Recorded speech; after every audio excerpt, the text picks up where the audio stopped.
Good morning, class. Today we'll be doing a chapter called as journal.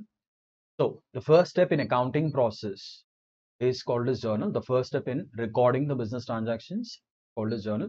Journal is basically a register, a book in which journal entries are recorded. Okay? All the business transactions are first recorded in what we call as this journal.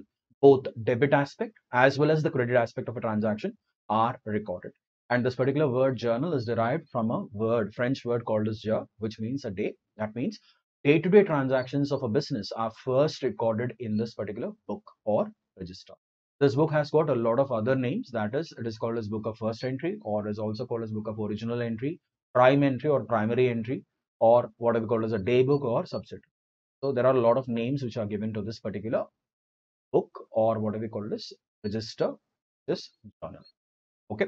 Now let's see the characteristic features of this journal. So journal is the first accounting record, the first book in which transactions, business transactions are recorded. Okay, dividing them into debit and credit. Okay? And journal records the transactions in a chronological order. That is, what is chronological order is? They will be recorded on date basis. That is, today business has entered into a 5 to 6 transactions. They are recorded, and next day, the whatever transactions occur on the next day, they'll be recorded again. So it records both the credit, debit, and credit aspect of a what we call as transaction. An entry recorded in the journal book is known as journal entry. So when we are writing something in a register called as journal, we call it as journal. Each transaction has to be recorded in a chronological order, that is day-to-day order. And journal always accompanies with a narration. That is, we'll be writing an explanation, a brief explanation will be given right below what we call as the journal entry. This will help a person to understand what exactly the transaction that has been entered by a business. Now, so when you're writing something in this register called as journal, it is called as the process of writing a journal entry in a register called as journal is called as journalizing. And the written part, whatever we are writing, the debit aspect, credit aspect with a brief narration is called as journal. And what is the order that we are following? Chronological order. That is, today, a particular series of transactions, number of transactions have been entered by the business. We'll record them based on time. That is, morning 9:30, a business has entered into a transaction. They will write that immediately. Again, half an hour later, 10 o'clock, they have again entered into a transaction. That will be recorded again as a separate journal. Okay. So now let's understand the journalizing process. So what exactly is the process that will be followed for recording a journal? Look at the thing here. Specimen or format of a journal entry. So journal basically divides the page into 5 columns. First column being what we call as the date column here. You observe the first column being date column. The second one is particulars column. Third one happens to be ledger folio, debit and credit. Okay. So 5 columns are there in a journal. So first column, what is the relevance of first column? The date. This thing shows the date on which the transaction has been entered by the particulars column. First line in particulars column, this is the core or the important column in journal, where first I will record a what we call as a debit account in the first line, followed by a credit account in the next line, and a brief narration which is given here as C will be given to help a person understand. Next, we'll have this column number 3, ledger folio column, that is ledger page number, and this column will not be updated at the time of what we call as writing a journal entry. It will be updated at the time of what we call as posting the entry into ledger. That is our second chapter. We'll be discussing this again in our second chapter. Debit amount and credit amount, that is each transactions amounts, they are divided into 2 parts, debit part and credit part. That is what is received, the value of benefit that is received by business and the value of benefit that is given by the business are recorded in debit and credit columns in journal. So they gave it here, name of the debit account, name of the credit account and narration. The columns have been explained here. Date column, that will be again a chronological order, particulars column basically will have debit account, credit account, followed by a brief narration explaining the transaction that has occurred in the business. Ledger folio column, and this column, it is for the page number in which we'll be doing a posting. The activity of posting will be learned in the second chapter, that is ledger. Debit amount and credit amount are entered. I gave it very clearly here as what we call as the ledger folio column will be recorded at the time of posting, not at the time of journalizing. Now let's see the various steps involved in journalizing are. What exactly is the activity? We have seen how exactly we write that in a journal register. Now we'll be seeing how do we select the accounts, how do we, what do we call this, finalize which account has to be debited and which account has to be credited. The first step is to recognize the accounts involved in the transaction. So when I see a transaction, I'll try to identify what are the accounts that are involved. And in every business transaction, we'll have at least two accounts which are involved in a transaction. One account should be debited, the other account should be credited. And you have to decide which account has to be credited and which account has to be debited based on the golden rules of accounts. Okay. So look at the first thing, step one. The first step is to recognize the accounts involved in the transaction. Considering the given example, the accounts involved are machinery and cash. They gave an example here wherein a business is purchasing a machinery by paying 30,000 rupees. So if you observe, there are two accounts involved. One is machinery account, the other one is cash account. In the second step, we will decide which account has to be, what we call as debited, and which account has to be credited. If you observe, machinery account is the real account, it is an asset account, and cash account is also a real account, which is again what we call as an asset account to the business. So we will apply the rule, golden rule, and machinery account, machinery is coming in and cash is going out. So technically machinery, whatever is coming into the business has to be debited, and cash which is going out of business has to be credited. So I'll be recording these two accounts. In the first line, I'll be writing it as machinery account with a suffix of dr at the end of the line, followed by two, what do we call this, as a prefix for the credit account, that is. So this is how basically we record a journal entry. Now if you can see, this is how we record the thing. This transaction, if you observe, it has occurred on 7th of April. The date is 7th of April 2020. Machinery account in the first line, followed by a suffix of dr here.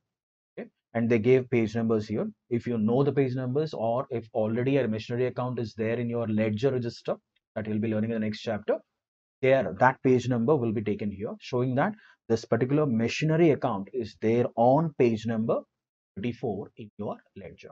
Okay. And look at the amount is 30,000 rupees. Always make sure that you're not leaving any gap on the extreme right corner of the column. Always make sure that they are recorded from extreme right to, and we'll be leaving a small gap of at least 2 to 3 characters here, followed by prefix of whatever called as 2. We'll be writing it as 2 cash account, and folio number 12, which shows that the cash account is there on page number 12 in the ledger register, and amount of 30,000, followed by a narration here. Look at that. We just gave a brief narration, writing it as being the machinery purchased for cash. So our journal entry is recorded in the books of. And apart from this, the points to be kept in mind, what are the important elements that you have to keep in mind while recording a journal entry are given here. Usually the transactions in a firm are so numerous that to record the transactions for a month, it requires many pages. So ledger occupies huge amount of space. So when you're recording journal entries, they'll be occupying a lot of pages. So what do we call this care that you have to take is at the bottom of each page, that is at the end of each page, once you are done with the page, you are supposed to do the total of debit column and credit column and carry it forward. Total, carry forward, and this total will go on to the next page as total brought forward, just to avoid what we call as any sort of mathematical errors or errors that are committed on a calculator. Just to make sure that every debit has got a matching credit in the register. Okay. And the procedure for analyzing transactions, classifying accounts and all that, this will be done based on what they call as the application of golden rules of account. They're already done in the basics chapter. Okay. Simple and compound journal entry. Now we are looking at types of journal entry. Basically, we'll have two types of journal entries. One of them is a simple or a single journal. So what exactly is this? Simple or single journal entry is debit and a credit. Only one single debit and one single credit are there in a journal entry. Then we call it as a simple or single journal. Okay. Just now we have seen a example where the business has purchased machinery worth 30,000 rupees by paying 30,000 rupees by what we call as paying cash of 30,000. And we'll have one more type of what we call as entry, which is called as compound entry or combined entry. Now, what is this compound or combined entry is where we have multiple debits. We'll have multiple debits or multiple credits, or we may have one debit and multiple credits, or multiple debits and can be a combination of it. That is single debit, multiple credits, multiple debits with a single credit, or we may have multiple debits and multiple. So that entry is called as compound entry, or sometimes they also use it as composite entry, or whatever we call it as the combined entry. Okay, this is one of the example. Now look at this. This particular business is acquiring whatever we call as a building. They have whatever we call as purchased a building, furniture, trade receivables are there, trade payables and Exco, being business of Exco Limited. This particular business has acquired another business called as Exenco. The vendor is Exenco, and they got the assets, building, furniture, and trade receivables, and they have taken over the liabilities of this particular Exenco, which is worth 16,000. So this entry basically called as a compound entry. Okay, we'll be looking at what we call as the second chapter, that is ledger. We are done with what we call as chapter called as journal, the first chapter. Now what exactly is this ledger? Okay. All business transactions are recorded in the books of accounts in two stages. The first stage is done in journal. Now we are looking at second stage, which is called as ledger. In the first stage, all transactions are recorded in journal in chronological order. So what is the logic that we have followed in preparing journal is chronological order. As and when a transaction occurs, it will be recorded in journal, which are journal entries. After recording the transactions journal entries, recorded entries are classified and grouped into several accounts. That is, journal entries are recorded on the basis of time, and after recording journal entries, we'll be classifying them and grouping them. What is classifying is all identical transactions are grouped at one place. That is all sale transactions, all purchase transactions, all payments. Say salaries are paid, rents are paid, expenses, a lot of things are paid by a business. So all of them are grouped and they are classified and they are grouped together. And obviously, in what do we call this, which contains all the set of accounts. That is, accounts are basically personal accounts, real accounts, and is known as ledger. So we group and we classify. So these journal entries form basis for preparation of ledger. So what is the base for preparing ledger is journal. So first we do the recording, and then we will do the classification and group, or classifying them and grouping them in ledger. Now without passing a journal entry, can I prepare ledger? It is known as principal book. So we have seen that journal is primary book and ledger, the last book, is principal book. Let us understand the characteristic features of ledger. First one, ledger is the second and final record. Okay. The first record was what? First record was journal. This ledger is the final record. Ledger is the book which contains various accounts which are mentioned in the journal. It is a set of accounts. It is a collection of all the transactions which are recorded in the journal entry. Ledger is a register. Basically, it is a register which will have page numbers pre-printed on it. Okay. So one page in ledger is usually allotted to one account. Basically, a one page. Imagine like page number 20 is there. This particular page number will be allotted to one particular type of transaction. Say salaries. All the salaries which are paid during the year, 12 times in the year, will be recorded in this particular page. So one page in the ledger is allotted usually to a particular account. So thus ledger is a collection of all accounts debited or credited in journal. It contains records of transactions permanently in a summarized and classified. So this particular ledger register is called as book of final entry. It is also called as book of what we call as final entry or principal book. There is one more name which is given to ledger, which is called as principal book, and it is also called as king of all the book because it becomes the base. So what is this account and how does this account look? Account basically looks like a what do we call as English capital letter T, which divides the page into two parts. Okay, the left hand side is called as debit side and the right hand side. And when you write something in an account on the debit side, the account is said that it is debited. And if you write something on the credit side, it will be called as credit. That is, the so-called account is being credited. Okay, this is the basic idea of what we call as the account here. And look at the format here. If you see the format, it divides the page into two parts. You can observe four columns on the debit side and four columns on the credit side. Date column. Okay. We'll have first column, which is a date column here. Particulars column, journal folio and amount. Date, particulars, journal folio and amount. Next, this is called the name or title heading of the account. That is, we'll write the name of the account. Salaries account, rent account, sales account, purchases account. Usually, it will be recorded here on the top of the account. Now, the different columns, just now we have seen, and one more important rule that whenever you are debiting account, you are supposed to add a prefix here. to, and here it should be by. Whenever I'm debiting an account, whatever account I'm writing here, it should be having a prefix of to is debited, and it should be having a prefix of by if you're writing something on the credit side of the account. Okay. Now, these are the things, and the meaning of posting. So what is the process of preparing a ledger is called as posting. We are doing posting of journal entries from journal register into ledger. And what is that we are doing? We are basically classifying and grouping all identical transactions at one place. Okay? And why is it necessary? Because in order to prepare future statements like trial balance or final accounts, will be taking the base from ledger is the base. It is a principal book of accounts. Now, procedure of posting, just now we have discussed. Let's see some different cases of posting. Okay. Simple journal entry. Case one is given, one debit and one credit. Only one account is there, is debited, one account is credit. Look at the transaction here. Furniture purchase for cash, furniture account debit to cash. Both the accounts are real accounts. Debit what comes in, credit what goes out. Furniture is coming in, cash is going up. Now let's understand what exactly is journal telling you. The journal is asking you to, what do we call this, write on the sides. Furniture account is there on the debit side. So journal is asking you to go to furniture account and write it on the debit side. And what is it I'm writing? The opposite effect, that is 2. So furniture account, debit side, to cash. Look at the prefix here, to cash here, 5,000 is the end. So when a person sees this furniture account, he will understand that, okay, furniture is purchased by paying cash of 5,000. Now let's see the second account. What is the other account? Cash account is being created because cash is paid by this business. So journal is asking you, in cash account, go to credit side. This 2 in journal entry refers, what do we call this? Credit.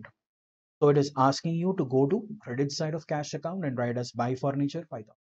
So when a person sees, what do we call this as cash account, he will understand that cash of 5,000 has been paid for purchase of furniture. So journal is basically giving you the, what do we call the sides, which are to be debited and credited in ledger. Okay, so this is what do we call a simple case of posting that we have seen. So what is that we have done just now? This exercise of writing it in furniture account debit side and cash account credit side is called as posting. Now let's see what do we call as more than one debit. Here in your second case, we have what do we call as salaries, rent and commission. 3 expenses are paid, sundry expenses are paid, and the amount is paid out of bank account. A total of 8,000 rupees are paid. 5,000 towards salaries, 1,000 towards rent, and commission paid is 2,000. Obviously, what is that we have to do? Salary account, rent account, commission account will be debited. That is, we'll be writing it on the debit side of these accounts, and we'll be writing it on the credit side of that particular bank account. Look at the thing. Salaries account to bank 5,000, rent account to bank 1,000, commission account to bank 2,000 again, and bank account we are writing all the things. So here the person seeing these accounts will get a hint that, okay, these are the sundry expenses which are paid by a business. Next, only one debit and multiple credits are there. Mahesh account 5,000, cash, bank and discount. Okay, who is Mahesh? Mahesh is our supplier and you're making payment to him, but you're not making the entire payment in cash. You're making payment of 3,000 rupees in cash and you're giving him a check of 1,800, and for in return you're getting a discount from him to the extent of what have we called this. And what is that will do? Mahesh account debit side. Journal is asking you to go to Mahesh account debit side and do the posting of cash, bank and discount receipt. And cash account credit side by Mahesh. This will give you a hint that you paid 3,000 rupees cash to Mahesh. Bank has made a payment of 1,800 as against your instruction. Maybe you must have given him a check or something. And you got a gain account receipt to the extent of. Look at the next one, case 4. Multiple debits and multiple credit. Okay. Now, what is this thing? Cash account, debit 10,000, furniture account 5,000, machinery account 10,000, capital 20,000, and loan from bank 5,000. So this business is commenced. They are commencing a business, okay, with 3 assets. Cash is there, furniture is there, machinery is there. To capital 20,000, to loan from bank 5,000. Now, cash, furniture, and machinery accounts are to be debited because they are there on the debit side of the journal entry. And what is that we are writing it as? Focus on this. Sundries. Okay, my cash account debit side to sundries. Furniture to sundries 500. Why? Because I don't know This 5,000, whatever is spent for purchase of furniture, is it out of capital or is it out of loan? Will you, is it required? The data is required. We don't need that information. We bought furniture. It doesn't matter whether it is purchased out of capital amount or loan amount. Still, we'll be writing because it is a multiple debit and multiple credit case. Sundries will be used in all the places. Now, instead of commencing the business here, it is a business commenced by a particular person. Now, if it is a opening entry, that is, it is already a running business, and you will be calling it as what? Opening entry. In journal entry chapter, we have seen it. Opening entry is all the assets and liabilities are brought forward from previous year to the next year, right? So cash account debit, furniture account debit, machinery to capital and to loan, the same entry. If it is opening entry, we'll be writing it as balances because these are the balances which are brought forward. And where are these? Cash account is there on the debit side. I'll be writing as two balance brought down, 10,000. Furniture to balance brought down, machinery balance brought down, cash or capital is on the credit side by balance brought down, loan from what do we call it? The bank is credit side. This is what do we call it as posting exercise. First phase of what do we call this ledger, or the first important activity that we do in ledger is posting. And what is the base for posting is your journal. Now we'll be doing a second activity which is called as ledger, or what do we call the second activity called as balancing of ledger. Is this balancing? Okay. So balancing is, just now we have seen, we have done postings in what do we call as different accounts. At the end of the year, all the accounts are first balanced. We'll be balancing all the accounts. Okay. Now some accounts may carry what do we call as debit balance. Some accounts may carry what do we call as credit balance. Some accounts will have amounts on both. See that with an example. Okay. There is an account here. It has got amounts on the debit side. If you observe 6,000, 3,000 and 1,000, and what do we call as 4,000 and 1,000, right? So 10,000 rupees is the total. Mismatch in the here. 10,000. Okay. 10,000. Total is 6,000. 6 plus 3 plus 10, 10. And we have only 4 or 4 plus 1, 5,000 rupees. So difference is first we total the heavier column. That is, when I total this, I get a total of 10,000. But here the total is only 5,000. 10,000 minus 5,000, wherever the amount is short, I'll be writing it as by balance carried down. This exercise of writing it as by balance carried is known as balancing. And what is that I'll do? I'll bring this down. Okay, but this is supposed to be here. We'll be writing it as to balance brought down here as 5,000. So this is a second exercise that will be done in what we call as ledger. Similarly, there is one more account here where the amount is more on the credit side. There is an amount of 20,000 rupees on the credit side, but there is only a amount of 10,000 on this side. 20 minus 10, we are getting a difference on the debit side. So wherever the difference is there, we'll be writing that side carried down, to balance carried down or by balance carried down, and the amount will be brought down after the opposite side. Carried down is here. Obviously, your brought down will be here. It will be after the total cost. Now, sometimes what happens is some accounts they will not have any balance. That is, debit and credit are equal. Okay? Debit and credit are equal. So these accounts will not carry any sort of balances. They are technically balanced, or we can call them as chapter number 3 in our list of chapters. So what exactly are these subsidiary books? When business transactions are few, what is that we are doing? We have learned that in chapter number 1, journal register. There will be one register in which you are recording all the journal entries and then you are posting them into ledger, or chapter number 2 that we have done previously. Now, what is this subsidiary books? When the volume is huge, that is, number of transactions are more in a business, it will be very hectic to maintain one register, only one register, one book for all the journal entries. So in order to overcome that problem, what is that they have done? Journal will be divided into multiple books. Journal will be divided into multiple books for every transaction. That is, a group of transactions will be doing them. We'll be seeing different types of purchase, what we call subsidiary books now. Book of these are original books of original entries or primary entry. There is no depart from what we call as double entry system, and this system is called as practical system of bookkeeping or English system of. So what are these subsidiary books? Let's see the different types of subsidiary books. First one is purchase book. This book is used to record all the credit purchases of goods. Next one is purchase returns. One more register, that is book number 2, will be used for recording all the purchase returns which were originally purchased on credit. Next, sales book or sales journal. This is used for recording all the credit sales made during a particular period. Okay. And sales returns book, just like the way we have purchase returns, sales returns. Four books are over. We'll be maintaining something called as bills receivable book. That is negotiable instrument called as bill. When it is drawn by the business, they'll be writing that in bills receivable book. Bills payable, similarly, when a business accepts any bills, they'll be writing that here. Cash book. Okay, this is one of the important subsidiary books. It handles cash and bank balances of a particular business. Cash and bank will be recorded here. And eighth one is journal proper. That is general proper or journal proper. That is, though you are saying that we are dividing the journal into 7 books, ultimately you have to maintain journal again. The same old journal, what you've learned in your first chapter. That is date, particulars, ledger folio, amount and amount. It's the same. One register will be there. So out of 8 registers, one register will be a regular journal register. That is, apart from all these transactions, what are the main areas of a business? Purchase returns, sales returns, bills receivable, bills payable are shown separately, and they have given cash book separately. Apart from this, all the transactions, if they don't fall in any of the 7 of the above, it will be recorded in journal properly. So journalizing is unavoidable. Now look at the format. Let us understand the formats of these particular subsidiary books. Okay. Now, purchase book. Just now we have discussed what is that we will record here. We'll be recording all the credit purchases made from the supplier. Look at the format here. Date will be recorded. Particulars, name of the supplier. We'll be writing the name of the supplier here. Inward invoice number, the document supporting the purchase, which is given by the supplier. Inward invoice number will be recorded here.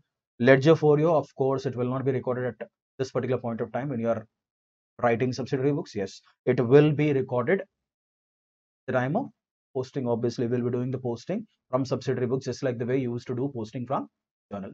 Okay. Details and amount is given, and invoice number, all that. And what is the posting procedure? What is the posting procedure? Posting of individual amounts and posting of periodic totals. The posting from purchase book will be done in 2 different ways. That is, individual transactions. Whenever you are making a purchase from a supplier, you will be posting it in the supplier account immediately on the date of purchase. But when it comes to periodic total, say this business is updating purchase account. We are discussing what? Purchase book. So purchase account will be there. When you're doing the posting in purchase account, we will not post individual transactions. We'll be doing the posting periodically, either weekly, fortnight, or once in a month, depending upon the volume of transactions in a business. Okay. Now, look at the thing. Let us understand this with an example, or let's deal with CRD problem number 1 so that you'll have a clarity. The rough books, that is nothing but the subsidiary books, are also called as rough books. The rough books of Messrs. Narayan and Co. contains the following. So it's basically a partnership firm. And what are the details? Year is 2020, February 1st. Purchases from Brown on credit. So first and foremost condition is only credit purchases are recorded in this particular book. You should not record any cash purchase. Cash purchase will go into another subsidiary book called as Cashbook. So 5 gross pencils at 100 per gross. So what is gross? 12 dozens. 12 dozens is considered as gross. So total 144 pieces. But it is again given in what do we call it as gross only. Careful with the calculations when you're putting the amounts on the calculator. 1 gross registers at what do we call as 240 per dozen. Less trade discount is given on the total value. Will reduce the trade discount. Okay. Now how is it recorded in subsidiary book? Look at the thing. CRD problem number 1. Books of Messrs. Narayan and Co. Purchase book. Very simple. Okay. 2020 February 1st. We'll write the party name in the particulars column. And I'm writing the details of purchases here. Okay. 5 gross pencils at what do we call as 100 per gross. 500. And 1 gross pencils at 240 per dozen. So what is that we are doing? What is it I'll tell you? 1 gross is equal to 12 dozens. So 12 into what do we call as 240, because this is given per dozen. Careful with these calculations. 2880, the gross amount of the bill or invoice should be 3,380 rupees. They have deducted trade discount. We have observed less trade discount 338 rupees, and outer column we are writing the amount as 3,042. Okay. And next thing, what is the next thing that they are doing? Look at the purchase for cash from stationery mart. Will you record this transaction? A big no-no for this. Why? Because it is a cash transaction. This will go into cash book. It will not be recorded in purchase book. Next, Purchase computer for office use from Messrs. Office Goods and Co. on credit. Okay. Can I record this? No. Though it is on credit, it is a computer that you are what we call as purchasing, and this is meant for what? Office use. This will go into your journal proper. We'll be writing a journal entry, computer account debit to Messrs. Office Goods and Co. Okay. So this will not come. The second one and third one will not come in purchase book. Let's see the next one. Purchase on credit from paper, the paper co. 5 reams of white paper at 100 per ream and 10 reams of ruled paper at 150 per ream. Okay. Calculation will be done accordingly. Trade discount should be deducted. See what they have done. The paper co. Description of the goods is given here and what the details are. 500 for the white papers and 1500 for this, 2000 total minus 10% trade discount. 1800 is the value. Next, purchase 1 dozen gel pens at the rate of 15 each from what do we call as Mrs. Verma Bro on credit. This will be recorded. Basically, this guy is a stationery merchant and his purchase is comprised of stationery items. And what is that we are recording? 180 rupees in the article total. So, what is the posting logic here? Let us understand the posting logic. This 5022 rupees will be posted either at the end of the week, that is first week is, imagine like first week is over starting from February 1st to 5th. Only the total for a particular period, maybe a week or fortnight, will be transferred. But individually, every day will be posting. On February 1st, I'll do the posting in Messrs. Brown and Co. I'll be posting it for what? 3042 rupees in their account. The paper co, I'll be posting the amount of whatever we called as 1800 in that individual on February 4th. But individual posting will not be done in, yes, purchase account. Now this is your purchase book. Similarly, you will have whatever we call as purchase book and post them into ledger accounts. Here, they in the second problem, they must have shown you how to do the posting. This is purchase book. They have recorded that. The format has changed. They have provided. The format will not be static. It depends upon the business requirement. They can change the format according to their requirement. Right is also involved. You see the posting. See the purchase account. Total is posted. What is the total of purchases done during this period? The month of April. You observe this is for the entire month of April. April 4th purchase, 15th purchase, and 28. Total month purchases have come to a value of 1,26,450. Purchase account. Look at the purchase account posting to amounts as per purchase book. Only one posting. Individual posting will not be done under subsidiary book system. Unlike in this freight account, there is one more freight account. Okay, total freight comes to 450. Even this thing will be a sundries thing. Amount as per purchase book 450. Okay. And now we'll be doing the posting in Ajay Enterprises. Ajay Enterprises, you purchased a value of 64,950 is due to them, and we'll be posting 64,950. That is combination of freight and this. Okay. So this is how the posting is done from what we call this subsidiary books to ledger. Okay. Now, similarly, purchase returns and returns outward. And what is the format here? Look at the format: date, particulars, name of the supplier, debit note number. Okay, what is the document? For sale and purchase, invoice will be the base. But when it comes to returns, debit notes and credit notes. Okay. Purchase returns will be based on debit note. Okay. Why is it debit note? Because when you write the entry, imagine like instead of writing subsidiary books, you are writing a journal entry for this. You'll be writing the entry as purchases account debit to supplier account, right? Supplier is originally credited. Now, when you're returning it, we have to reduce the balance of supplier. What is that you're doing? You're debiting supplier, and you will be preparing a paper called as debit note, and you'll be sending it to the supplier. That is a documentary evidence for returns. Just like the way purchase and sales have a documentary evidence called as invoice, we have a documentary evidence for returns. Purchase returns will be debit note, sales returns will be credit note. Okay, we'll be seeing the sales returns, sales and sales returns book also. Okay, so this is what it is. The posting remains the same. The sales journal, sales thing, outward invoice. This is outward invoices. You are selling and you will be preparing an invoice and you'll be sending it. Supplier being a supplier. And when you focus on what we called as this returns thing, look at the thing here. They have given you something called as credit note. Why is it called as credit note? Because when you sell, if you are writing a journal entry, we give a debit to the customer or trade receivable account debit to sales. Customer is originally debited. But when the customer is returning the goods because of any problem, obvious reason, okay, we'll send him a credit note. Note that your account is credited. Previously, when we sold, we debited your account. Now we are crediting your. That's what this particular document implies. And in addition to this, the logic of whatever we called as recording and posting remains the same. Okay. And here they gave you the differences of debit note prepared by recording of transactions, details, and the purpose is given very clearly in this. Bills receivable book and bills payable book. Okay, but this you'll be whatever we call this only having a theory part here. No problems are given in your syllabus as such. Okay, and these are like bills receivable are negotiable instruments. We have a chapter, a dedicated chapter called as bills of exchange and promissory notes and all that.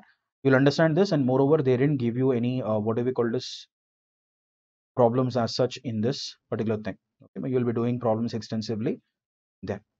So this is all about subsidiary books chapter.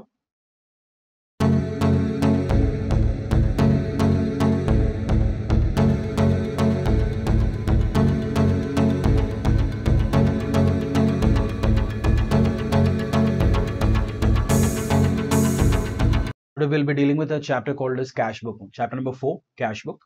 Okay. Already we came across this word called as Cashbook in our previous chapter, Subsidiary Books. This is one of the 7 subsidiary books. Out of total 8 subsidiary books, the 7th subsidiary book was Cashbook. Right. So, introduction. Cash receipts and cash payments are called as cash transactions. Receipts and payments through bank are also considered as cash transactions. So, this book deals with one of the sensitive items that a business handles, that is cash. That is cash physical as well as bank. Okay. In any business concern, there will be a large number of cash transactions and it will be inconvenient to record all these transactions in a journal, ordinary regular journal. So in order to avoid that or in order to overcome that problem, what is that they have done? They have come up with a concept called as Cashbook. And this Cashbook will, what we call is control the misuse or misappropriation of cash. There should be a proper control on cash. Why? Because cash is very uh, easy to manipulate. Anyone can, whatever we call as misuse cash, or they can take away cash. So this particular area of misuse or misappropriation can be controlled by preparing cash book. You may say that how? Cash book will be maintained by a person called as cashier, and this cash book is balanced on everyday basis. At the end of the day, they balance it first. Okay, book balance is a particular amount, and they will check the physical balance every day, and these two things should match. Now, if there is a difference, book says something. Okay, book is saying that this is the amount of cash balance that should be there, and if the balance is less, so we can take a conclusion that the cash has been misused. Now, Cashbook, this particular Cashbook carries a very unique characteristic. What is it? Like Ledger, there are debit and credit side of Cashbook. You are calling it a subsidiary book, which is nothing but journal, but it appears like a ledger. It will have two sides. Journal will not have two sides. Journals will have column for amounts, but this Cashbook is a unique thing where it acts as both subsidiary book, that is journal, as well as ledger. Only cash transactions are recorded. Credit transactions are not recorded in this. Cash receipts are on the debit side. All the receipts will go on to the debit side. All the payments will go on to the credit side. Under any circumstances, cash payments cannot exceed cash receipt. Is it possible that, having a particular amount of cash, can you make more payments in cash, having a lesser amount of cash? You can make the payments either less than cash balance that you have or exactly the amount that is there with you in the form of cash. So technically, cash always will show debit balance. The balance of cash always knows at any point. You will have a chance of knowing the cash balance at any given point of time. All that you need to do is just balance it and see and check your physical balance in the in particular cashbook. In particular this cashbook, just now we have discussed, cashbook is balanced every day. It serves as both journal as well as ledger. This is the uniqueness of what we call this cashbook. When you are preparing cashbook, you are maintaining cash column and bank column. We'll be seeing the models now. Okay, you will not open a cash account and bank account again in your ledger, because this thing acts as ledger as well. That means you will be taking the cash balance and bank balance to your trial balance directly from cashbook. You will not open a separate account. So cashbook, a subsidiary book and a principal book. Just now we have discussed. It is both. It has got a unique feature that it acts as both primary book as well as principal book. Primary is subsidiary and principal is ledger. Okay. And look at the cash book here. It looks more like a what do we call as cash account. Okay. So receipts, all the cash receipts on the debit side and all the cash payments on the credit side. All that you need to do is to identify whether it is a receipt or a payment. Pick up the side, receipt or payment. Receipts will go on to the debit side, payments will go on to the credit side. Now, types of cash books. How many types of cash books are prepared by a business? Simple cash book, that is only cash. They don't have any bank. They don't deal with bank. Only cash, that is simple cash book or single cash book. Two-column cash book. This will be a combination of cash and discount column that we'll be seeing the model now. Triple column cash book. This is one of the important models. Okay, where we'll have a column for discount on either sides, that is discount allowed, discount received, and we'll have bank column and cash. Everything will be recorded at one place. Okay, so this is what is given. What is simple cash book or single cash book? Just now we have discussed. It is a very simple format. All receipts on the debit side. Look at the format: date, receipts, ledger folio amount, date, payments, ledger folio amount. And you must notice one more thing, that is ledger folio. It is not journal folio, which means that once I record something here, directly I'll do the posting into that account. Imagine like I received it on sales, cash sales, sales are made. I'll be recording it in sales account. This is one of the uniqueness of this cash book. Balancing, and what is the thing? Obviously, when it is a combination of journal ledger, if we are calling it as ledger, we have to do the balancing, and balancing will be done exactly the way that you balance a regular ledger. Okay. Find out the column with a higher or heavier amount minus the lighter column amount. You'll get the difference there. Write the difference as carried down and bring it down below the total and call it as brought down. Okay. So balancing will be done regularly. So this is what do we call this? Single column cash book. Double or two column cash book. Now, along with what is the meaning of double column is we'll have two amount columns, one for cash and one more additional column will be added for discount. Usually it will be discount. See the thing here. Double column cash book, date, receipts. The base remains the same. The only new thing that is added in a double column cash book is discount. If the business has or business offers discounts to its customers, it will be recorded here on discount allowed. Whenever you receive money, we allow discount and we'll update the amount here. Okay. And what is it on the other side? Whenever you make the payment to the suppliers, you will be receiving discounts, and discounts received from the suppliers will also be updated here at the time of making payment. We're just adding one more column to the regular single column cash book. Okay. And balancing will be done, and we should be very careful. Balancing will be done only of cash column. We will not be doing the balancing of discount allowed column and discount received column. Why? Because these columns are what we call as two separate accounts. Whatever total of discount allowed column is there, imagine like on a particular day when you are balancing it, usually these columns are balanced at the end of the month and will be transferring the sundries group of discounts allowed during the week or fortnight or month at once. And these things are not balanced. We will not do balancing of discount allowed and discount received column. And what is the next model? This is again a simple model. Now this is the model which is very important from what we call as examination point of view. Cash book with discount, cash and bank. So we'll have three columns on each side. Debit side, you will have discount allowed column, cash receipts column, bank receipts column. And credit side, you will have discount received column, okay, discount received column, cash column and bank column. That is payments of cash and bank. Now, nowadays, every business concern has a bank account. So it is very common now. Even a small business vendor, small street vendors are also having what we call as bank accounts now. Okay? Nowadays, you are scanning the QR codes, making payments from phone pay, Google Pay, and all that. So nowadays, maintaining a bank account is very common.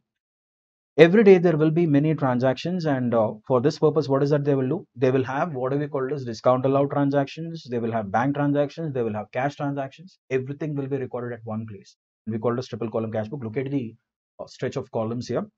Date, receipts, ledger folio, discount allowed, this is the common column, cash column, and we have added a bank column at the end of on the side of cash book debit side. Date, payments again, ledger folio, discount received. This is discount received actually. Okay. And cash and bank. Writing up a triple column cash book.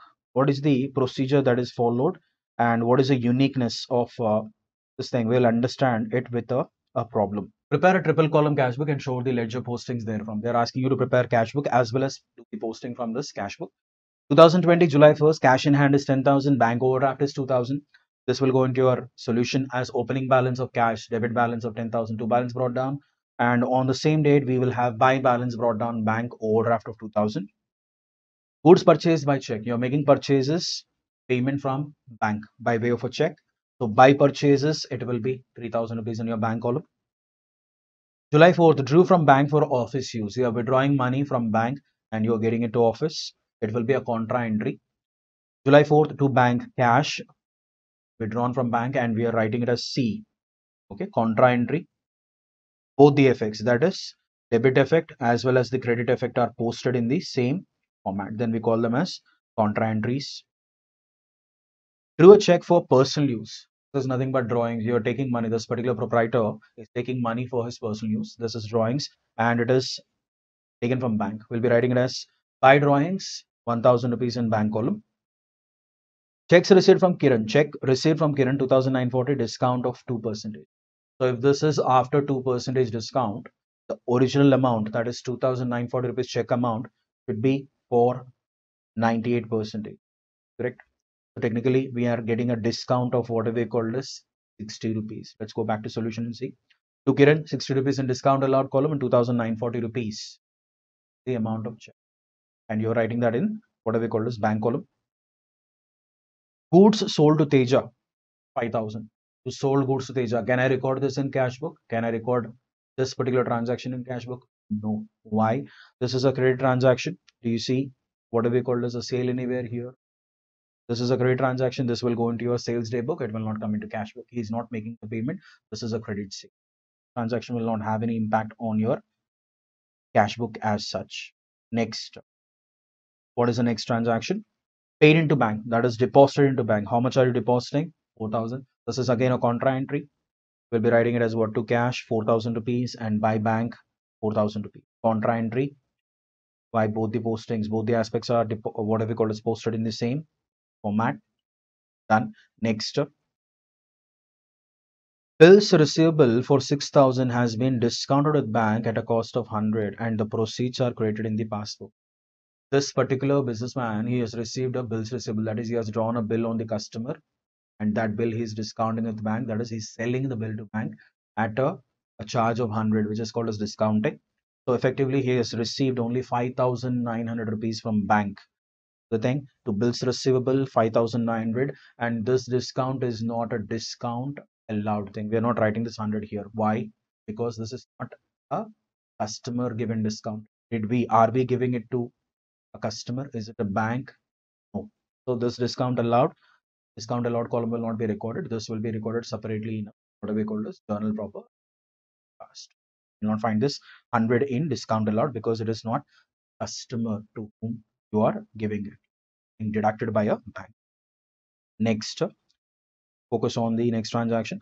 Goods purchased from Ravi. Can I record this here? No, this is again a credit purchase. You will not find this transaction in your cash book.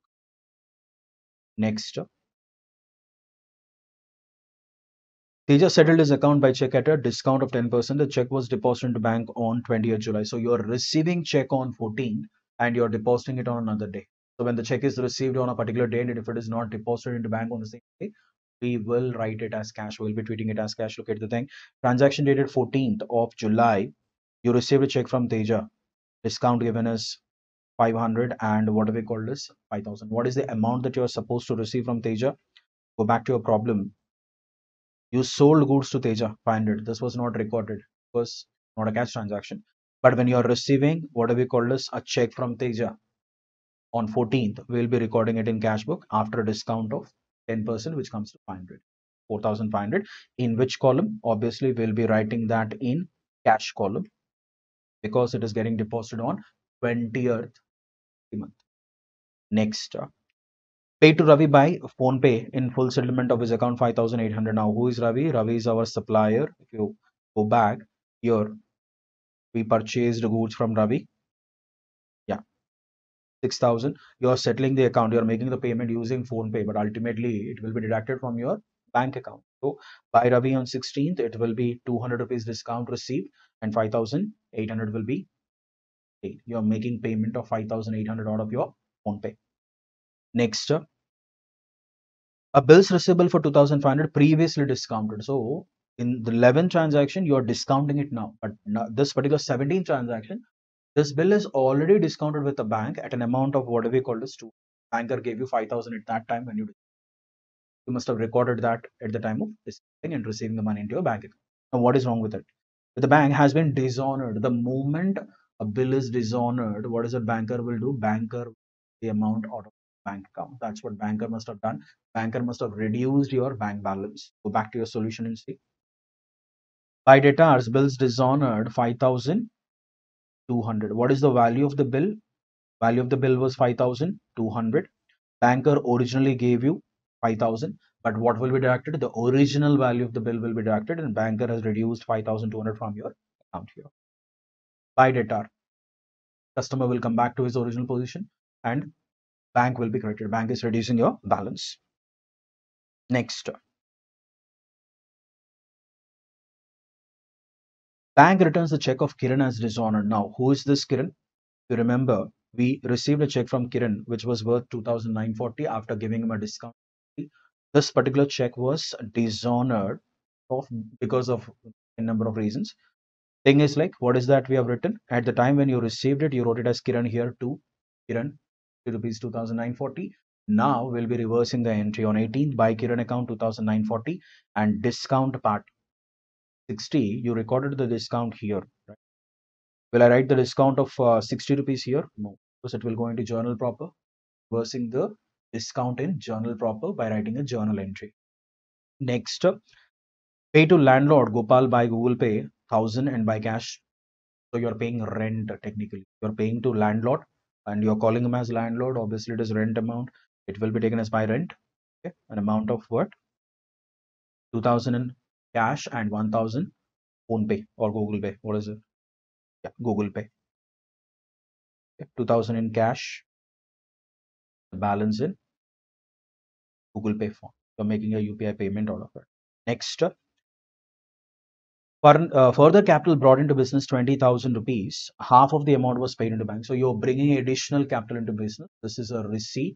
Okay. First, cash is brought in. After recording cash, now you are depositing or transferring or depositing amount into bank. And how much are you depositing? 10,000, half of it.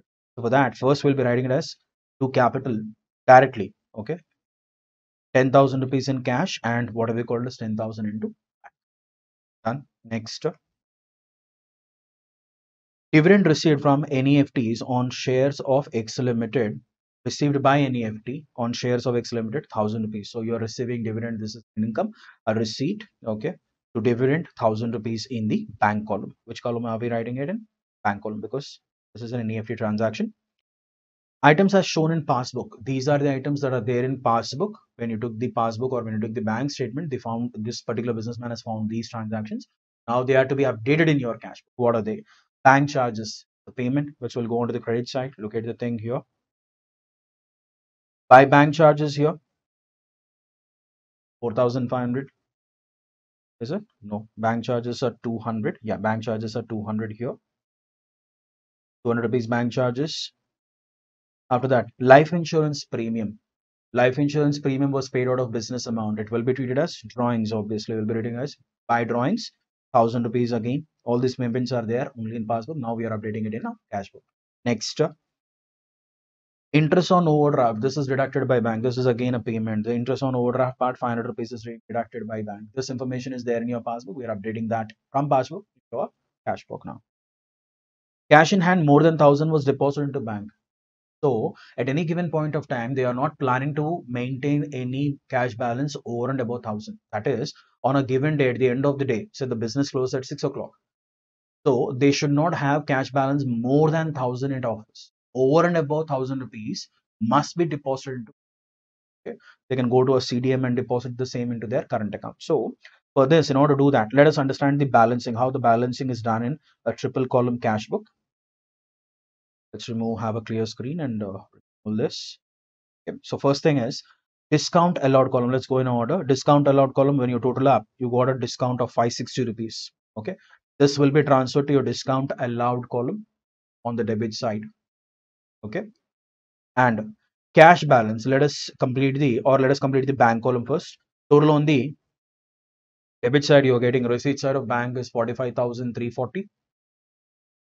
Correct? Now, minus all the amounts on the bank column, are we getting a balance of 14,200? Just confirm it. The balance carried down is 14,200. Done. Right. Let's do the cash thing. Cash, okay, what is that they are giving you? They have given you at any given point of time, balance carried down should be only 100. That is, you should not maintain more than 1,000. So by balance carried down 1,000, when you do the total, what is the difference that you're getting? Leave this 1,000. 18,000. Right. So out of 18,000, if the cash balance is 18,000, you should have only 1,000 in carried down. The balance should be deposited into bank.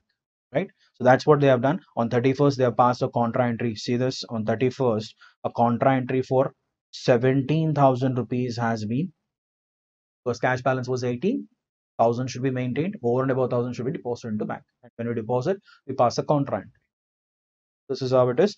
And what is the next exercise that we are doing is postings will be done. Individual postings will be done from this particular cash book. Individual accounts will be posted. Okay. We will not have cash in bank account again. We'll have discount allowed. This 560 will be transferred. Okay.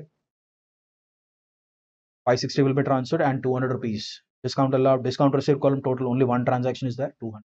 This will be transferred. Now, what is that? From here, we'll be doing the postings. Ledger. Look at the thing. Purchases is posted.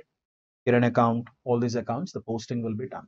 So we do prepare what we call as a triple column cash book. Now let's see what we call as one more cash book, a type of cash book, which is called as petty cash book. Okay, what is this petty cash book? This is a cash book which is used for small payments, petty payments. Yeah, petty cash book. So what is this petty cash book? In addition to main cash book, this is main cash book, triple column cash book is maintained, and in addition to that, petty cash book is maintained. Why? Because this particular cash book is used for petty payments, small payments, for stationaries, for what we call this refreshments and all that. They'll be making the payments. In order to avoid the load on the main cash book, we maintain a petty cash. Okay? Unnecessarily, imagine like you purchase some stationery worth 50 rupees or 75 rupees. You cannot put that amount in cash books. For this purpose, we'll maintain a separate cash book, which is called as petty cash book.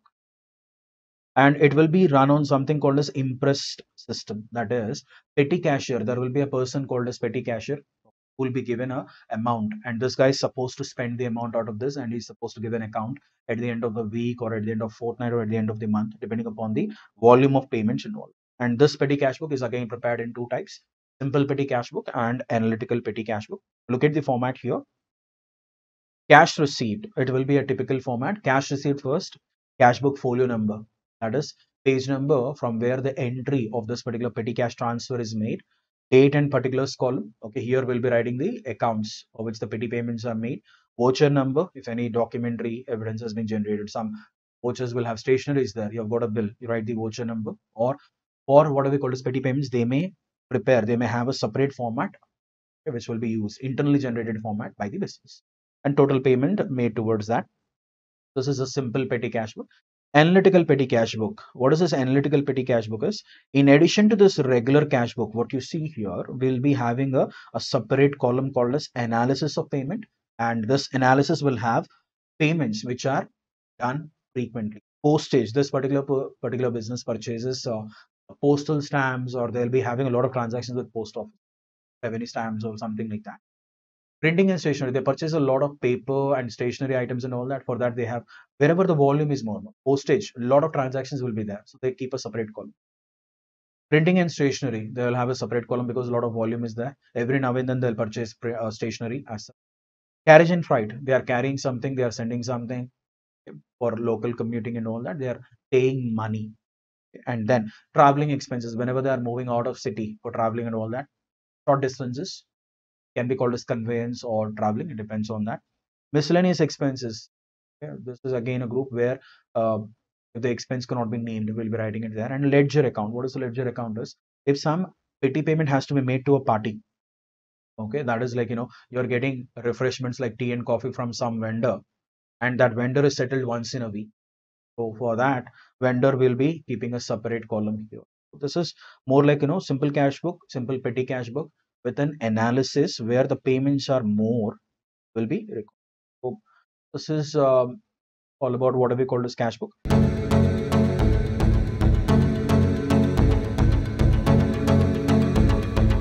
bank reconciliation statement, chapter number 5. Okay. So what exactly is this bank reconciliation statement? In the previous chapter, you have done something called as Cashbook, and Cashbook is something which is prepared by a business, and you will be getting a statement from a bank. Okay, you are opening a bank account, a current account is being opened by a business, and at regular intervals, you will be receiving bank statement from bank. So these are two different statements which are prepared at two different sources. That is, one is prepared by business, which we are calling it as Cashbook, a subsidiary book, and one is prepared by bank. That is, business account in the books of bank is nothing but passbook or the bank statement. So both these statements, which are prepared at two different ends or by two different businesses, one is by business, the other one is bank, is related to only one thing, that is bank balance, that is business bank balance. Now, at times what happens is these two statements, they will not have identical balance. That is, same balance will not be reflected by these two statements. So what is that we will do? We are reconciling. What is reconciliation? Identifying the reasons which are causing the difference in bank balance as per cash book and bank balance as per passbook. Okay. Let's see the introduction here. Banks are essential institutions in modern society. All this stuff we have seen a lot in what we call this thing. With the increase in the volume of trade, commerce, and industry, what we call this, the importance of banks have evolved over a period of time. Okay, and banks, they provide a lot of what we call the services to the society. Okay, bankers. What is the primary function that a bank does? Bank accepts deposits, and acceptance of deposit is nothing but banker is acting as a custodian. Is providing safety to your valuable called as cash. Business will take excess cash or excessive amount of cash, whatever is there in business will be deposited, and banker is saying that I am your custodian, I'll provide safety to your value. That is a primary function that a banker does. Apart from that, banker also acts as a financer. He'll be discounting the bills for you. Okay, he'll be providing bank overdraft. That is, he'll be allowing you to take the money over and above your account balances. And banker also gives you loans, different types of loans which are required by business, so that the business will not have any cash crunch and all that. Now, apart from what are the rules? Custodian, financer, banker also acts as an agent. Banker collects the money on your behalf. Banker makes payments on your behalf as against your standing instructions and all that. Now, banker also acts as a stockbroker. He will, yeah, provide what we call as stockbroking services, where you can buy and sell shares or any sort of securities which are sold in the market. Okay.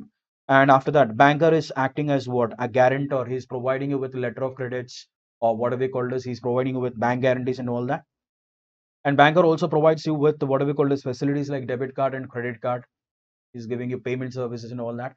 And apart from that, wire transfers like NEFT and RTGS services are provided. So banker plays a lot of roles in the society. So because of this kind of facilities, the different roles which are played by a banker: custodian, financer, stockbroker.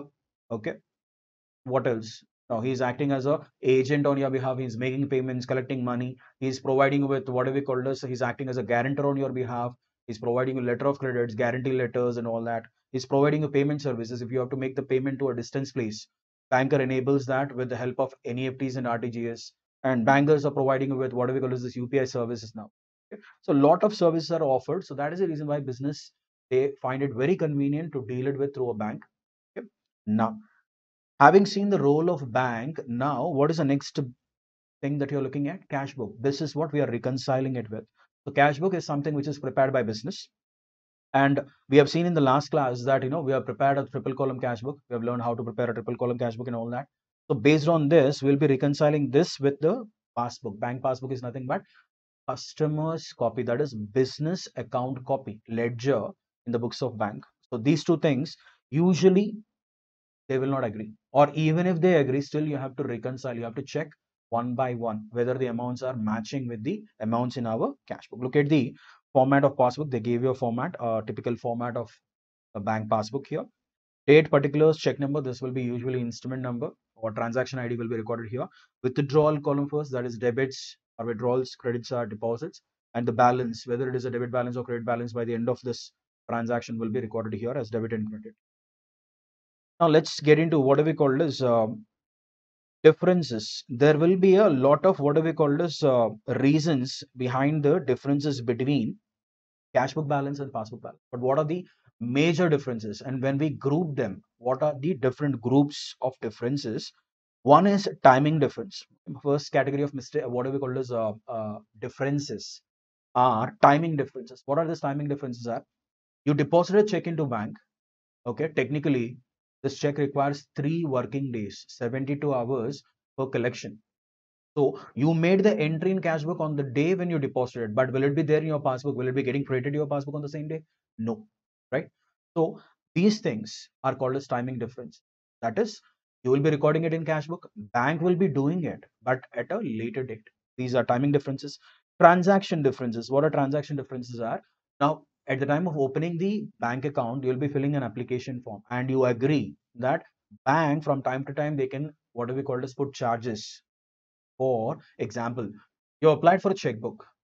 Okay, at the time of filling the application itself, business will agree that they can put whatever we call as charges for checkbook. Okay, bank statement charges, annual maintenance charges, something like that.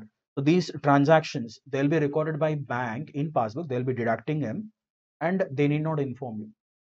It is your responsibility and your duty to take a passbook and check whether these things are there in that. If they are there, you're supposed to whatever we call as update that in your account. Banker is under no obligation to inform you about these things. They fall under transaction difference. And errors, the third category will be called as errors. And what exactly are these errors are? Some, usually it is very rare on the bank end that they will commit a whatever we call as error. Okay. Why? Because every transaction will be posted twice or thrice. That is, they will have different passings. But whereas these things are possible in business because only one person is maintaining cash book, he's preparing cash book, there will be a chance, but we cannot deny that bank can never do mistake because obviously even human beings are working there. Okay. So it is very rare on the bank end that they will commit a error. And if you found if you are you found an error, you are supposed to inform it to bank. Okay. So these are the three categories. So basically, what are they? Timing differences. There is a difference in writing the thing in cash book, and there will be a difference in the a transaction will be recorded in passbook at a later time.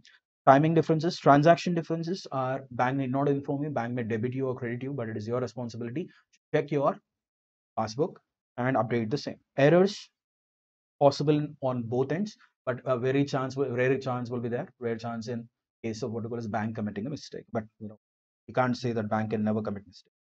So these are the basic reasons for the differences between what do we call this passbook and cashbook. Let us understand these differences and how to prepare a reconciliation statement. So bank reconciliation statement basically tells you that what exactly are the reasons which have caused the differences between cashbook and passbook. Okay. PRS without preparation of adjusted cashbook. Now we have another model where we prepare adjusted cashbook. Who will do that and all that? We'll see when we come to that particular model of problem. Okay. So CRD problem number 1. Observe this. Prepare a bank reconciliation statement from the following particulars on 31st March 2020 under balance presentation method and plus and minus presentation. They may ask you any one of them to be presented. Okay. The problem must be presented either under, if the problem is silent, balance presentation method. But if the problem is prompting very specifically to present that in plus and minus presentation method, you have to present it like that. Okay. Now, let's see this. What is this? Debit balance as per bank column of the cash book. This is favorable balance as per cash book. So this is our base. Your base is cash book, favorable balance. Your target should be passbook. We don't know whether it will be favorable or OD. We'll see that, or we'll get a clarity only after completing the problem. So what is that we are doing? Look at the first reason. So how do we prepare a BRS in the regular one? This is balance presentation method.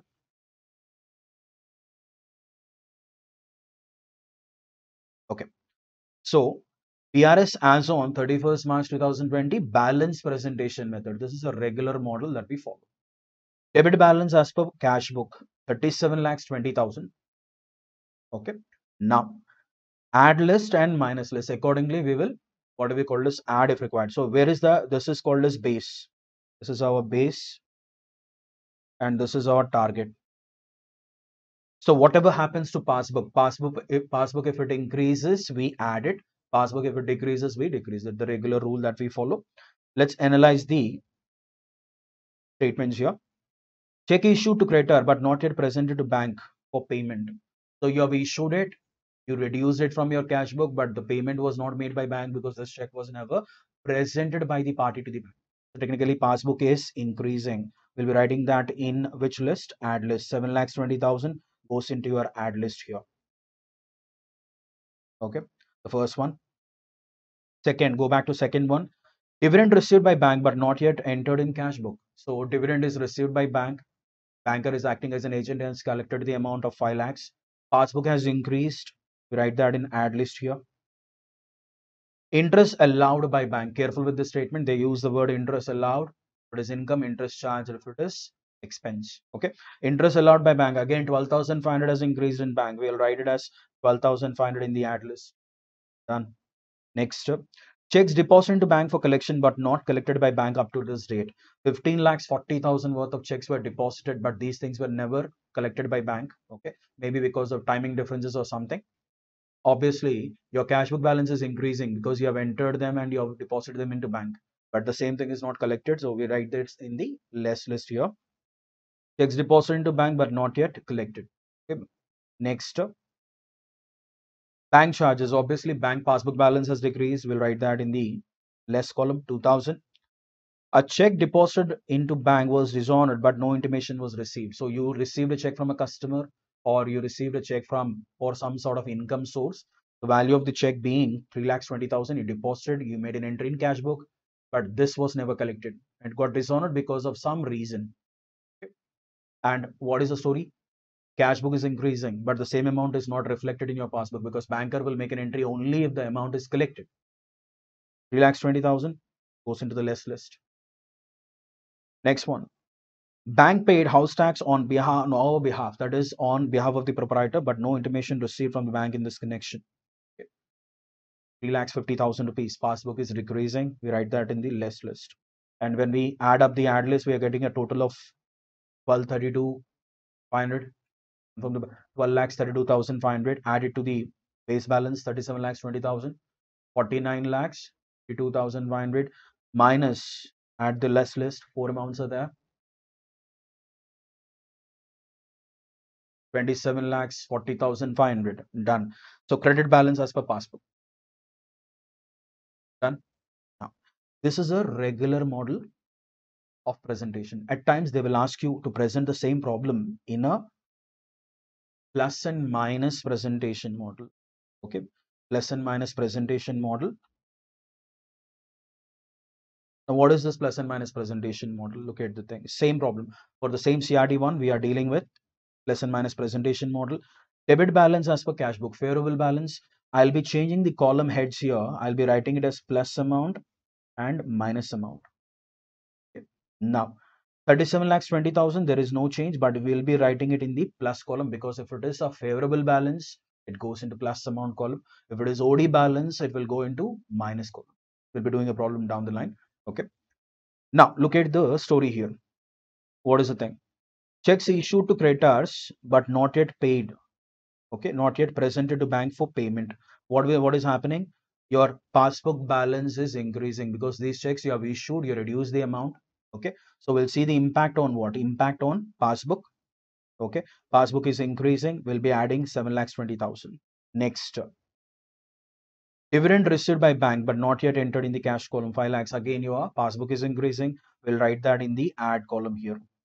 Okay, these two amounts. Done. Let's go to the next page. What is the next statement?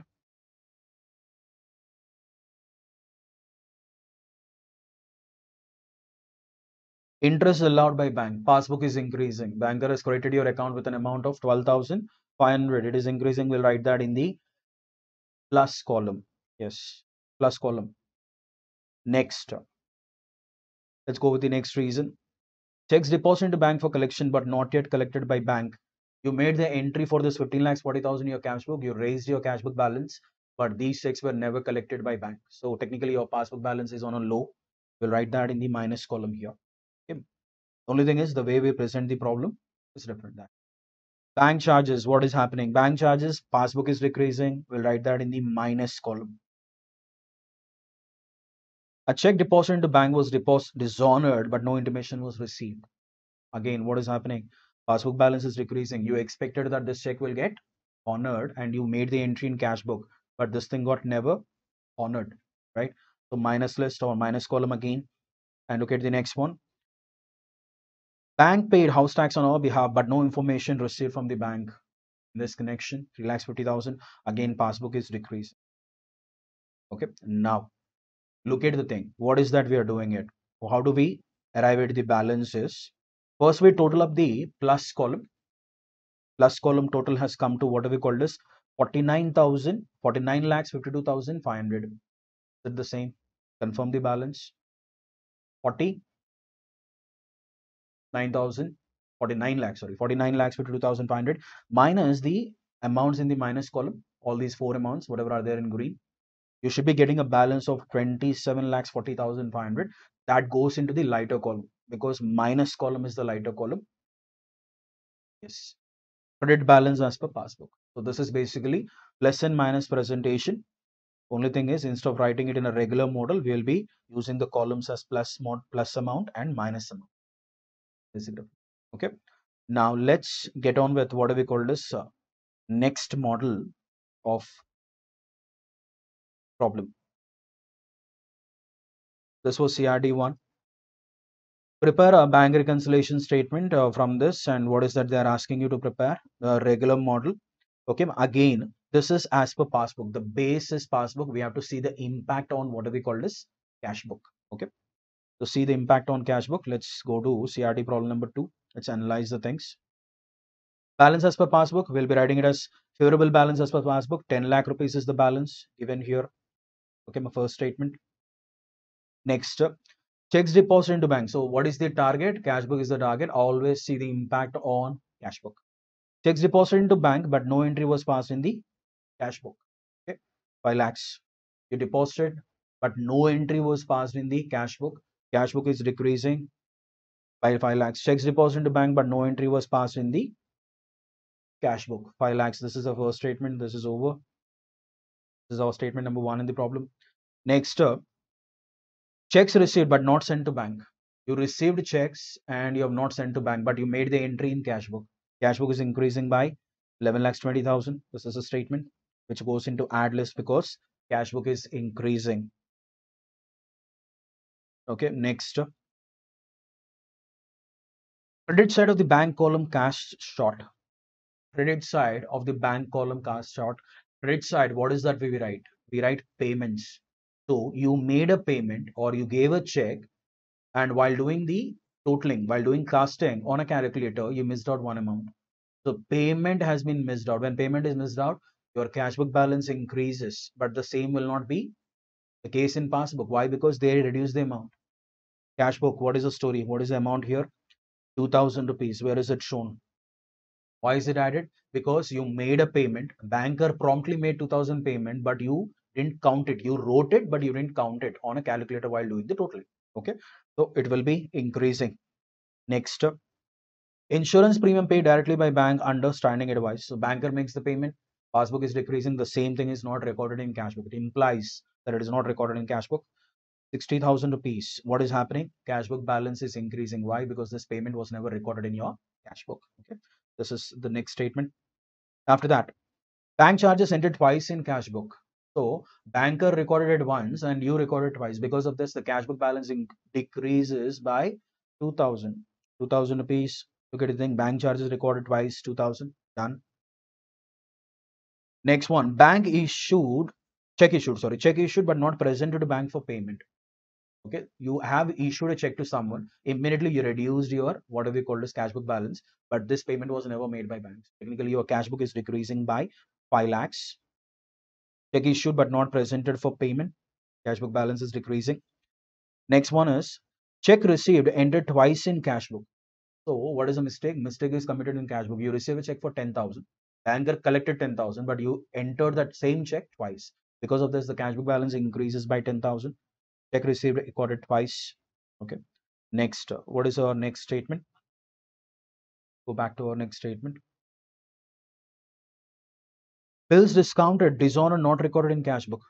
You discounted a bill with a bank, this thing got dishonored, and immediately banker must have reduced the amount from your passbook. But did you record that in your cash book? No. Because of that, the balance increases by 5. Bill discounted dishonor not recorded here, 5 lakh rupees. Done. Next, income tax refund recorded in passbook only. A banker received income tax refund from the income tax department. This thing has increased your passbook balance. This was never recorded in your cash book. So technically, your cash book balance is decreasing by 10,000. This is your problem number 2. Total of the ad side, total of ad column. Is it coming to 16 lakhs 92,000? Yes. Total comes to 26 lakhs 92,000. Minus all the less amounts here. Does it total up to 10 lakhs 12,000? Done. Favorable balances per cash book 16 lakhs 80,000. Done. Let's see the next problem. Okay, problem number 3.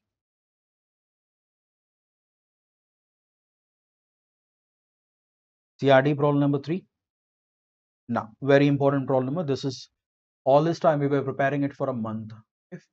Careful with this problem. When Nikki and Co received a bank statement showing a favorable balance of 10 lakhs 39,200. So this partnership firm, they received a bank statement, and this bank statement showed a favorable balance of 10 lakhs 39,200 for the period ended 30th June. Usually they will use the word for the month of, but here they have used the word for the period ended, which means that this is not for 1 month, this is definitely for more than 1 month. How many months are involved in this, you'll get to know that the content of the problem. This did not agree with the balance in cashbook, and examination of cashbook and bank statement showed the following. So what exactly went on? A deposit of 3 lakhs 9,200 paid on 29 June 2000 has not been created by bank till 1st July. Okay, this is first. Okay, what is happening? Let's understand this solution. Let's go to our solution here. CRT problem number 3. So what is the base balance? Favorable balance as per cash passbook here. Why? This is as per bank statement. This particular balance is provided in your bank statement. So we'll be taking it as balance as per passbook. 10 lakhs 39,200. A deposit of, what is the impact book? Target is your cash book.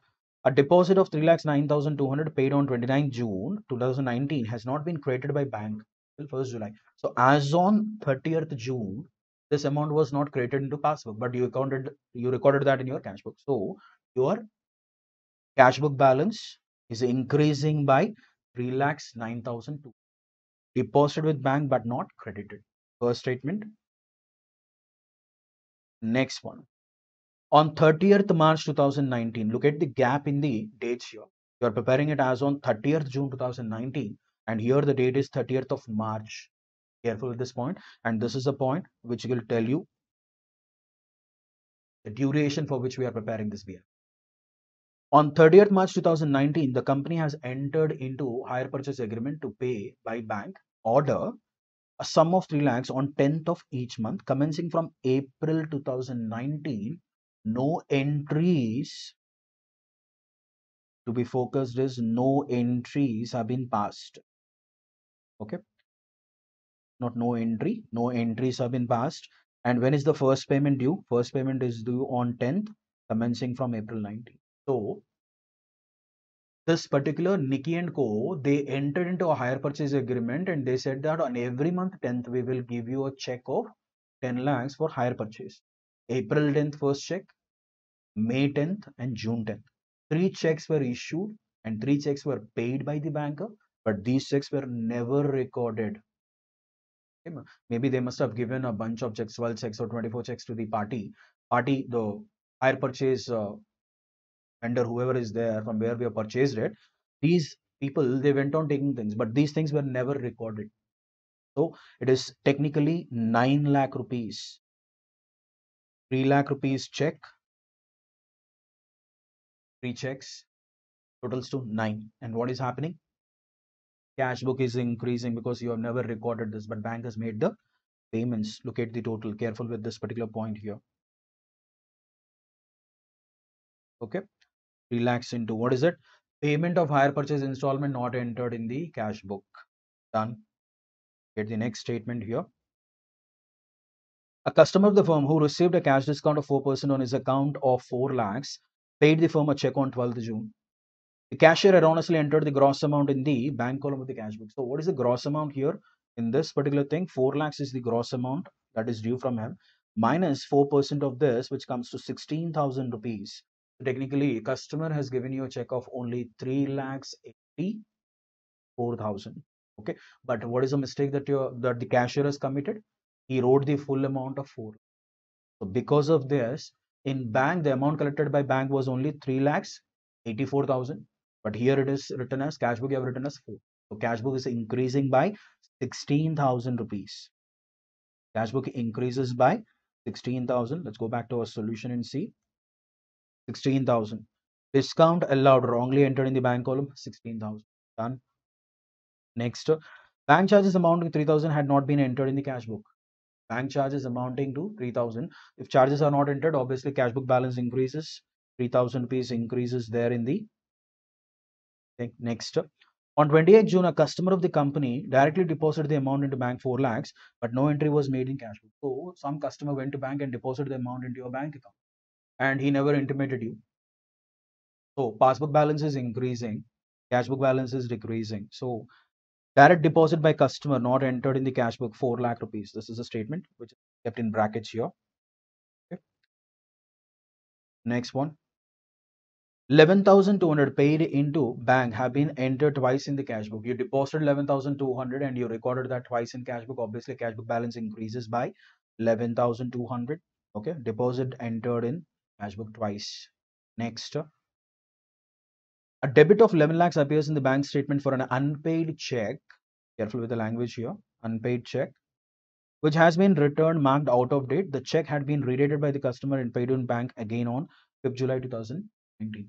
You received a check from a customer for a value of 11 lakhs. You deposited that into bank, but banker, they didn't credit the amount. This check got dishonored, not because of lack of amount in the account, but the check is out of date.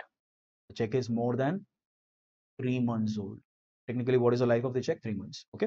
So because of that reason, what is happening? Your cash book is increasing by 11. Why? You wrote the entry and you never had an idea that this particular check will be returned by the bank. And that thing happened on what? Again, you received it back, got the date changed by the customer. You went to back again on 5th July. But technically, we are preparing BRS as on 30th June. Okay. So this is your CRD problem number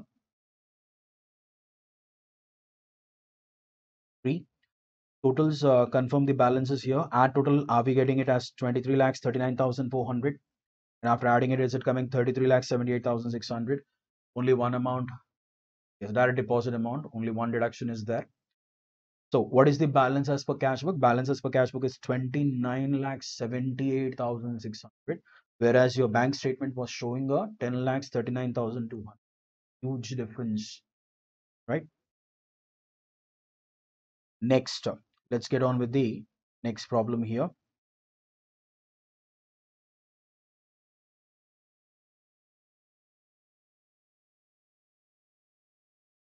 Yeah, problem number 4. Okay, again, balance presentation method in plus and minus, but this thing is different. Already we have seen in problem number 1 that was favorable balance. This is an OD balance. Focus on this. Okay, the bank overdraft as per cash book. Bank had a what do you call this? Bank overdraft is reflecting in cash book 6,340. Okay, what is that? We will write in our solution. First, let's complete the regular balance presentation model. After that, we will focus on what do we call this? Plus and minus presentation model. OD balance as per cash book 6,340. Okay. Next, look at the first statement here. Opening balance is taken. What is our target? Passbook is our target. In balance presentation method, if OD balance is given, you should always target the other book. Cash book is provided, passbook. Okay, why are we saying this? There will be a change. Very soon we'll be seeing it. Okay. Interest on overdraft of 6 months ending 31st December 2000 entered in passbook. That this is not entered in cash book. Because of this, your passbook OD is increasing by 160. Is it? Yes. To get the thing, add list 160 added. Next statement. Bank charges are debited in passbook only. Obviously, when bank debits your charges, bank charges, your OD increases, again your OD is increasing by 400. Bank charges debited in passbook but not entered in cashbook. Next one, checks issued but not cashed prior to 31st December 2020. How much worth of checks? 11,68,000 worth of checks are issued. Because of this, your cashbook OD has gone up. But are they presented to the bank? They were not encashed. So what is happening? Passbook OD is decreasing. Look at the thing. Checks issued but not presented for payment. Done. Next. Checks paid into bank but not cleared before 31st December 2020. You deposited these checks, but these checks were never collected. Okay. So what is happening? Passbook OD is still on a high, 22,17,000. Passbook OD is increasing, but whereas your cashbook is showing a favorable balance, it is running from OD to favorable. Okay. Next. Interest on investment collected by bank and credited to passbook. Because of this, passbook OD is decreasing by 12 lakhs. Okay. Now do the total. And is it okay? 22 lakhs 23,900 minus, right? So what is this balance? Balance as per passbook, credit balance or favorable balance. It is the opposite of the initial balance. Cashbook is showing a OD and your passbook is showing a favorable balance. Okay. Now look at the second model. What is the second model that they have asked us to prepare? They have asked you to prepare plus and minus presentation model. Here, when you are preparing the problem under this plus and minus presentation model, you have to keep in mind your base and target are the same. Here, your base was what? In balance presentation method, this was your base, and you saw the impact on passbook, correct? Now, in OD balance problems, if you are presenting the problem under plus and minus presentation thing, always keep in mind your base and target are the same. That is, your base is cashbook and target is also cashbook. This will ease out the work. It will be very easy if you do it like that. Let's analyze them. So let's go back to our initial balances. The bank overdraft as per cashbook. Okay, so what is the base? Cashbook is the base, and which balance is it? OD balance. So what is that we are doing? Overdraft balance as per cashbook. Which column? Minus column. While doing first problem, I told you favorable balance will write that in plus column. OD balance will write that in the minus column. The negative column or minus column. So overdraft balance under plus and minus presentation method will go into minus column. Okay. Now, what is the second point that you have to keep in mind? Base and target is the same. That is, your base is cashbook and your target is also cashbook. See the impact on cashbook only and write accordingly. Okay. Now, look at the first statement. Interest on overdraft for 6 months ending 31st December 2020 entered in passbook. So when interest on overdraft is recorded, okay, all this time we were looking at the impact on passbook. Now see the impact on cashbook. What is happening? Cashbook OD is decreasing because this 160 was never recorded in the cashbook. Where is that we are writing that? Cashbook OD is decreasing, write it in minus column. Okay, a simple way to handle the problem. Right, let's see the second statement so that we'll have a clarity. Bank charges are debited in passbook only. Previously we were focused on passbook. Now see the impact on cashbook. Did you record this charges of 400 in your cashbook? No, because of that OD is decreasing. Go and write that in the decrease column. Okay. Next, checks issued but not cashed prior to 31st December 2020. Checks are issued. When you issue checks further having OD balance, what will happen to your OD in cashbook? OD tends to increase. Add column plus amount. Okay, this is plus amount and this is minus amount. Am I being clear? What is the value of the checks? 11,68,000. Done. Let's see the next statement. Checks paid into bank but not cleared before 31st December 2020. Checks are deposited. Obviously, your cashbook is now running into favorable balance from OD balance. What is the value of the checks? 2217. But what is the story here? Passbook is still in OD. Cashbook is decreasing. Cashbook OD is decreasing. from 6,340, the OD has come to a positive balance. Technically, it is decreasing. We'll write that in minus column. Careful when you're handling these favorable to OD and OD to favorable balances. And last one, look at the last one. Interest on investments collected by bank and credited to passbook. So passbook OD is decreasing, but what is the impact in cashbook? Cashbook OD is still high. Add column. What is the value? 12 lakhs is the value. Is high or it is more? Is in add. We'll write that in the plus column. Now look at the thing. Total up, which side is more? Obviously, your plus column is more. Plus column has got an amount of 23,68,000. The same total is what we got there. Minus this amounts on the minus column. 1,44,100. Are we having a match of answer? Yes. 1,44,100. Opposite. It should have come on the opposite side. If the balance comes here, it will be the same OD. If the balance comes on the same side where you wrote the initial balance, it will be favorable. That opposite of it. Right? Now, let's see another problem. So this is plus and minus presentation under OD balance. Problem number 1 was favorable balance. Problem number 4 is OD balance problem. Look at the, try to analyze another problem.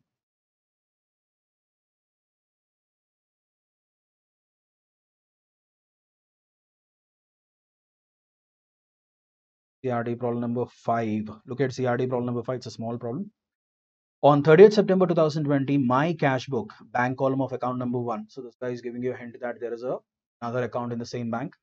So it's a bank overdraft of 49,350. This guy has bank account, okay, and his cash book is showing a OD balance of 49,300.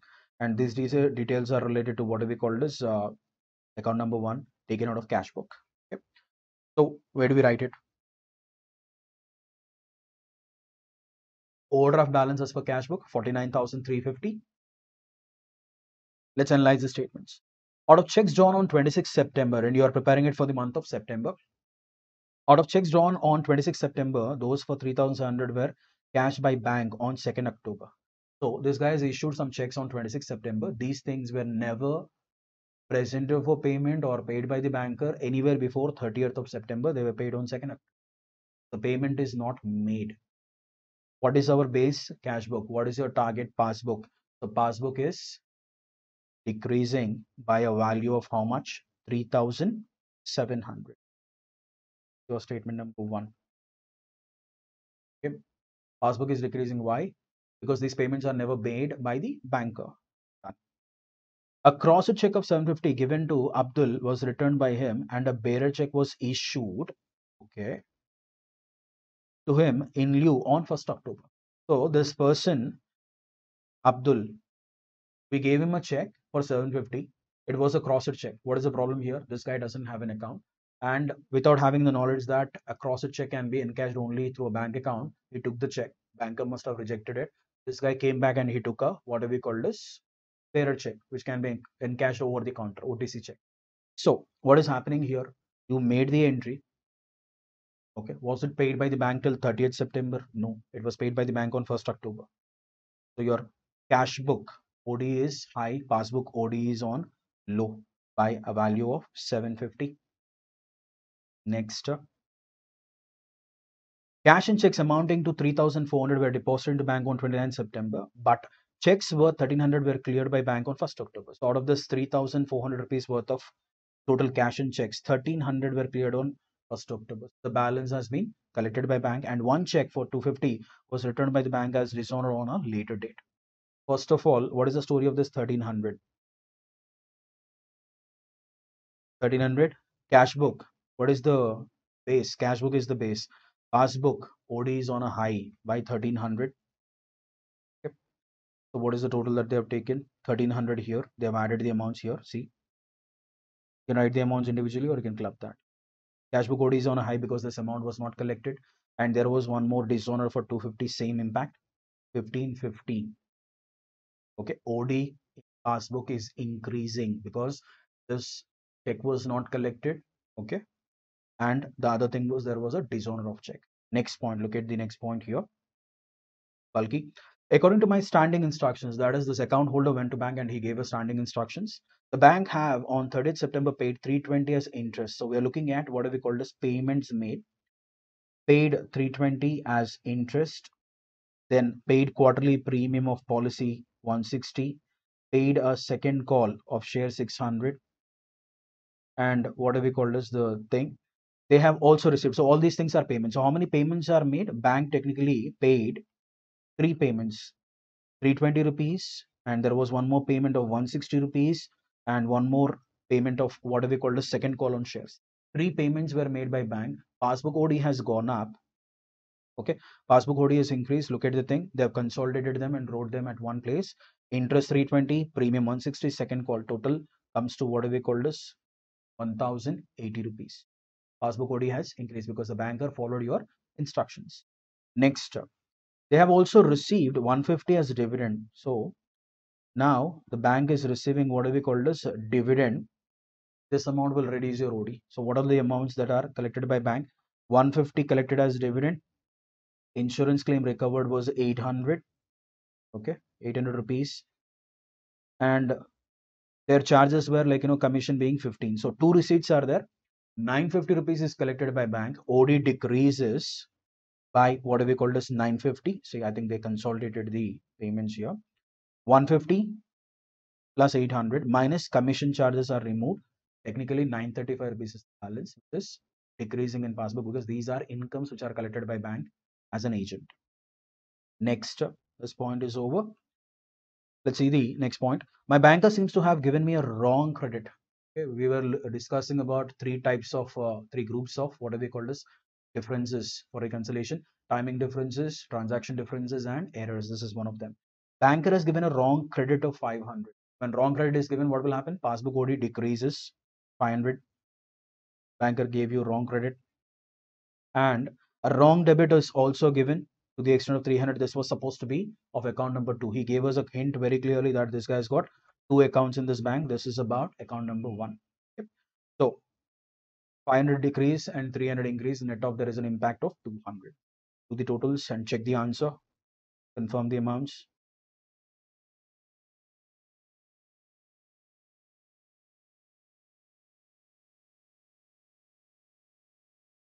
Done. Let's see the next problem. Problem number 6. The bank passbook of account number 5678 of Mrs. Rani showed an overdraft balance of 33,570. So this lady has a bank account, and the bank account ending with the number 5678. Careful when they are giving you account number 1 or account numbers, last 4 digits of your account number and all that. Right. On 31st March 2020, on going through the passbook, the accountant followed this. So bank passbook showed a OD balance of 33,575. This will go into our solution as OD balance as per passbook 33,575. Next, let us analyze the reasons here for the differences between cashbook and passbook. Now, first reason, a check of 1080 credited in passbook on 28th March 2020 being dishonored is debited again in passbook on 1st April. Careful with the dates here. It says that the check was originally credited by bank in passbook on what do we call this 28th of March, which means that this check was deposited before 28th. Let us take it as standard 3 days before. 25th of March, the entry was made in cashbook. You made an entry, Mrs. Rani made an entry in cashbook for this check on 25th. It deposited into bank on 25th. Banker collected it on 28th. And again, they reversed it, but the reversal date, careful with the dates, the reversal date is 1st April. Now, what is the date on which we are preparing this BRS? 31st March. So as on that day, the bank was having a credit of 1080 and cashbook was showing a debit of 1080. And this thing, when was it reversed by this lady? There was no entry in cashbook, but the dishonor of the check until 15th of April. So Mrs. Rani came to know this on 15th. So technically, both the books are showing same balance. There is no problem. It will not come into your reconciliation statement. Simple. Listen to me flat. I'm reiterating this. 25th, Mrs. Rani made an entry in cashbook of a check received for a value of 1080 and she deposited into bank on 25th. 3 days before. We're trying to understand it by taking an example of a date. On 28th, what banker did? Banker created your bank account. Subsequently, banker realized that this particular check had a problem. It got dishonored. They never got the money. So, and that reversal entry is done on staples. Technically, it was debited in Cashbook as a receipt and it was credited by bank as on 28th, and reversal was made on 1st April, but we are looking at the status as on 31st of March. So this will have no impact on your BRS. You will not find this 1080 anywhere in your solution. Okay, check this.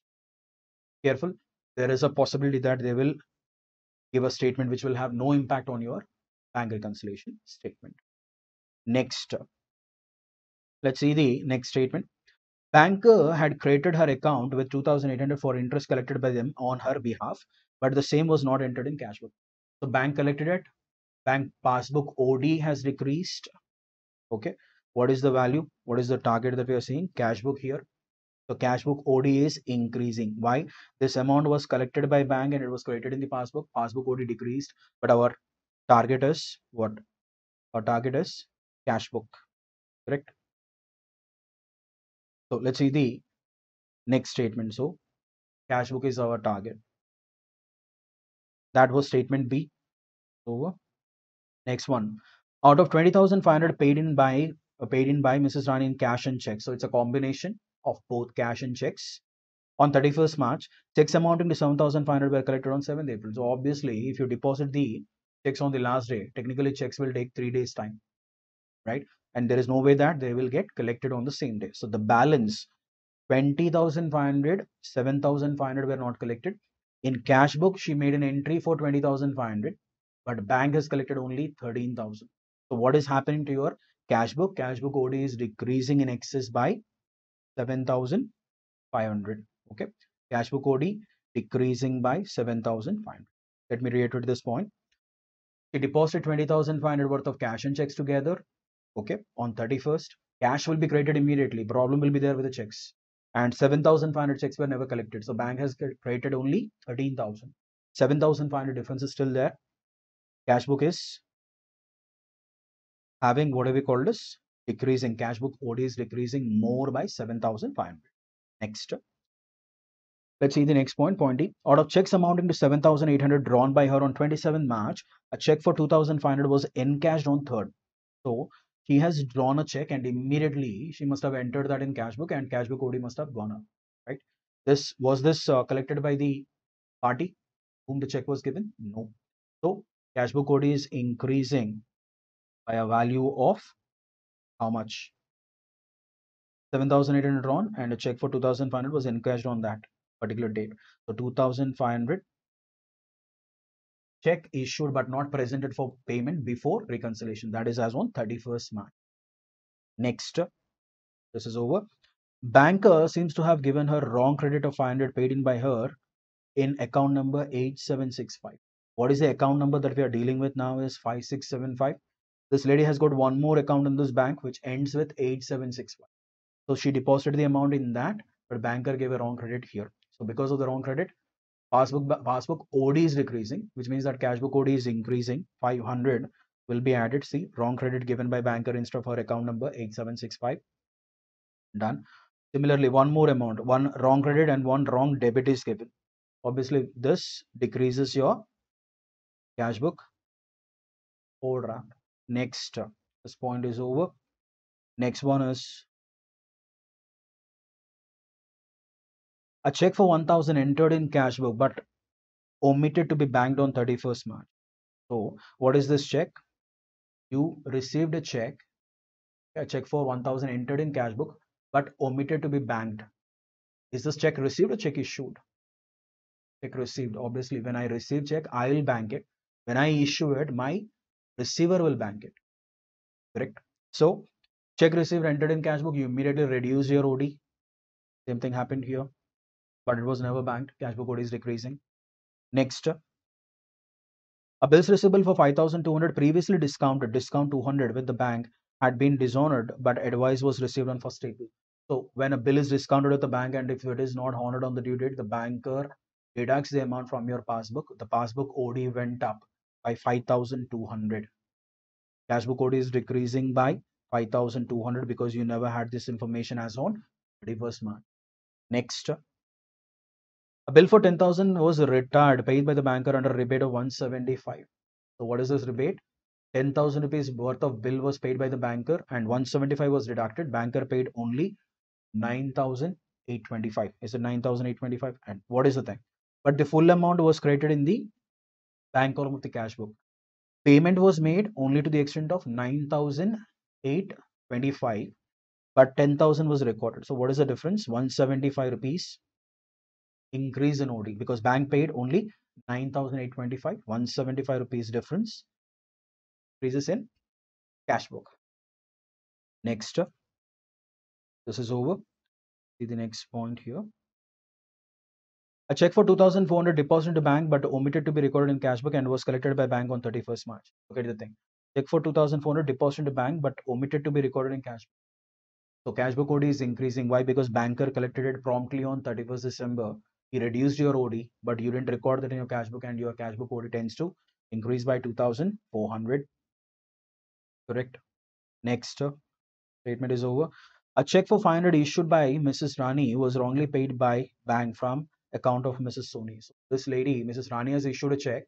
It was supposed to be paid from her account, which was not paid. The passbook OD is low. Passbook OD is low or is high. Passbook OD is low because the payment was never made.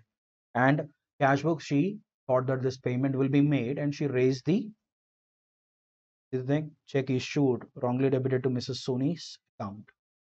Next, interest on overdraft for 250 was recorded in cash book as interest on deposit. That is, interest on overdraft or expense or charge by the banker was recorded in cash book. Because of this, what happens?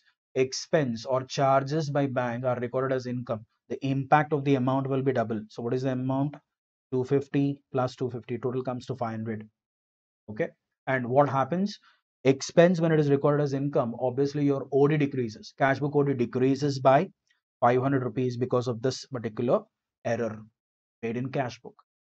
Done with the statements, right? Let's see the totals. Confirm the amount. Right. Add total. Are we getting add total as where is this thing? Opening balance 33,575 plus 8,875, 42,450 minus total 14,500. Done. Overdraft balance as per cash book will be 27,950. Okay. And look at the note point here. They made it very clearly given here. Point A, it is not a cause of difference of balance in cash book and passbook because reversal was done by bank on 1st of April and Mrs. Rani accounted for this on 15th of April. So as on 31st, both the records are having the amounts there. Okay. Careful with this type of points. Okay, let's see the next model. Okay, this is again just a simple model. PRS after preparation of adjusted cash book. So who will do this? What is this adjusted cash book is? All this time, all this timing, transaction and error differences are being recorded in only one statement called as PRS. Now, some businesses, they will not have much of a volume. They will not have huge volume of transactions with bank.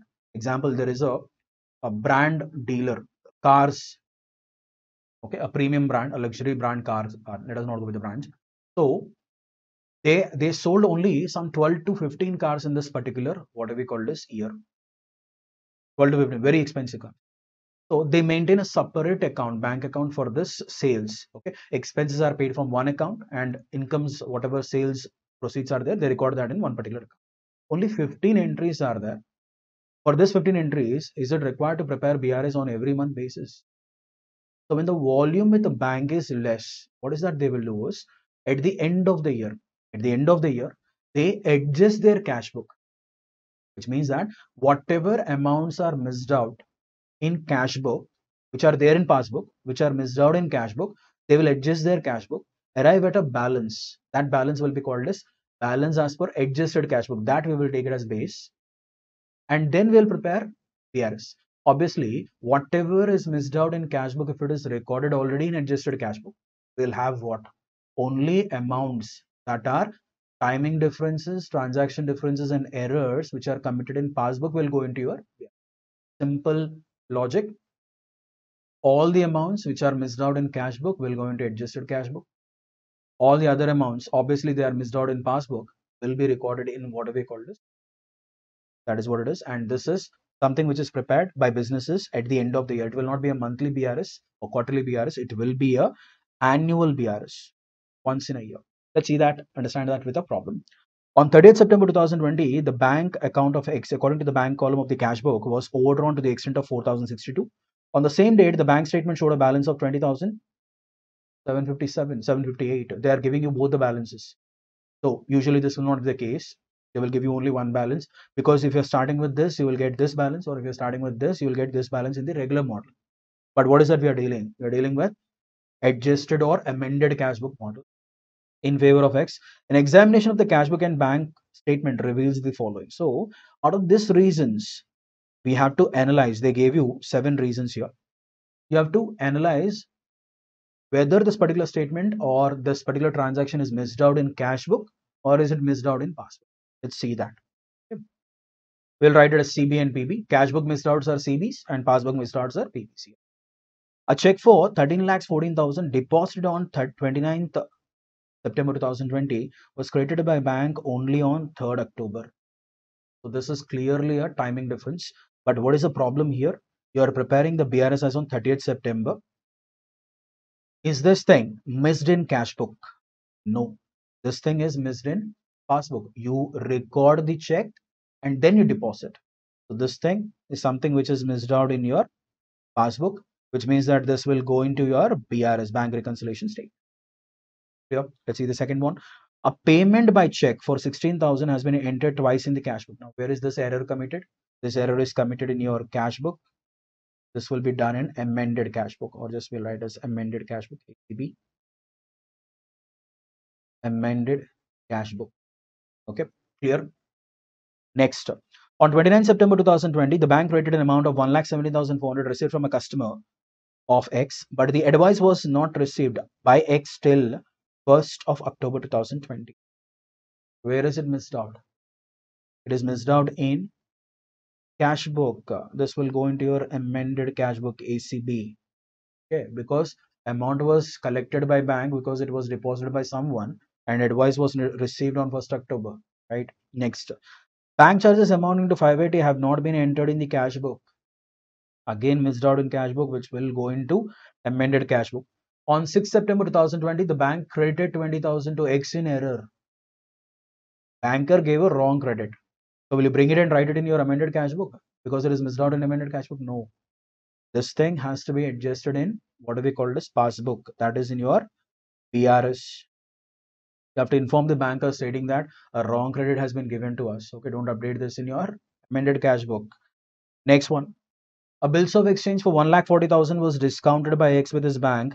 This bill was dishonored on 28th September 2020, but no entry has been made in the books of X. Again missed out in amended cash book. Will go into will be there in your amended cash book. Banker did everything properly. He took your money, 1,40,000. Next, check issued up to 30th September 2020, but not presented for bank for payment up to the date of this is check issued. Where will you record first? Obviously, I'll record that first in my cash book. This is something which will go into passbook, and this is a mistake, that is error, not an error, technically timing difference. Will go into BRS. So how many things are going into BRS? 1 here, 2 and 3. Let's see the solution now. Okay, first we'll prepare amended cash book taking the opening balance of cash.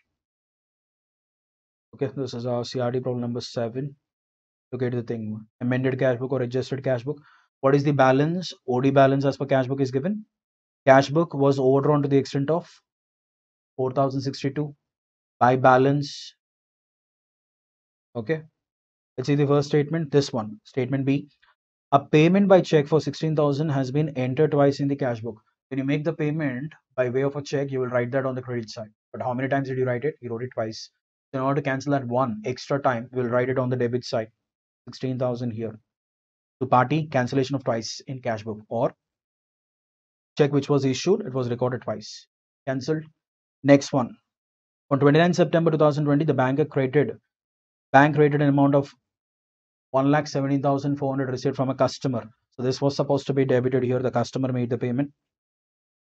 We'll write it now because this was not recorded previously. Next one is again, bank charges amounting to 580 has not been entered in Cashbook. So bank charges are there in passbook which are not entered. Bank charges will go on to the credit side because it is a charge, expense. 580 will be going here as bank charges. Then we are going for something like on 6th September 2020, the bank created 20,000 to X in error. So will I write that in this thing? No, we will adjust that in what we call as BRS. See the thing, what is the error amount? 20,000. You see a 20,000 amount here? No, it is wrongly created to you. You have to update it to the banker saying that please revert that amount, take the amount back, right? Because it belongs to some other customer. Now, next thing, a bills of exchange for 1,40,000 was discounted by X with his bank. This bill was dishonored on 28th September, but no entry was passed. The banker has deducted 1,40,000. You didn't update that. Write that on the payment side. By customer, bills receivable dishonored, a value of 1,40,000. It is made now. Next thing, the last one will go into what we call this. So BRS again. Are we done with this? Yes. So now we total up. Check the totals. All the things are done. Credit side, I think it's more.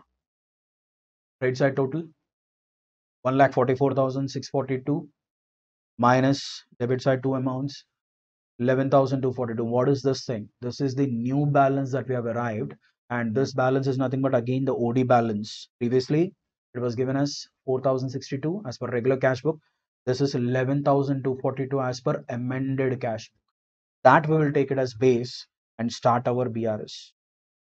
Okay, 11,242 overdraft balance as per cash book, that is amended or adjusted. You can write it as adjusted or amended. Even if you write it as cash book, it is well and good. Okay, so how many statements are there which we have already marked in the problem? 3 statements are there which are supposed to, let's wipe off what do we call this amended cash book statements here so that we'll have a clarity. B, 3 statements, statement A, statement E and statement G will go into your thing. First one, a check for 13 lakhs 14,000 deposited on 29 September 2020 was created by banker only on this date. So deposited, OD should have decreased, right? What is your base cash book? Passbook is your target. So where is that we are writing it? What is the value? 13 lakhs 14,000. OD in bank is increasing. Why? Because this amount was never collected by bank till 30th September. Okay. Regular thing. From here we'll be following the same regular procedure of preparation of BRS. Next one. Banker, see on 6th September 2020, put a star to this. The bank created 20,000 to X in error. So when credit is given, what will happen? Passbook OD has decreased, right? 20,000 decreases there in the passbook OD. Inform the banker, ask him to revert it. Okay. Again, banker will bring back your OD to the original amount. And the last one is 13 lakhs 26,000 worth of checks were issued. So obviously, where will it go? It will go into your minus list because bank passbook OD is decreasing by 13 lakhs 26,000 because these checks are never paid by the bank as on that 30th September 2020. So this is the amended cash book model problem of what we call as BRS. Yes, do the totals here. Check the totals. What is the new balance? You can solve this problem as a regular problem also. Instead of preparing amended cash book, you can prepare it as if it is a regular problem. That can also be done. You can do it. Okay, balance is matching. So 20,758. And if you observe, the same thing is given here. Question was already having that particular amount. See, they've already given you the answer. 20,000. Right. So that's it. We are done with BRS chapter number 5. Today we'll be dealing with a chapter called as trial balance, chapter number 6 in our chapters. So what exactly is this trial balance? Okay, but trial balance is a summary. Which is prepared after completing what we call this the posting into ledger. So trial balance is basically a statement which is prepared before preparation of final account. And what is the process called as? The process of preparing a trial balance is called as extraction. And why is it called as extraction? Is We are picking up the balances from ledger accounts and we are writing the final balances in a statement. Okay. Usually ledger accounts will show balances, either a debit balance will be there or a credit balance will be there. So we are extracting this particular thing and we are writing that in a form of a statement. So let's see this. Generally, accountants follow double entry system of accounting to record the business transactions and events. So what is the system that we follow is double entry system. For every transaction will have a twofold effect. That is, what is that business has received and what is that the business has sold. So under double entry system, the amount written on the debit side of various accounts will always be equal to the amount entered on the credit side, vice versa. So hence, this trial balance is called the statement or summary trial balance. When you extract your trial balance and when you total up the debit side and credit side, the total must match. Okay, this thing is the proof of what we call as double entry system, that every debit has got a equal and corresponding credit in that particular. Okay. Now, agreement of a trial balance is one of the proof that, it is only a conclusive proof that your accounts are drawn correctly. Now, features of trial balance. So what exactly are the features of trial balance? It contains the balances of all the ledger accounts and balance of cash book. So this trial balance is basically prepared from two sources. One, the ledger.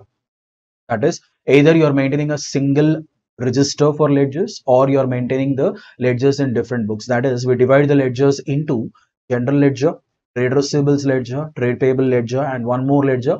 Private ledger will be there, but this is very rare. So the source for preparing a trial balance will be your general ledger, trade receivable ledger, trade payable ledger, and cash book, because cash and bank balances are extracted from cash book and all the accounts, other accounts are taken from general ledger will have what, all accounts other than what we call as credit customers and credit suppliers. They'll be there in your trade receivable ledger and trade payable ledger.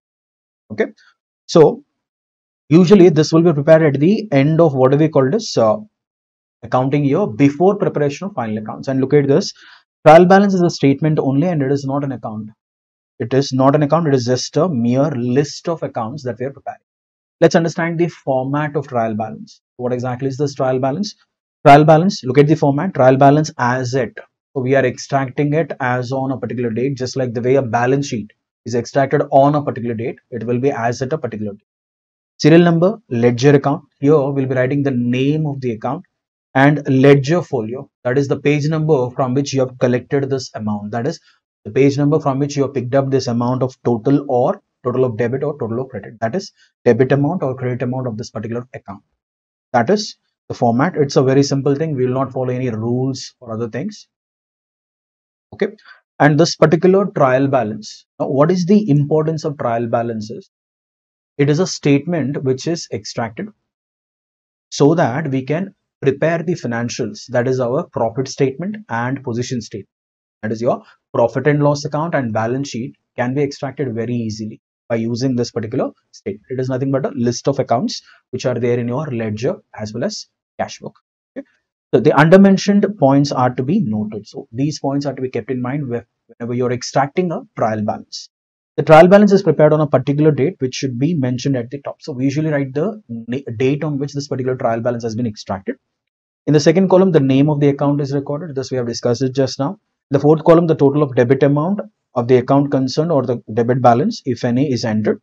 The next column is total. The two columns are total at the end. So what is the ultimate thing that you are supposed to do? What is the purpose is to reconcile or to understand whether debits and credits are equal or not. That is the reason why we are preparing a statement called as trial balance. The first and the third columns need no as of now, you're not required to have a clarity. You'll be doing a lot of final accounts problems which will be based on this particular. And there are some methods, there are different methods in which this particular statement called as trial balance is extracted. Let's understand what are the methods that are. Look at the first one, total method, or it is also called as gross method. Total method or gross method is, under this method, every ledger account is total and the total amount, both debit and credit sides, is transferred to trial balance. That is, for example, you are doing the total of a cash account or say cash book, cash column. Okay. So cash receipts will be there on the debit side, cash payments will be there on the credit side. You do the total of cash debit column, that is receipts column, and cash payments column. Both the totals are taken and both the totals are entered under this total method. Okay, see this, in this method trial balance can be prepared as soon as ledger account is total. Okay. Next, time taken to balance the ledger accounts is saved under this method, as the balance can be found out in the trial balance. So we don't have to do the exercise of balancing in ledger. What is that we will do? We do the activity first, posting is done, and once the posting is over, we do the balancing. It can be done on a periodical basis and all that. You've already learned what is this balancing and all that. Instead of doing that balancing activity in the ledger, if you're following this method, you can do the balancing in trial balance, because both debit amount and credit amount are there in this particular statement. Okay, that is the advantage. The time whatever you're spending on balancing it in ledger can be saved under this particular method. Okay. So specimen of what we called as trial balance under total method, serial number, name of the account. Okay, just now we have discussed that it is like one, I'm writing it as cash account. Okay, imagine like I've got a debit balance of 7,000. When I did the total of debit side, I got a balance of 7, total of 7, and the other side total is 5. So technically it is 2 lakhs, the balance in cash. But here, what is that we are doing? We are writing both the amounts, that is debit amount, debit total of amount, debit total amount of cash, and credit total amount. This is a total method. Okay, an illustration has been given here. Cash account. They have given you an illustration here. See the thing. Trial balance of X & Co as at 31st March 2020. They gave what? Total of debit 35,500 in cash account and 28,000. So when you minus debit minus credit, you will be getting a balance of 7,500. That is your cash balance. So we'll be recording both. You don't have to take the headache or the tension of balancing it in ledger and picking up one amount when you're following this method in preparing your trial balance. Okay? That is an advantage. And next one is balance method that we usually use. This is very rare. You will not find this method where in the books of accounts. So this is a method that what is the net method is, here you have taken both the amounts, isn't it? 35,500 and 28,000 net of, you write debit balance, it is more 7,500 and all that. But here we square off and we write the balances here. Same example is carried here. See the thing, cash account is showing a balance of 7,500 here. The balance method, total method, and balance method, these are the two methods. And we have one more hybrid method which is called as total and balance method. That is combination of both 1 and 2. That is your total method and balance method. Here in this thing we'll be writing it as what? Cash account. If you go back to the thing, cash account, both the balances are taken. 35,500 and 28,000 is taken. And again I'll be writing 7,500 in the thing. That is what we called as this method. See, cash account 7,500. This is the balance thing. And under total method 35,500 and 28,000. So these are some of the methods in which trial balance is prepared. So what exactly the trial balance carries? Carries all the what do we call this? Debit balances and credit balances. And debit balances generally will be all asset accounts. All assets will carry a debit balance. All expenses will carry a debit balance. Losses, drawings account, cash account will have debit balance all the time. Okay. Bank account shows favorable balance. If you have balance in bank account will show what we call as favorable balance, that we call as debit balance. Apart from that, this statement trial balance will also show credit balances. That is, all liabilities will have credit balances. Liabilities, incomes and revenues show credit balance. Profits and gains show credit balance. Capital account obviously shows what we call as a credit balance. And bank overdraft, that is, if you have drawn more than what you have in your account, it may have a credit balance. That is overdraft balance. So, pro forma for trial balance is given here. Okay. Self-study. This is again a format, and they gave you two notes which are very important. See the thing.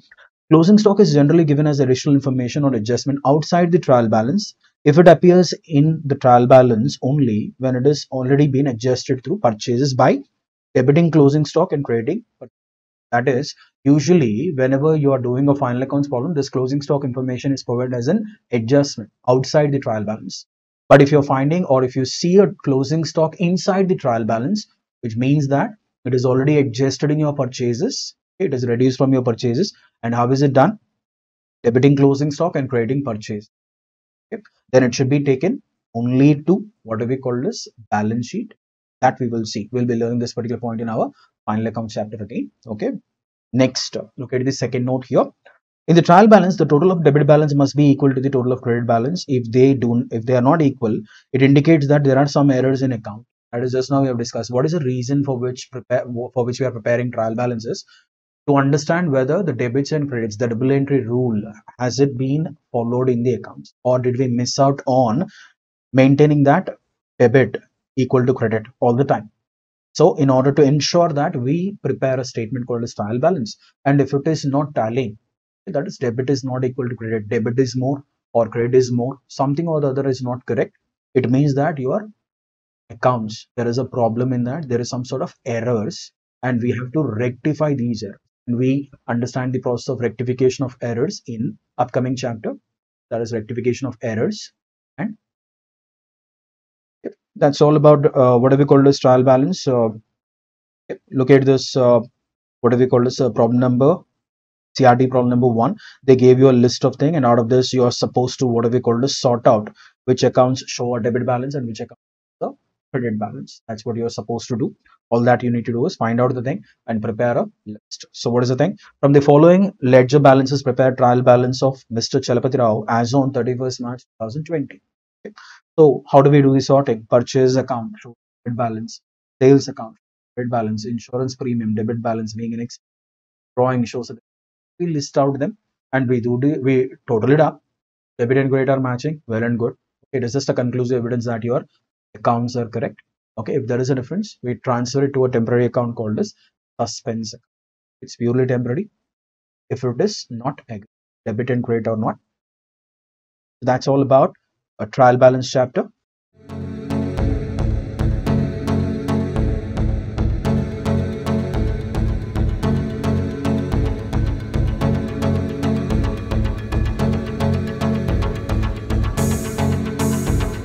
Preparation of final accounts of sole proprietor. Okay, and in that, final accounts of non-manufacturing entities. Who are these non-manufacturing entities? Entities which do not do any sort of manufacturing activity, but they buy the article from a supplier and sell the article in the same form. Okay, they'll not be doing any sort of processing on the product. Maybe they will do something called as packing it so that it can be brought into saleable condition. Okay, look at this.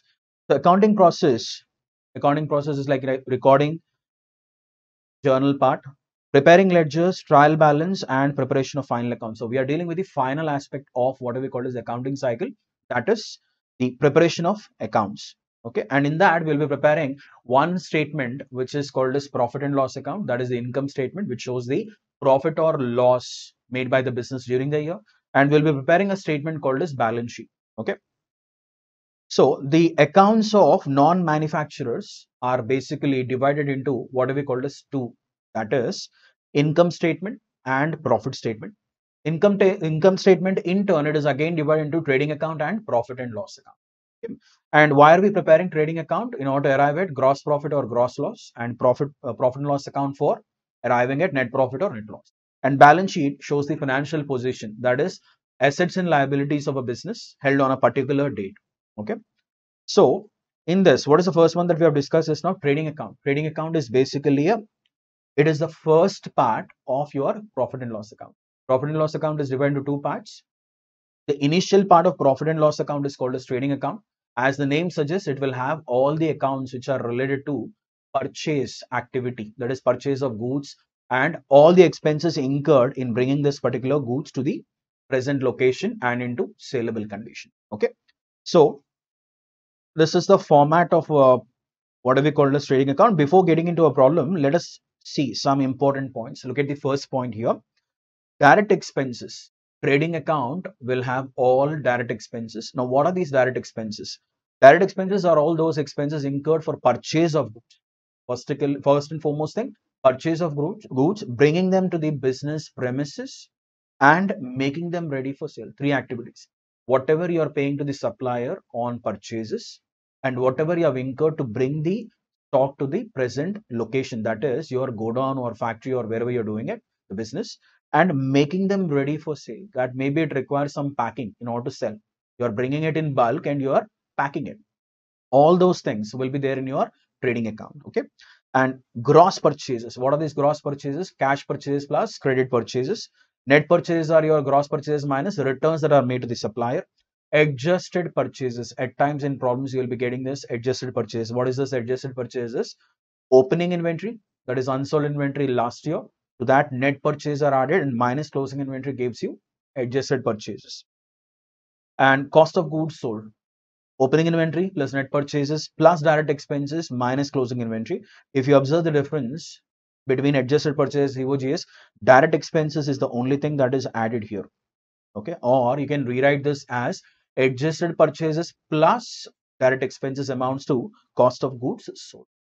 Gross sales obviously includes both credit sales and cash sales. Net sales are nothing but gross sales minus sales returns made by the customer. And gross profit is nothing but net sales minus COGS. And how do we arrive at the gross profit percentage? Gross profit by net sales into 100. And closing inventory is calculated as cost of goods available for sale minus cost of goods. The left out part is called as closing inventory. And the resultant difference, if your credit side of trading account is more, you will be getting gross profit. And if your debit side of trading account is more, you'll be getting a gross loss. Okay? And closing inventory should be valued at cost or net realizable value, whichever is lower. This is as per AS2. And a small note to be noted is, initially, when you are doing journal chapter, we have discussed that these accounts, purchases, sales, purchase returns, and sales returns, are real accounts. At that time, in order to what are we called as, for clarity purpose and ease of understanding. But technically, when it comes to final accounts, these accounts are treated as nominals, and we should always treat them as nominals only, because these activities, purchase, sales, purchase returns, and sales returns, are processes, are activities which are telling us whether there is an inflow from supplier or whether there is a outflow to the what we call as customer, inflow from customer, that is sales returns, outflow to the supplier, that is purchase returns, and all that. So they are only processes which are telling you the direction in which the stock is heading. So always keep in mind that purchase returns, sales returns are to be treated as nominals only. Let's see a small problem on this trading account. So what exactly is recorded, what exactly is closed in trading account? From the following information, prepare the trading account for the year ended 31st March 2020. Opening inventory is given, cash sales, credit sales are given, written outwards 10,000, wages and salaries, carriage, freight 3,000, cartage, cash purchase, credit purchases, written inwards, goods stolen. This is an abnormal loss which will go on to the credit side, will be shown as an outflow of goods. Clearing charges, customs duty, marine insurance, octroi duty, closing inventory, but its market value is 84,000. And just now we have seen in the last point that closing inventory should always be valued at cost or market value, whichever is lower, and we'll be taking it as 84,000. Let's see the solution here. Trading account for the year ended. This is a year statement. All the accounts in this are showing 1 year figures here.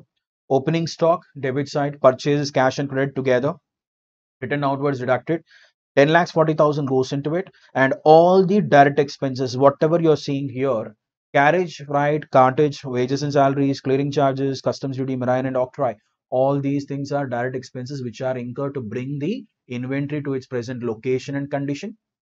Okay, present location and into a condition where it will be available for sale, where it can be sold. Sales part is given, returns, and look at the thing, by goods lost by theft. This is like a abnormal loss. Okay, and by closing stock.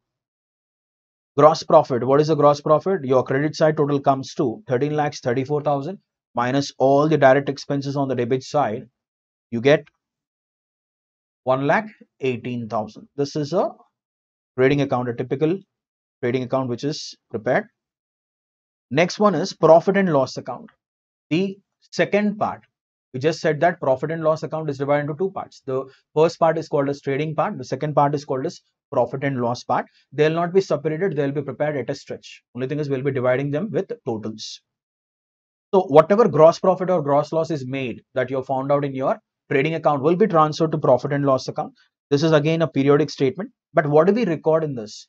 All the direct part is shown in your trading account, and all the indirect part will go into your profit and loss account. That is, apart from purchases and expenses incurred for purchases and expenses incurred to bring the articles into saleable condition, will be incurring a lot of things, because they will have what we call as administrative expenses, selling expenses, distribution expenses, financial charges. A lot of things will be there in business. In order to record them, we'll be preparing a separate statement called as profit and loss account. So look at the thing here: administrative expenses, selling and distribution expenses, maintenance expenses, financial expenses, and all the provisions and abnormal losses are routed through profit and loss account. One small note here: if nothing is specifically mentioned about carriage, cartage, freight, royalty, and power, then they should be always be treated as direct expenses. So if they are not giving you any clarity, your standing at a point where you are unable to decide whether it is a direct one or indirect one, treat it as always direct. Okay. Similarly, if nothing is specifically mentioned about insurance, lighting, rent, rates, and taxes, then they should be debited to P&L account, which means that they have to be treated as indirect expenses. Okay. Now, let's see the profit and loss account. What will you write in profit and loss account? All indirect expenses that are paid by the business and all indirect incomes that are received by the business will be recorded in this particular statement. Look at the thing.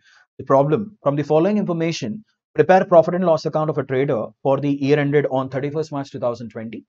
The first account itself says the gross profit. Where will you take gross profit? Credit side by trading account, or you can write as by gross profit brought down. Salaries. Only thing that you have to identify is whether it is direct or not. Second, direct or indirect, and we will be taking only indirect part, and that too whether it is a expense or income. Okay. So salaries obviously is a expense. Carriage outwards, that is carriage on sales.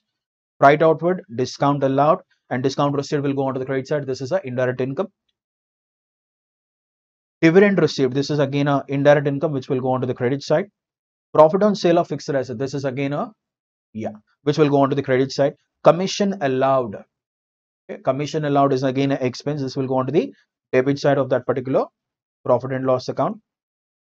Commission received, interest on loan, interest received, in rent paid, general expenses, rent received, brokerage allowed, and loss on sale of fixed assets. Okay, let's see the solution for this. Straight, nothing is missed out. Okay, everything is recorded. Look at the thing. Salaries is an administrative expense. Carriage outwards, distribution expense or selling and distribution expense. So all this part, whatever you're seeing, they are all indirect expenses which are not incurred for the purpose of bringing the goods or getting them ready for sale. Okay, all administrative, selling, distribution, financial, all these things will fall under P&L account. Okay, and after whatever we call this totaling up, you are getting a net profit of 4,92,000 rupees. Okay.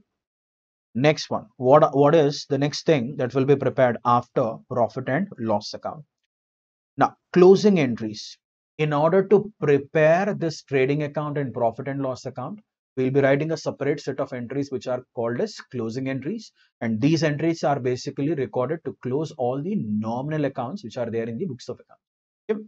So let's see, quickly run these things.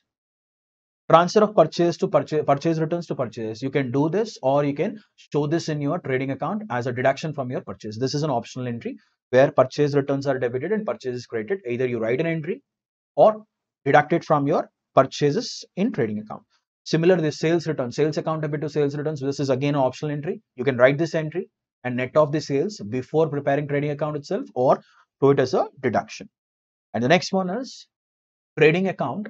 All the debits, whatever we have given, they are all direct expense. Look at the thing, being expenses transferred to trading account, direct expenses. And what are these direct expenses? All the expenses incurred on purchases, incurred on bringing them to the present location and into the condition so that they can be sold. Okay. And what is the next thing? Closing inventory. Closing inventory is usually closed in trading account on the credit side. Alternatively, in order to adjust it, just now we have discussed about something called as adjusted purchases. Opening stock, purchases, and closing stock will be adjusted and will be, yes, if you find closing inventory as an adjustment, we will write that in trading and balance sheet.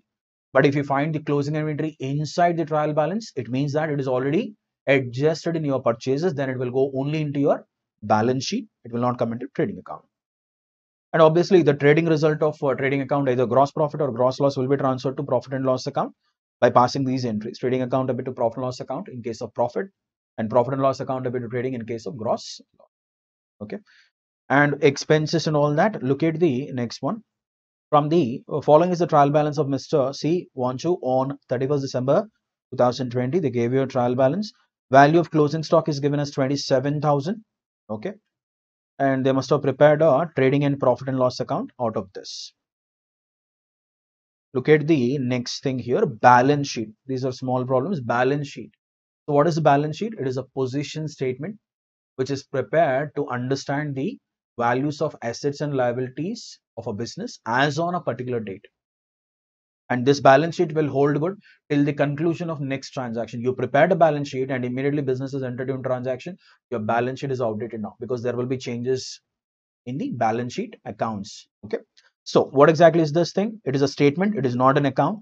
Okay, and it is prepared to understand the financial position. That is why it is called as position statement, or it is also called as point statement. Now this balance sheet is prepared in two different ways, that is in the order of permanence. One is in the order of permanence and in the order of liquidity. Okay, and if your problem is silent, by default you have to go with what we call this order of permanence only. Do not go with order of liquidity. So what exactly is this grouping and marshalling of assets in balance sheet? Okay, assets and liabilities, they are bifurcated into groups. Look at the thing in the order of permanence. Asset side, let us understand the asset side.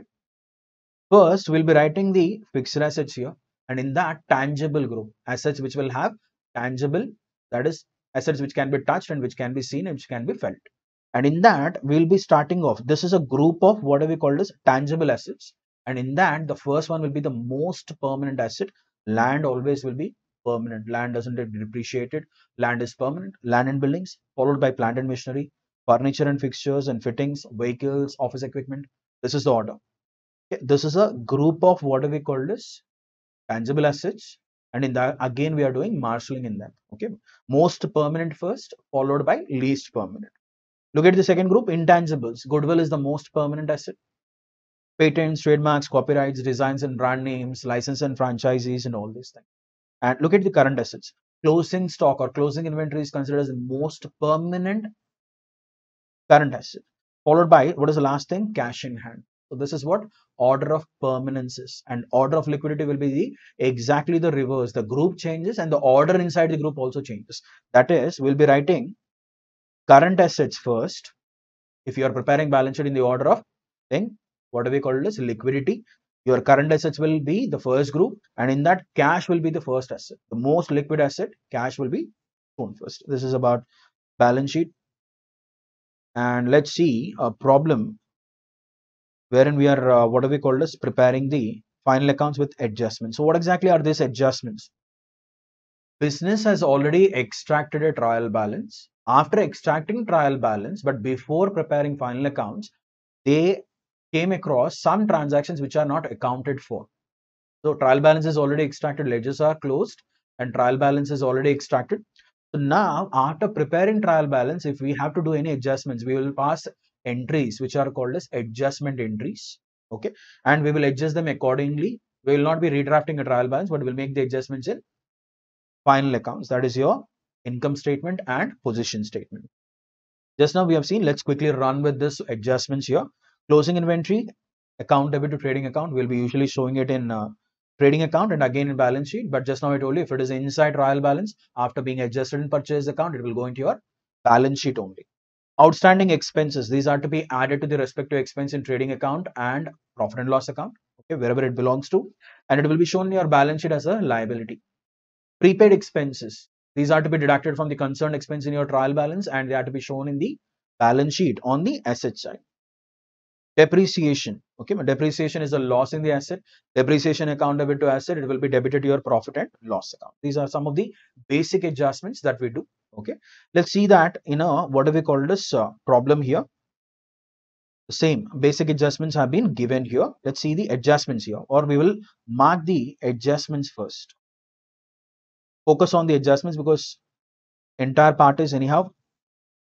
Look at the first adjustment. The closing inventory is valued at 39,800. It is given an adjustment. Where do we adjust it? Trading account credit side. And again, I'll write that in balance sheet.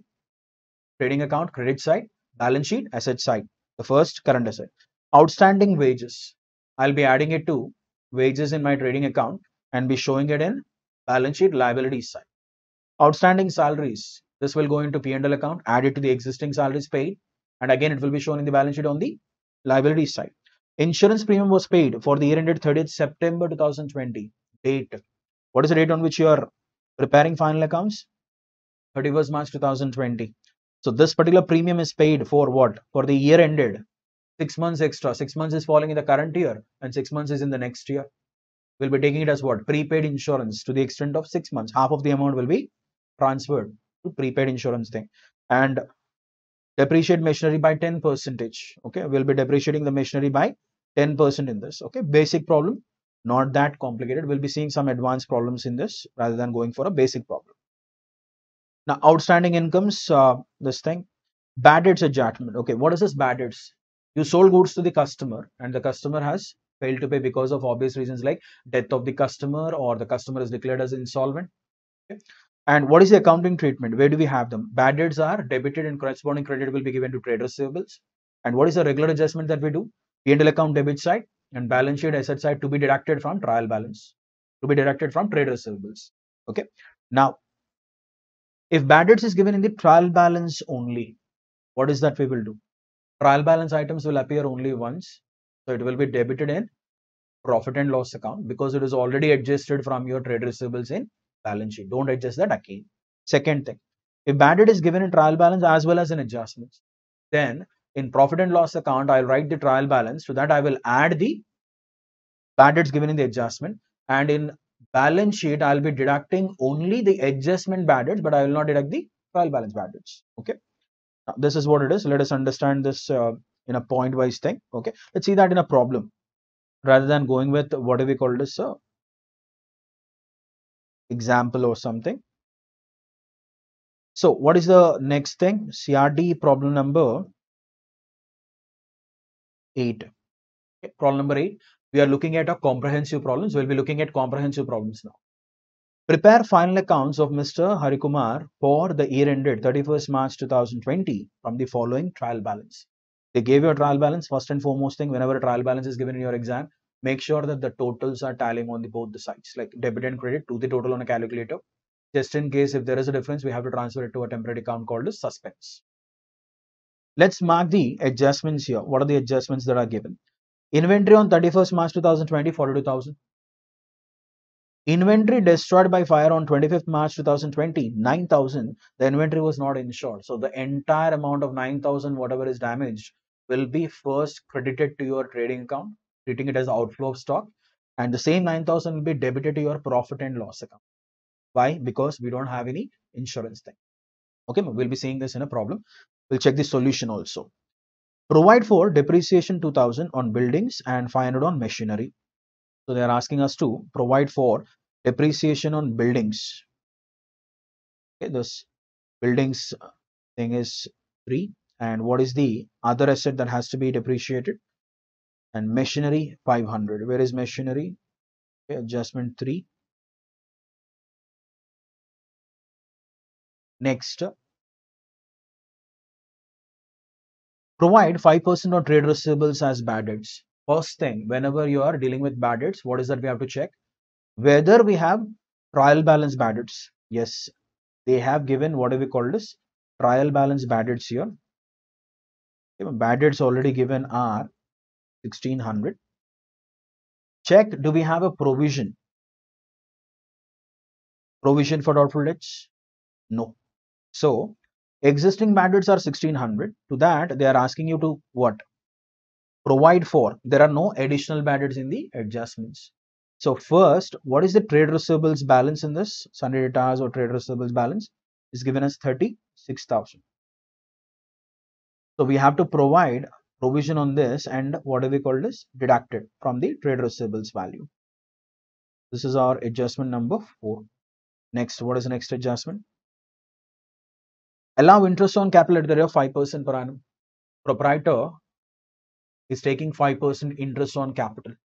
Okay, that will be an expense to the business, which will be debited to P&L account, and it will be credited to your, added to your capital account. Perfect. Next, charge interest at the rate of 10% on drawings. Do we have drawings in the problem here? Yes, drawings are given as 10,000.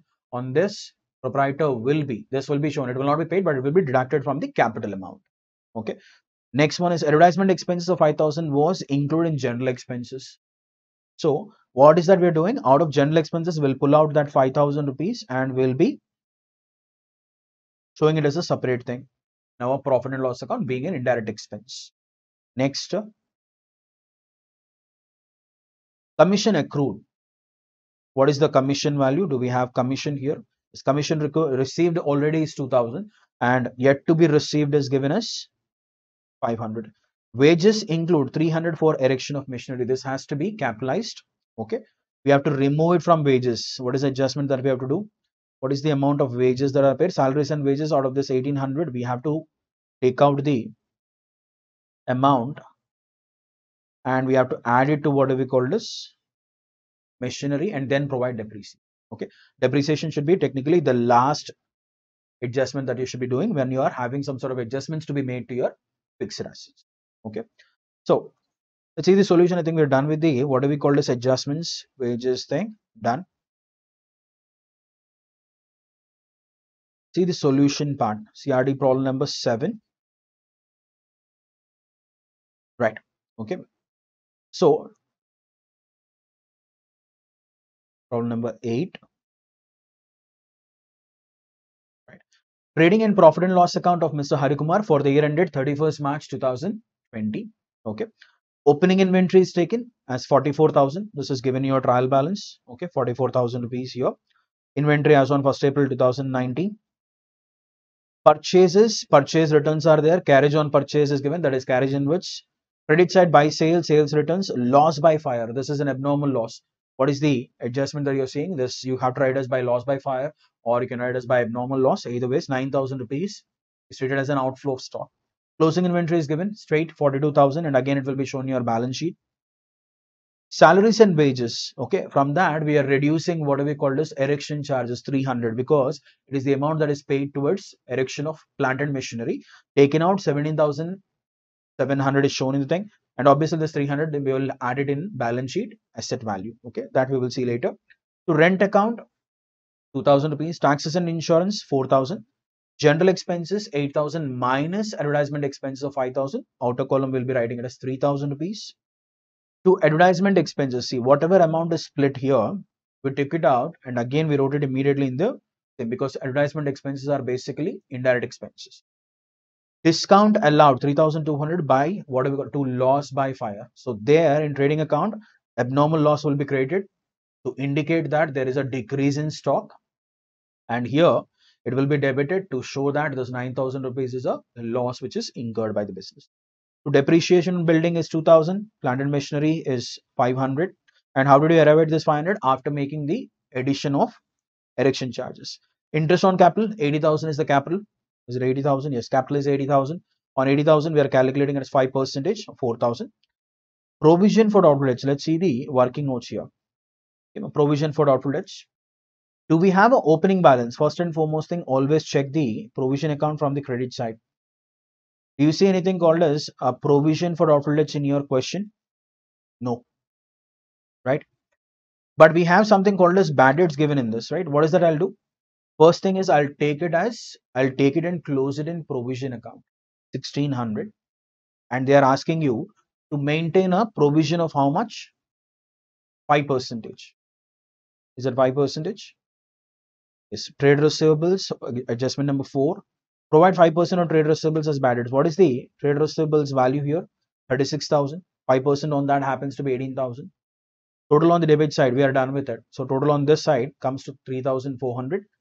This amount will be debited to your profit and loss account. Since we don't have old provision, it will be bad debts plus. What is idea? Do not write the bad debts directly. We are writing it in the form of here. Yes. Closing the bad debts in provision account and showing it as provision for bad debts or provision for doubtful debts. Okay. Credit side, what all do we have on credit side? Gross profit 79,400. Okay. Commission received 2,000. Add accrued 500. This 500 will again go into your balance sheet. Okay. As 500 accrued on the asset side. Discount received and interest on drawings. Okay. Done. Are we getting what do we call as 33,100 rupees as net profit? Right. Balance sheet. Look at the balance sheet. Capital part. Let's complete the liabilities part first. Capital is 80,000. Net profit, what you have calculated just now, is 33,100. Interest on capital is 4,000 rupees. This will be added to the thing because it is calculated on 80,000. And minus drawings part. This is the amount that has to be paid by the partner, paid by the proprietor to the thing. So what is the closing balance out? It will be 1,06,100.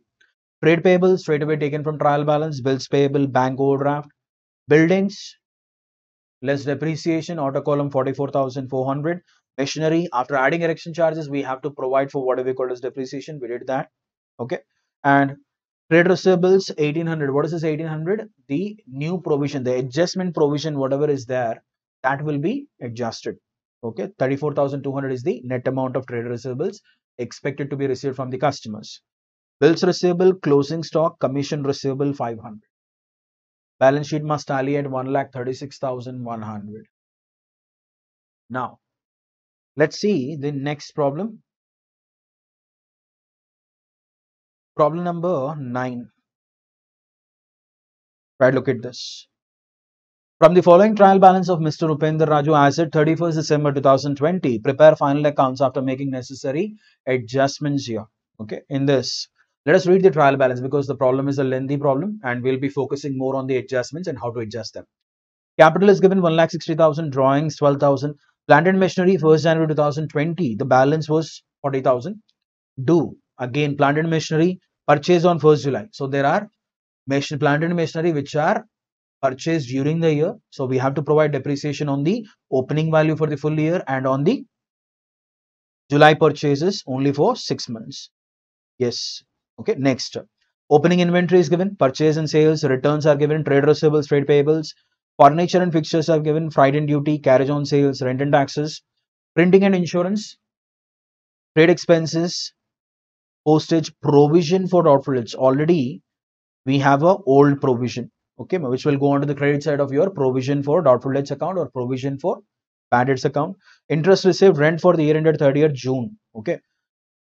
Accounts are closed on 31st December, but the year ended, this 6 months extra is there that has to be moved out. Insurance premium, salaries and wages, cash in hand, cash at bank, bad debts are also there. So we have bad debts inside the trial balance and we have provision for bad debts or doubtful debts inside the trial balance.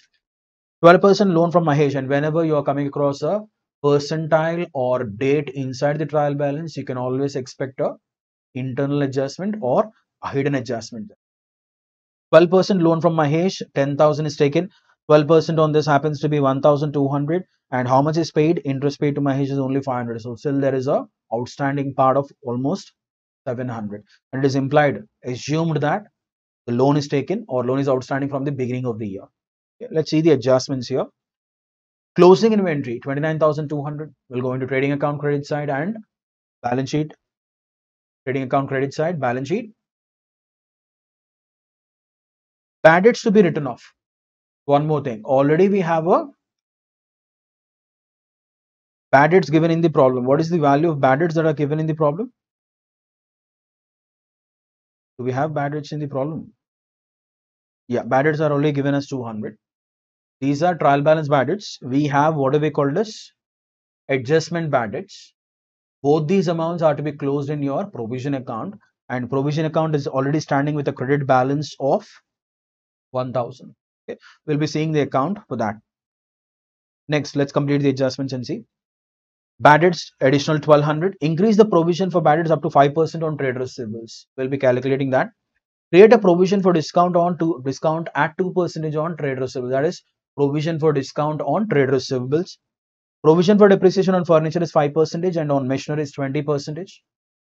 Interest received in advance. This has to be deducted.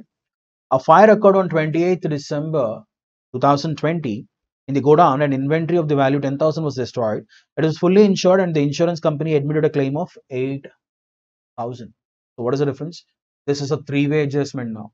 Why is it a three-way adjustment? You will get gross abnormal loss in your trading account. That is, we'll be writing it as by loss due to fire, 10,000. Profit and loss account will be debiting it with 2,000 rupees, because what is the loss that he has actually incurred is only 2,000, because the insurance company has admitted the claim, and this 8,000 will be shown in your balance sheet on the asset side because this claim is admitted. Okay, we'll be writing it as insurance claim or insurance company name there. And general manager is entitled to a commission of 10% on net profit after charging such commission.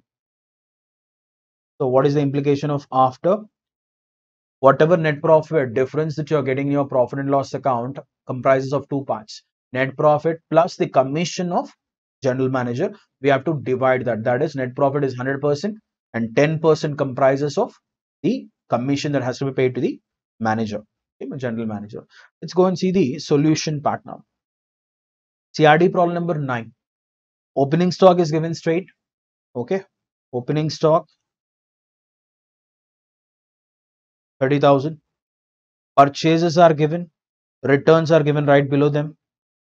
1,61,500 is the net purchases value.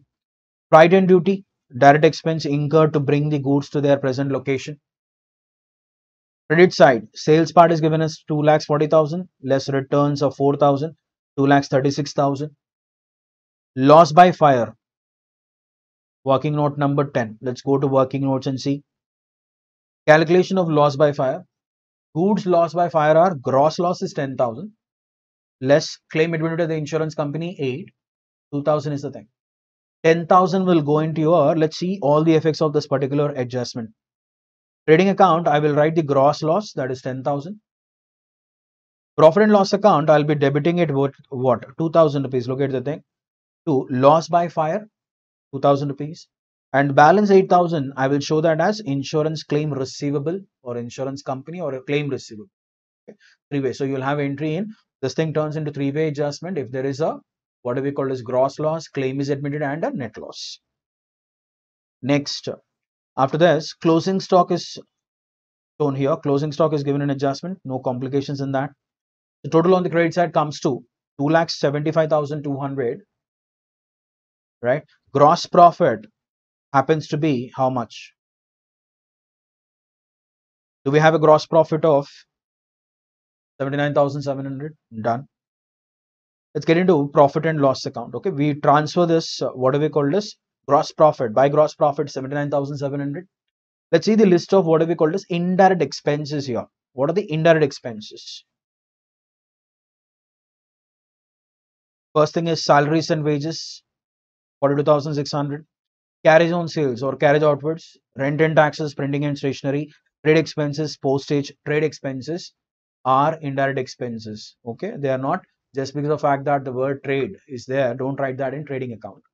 Okay, postage, insurance premium, interest on loan from Mahesh 500. And I told you, like, whenever you come across a percentile or a date inside the trial balance, you can expect a hidden adjustment there. This is what it is. They didn't specifically give you this adjustment anywhere. You see anything called as outstanding interest to Mahesh has to be provided and all that? No. So this percentile is giving you a hint that better calculate and check whether it is paid for the full year. And since date is not given, it is assumed that the loan is outstanding from the beginning of the year. Okay. That is the reason why he has added 700, making it 1,200 here. Okay. Internal adjustment, interest on loan from Mahesh. Careful with this. Next, provision for bad debts and provision for discount on debtors. Let's see the working notes here. Right. See the first, second working notes here. Provision for bad debts. Opening balance. How much opening balance is there in your trial balance? Is it 1,000? Provision standing in the trial balance is 1,000. Look at the thing here. Provision for credit balance. I'm writing it on the credit side. We have two bad debts. One is given in trial balance and additional bad debts are given in the adjustments. We'll close them here. We have bad debts in the trial balance. What is the value of bad debts here? Bad debts are 200 and bad debts again given in the adjustment are 1,200. Okay. And while calculating the figure for balance sheet, first we have to deduct this 1,200 and then calculate the provision. We'll see that now. Okay. Next. So both the bad debts are covered. What is the balance carried on by calculating? 2,000. How did we arrive at this 2,000? What is your debtors value?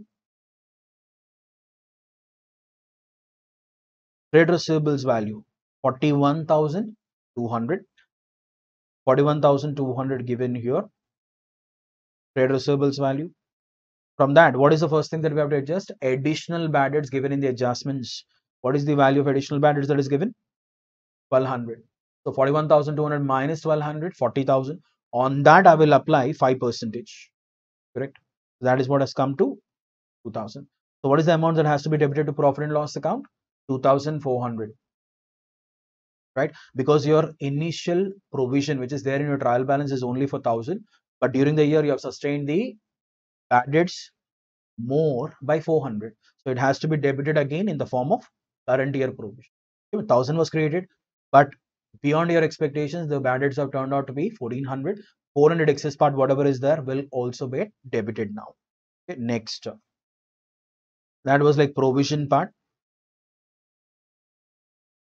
And provision for discount on debtors. Now, what is the next thing that we will do after deducting that? Now we'll be calculating the provision for discount on debtors. Look at the table here. Trade receivables as per trial balance is given as 41,200 here. Minus adjustment bad debts, 40,000 we have concluded just now. On that, we calculated 5%, which comes to 2,000, which is taken the balance as to balance carried down in the provision account. 38,000. This is the amount that is on which we have to calculate provision for discount on trade receivables at the rate of 2%, which comes to 760 rupees. In balance sheet, you will be showing the trade receivables value as 37,240. And the 760, we don't have old provision and we don't have any discount as such in the problem. Do we have any discount allowed? If it is there, we can close it in that. No. So what is it I'm doing? I'm reducing 760 rupees, debiting it to my profit and loss account. Okay. Depreciation, straight away. Let's go to the working notes 5 and C, just in case there are any additions. Calculation of depreciation on machinery. We have two machines. 1st January 2000, yes, 2020, and one more was purchased on 1st July. So we'll provide depreciation accordingly. 1st January 2020 value is 40 and 1st July 2020 value is 10,000. Accordingly, depreciation is provided, and we got the total depreciation on machinery as 9,000, which will be debited to your profit and loss account. Okay, depreciation done. Loss by fire, just now we have discussed, it's a three-way adjustment where 10,000 gross loss is already recorded. This part is already over. General manager's commission, this we will calculate only after you conclude the total. What is the difference between credit side minus debit side? Okay, what is the total? Right, you're getting 8,240 as the difference. And how do we calculate the general manager's commission? What is the word that is given? Before or after? After charging such commission. Then I'll be taking this as 8,250 has two parts: net profit and general manager's commission. And I'm splitting. What is net profit? Imagine like general manager's commission is 10%. The balance 100%. Total put together 110% is there. And I'm splitting this into two parts. 8,240. On that, what is that formula that we are taking? Net profit before charging or after charging? It is after charging. Okay. It is after charging here. So what is the value that we are getting? 8,240 into what do we call as 10 by 110? 749 rupees is the amount of commission. Write that thing in your solution first and again do the total. What is the balance? Obviously that will be your net profit. 7,491 rupees. Right. This is your net profit and we'll be transferring it to your balance sheet. Okay. Balance sheet, plant and machinery. Old plant and machinery. Let's complete the asset side. Plant and machinery, 40,000. Additions made 10,000, 50,000 value. And depreciation calculated just now 9,000, 41,000 is the plant and machinery balance. Furniture and fittings, depreciation straight away provided, 500 rupees here. Balance is shown as 9,500. Trade receivables, just now we have drawn a statement wherein we have got the value is 37,240. Closing stock taken from the adjustments. Insurance claim receivable 8,000. Out of 10,000, 8,000 is receivable. Cash at bank and cash in hand. And always make sure that you keep the order of permanence intact while you are preparing a balance sheet. Okay? Don't write ad hoc. Capital, net profit is added, drawings are deducted, trade payable straight away. 12% loan from Mahesh 10,000 and outstanding interest on loan we have calculated 1,200, already paid 500, 700 comes here. Interest received in advance is 200. And what do we call this? Outstanding manager's commission. This is just calculated just now. We didn't pay it yet. That will be shown as outstanding general manager's commission. Rent received in advance 12.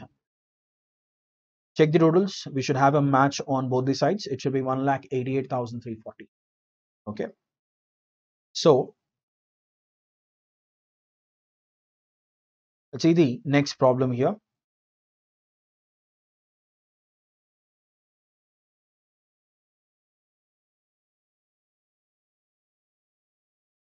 CRD problem number 10. The following are the balances extracted from the books of Messrs. VSR Traders as on 31st March 2020. They gave you a trial balance and you need to check the total first. First, check the total. In your exam, always make sure that you do the total whenever the question comprises of a trial balance. So let's see the adjustments. What are the new adjustments that we are coming across in this particular problem? Prepare trading and profit and loss account for the year ended 31st March 2020 and the balance sheet as at that date after providing for the following. So adjustments are to be done. Buildings 5%, furniture and fixtures 10%, office equipment 15%, and motor vehicles 20%. So we have 4 tangible assets in our trial balance. Okay, and all these things are having different rates of depreciation. Okay, so where are they? Are they all lined up in one single thing? Yes. Look at the thing here, starting from motor vehicles, land and building, office equipment, furniture and fixture, respectively. We can draw a depreciation chart.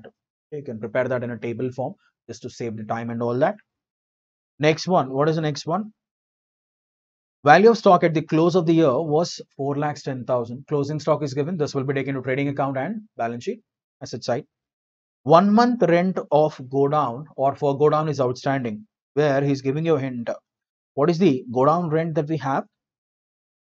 Rent of go down is 55,000 given here. If go down rent is outstanding for 1 month, it is implied that this 55,000 is for 11 months. Technically 5,000 rupees per month, which is outstanding. So in your, yes, we'll be showing a value of 55,000 plus. We'll be seeing the solution later. Once, let us go with the adjustments first. Interest on loan from Rajan is payable at the rate of 10% per annum. The loan was taken on 1st July 2019. What is the year on which, date on which you are preparing? 31st March. And the loan was taken on 1st July. So technically, it is for 9 months.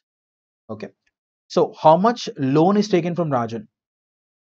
Loan taken from Rajan is 60,000 rupees.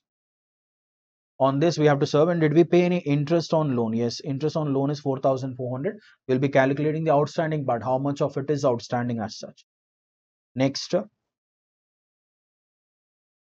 reserve for bad debts is to be maintained at 5%. So again, the same adjustment what we have done in the previous one. Insurance premium includes 42,000 paid towards proprietor's life insurance policy. So this is a twist. What is it? You have insurance premium, which is there in your trial balance. What is the value? We'll see that. But out of that, 42,000 belongs to what do we call it as life insurance policy of the proprietor.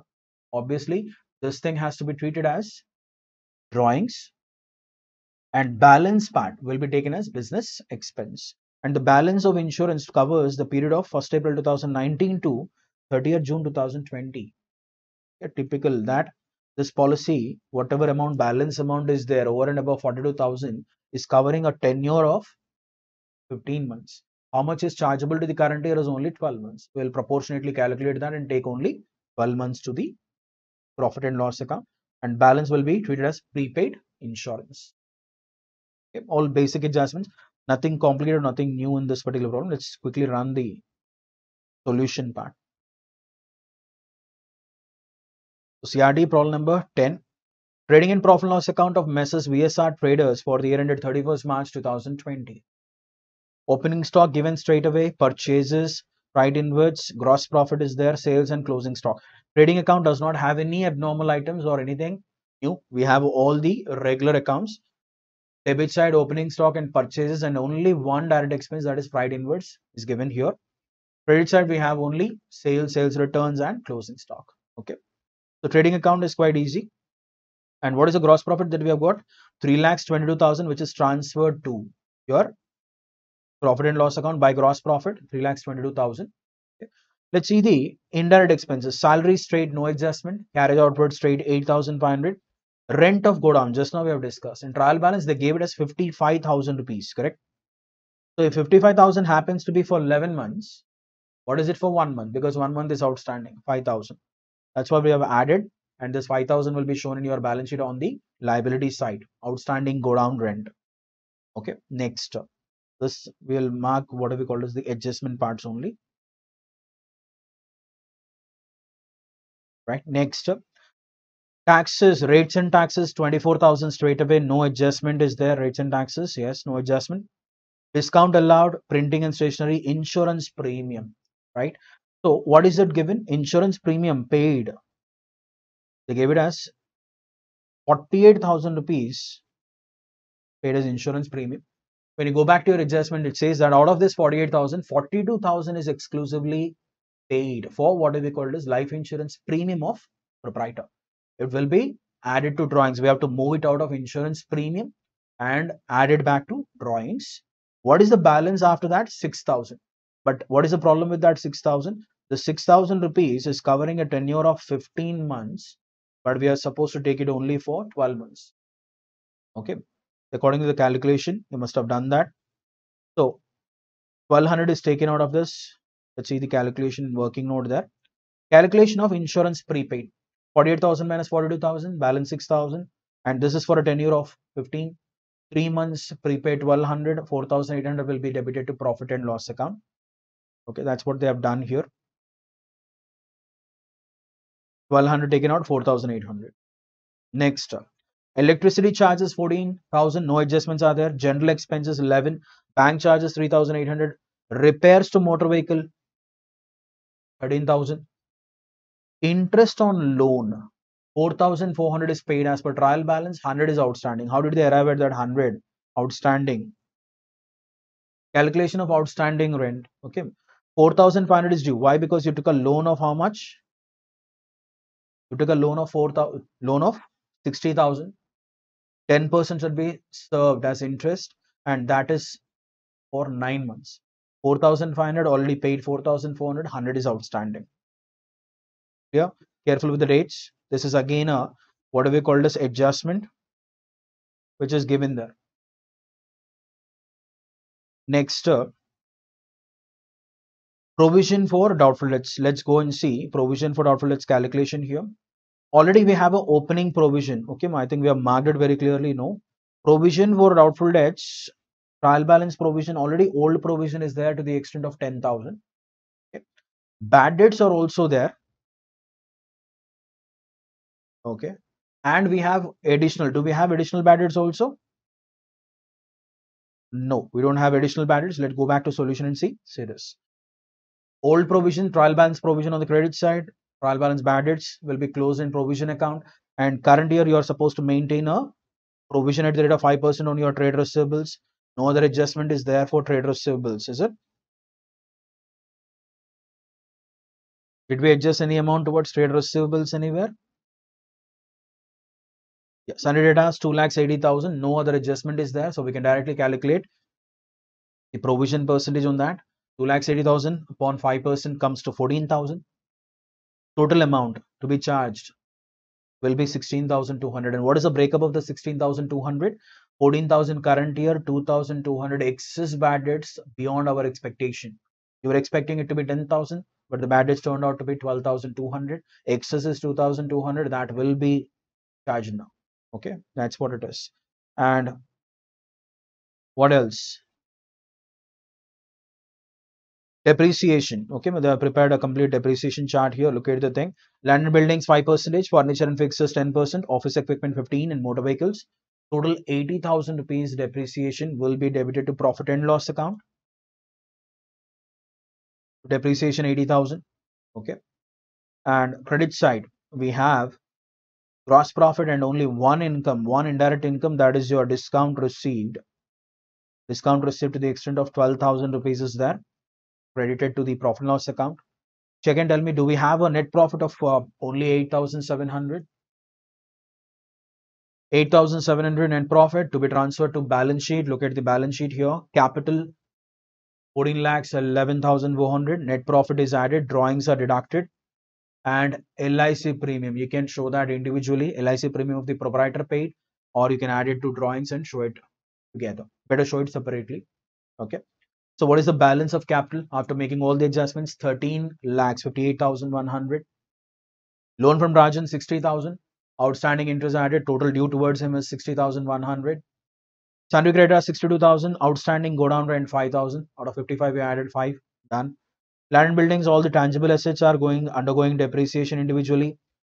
Debtors 28,000. And what is the adjustment provision that we have calculated? 28,000. On that 5%, 14,000.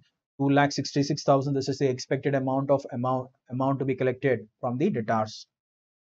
Closing stock 4,10,000. Prepaid insurance is 1,200. Cash in hand, cash at bank. I think the order is shuffled. Take cash at bank up and cash in hand below. Okay. So this is your CRD problem number 10.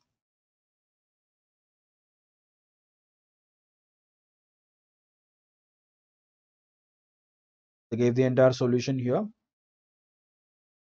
Let's see one more, what do we call this problem here?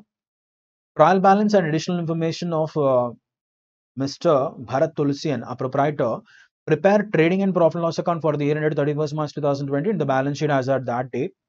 Let's see what is unique thing in this. Closing stock, regular. Closing stock is inside the trial balance. It is already adjusted in your purchases. Do not write this again in your trading account. That is a hint. Cost of goods sold. COGS is given. They have already adjusted everything. Okay. Will you write closing stock again? Where will you write that closing stock? Closing stock inside the trial balance will. We'll see the solution. Typical problem. Okay. Usually they always give it as purchases, sales and all that. Closing COGS is given. And what do we call it as? Sales part. Okay. Rent. 11,000. Rent received is there. Rent is there. Rent received, rent paid, both. Careful with it. Office administrative expenses, general expenses, selling and distribution expenses, income tax paid, interest, discount, bad debts already there in this, what do we call this trial balance? The extent of 3,000. Investments, loan from bank, bills receivable, bills payable, discount, debtors and creditors is given. Provision for debtors and creditors, let's highlight that. Provision for doubtful debts, already existing provision of 10,000. And we also have a provision, existing provision for discount on debtors. And whatever discount is there here, this discount of 2,000 has to be closed in this. Just like the way we close bad debts, we have to close this also. Capital and drawings is given. Plant and machinery, including purchases on 1st October. So careful, divide the thing into two parts, 40,000 and 10,000 separately. Provide depreciation for what do we call this? Is it 6 months only? What is the date on which they have drawn it? 31st March 2020. Okay. Next, land and buildings, furniture, outstanding office expenses. Outstanding office expenses is inside the trial balance. It will be treated as only a liability. Prepaid general expenses treated as only asset because it is inside the trial balance. Okay. Look at the adjustments. Rent has been paid for 11 months and has been received for 13 months. Similar kind of adjustment what we have seen in the previous problem. Rent paid is outstanding to the extent of 1 month. Rent received is received in advance by 1 month. So divide by 13, calculate 1 month and remove it. And rent paid part we have to add back 1. Write off further bad debts. So already existing bad debts are there to the extent of 3,000 here. And now they are asking us to write off one more additional bad debts. So we have to deduct this bad debts. Yes, from the trade receivables and then do the calculation. Additional discount of 4,000 given to the debtors after closing the books of accounts. Two adjustments are there. Trade receivables value. What is the trade receivables value that we are having? 2,10,000. Out of this, first thing is I'll remove adjustment B. That is 6,000 bad debts will be removed and 4,000 discount is removed. Balance on that, it becomes eligible for what we call this calculation of provision for doubtful debts. Maintain a provision for discount at 2%. Okay. Maintain a provision for doubtful debts at 10%. Okay. Careful with that. Discount is given first and doubtful provision for doubtful debts is given later. Don't apply the percentages on the wrong amounts. That is, don't calculate 2% for. Usually we get it as yes, provision for doubtful debts first and followed by that. Provision for provide depreciation 10% plant and machinery and furniture. A fire broke out on 1st April 2020, destroyed goods worth 20,000. Similar kind of problem. We have already seen this kind of problem in Harikumar sir's problem and all that, right?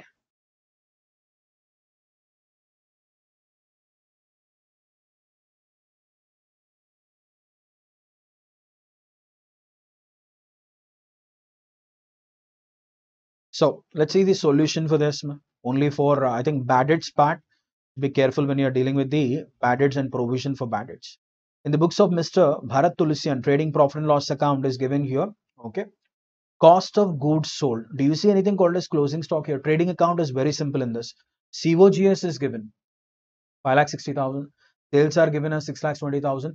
Direct gross profit. Only two items are there in your trading account. Okay. Now the question is trade when in your trial balance in the question closing stock was inside the trial balance, correct? Obviously, when closing stock is inside trial balance, I'll write that only in my balance sheet on the asset side as the first current asset. Let's check that once. See the thing? Closing stock, 40,000 rupees. Yeah.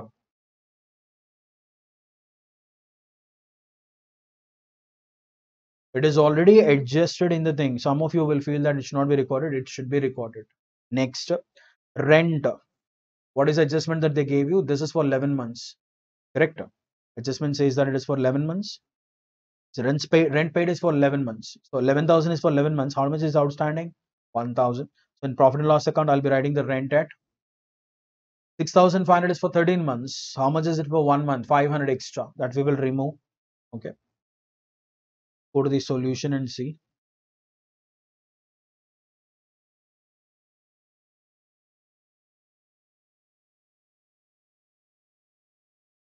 So rent part is 11,000 plus 1,000, 12,000. Office administrative expenses, these are straight. There are no adjustments as such anywhere.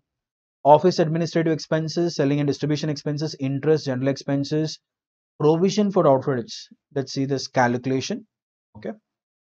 Existing provision is 10,000. Trial balance bad debts are 3,000. Additional bad debts are given as 4,000. 20,000 is the current year provision that is required. Right? How did we get that? 2,10,000 given in trial balance minus 6,000 additional bad debts minus 4,000. What is this 4,000? Additional discount that is provided. 10% upon that comes to 20,000. So what is the current provision amount that has to be debited to P&L account will be 29,000 minus 10,000, 19,000 shall be transferred to it, right? Next, provision for discount on debtors. Already we have an old provision 2,400. Discount whatever is there in your trial balance. What is the amount of discount that is there in your trial balance? 2,000. Just like the way you are closing bad debts in trial balance, we are closing discount of trial balance here. And additional discount was given in adjustment that is also given. And what is the calculation here? Trade receivables 2,10,000 minus additional bad debt 6,000 minus additional discount minus 20,000 provision that we have calculated just now, this amount. After taking out that on the balance, we calculate the provision for discount on trade receivables or debtors. 3,600, that is 2% on the balance is at 1,80,000. So what is the amount that has to be debited in the form of provision for discount on trade receivables is 7,200. Right? Let's see the other part of the solution here. And after that, depreciation, we have calculated respective depreciations here. What is there on the credit side? Gross profit is transferred, rent, unaccrued rent minus this, and show that as a liability in the balance sheet 500. We'll see that. Interest part 4,500, discount received 1,000, further discount is 2, total 3,000. And here, even in this, I think discount they must have added. Where is discount part? It's there in the next page. Discount is already added. Now discount is closed in what? Discount is covered in provision for discount on. Yes, we have already concluded that 7,200. Next, and when you total it up, your debit side is more than credit side. And are we getting a loss of 34,225? Balance sheet as on that date. Let's conclude the asset side. Fixed assets, plant and machinery, furniture, and buildings, investment straight. Current assets, debtors. Okay. And what is the final value? 1,76,400. We have got further discount allowed, additional bad debts, provision for outlets removed, and provision for discount on trade receivables. The balance from 2,10,000 has come to 1,76,400. Okay. Bills receivable are given as 10,000. Closing stock is given as 40,000. Okay. Prepaid general expenses are given to the extent of 1,200. Liabilities side, yeah, important point. Capital here, relax 8,000. Net loss is calculated in the profit loss account. Drawings and income tax paid by the business. Whose income tax is it? Proprietor's income tax. In a sole proprietary business, when income tax is paid by the business, it is treated as the personal expense of the proprietor. Why? Sole proprietary businesses will not have a separate legal entity in the eyes of income tax. Not from accounts point of view. Accounts point of view, they are separate entities. Proprietor is different from the business. But from income tax point of view, proprietor and business are one and the same. Business does not have a separate legal entity. That's why income tax paid by the business will be treated as a personal expense of the proprietor and will be treated as drawing deducted. You can, on the contrary, add it to drawings and then deduct it. Loan is shown here. Loan from bank. Current liabilities are creditors for the discount of whatever we call as 2,000 rupees. Okay, deducted from the debtors thing. Here also we have deducted debtors and creditors 2,000 additional discounts received and all that. Bills payable part is 5,600, outstanding rent, unaccrued 500 and outstanding expenses. That's most of it. So are we getting a total of 4,07,100? Good morning class. We'll be dealing with unit 2, final accounts of manufacturing entities. Okay. Already we are done with first unit. Final accounts of non-manufacturing entities. So basically traders, how do they prepare their final accounts? That's what we have done. And in this chapter, we'll be looking at manufacturing businesses where they prepare final accounts. Already you guys know this. See, in a trading concern, they are preparing a trading account, profit and loss account and balance sheet. 2 accounts and a statement. And here, in addition to trading account, before trading account, we'll be preparing a manufacturing account. Basically for writing up all the activity that happens in manufacturing thing. Okay. So what is the purpose? Why are we preparing this manufacturing account? To find out the cost of production of a product. How much is incurred to produce a particular product or service? And what is the breakup of this manufacturing cost? Manufacturing costs are classified into raw material consumed. Basic thing that goes into manufacturing is raw material, first thing. Second element will be direct manufacturing wages. How much is paid to the workers in the form of wages, and that to direct wages. And direct manufacturing expenses, any other expenses incurred directly for the process of production will be called as. And put together these 3 things, they are grouped as direct manufacturing cost. It is also termed as prime cost. So this prime cost, when I add up indirect manufacturing expenses, or they are also termed as manufacturing overheads, we get something called as total cost of manufacturing or total manufacturing cost or cost of production. Okay, the raw material part, indirect expenses and all this part. Look at the formulas. Some important formulas are there, always to be kept in mind. Okay, raw material consumed. How do I arrive at raw material consumed? Just now we have seen raw material consumed is the first element in the cost of production. Okay, so in order to arrive at raw material consumed, what is that I am doing here? Opening inventory of raw material.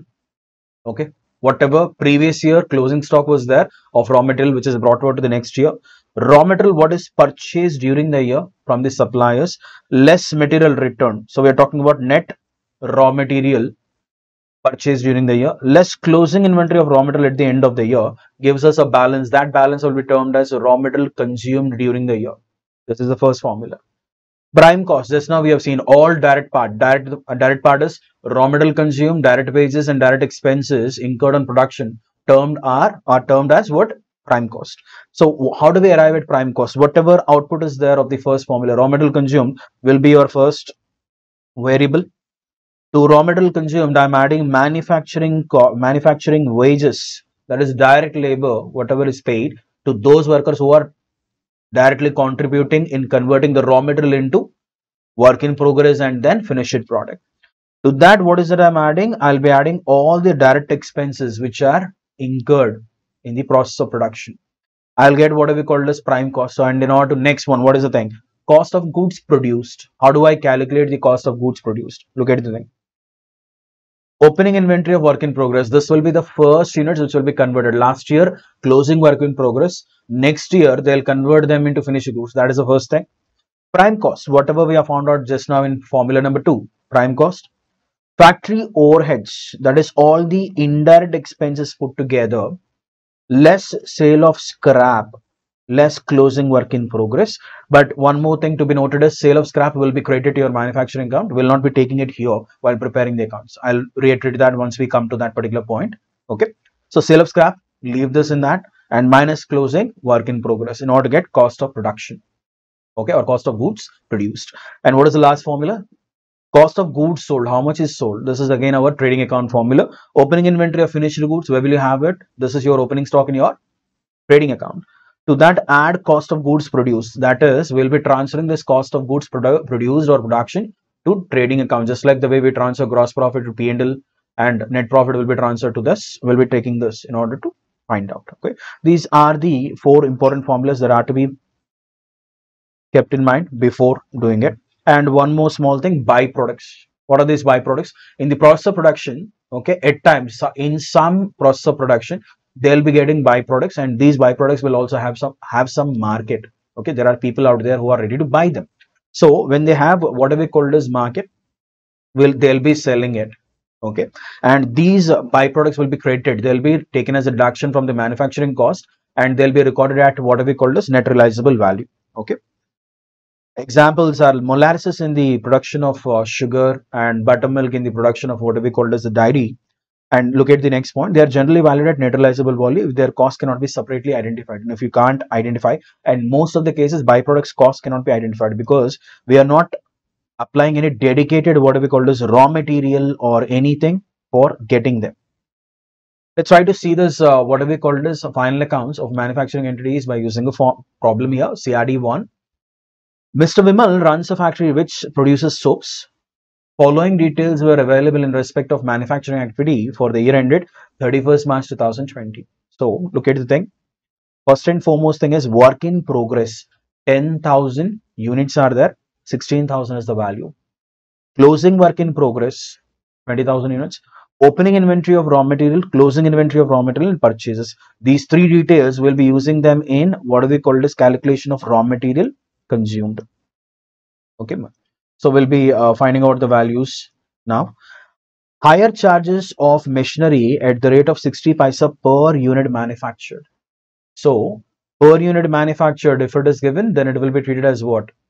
Direct cost, because it is varying with the production. Okay, and factory higher charges of factory shed, this is given in lump sum, this will calculate it. Okay, next thing, direct wages contracted at 80 paisa per unit manufactured and 40 paisa for work in progress. This we will do a working note. Repairs and maintenance are given as 1,80,000. Units produced during the year are 5 lakhs. So this 5 lakhs units will become the base for calculation of higher charges of machine and direct wages contracted at 80 paisa as such. Okay, let's go to the solution here. The format, look at the thing. CRD problem number 1 in the books of Mr. Vimal, who is a manufacturer. Manufacturing account for the year ended 31st March 2020. Okay. First thing, what is the first detail that we will write? This manufacturing account always starts with the opening work in progress. To opening work in progress, 10,000 units and 16,000. This was the first detail that is given in our problem. Okay, you see here. And immediately closing work in progress. Obviously, it will go on to the other side. Credit side will be writing it as by closing work in progress 12,000 units. Okay, and valued at what? 20,000 rupees. Correct. So 12,000 valued at 20,000 rupees. Next, what is the next detail that is provided? Opening inventory of raw material, closing inventory of raw material, and purchases. What is the total? Opening inventory plus purchases minus closing inventory. What is the raw material that is consumed? Look at the total here. You're getting a 8 lakhs, is it? 8 lakh rupees is the value of raw material that is consumed. This is the first detail. We have seen the formulas. Raw material consumed. Now we will calculate what we call as prime cost, right? Direct wages. Did they give you a lump sum figure for direct wages? No, they have asked us to calculate the thing. Higher charges of machine are given. Okay, whatever is given per unit basis will go into, yes. And look at the thing. Direct wages contracted at 80 per unit manufactured. How many units are manufactured during the year? Okay, see the working notes here. Working note number 1. Calculation of direct wages. Finished units. Finished goods or finished number of units are 5 lakhs into 80 paisa. and opening 12,000 units work in progress was there. On that, definitely I've incurred some labor, which comes to 40 paisa. Total put together 4,04,800 is the value. Okay, so where is that we are writing it as? Like direct wages 4,04,800. And what are the direct expenses? Direct expenses, higher charges. When something is given per unit basis, if it varies with production, that will be called as direct. So higher charges of machine at 60 per units manufactured. How many are manufactured? 5 lakhs are manufactured. Let's see the working notes here for this. Higher charges of machine, 5 lakh units into 60 paisa, 3 lakh rupees. That will go into your higher charges, 3 lakhs. So direct part is over. Okay. So all this direct part put together, it will be considered as prime cost. Let's see the indirect expenses. So what is that we are done with? We are done with opening inventory of work in progress, closing inventory of work in progress, higher charges are over. This is over. This is done. So we are done with the other two. Left out are only higher charges of factory shed and repairs and maintenance. Look at the thing. To indirect expenses, higher charges of factory, 2,20,000. Repairs and maintenance is given as 1,80,000. Okay, done. So all the items are completed. What is the balance that we are getting to be transferred to trading account is by closing stock of finished goods. Okay.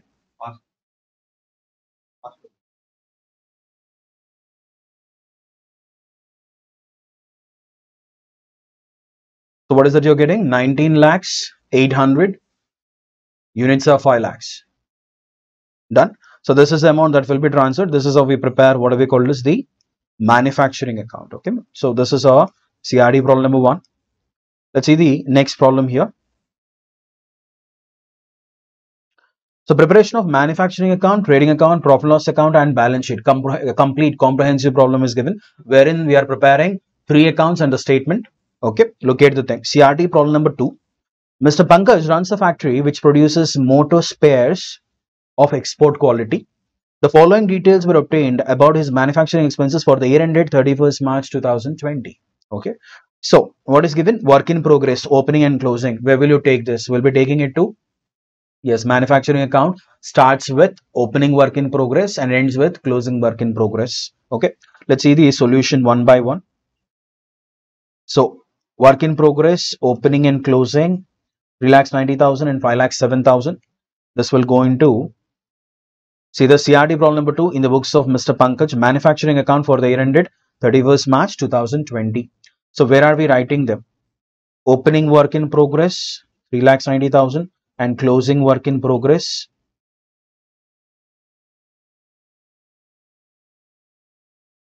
5,07,000. Done. Next, raw material. Details of all the raw materials are given. Purchases, opening, closing, returns and indirect material. We are not bothered about indirect material, but the first 4. Okay. What is the net purchases value? Opening inventory 3,02,000 plus 12,10,000 minus 18,000 returns and minus 3,10,000. What is that we are getting as raw material consumed? Look at the calculation here.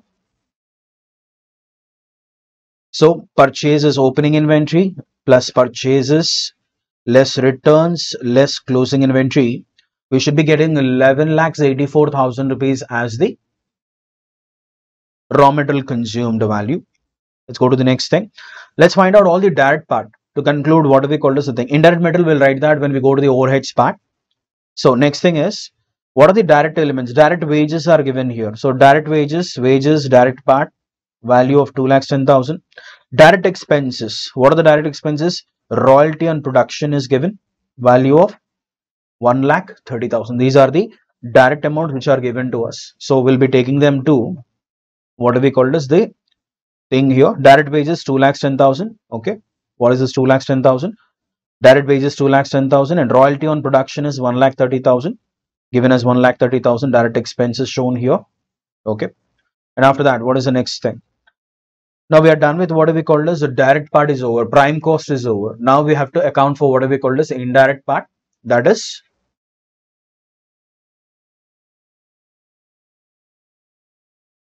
yes, indirect part, overheads part.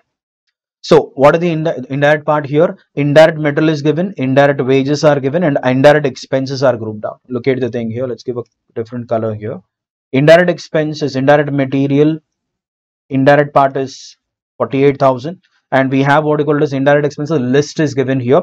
Repairs and maintenance, depreciation on factory shed and plant and machinery thing, 2,30,000. This thing completed. Okay. So all these things, how many accounts are there? 16. How many amounts are there? 16,000, 48,000, 2,30,000, 40,000, and 60,000 will form part of your indirect expenses. Okay. Thing extends, yes. Depreciation, plant and material, all these things on the debit side. We are left out with only one item, that is byproduct at selling price. Okay. The value is given as how much? The value is 20,000 rupees is given. Now this will go into your credit side of thing. Buy, sale of byproduct, value of 20,000 rupees is taken here. Okay. So what is the difference? The difference debit side minus credit side. Transfer 17,81,000. Are we getting 17,81,000? Done. So that will be the amount which will be transferred to what do we call this? Trading account. Let's see the trading account. This is manufacturing account. Now trading account part. Look at the trading account part. Trading account, opening finished goods. This will go on to the debit side. We write it as to opening stock, closing stock credit side. Sale of finished goods, the sale part, and just now we have transferred the cost of production from the trading. 4 details. Opening stock here, closing stock here. Sales is given as 20,81,000, and cost of goods produced transferred from manufacturing account. So you're getting a gross profit of 6. So this is how we do it. We'll be seeing a comprehensive problem with P&L and balance sheet now. The problem number 3. Okay, let's see a comprehensive problem. Problem number 3 now. Okay. So in this problem number 3, we'll be preparing the complete thing. That is manufacturing, trading, profit and loss account, and balance sheet. Look at the problem. On 31st March 2020, the trial balance of Mr. White were as follows. They gave you the balances here. Already the adjustments are marked. Let's see the adjustments here. Okay, they gave you a trial balance with a total of 3,02,800. Stock on 31st March 2020, they are talking about closing stock, and 3 elements are there in closing stock: raw material closing stock, finished goods, and work in progress. And these things are to be tagged to what do we call as your opening stocks. Look at the thing. Stock on 1st April 2019, raw material is given as 21,000, work in progress is given as 9,500, and finished goods is given as 15,500. Okay. So this work in progress 9,500 will go into your trading account, manufacturing account. Finished goods will go into your trading account debit side, and raw material opening will be used for calculating raw material consumed. Okay. So we'll be using that accordingly. Let's mark the adjustments, complete the discussion of adjustment, then we'll see the solution. Okay. Now next, what is the next adjustment? Adjustment B. Salaries and wages unpaid for March 2020 were respectively 900 and 2,000. So outstanding wages will go into your manufacturing account, and salaries will go into your profit and loss account. Okay. Accordingly, B1 and B2, 2 amounts are to be adjusted. 2,000 rupees are to be adjusted in wages, and 900 should be adjusted in your salaries. Machinery is to be depreciated by 10%, and furniture, office furniture, by 7.5%. So where is machinery? Plant and machinery, C1 10% to be deducted. And yes, this machinery's depreciation will go into manufacturing account. And what is the thing? Office furniture is given as 7.5%. Accordingly, we'll do the calculations at that time. We are marking the adjustments now. Next one, provide for doubtful debts or provision is to be maintained at the rate of 1% on sales. This is something typical. They are asking you to calculate it as a percentage on sales. So what is your sales amount? Sales amount is given as 1,67,200. Upon that, 1% comes to 1,672. I think we already have an old provision here. Existing provision D2 here, see that 1,650. Done. So we'll be comparing it, yeah, while doing the problem. Next, what is the next thing that is marked here? Yes, office premises occupies 1/4 of the area, which means that the balance 3/4 is occupied by factory, which is basically the manufacturing part of the thing, manufacturing area of it. So they are asking us to do what? Office premises connected to what? Rent account. And they are asking us to divide it between office as 1/3 and manufacturing 3/4. Okay, 1/4 and 3/4. 6,000, 1,500 will go into P&L account, 4,500 will go into your manufacturing account. Next time, lighting is to be charged at 2/3 to factory and 1/3 to office. Same logic. Lighting, what is the amount of lighting that you see? 1350. Out of this, 2 by 3rd will be factory, 900 will be factory, 450 will be P&L. That's it. Okay. And what is it? Prepare the manufacturing account, trading account, profit and loss account, balance sheet as on 31st March 2020. Okay. But these are the right. Let's see the solution here. Manufacturing account. In the books of Mr. White, manufacturing account always starts with opening work in progress here. To opening work in progress of 950. And closing work in progress given in your adjustment will be closed here. Raw material consumed. How do we arrive at raw material consumed? What are the details that is given? Opening balance of raw material is 21,000. To that, I will add purchases. This is important. How much of purchases are being made? 85,000 worth of purchases. And what are these purchases? Raw material purchases. So opening stock of raw material plus purchases minus closing stock, which is given in your adjustments. What is the closing stock of raw material? 16 to 50, right? So is that it? Opening stock plus purchases plus closing stock, 89,800. Are you getting 89,800? Right. This is raw material consumed. Wages, just now we have discussed. There is 13,000 given in your trial balance. Let's see the adjustment of wages. Wages is given as 13,000. To that we are adding 2,000 outstanding wages here. 15,000 rupees. That is what is charged here. Thing. Next one. Carriage on purchases. This is a direct one. No adjustment is there. Carriage on purchases. Your carriage on purchase 1500. Right below sundry debtors. That will go into your manufacturing, because what is that your purchase? Raw material is being purchased. Okay. Next, repairs to plant. Plant repairs are to be shown. What is the next thing? Repairs to plant is, this is repairs to office furniture.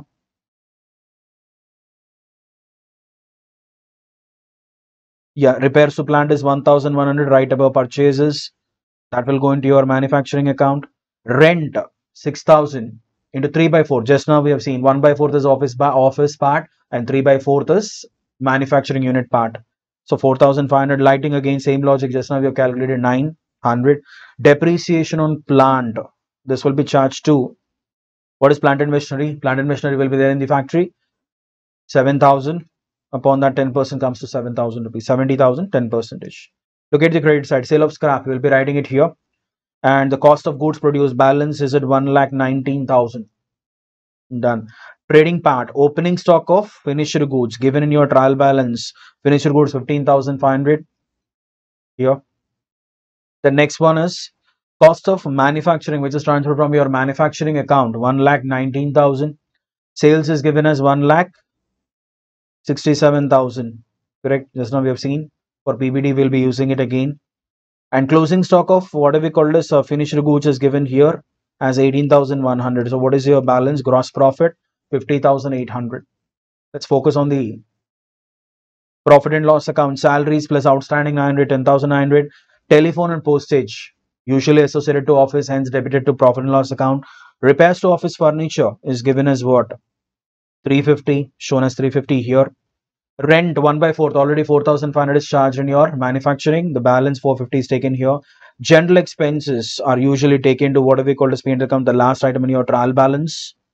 Depreciation on furniture, office furniture 750, 10,000 into 7.5%. Now PBD required. What is the calculation?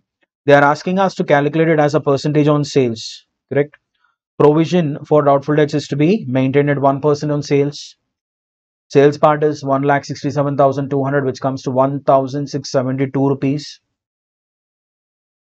Right. What is the existing provision? Look at the D2.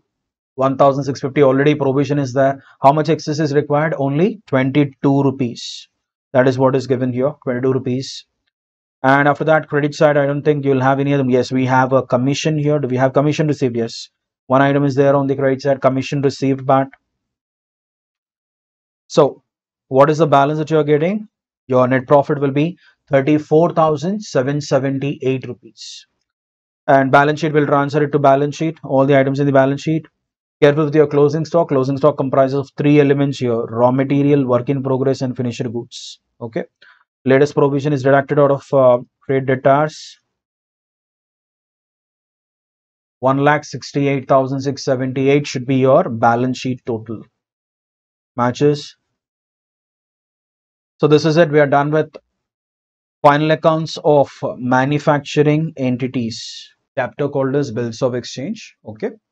So what exactly is this bills of exchange? Bills of exchange is a negotiable instrument which is developed for what do we call as credit transactions in a business. Okay. Bills of exchange is a piece of paper. It's a commercial paper which has been developed in business for credit transactions. So what is the purpose of this bills of exchange? We'll see that. So bills of exchange is basically a negotiable instrument. Let us see the characteristics of negotiable instrument called as bills of exchange. It must be in writing. It is a instrument which is in writing. It must be dated. It must contain an order to pay a certain sum of money. So it should sound like an order. It should not sound like a request. The order must be unconditional. And there is one more tag, that is the order, whatever is there recorded or written in the bills of exchange, must be unconditional. It should not be conditional. And the money must be payable. And the thing is like it should be for a definite sum of money, only for a definite sum of money, and it should be properly stamped. It should be carrying a proper stamp on it. Okay. And it should be for the payment of legal currency of the country, and it must be signed by the maker or the drawer. Now let's see the specimen of what we call as a bills of exchange, how exactly a bills of exchange looks like. Chandrasekharam, if you see the example here, okay, Chandrasekharam sold goods to Maruti Rao for a value of 50,000 to be paid after 3 months. So there is a seller in this transaction by name Chandrasekharam. There is a buyer in this transaction called as Maruti Rao, and Chandrasekharam, the seller will draw, or the seller will prepare a document which is called as bills of exchange. Okay. Now, if you observe, this is a negotiable instrument.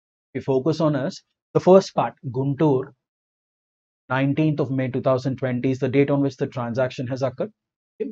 The value of the transaction is 50,000 rupees only.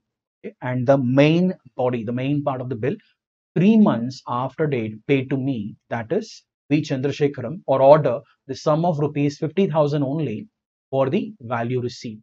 So this is the main body of the bills of exchange. And after writing this, Chandrasekharam, who is writing it? The seller will write this, and after that he will affix a revenue stamp. Just now we have seen that it should have a proper stamp, a proper value of stamp. So Chandrasekharam will affix a revenue stamp here, and after that, if you can see, he has signed this particular, what do we call this, paper across the revenue stamp. So Chandrasekharam should stick a revenue stamp and he should sign across this particular revenue stamp. And after that, he will be writing the address of Maruti Rao. Who is Maruti Rao in our transaction? He is the buyer. He'll write the address. After completing these details, that is date, writing the amount in figures, writing the main body of the bill, affixing a revenue stamp, signing across the revenue stamp, and writing the address of the buyer, that is Maruti Rao, it will be called as a draft of a bill. And after this, it will be handed over to Maruti Rao. And if you observe in the center of the bill here, okay, now accepted K. Maruti Rao is the thing. So there will be two signatures. If you observe, already we have a signature here, which is signed by Chandrasekharam. This is the first signature. And again, it will be accepted. And only after writing the word accepted and Maruti Rao puts a signature, this draft will become the bill. It will get the value only after being accepted by the customer, the so-called Maruti Rao. Okay. Now let's understand who are these parties. What are they called as per Negotiable Instruments Act? Okay. Parties to a bills of exchange has the following three parties. First one, drawer. Now, who is the drawer? Drawer of the bill. The seller, in our example, Chandrasekharam is the drawer. The seller becomes drawer and he draws the bill. Okay. The second party to a bill will be drawee or the acceptor. Just now we have seen Maruti Rao has accepted the bill. He wrote a word accepted and below that he has put a signature. He will be called as the drawee. Payee of the bill, the third party, that is, now who is this payee? The person who receives the amount of the bill on the due date. Okay, it need not be what we call as Chandrasekharam. It can be any other person. Why? Because this bills of exchange can be endorsed to another party. So on the due date, whoever has this bill will get the payment, and the person who receives the amount is called as payee of the bill.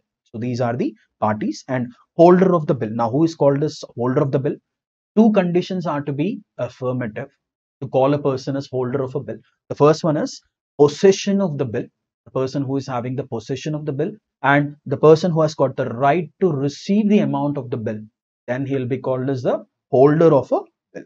So we have seen there are three parties, that is drawer of the bill, drawee of the bill, payee to a bill, the person who receives the money on the due date, and holder is a person who has two rights, that is he has got the possession of the bill and he has got the right to receive the amount on the bill. Okay. Now, bills receivable and bills payable. Now, are they two different instruments? No. The same paper, what we have seen just now, the specimen here, in this particular bill, if you observe, it is a bills receivable from what we call as Chandrasekharam's point of view. From Chandrasekharam's point of view, it is a bills receivable. Okay. And from Maruti Rao's point of view, the same piece of paper will become a bills payable. Okay. So there are no two instruments. The same instrument will be called as bills receivable from the drawer's point of view, also called seller's point of view, and the same bill will be called as bills payable from the buyer's point of view or the drawee's point of view. In our example, it is Maruti Rao. Now, next thing that has to be kept in mind is acceptance of a bill. Without acceptance, it will be called as a draft, and only after Maruti Rao, in our example, he must write a word accepted here. It is mandatory that the word accepted should be written, and after that he puts his signature. Only then this thing becomes a, what do we call this, a valid bill. Okay. Now, journal entries, just now we have seen there are two transactions. One is there is a sale made by the seller, and after that they have raised a negotiable instrument called as bills of exchange. And for that, what is that we are doing? For goods sold by A, here in our example we are taking A as the drawer and B as the drawee, that is A is the seller and B is the buyer. Okay. So what are the entries that drawer A will write? B account debit to sales, and obviously drawee will be writing it as purchase, because from his point of view it is purchases made from A. Okay. And after that, what is the next entry? We are creating an account called as bills receivable. A negotiable instrument is coming into existence. For that, we are writing the entry bills receivable account debit to B account. Okay. And on the other hand, it will be A account debit to bills payable. Okay. Now, if you observe here, B is debited, B is credited, A is credited, and A is again debited. From A's point of view, once a bill is drawn and the bill is accepted by the buyer or so-called drawee, the liability of the drawee is discharged. That is, it is as good as if the amount is paid by the drawee. Okay. So the negotiable instrument, it is a commercial paper. It acts as a, what we call as mode of payment. That is, the moment a bill is accepted and returned by drawee to the drawer, it will be considered as if the drawee has discharged his liability. Okay. Now let's see the next one. What is the next thing is types of bills. Okay. Now, bills, accordingly, they are divided into three different groups here. The first one is according to country, according to term, and according to consideration. Now, according to country, the bills are again divided into inland bills and foreign bills.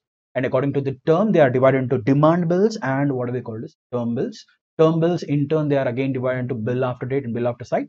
This will be seen in the later part of the subject. And now, the third category, according to consideration, it can be a trade bill and it can be a accommodation bill. Okay. And most of the time in our exams, we will be getting what do we call this? Trade bills. Most of the questions will be based on trade bills. Okay. Now, what exactly are this bill after date and bill after sight? If you have observed the example carefully, already we have seen something called as bill after date here. Okay. Now, in the example that we have taken, Maruti Rao and what do we call as Chandrasekharam's thing, we have already seen something called as bill after date here. Okay. It's already bill after date is already shown. Okay. Now, let's get on with the next part. So, according to country, inland bill. Now, when will you call it as inland bill? Two conditions are to be affirmative. That is, bill is drawn in India and bill must be made payable in India. That is the first condition. And both the parties to a bill, that is drawer and drawer, should be in India or will be in India. Only then we can call this particular bill as inland bill. Any one of the condition is not affirmative, then the bill will be called as a foreign bill. And These are some of the examples of a what do we call this foreign bill. This is again a specimen that has been given here now for a foreign bill. Okay. Now, according to term, just now I told you most of the examination questions will be based on term bills only. Okay. So according to term, so what is this? Demand bill, bill at sight, or bill on presentment. So what is this demand bill is? This is a bill which will not carry any time. Okay. Let's go back to our example. Okay. If you see the first two words, it talks about what? 3 months after date. So all the term bills will have something called as a tenure or time given in them. Now, what is that we are discussing as of now? A demand bill. Usually a demand bill will not have a time and tenure in that. So if you don't see anything called as time mentioned in that, that is in terms of months or in days, because bills are usually drawn only in two formats. That is, the bill duration should be either in months or it should be only in days. You cannot use any other format like weeks or fortnights or quarters or whatever it is should not be used. Next, time bills, or what do we call this? Tenure bills, or they are also called as period bills or periodical bills. So what exactly are they? They always carry a time. That is, seller is extending time to the buyer. It will be either in the format of months or it will be there in the format of days. Okay. And again in this, we have two types of bills. That is, what do we call as bill after date? Just now we have seen something called as bill after date and bill after sight. So what is this bill after date and bill after sight? Let's understand that. If you go back to the example, this particular bill is drawn by Chandrasekharam on 19th of May 2020, correct? So whatever bill date is there, from that date, I will run the duration. This bill will run from 19th of May 2020, okay, for 3 months. Now imagine in the same example, this bill was drawn on 19th May, no doubt, but it is accepted by Maruti Rao. Two changes are required in order to make this bill at sight. That is, what do we call this? Bill after sight. Here, Maruti Rao has received this bill on say 22nd of May 2020, and this particular thing we have to make a change. Instead of writing it as bill after date, okay, that is 3 months after date, instead of what do we call this, we'll have after sight. Now, if the bill reads as 3 months after sight paid to me, then the bill will not be running from 19th of May, but the bill will be running from 22nd of May 2020. The only difference that we have between bill after date and bill after sight. Am I being clear? So let's get on with the next one. What is the next one? Bill after date and bill after sight. Same thing has been given here. And after this, the third category of bills for consideration in this again, trade bills, where there is a genuine transaction between buyer and seller. That is, seller is selling goods to the buyer and buyer is receiving goods. Buyer is requesting for a credit of a particular period of time, say 1 month or 15 days or say whatever time it is. And the seller is extending that credit by raising the bill. That is, seller raises, that is, a drawer will write a bill or draft a bill and it will be handed over to the drawee, and drawee accordingly accepts, puts his signature and returns it back to what we call as the drawer. Okay, those are trade bills. And apart from that, we will also have accommodation bills. This particular thing, accommodation bills thing, it will be discussed later part. Once we start working on the problems, then we will do the theory part of accommodation bills. Okay. Now we need to understand something called as expiry date and due date. So this calculation, how do we calculate the thing? Okay, days of grace, days of maturity and all that. Let's go back to our example here. Wipe off all this. And now if you observe in this example, the bill is drawn on 19th of May 2020, correct? And it runs for how many days? It runs for 3 months. So technically the bill will be payable by Maruti Rao to Chandrasekharam or any holder as on that day. So what is that day or date? Is 3 months, 19th. So 19th of June, it will be completing the first month. 19th of July, and what do we call this? 19th of August, it completes what we call as the 3 months tenure. Okay. To this, as per Negotiable Instruments Act, we need to add up something like 3 grace days. Okay. 3 grace days So technically 19th of August 2022 plus 3 days, that is 20, 21 and 22. That is the last grace day, 22nd of August 2022 will technically be taken as the due date of the bill. That is the date on which the Maruti Rao has to make the payment to Chandrasekhar. Okay. So this is how we calculate what we call it as the due date of a bill. Now here the bill is running in months. It can run in days also. Only two formats, that is either months or okay. Days of grace are added. The same thing is given. So expiry date, grace days are added to it, and they gave you the same thing here. How to calculate the due date or a maturity date, and all the stuff is given here. Now, options available to the drawer holder of a bill. So this piece of paper, whatever has been raised for a transaction in which 3 months credit is given by a seller to a what we call as buyer, can be used in what we call as 4 different ways. One thing is it can be retained. That is, when we go with our example, Chandrasekharam can retain this bill for 3 months. That is one option. Okay. Second option is discounting with bank. What is this discounting process is? Take this bill. That is, imagine like Chandrasekharam, he wants money after 1 month. The bill is originally drawn on 19th of May 2020. All of a sudden on 19th June, imagine like he needs money. But the problem is Maruti Rao will make the payment only after 3 months. Yet it has got another 2 months time plus 3 grace days for it. So he has an option of converting the bill into cash before the due date. And what is that option is? Go to a bank, sell this bill off and get the money. And banker, for this purpose, they will be deducting a small sum of money that will be considered as discount by the whatever we call this bank. The bank is taking its part of interest, you call it, or discount, whatever you're calling it as, will be deducted. Okay. Here in this example, if you see, they gave an example here. 1,000 rupees worth of bill was drawn, and this bill is being discounted with the bank for 3 months. Okay. So 970 rupees are given by the bank. The balance 30 rupees is the credit interest that is charged by bank. Okay. So that is what it is. And after that, what is the next option that we have? Endorsement or transfer to a creditor. That is, first option is retain the bill. Second option is conversion of bill into cash. If you want money, that is drawer, he wants money. So what is that he can do is he can just walk into a bank and he can discount the bill with the bank. Third option is the same bills of exchange can be used as a what do we call this mode of payment. That is, I can give this bill to a creditor. I have a supplier to whom I have to make the payment. I don't have sufficient cash or bank balance with me. What is it I can do is I can just hand over. Okay. And what is this process called as? The process called as endorsement. On the back of the bill, we'll be endorsing it just like the way a bearer check will be endorsed to someone. Okay. So that is a flexibility that we'll have with what we call as bills of exchange. And the fourth option that is available is this bill can be sent to bank for collection. Now there is a difference between discounting it with the bank and sending it for collection. That is, imagine like a trader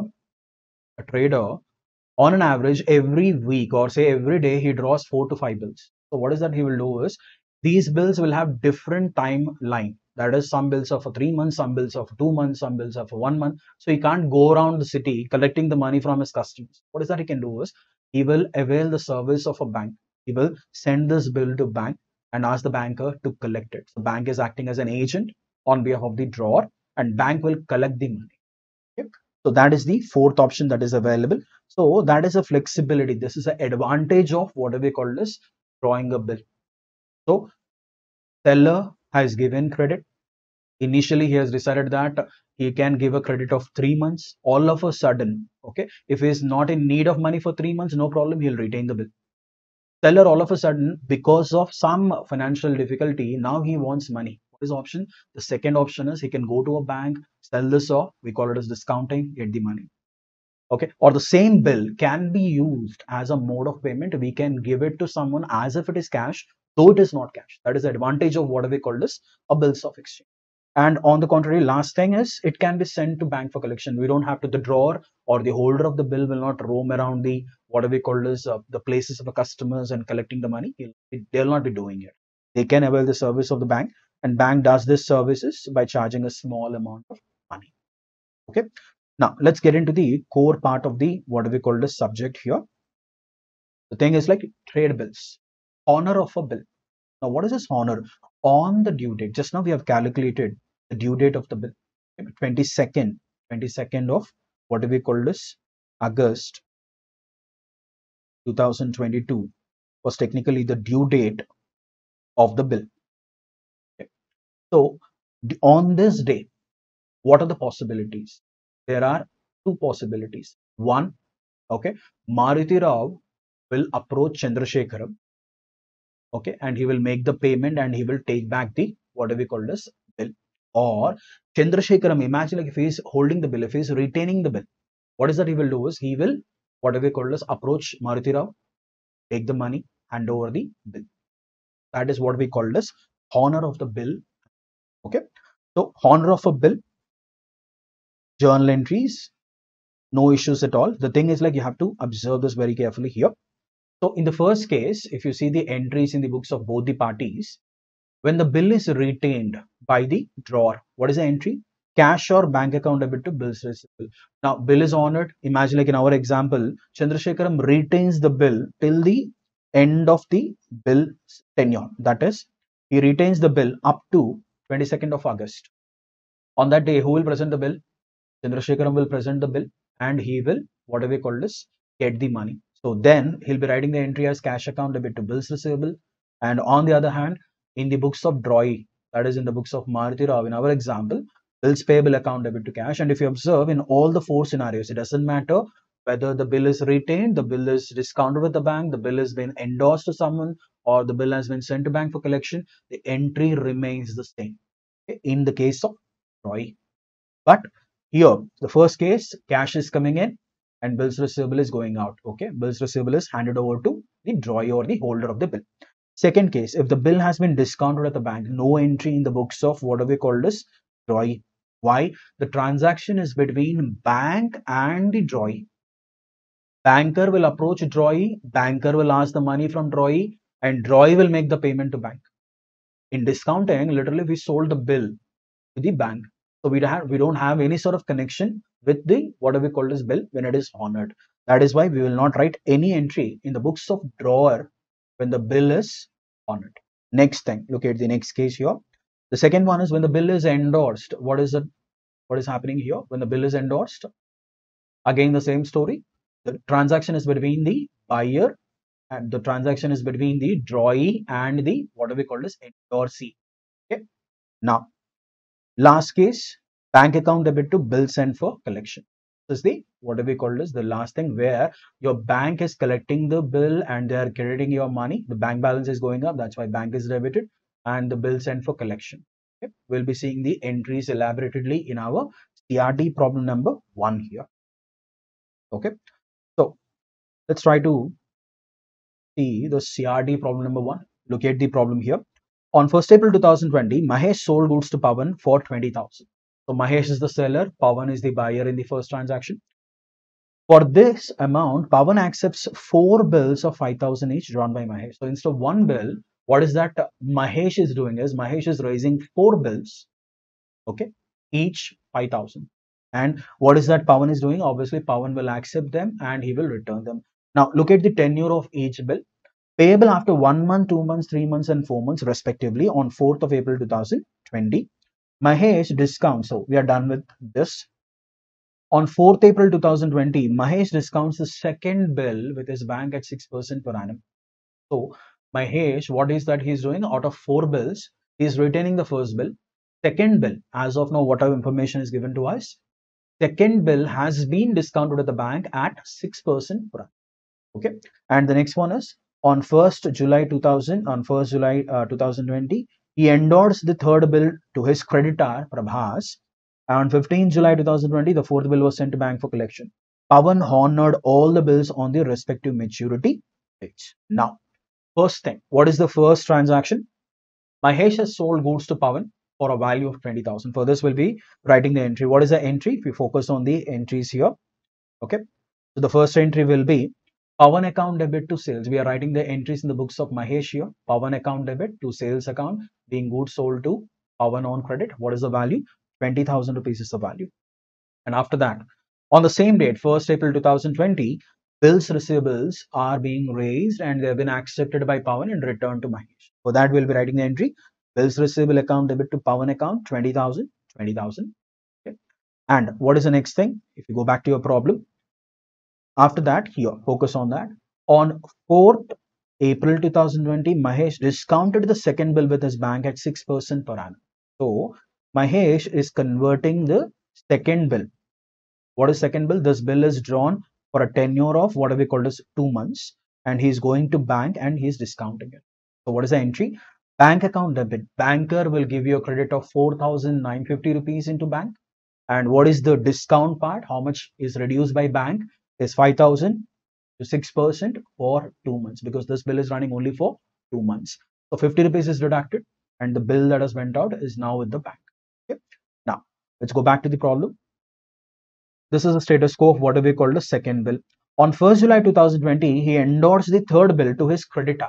So position of third bill is he is endorsing it to his what we call this creditor. Who is the creditor here? Now before that, what is that we are doing? There is an entry in the middle. 4th May 2020. What is the relevance of this date? The transactions took place in the problem. If you go back to problem, the first bill is running only for 1 month. The bill is drawn on 1st of April 2020. If it is 1 month, it should be 1st of May 2020.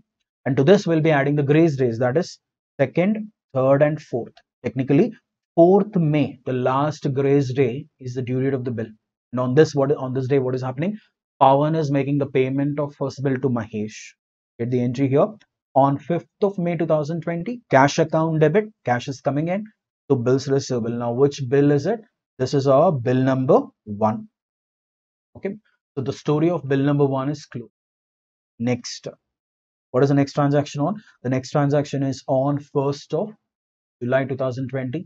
But in the middle, we have one more date where the second bill that has been discounted with bank is getting mature. The due date of the bill has come, and which happens to be 4th of June. Now, to focus on this, do you see anything on 4th June? We are writing a note. What is a note? When the discounted bill is honored, no entry should be passed in the books of drawer. That's what we have seen in the journal entries. Why? Because on 4th June 2020, banker will approach Roy. In our case, Pawan is the drawee. Banker will approach Pawan and banker will take the money from Pawan. So no entry. The transaction is between banker, that is discounting bank, and what we call as the drawee. Next case, let's go back to our problem. On 1st July 2020, he endorsed the third bill to his creditor. So bill number 3 is getting endorsed to Prabhas. So Prabhas account debit to bills receivable. Debit the receiver, and what is going on? Bill is going out. Being third bill due on 4th July endorsed to Prabhas. Now, how many days are pending? Only 3 more days are pending for this particular bill to get honored. Now, what is the next thing? Due date of the third bill. On 1st July, it is endorsed to Prabhas. After 3 days, Prabhas will approach Pawan and Pawan has made the payment. So on 4th July 2020, when the endorsed bill honored by, no entry will be there in the books of what we call it. Obviously, the transaction is between Prabhas and Pawan. Prabhas will present the bill and Pawan will make the payment and Pawan will take back the bill. Okay. Next, what is the next date in our problem? If you focus on this, okay, 15th of what we called as July 2020, the fourth bill was sent to bank for collection. This bill is sent to bank for collection. Now, when is this bill due? This bill is for 4 months and technically it is due on 4th of August. Okay. So, when the bill is sent to bank, what is the entry that we are writing? Bill sent to bank for collection account debit to bills receivable. Why? Because the banker will not get the money on 15th. Bank will collect the money only on 4th of August because this bill is due only on 4th of August. So till that time, we'll be writing it as bill sent to bank for collection account debit to bills receivable, a value of 5,000 rupees. And 4th of August, when the bill falls due, the bank informs you that we have collected the bill, we have received the money, and we have given the credit to your account. Please check the account.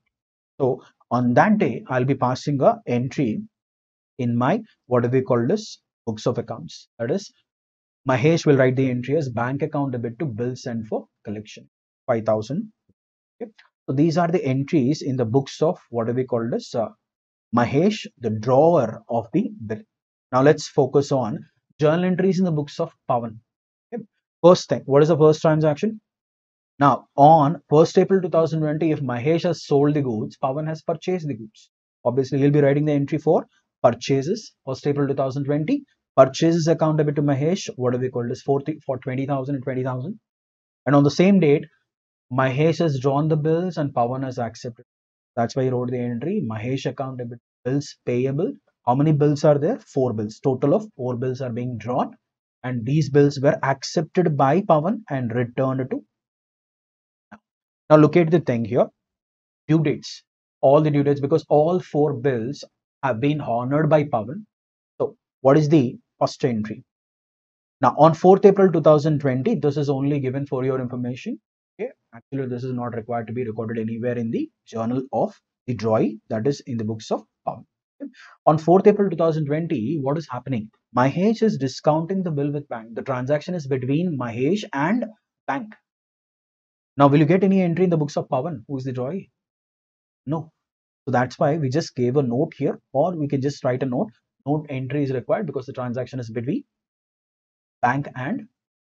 Now 4th May 2020, the first bill, okay, the first bill has been honored. What is that he has done? He made the payment and he got the first bill. That's why he's writing bills payable account debit to cash account, being the first bill honored on the respective due date. What is the respective date? 4th May, the first thing. Again, the same entry will be repeated on 4th of June.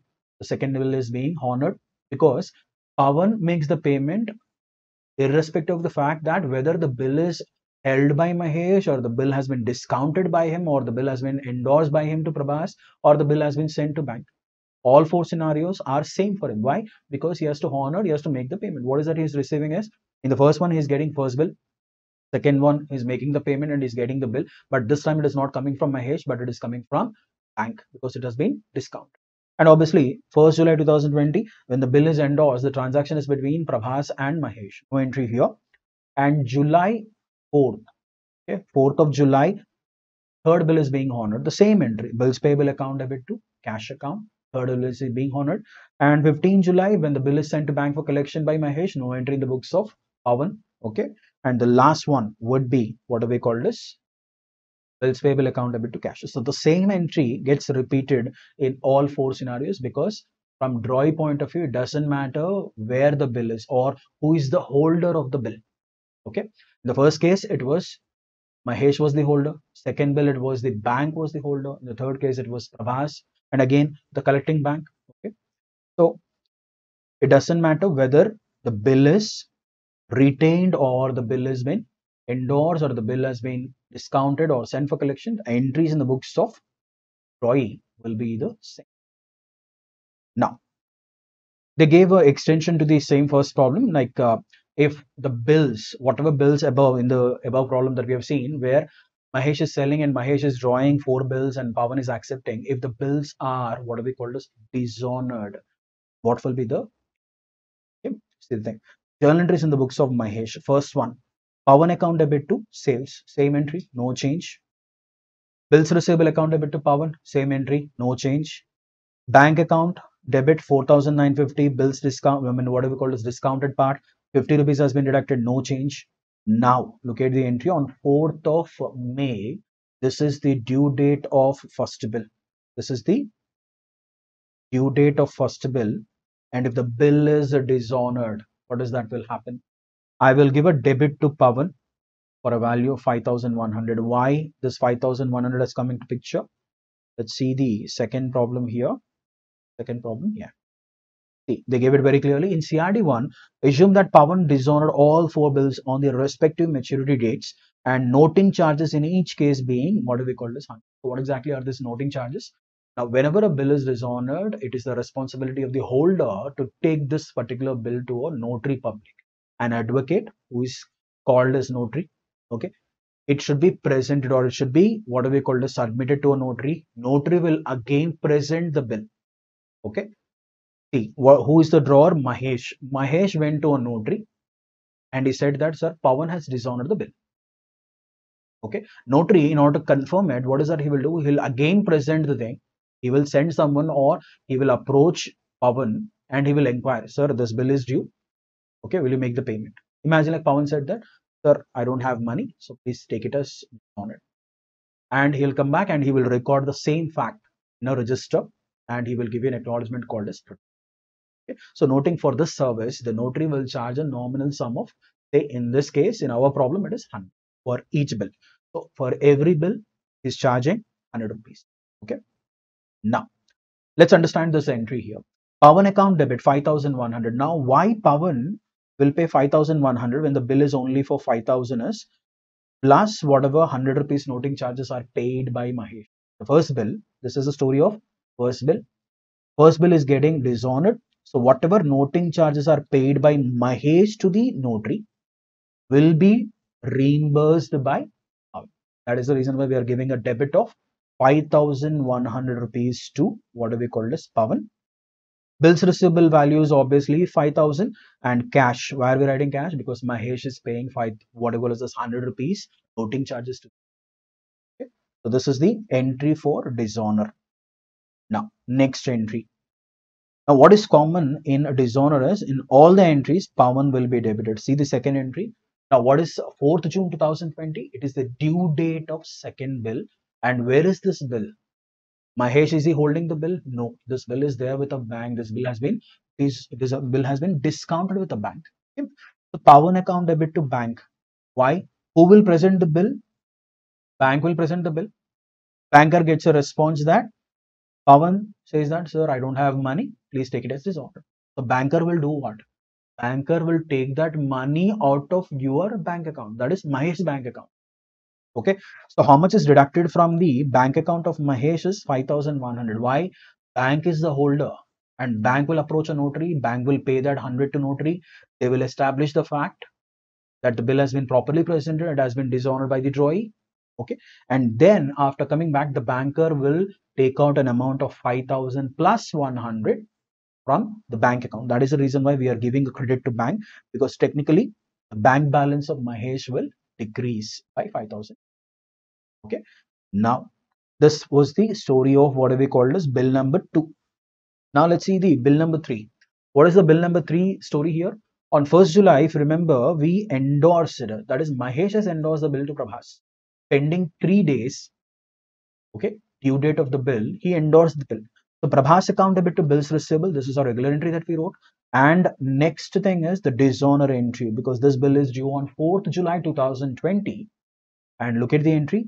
Pawan is debited again with a value of 5,100, and Prabhas is credited with an amount of 5,100. Why? Because in this bill, that is third bill, Prabhas is the holder, and technically holder will go to the notary, and holder will establish the fact of dishonor, and will be confirmed by the notary. And as against that service, notary has charged 100 rupees.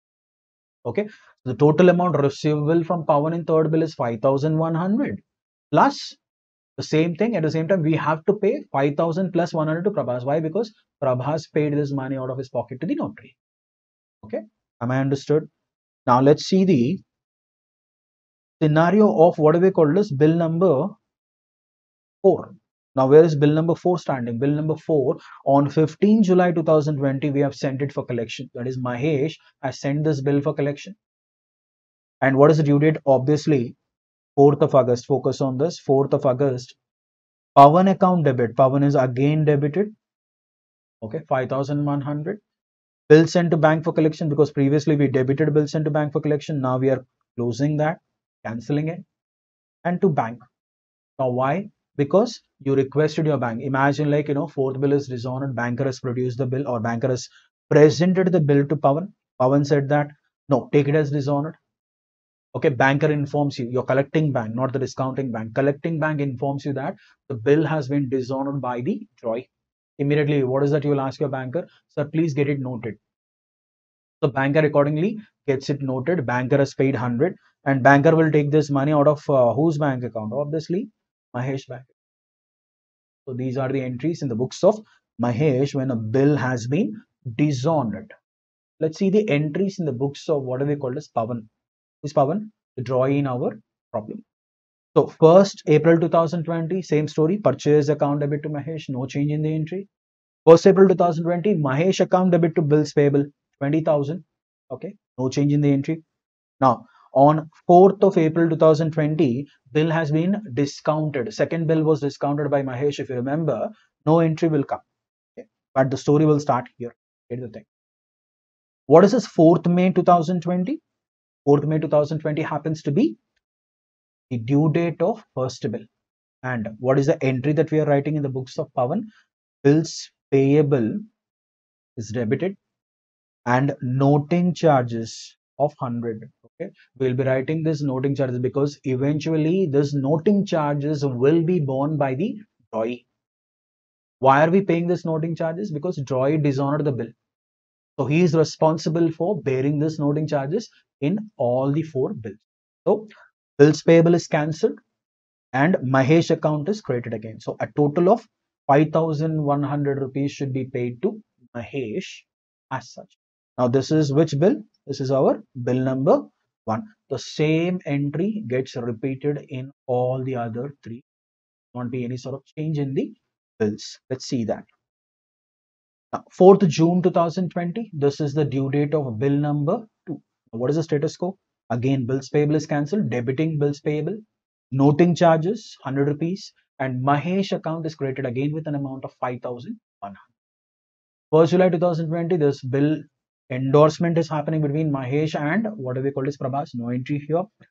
Now focus on the next entry. 4th July 2020, again bills payable account debit 5,000, bill is cancelled, noting charges 100, debited because these are expenses to be borne. These are not paid by what do we call this Pawan yet. He has to pay them, and Mahesh is created with an amount of 5,100. 15 July 2020, this is a date on which Mahesh has sent the bill to bank for collection. No entry here because the transaction is between the collecting bank and the party Mahesh. Now what is the last thing? It is the 4th bill. Same entry, bills payable debited for cancellation. You cancelled bills payable worth 5,000, noting charges of 100. Okay, and Mahesh is created with an amount of 5,000. So irrespective of the fact whether the bill is retained, the bill is discounted, or the bill has been endorsed, or the bill has been sent for collection, the same entry will be recorded in the books of true. That is, bills payable account will be debited, cancellation of bills payable, noting charges should be debited, okay, because these are to be paid to Mahesh. That is the reason why we have written it as 5,001. Now, what is the total amount that is due to Mahesh? 20,000 original amount plus 400 rupees towards noting charges. An amount of 20,400 is due to be paid to what do we call this Mahesh by. Okay, so this is story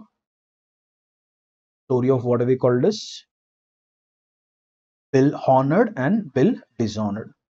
Now we are looking at a new point, that is retirement of a bill. What is this retirement? Okay. When the drawee approaches the holder, when the drawee approaches the holder before the due date and says that I'm ready to honor the bill, I'm ready to make the payment. Let us understand that with an example here. In our example, let's go back to our example. Chandrasekharam has drawn the bill on Maruti Rao, and the bill was for a tenure of what we call as 3 months. Technically, this bill should be paid on 22nd of August 2020. Okay. Let's take it as on 22nd of July 2020.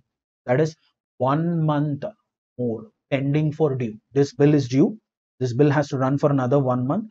But Maruti Rao approaches Chandrasekharam saying that I'm ready to make the payment, and they negotiate. Okay. And if that thing happens, this exercise, when the bill is paid off before the due date, it will be called as a retirement of a. Okay. So that's what retirement of a bill. And obviously, when in our example, let's go back to example. The amount involved here is 50,000. Obviously, when you are there in the position of Maruti Rao, you will say that since I'm making the payment 1 month before, I think I deserve some sort of discount or rebate In bills, we use it as a rebate. Okay, in layman language, it can be called as what do we call as discount also, right? So you obviously say that, see, since I'm making the payment 1 month before the due date, I think I'm eligible for some sort of discount or rebate. Accordingly, they agreed upon a particular amount as discount, calculated as a percentage on the amount of the bill or something, and accordingly the balance amount will be paid off. So technically, this rebate or discount or interest, whatever you're calling it as, it is a loss to Chandrasekharam and it is a gain to Maruti Rao. Simple. Discount allowed from Chandrasekharam point of view, discount received from Maruti Rao point of view. Okay. So how do we calculate that? We'll be taking it as rebate amount. Rebate is the concession that is given on retirement of a bill, the deduction made from the original value of the bill. Okay.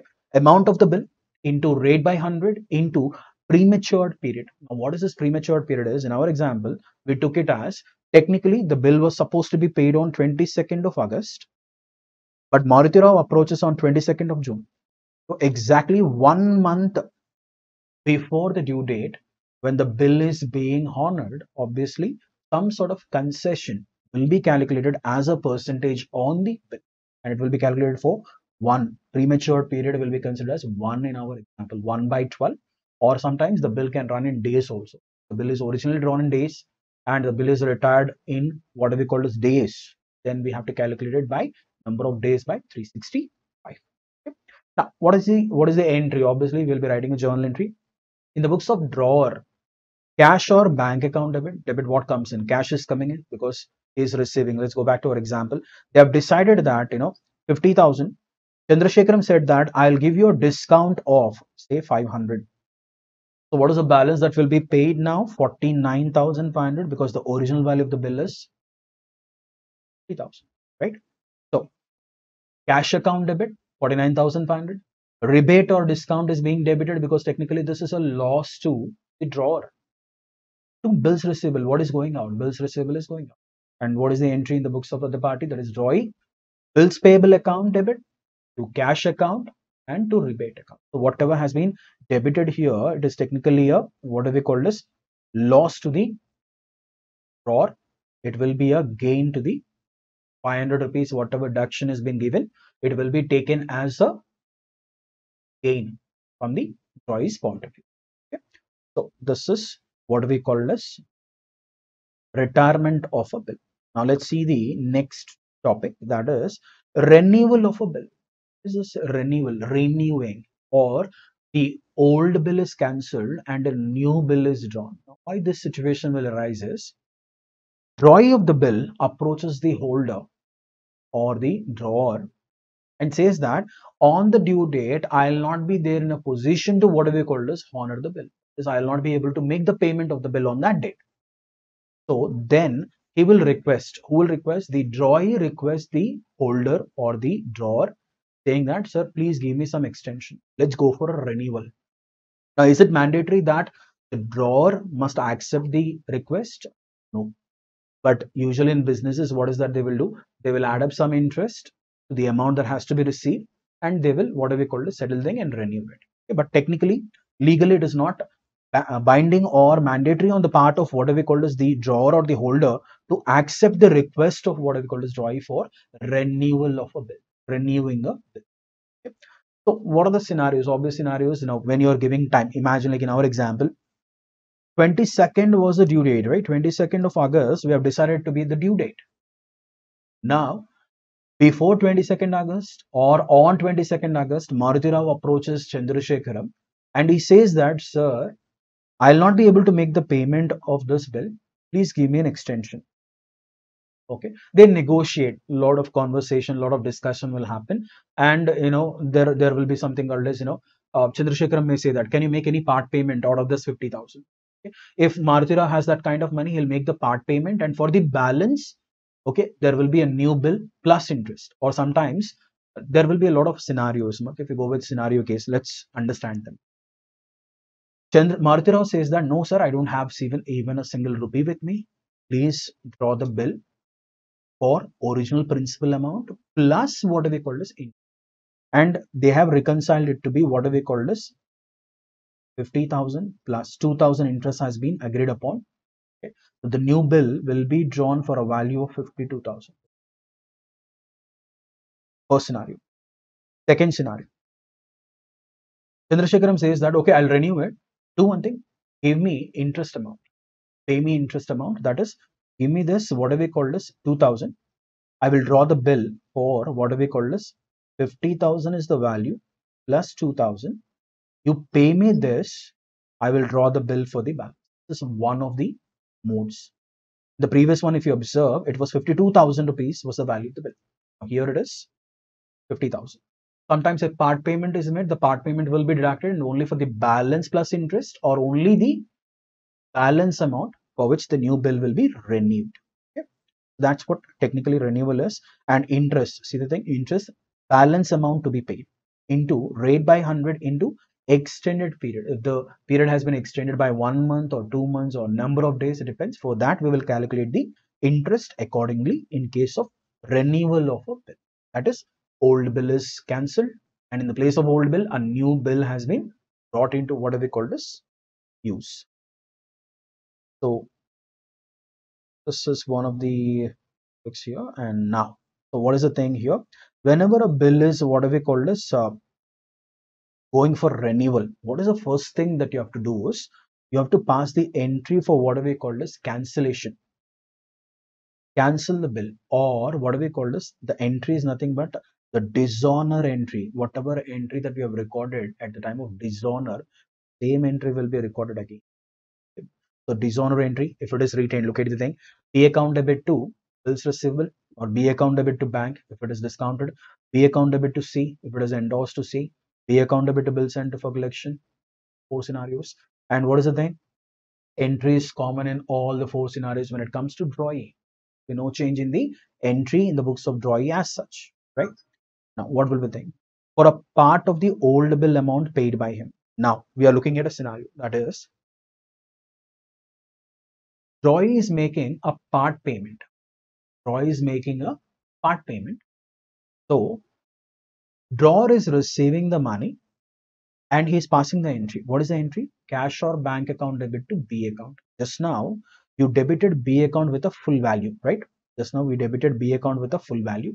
Now, out of that amount, now we are receiving a part of amount. This is for the part payment. Now, having received the part payment, next entry will be the interest entry, because we have to calculate interest only on the balance. Now, entry B, is it a compulsory entry? No, this is purely a optional entry. It can be there. That is, if Troy is making any part payment, we'll write this entry. If Troy is not making any part payment, we will not write this entry. That's why it is to be considered as an optional entry. And next, immediately, what is that you will do? You will calculate interest, okay, on the balance. If part payment is made, on the balance. If no part payment is made, on the original amount. Then, if interest is paid, sometimes, just now I gave an example in Chandrasekhar and Martirao's example. He says that 50,000 plus 2,000, you pay me interest. I'll draw the bill for the 50,000 amount. That can also be done. If that is a scenario, cash or bank account debit to bank account is the, whatever is B account is the. And for the renewal, again, look at the thing. As if a bill is drawn, we are writing the entry, but this bill is technically a renewed bill. This is a new bill. Old bill is cancelled and a new bill has been drawn and accepted by the. So similar kind of entries will be there on the other side. That is in the books of what are they called as drawee as well. Now, let's see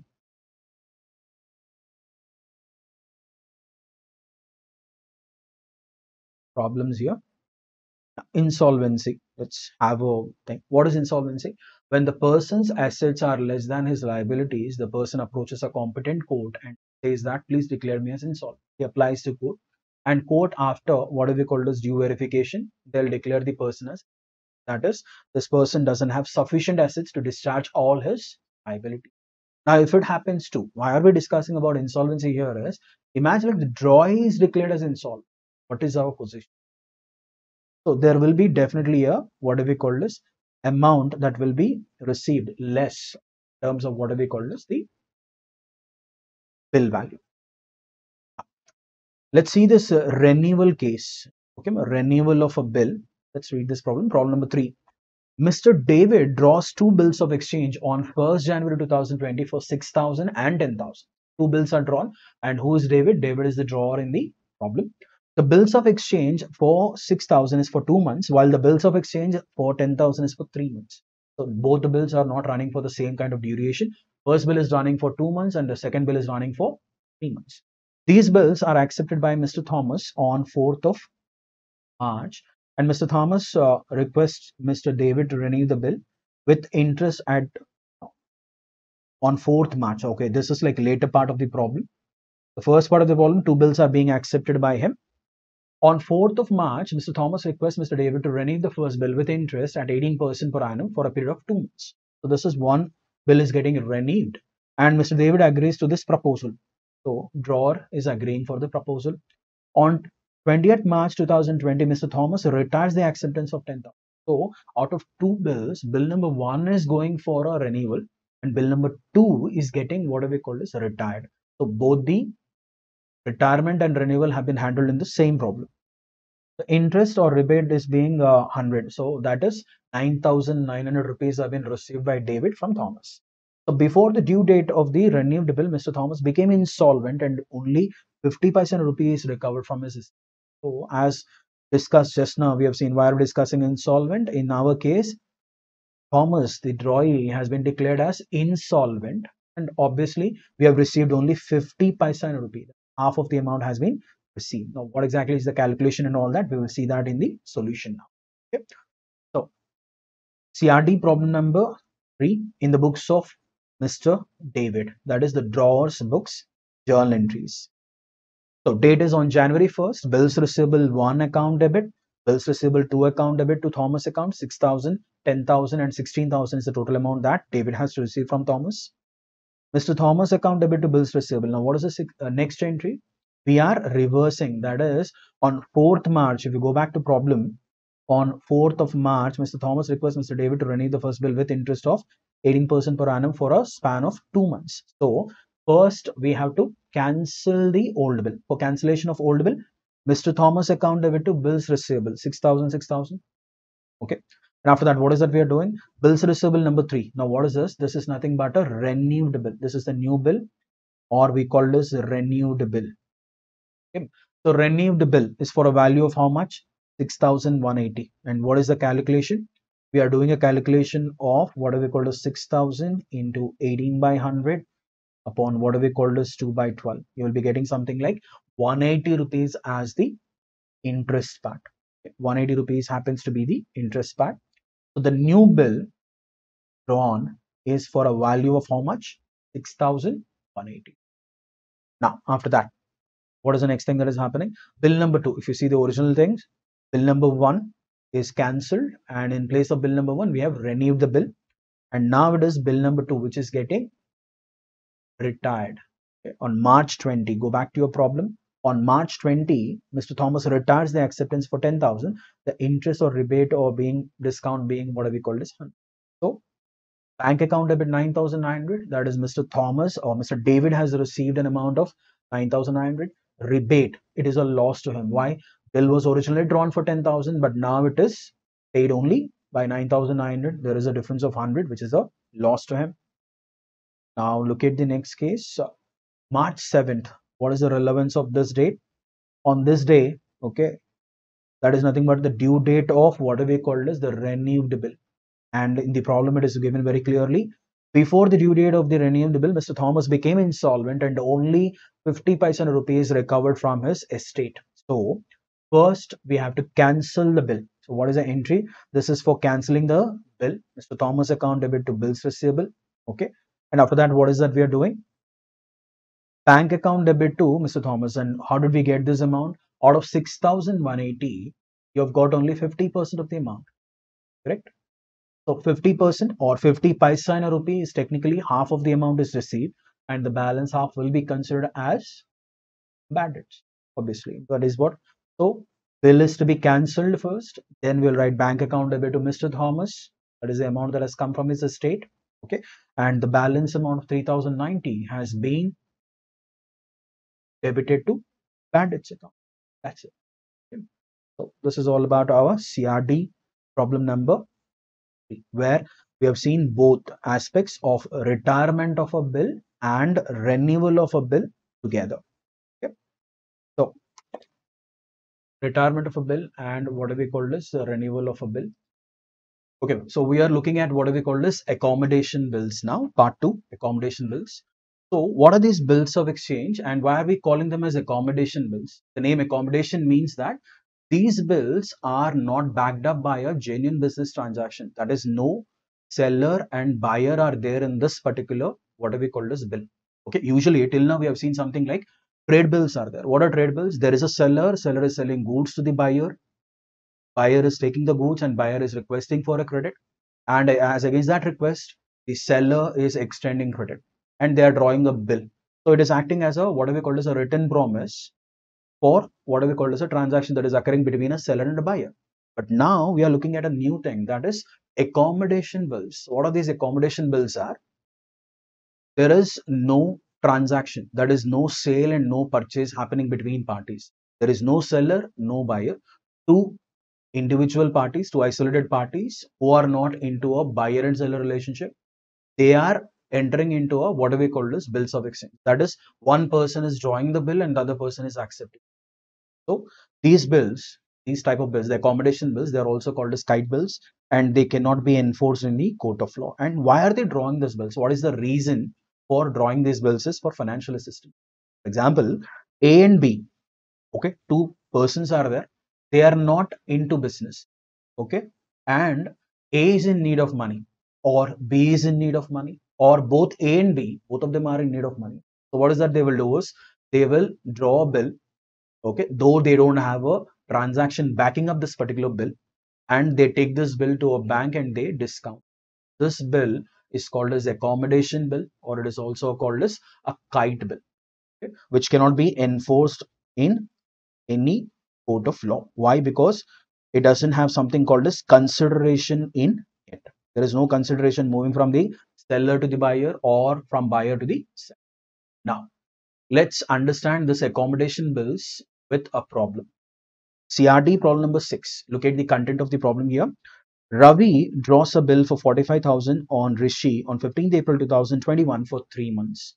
So Ravi is drawing a bill. There is no transaction of sale and purchase happening between Ravi and Rishi in this particular problem. Okay. Now, which is returned by Rishi and Ravi after accepting the same. The thing is like, which was returned by Rishi to Ravi after accepting. And we have seen it. The condition is it must be accepted. Okay. Now, Ravi gets it discounted with bank for 44,100. So what is the difference in the bill? Amount is 900 and that is the discount amount that is deducted by bank on 18th of April 2022. And remits 1/3 amount to Rishi. So he is remitting 1/3 of the amount. So this particular point tells us that they are what do we call it as distributing the proceeds that are received on discounting a accommodation bill. Now, on the due date, Ravi fails to remit the amount. So this is the first part of the what do we call this problem. Up to this, they have drawn a bill. 45,000 is the value of the bill. This bill has been discounted with a bank for a amount of 900. Ravi has received an amount of 44,100 from bank, and he has given 1/3 of the proceeds. So what is the ratio of distribution? Is 2:1. That is, Ravi is retaining 2 parts of the bill and he is giving the balance amount to what do we call this? Okay. Now, what is the thing?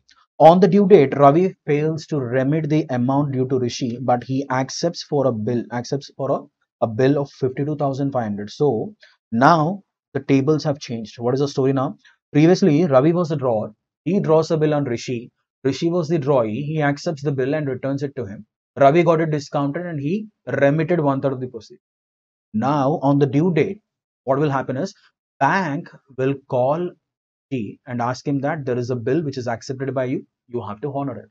And immediately, what is that Rishi will do? Rishi will in turn call Ravi and ask him like, please send your amount, part of amount. What is that amount? 30,000. Because 2:1 out of this 45,000 rupees. Okay.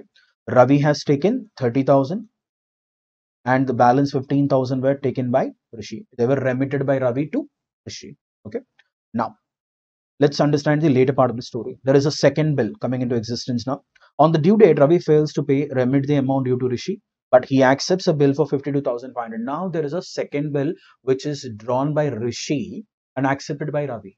Now the roles have changed, okay, for 3 months, which Rishi discounts for 51,300. So what is the amount of discount that is deducted by bank in the second bill is 1,200 rupees, because the original bill, second bill value is 52,500 and banker is remitting 51,300 rupees out of it. 1,200 is deducted by the bank as a discount on it. Now focus on this, understand the twist in the problem, and remits 8,475 to Ravi, who is having this money 51,300. 51,300 is there with Rishi, and it says that he is remitting what do we call this 8,475. What exactly is the idea of this second bill? Why do you think Rishi has raised the second bill? Is to honor the first bill, correct? Now let us understand the twist in the problem. What is the twist here? Out of 51,300, okay, out of 51,300, if 45,000 rupees are remitted to bank by Rishi for first bill, the balance amount that is left out with Rishi will be only 6,300, correct? 51,300 received from bank minus 45,000 previous bill amount, the balance should be 6,300. And having 6,300, how do you think Rishi is remitting 8,475 rupees to what do we call this? Ravi. Okay. Now let's complete the problem and we'll see the solution. Before the maturity of the new bill, that is the second bill, Ravi became insolvent and only 50% is realized from his estate on 31st of October. Pass necessary journal entries for the above transaction in the books of Ravi. Now let's understand the journal entries for this problem. First entry. What is the first entry? And we are writing the entries in the books of Ravi here. Okay. Bills receivable account debit to Rishi. This is a regular entry for the first bill. 45,000 rupees worth of bill was drawn by Ravi, accepted by Rishi and returned to him. And what is that Ravi has done? Ravi approaches the bank and he discounts it with bank for a value of how much? 44,100. 900 is deducted by bank for. Okay. Next, look at this calculation. Rishi is receiving money. How much is he receiving? Actually, he is receiving only 14,700. 300 rupees worth of discount, whatever has been deducted by the banker, will be shared. That is, look at the calculation here. Bills of exchange, working out for CRT problem number 6. Bill number 1, what is the story? 45,000 is the value of the bill. Discount is 900. Okay, received is 44,100. Now, when we are distributing that between Ravi and Rishi 2:1, Ravi takes 29,400. 600 is the share. Why? Because the ratio is what? The ratio of distribution is 2:1. Okay. So 30,000 is related to Ravi. So out of this 900, whatever 900 is there, 300 is related to Rishi. So we are transferring it along with or including what we call as that.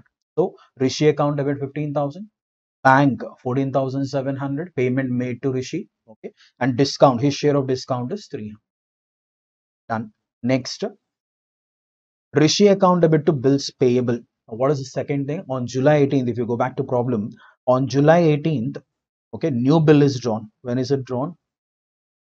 On 18th of April, is it?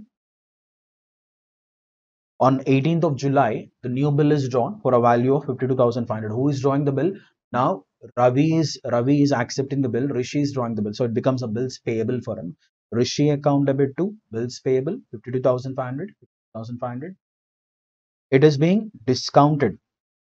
Okay, discounted with bank. For that, no entry will be there in the books of Ravi. But look at the thing. Bank account debit 8,475. The proceeds 8,475. Okay. Discount part is 900 and 9,375 being proceeds of second bill received from. What is the story here? Let's go back to our working notes and understand. Okay. So let's see the calculation for the second bill. Bill number 2, 52,500 is the value of the bill. Minus 1,200 deducted by the bank as discount. 51,300 is received. And it is given that Rishi remits 8,475 to Ravi. So total amount, now I am understanding the amount that has been used by Ravi in this particular bill. So total amount used by Ravi will be 8,475 remitted now, plus what we call as 30,000 rupees. So total amount of 38,475 rupees are related to Ravi out of what we call as 51,300. Okay. So what is that we are doing? Calculating the thing.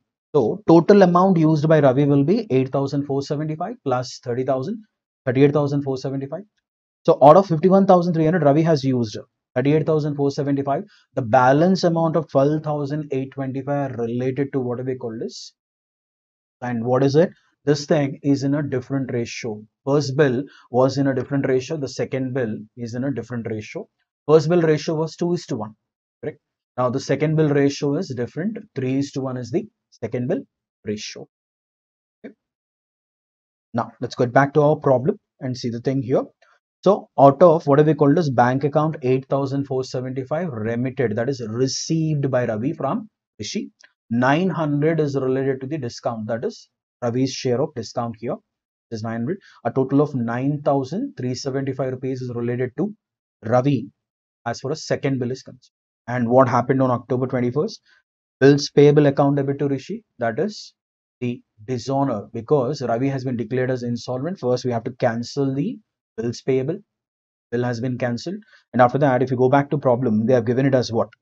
Ravi became insolvent and only 50% rupees realized from his estate. So what is the amount that is realized is only half of the amount. So what is the amount that is recovered from Ravi? 30,000 rupees. Okay, 30,000 was payable, 30,000 was the first bill for the first bill, and 9,375 rupees for the second bill here. 9,375 put together. Out of that, only 50% has come, which is 19,687 rupees. So this is how the bill, that is accommodation bill, drawn between Ravi and Rishi has been. The second bill, because of insolvency of the employee, that is Ravi, bill has been. So we are done with what we called as the accommodation bills concept.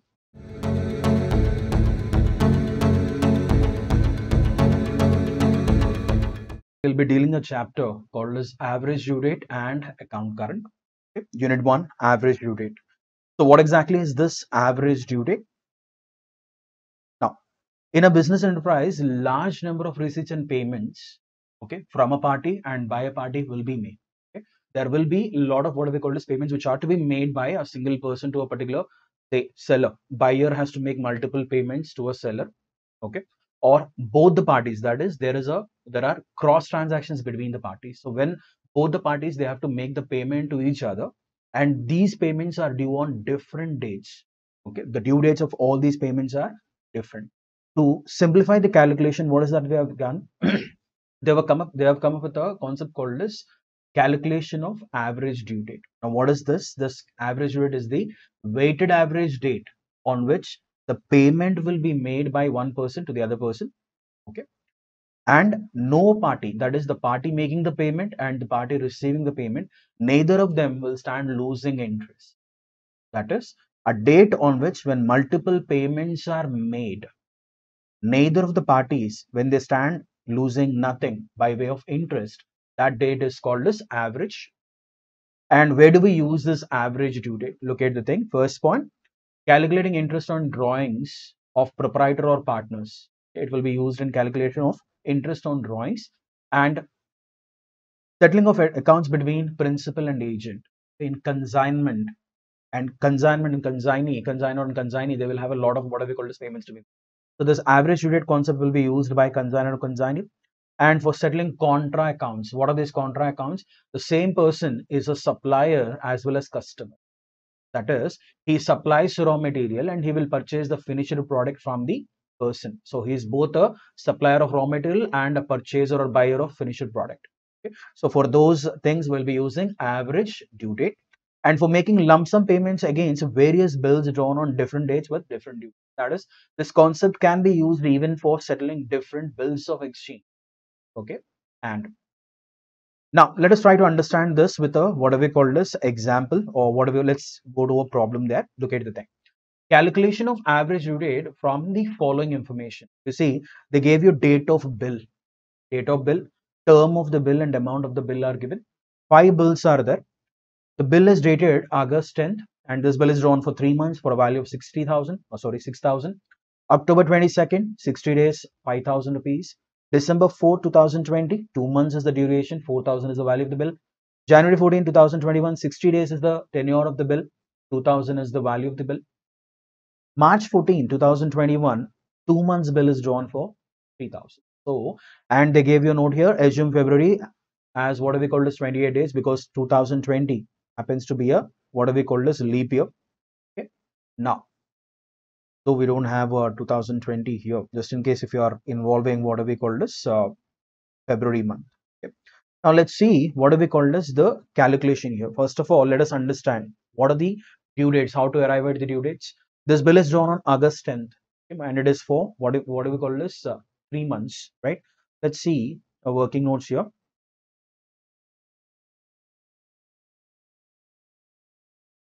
Now, calculation of number of days in this particular problem.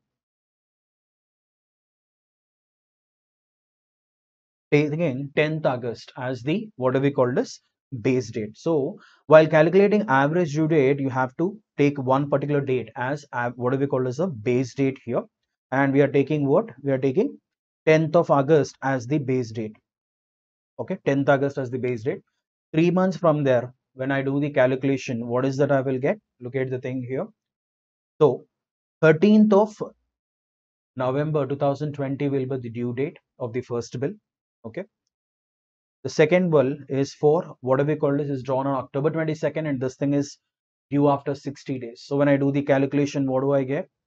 I'll get a due date of 24th of December 2020 will be my due date here. Okay. And after that, what is the next thing? Next bill is drawn on December 4th for a tenure of 2 months. So obviously this thing will fall due in what we call this February. Okay. Now look at the calculation here. 7 February 2021 will be the date. We'll be adding grace days, 3 grace days to every bill. The next one is January 14, 2021 for a tenure of 60 days. So when I calculate the number of days, I have to calculate it from 18th of March 2021. And what is the next thing? The last bill, fifth bill is drawn on March 14 for a tenure of 2 months. And value is 3,000. So what is the due date as such? Due date will be 17th of May. Okay. Now, if these are the due dates, how do I calculate the average due date? You have already done this logic or the procedure for calculation of number of days of bills if they are drawn on months base or if they are drawn on days base. Okay. Directly, we will what do we call to see how the calculation of average due date is done. So, 10th August is the base date. Okay. From 10th August, we'll be counting the days to what we call as 13th of November 2020. That is, in August, total 31 days will be there. So if 10th is gone, we'll be taking 21 days in what we call as August. Okay, August will be taking 21 days here. September 30 days, October 31 days, and November 13 days. Total comes to 95 days. Then 24 December 2020, 21 days in August, 30 days in September, 31 days in what do we call as October, 30 days in November, and 24 days in December. Total comes to 136 days. 7 February 2021, 21 days, 30 days, 31 days, and when we calculate it, we get a total of 181 days. Fourth bill will be 10th August to what we call as 18th of March. We get what we call as 220 days, and 17th May 2021, we get a total of 280 days here. Okay. So these are the bills, and this is the working note that we have done for what we call as calculating the number of days in this particular what we call as problem. Now, let us understand how the calculation is done. Okay, so the same thing you can observe here. We have taken all this 95, 136, 181, 220, and 280 days in the column here. Okay, let's understand the format. Date of the bill is given, tenure of the bill, due date of the bill. Just now we have done the calculations. So from 10th August, we have calculated all this and we got the number of days like this. Okay, multiply that and get a product. So first we will do number of days calculation, and to that number of days we'll multiply the respective bill amount to get the product. And what is the procedure for calculation of average due date? Let's see that with a what do we call this calculation here. So the product total comes to 32,54,000, and the total amount of all the 5 bills has come to 20,000. Now, let's see the calculation here. Average due date is equal to base date plus total product by total amount. So August 10th is the base date plus what do we call this? 30,54,000 divided by 20,000.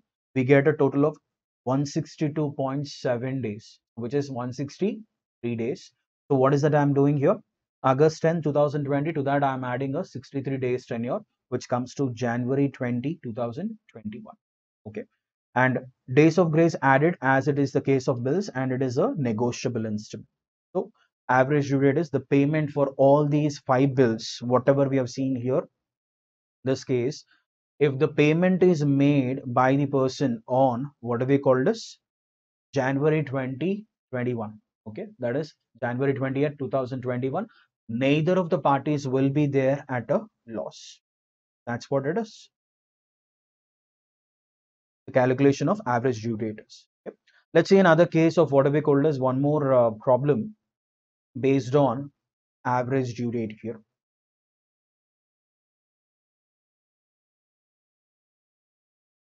Now, problem number 2. Look at this problem number 2 here. The following amounts are due to X by Y, and Y wants to make the payment on 18th of March and 14th of July. Interest rate of 8% per annum is to be taken into consideration. So what is that they are doing here? What is the difference in this problem is there is a person and the amounts are due to X by Y. Y has to make the payment, and this person is thinking of making the payment on 18th of March is one date that is given, and 14th of July. So we need to understand what is the average due date first, and whether this person is making the payment before average due date or is he making the payment after average due date. If he is making the payment before average due date, he is eligible for a rebate. And if the person is making the payment after average due date, he is subject to what do we call as interest. He is liable to pay interest to the person, what do we call as X. Okay. Now, what are they paying? What are the amounts? Like, there are what do we call as 4 amounts here. This is 10th January, to be 10th January, 10th January, 500, 26th January being a Republic Day. Okay. And in what do we call this? When a bill is drawn and if it is falling due, these are due dates. If the bill is falling due on 26th of January, this is a known holiday. So what will be your due date? 25th of January of that particular year will be your due date. 23rd March. Okay. No issues with this. And 18th, what do we call this? 18th of August happens to be a Sunday. So what is that we will do? Again, this bill also falls due on what do we call this? 17th as such. Why? Because even this thing is a known holiday. We know that it is Sunday. It will be paid one day before the original due date because it is a public holiday. Okay. Now, let's see the what do we call this? Calculation of number of days. How did they calculate the number of days here? What is the base date that is taken? 10th January is taken as the base date here. The first due date is taken as what do we call as base date. These are normal due dates and these are actual due dates. Why? Because we have changed 2 dates in the middle. 26th of January being a Republic Day has been taken as 25th of January, and 18th being a Sunday, we have taken it as 17th of August. 18th August, okay, has been taken as 17th of August. So number of days calculation is done like this. Let's see the calculation of number of days here. CRD problem number 2, taking 10th January as the base date. So due date 10th January, 26th January, 23rd of January, and 18th of January. These are the due dates. Okay. And accordingly, what is that we have done? We have taken the altered dates here, and we got the calculation as 0 days, 15 days, 72 days, and 19 days here. So 0, 15, 72, and 19 days after altered. These are the original due dates which are shown in the calculation, but the calculation is done from the altered due dates. Okay. So we got the first bill due, 0, obviously, the same date. 10th January, 25th January, we have 15 days. 23rd March comes to 72 days and 219 days. The calculation is here. Okay, but this should be technically taken as what do we call this? 25th here. Okay, and this should be altered to what do we call this? 17th here. These are the changes that we have True. Their like original dates are taken there, 70. So how did they calculate the average due date? Number of days are taken into account, and they, what do we call this? They have multiplied thing, got the total of amount is 8,500. Product is 11 lakhs 7,000. And for this, the calculation will be, okay.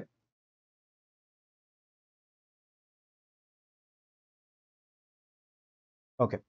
So what is the base date? Total product by total amount, 10 January plus 11 lakh 7,000 divided by 8,500, 10 January 30.23, that is 30 days. Okay. 20th of May will be taken as the average due date.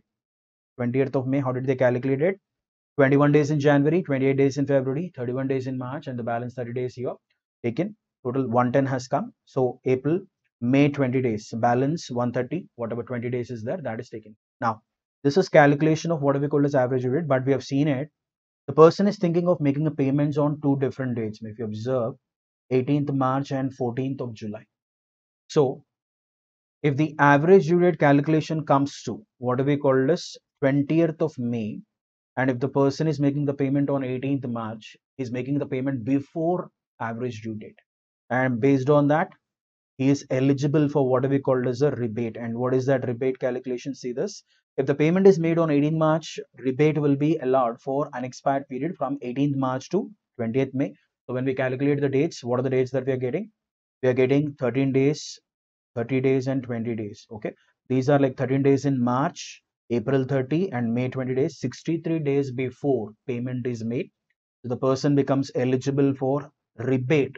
And what is that rebate? 8,500 upon 63 by 365 days. And the interest thing is given as 8 by 100. That is 8%. 117.37. This is the rebate that will be offered, and it will be deducted from the total amount due, that is 8,500, which means that the balance that is payable by this person will be 8,382 rupees 63 paise. This is the first part of the thing. Let's go with the option B. What is option B? This person is making the payment on 14th of July. Now what happens if the payment is made on 14th of July? There is a delay, because what is the due date? Due date happens to be May 20th, right? So now interest will be calculated for how many days? Starting from 20th May, we'll calculate up to 14th of July, okay, which comes to what do we call as 55 days. So Y has to make the payment along with interest of 102. How is it 102 rupees 47 paisa? 8,500 upon 55 by 365 days at 8% per annum comes to what do we call this? 102 rupees 47 paisa. The total amount is paid on 14 July. The amount that will be paid will be 8,602 rupees 47. Okay. And there is one more note. In the study material, the number of days to be added to the base rate is given as 131 days instead of 130 days. They have given it as 130 days in the study material. There is a change in the ICS study materials answer. Okay. Now let's see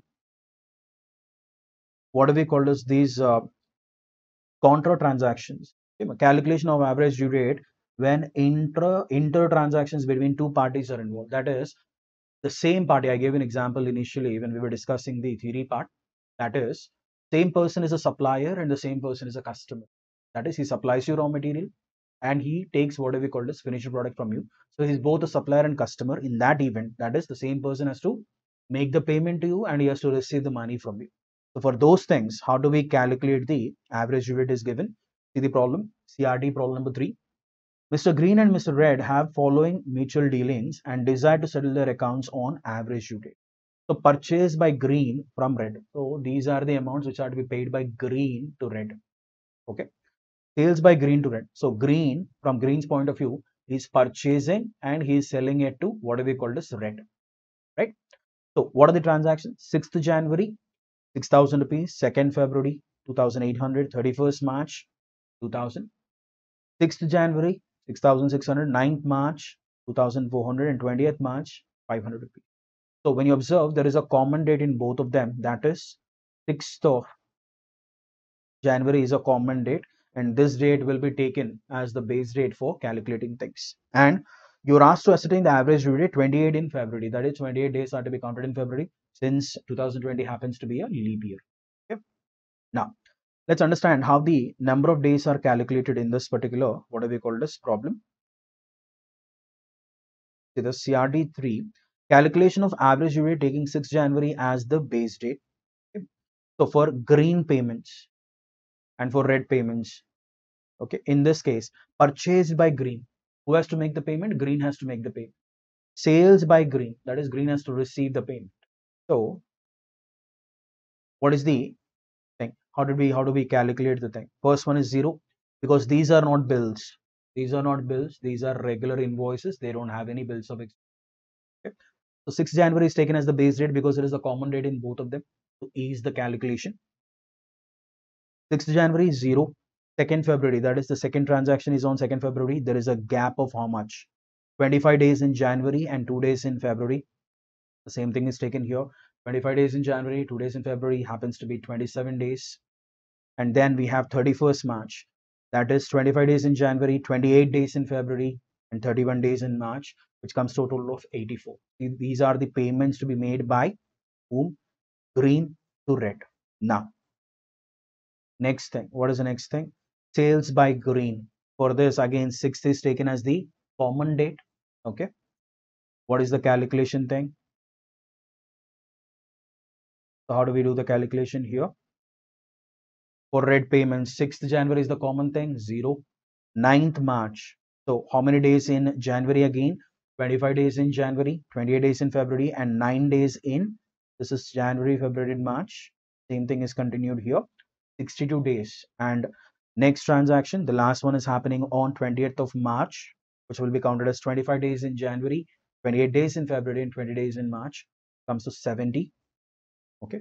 And how do we calculate the average period? Let's see the solution here.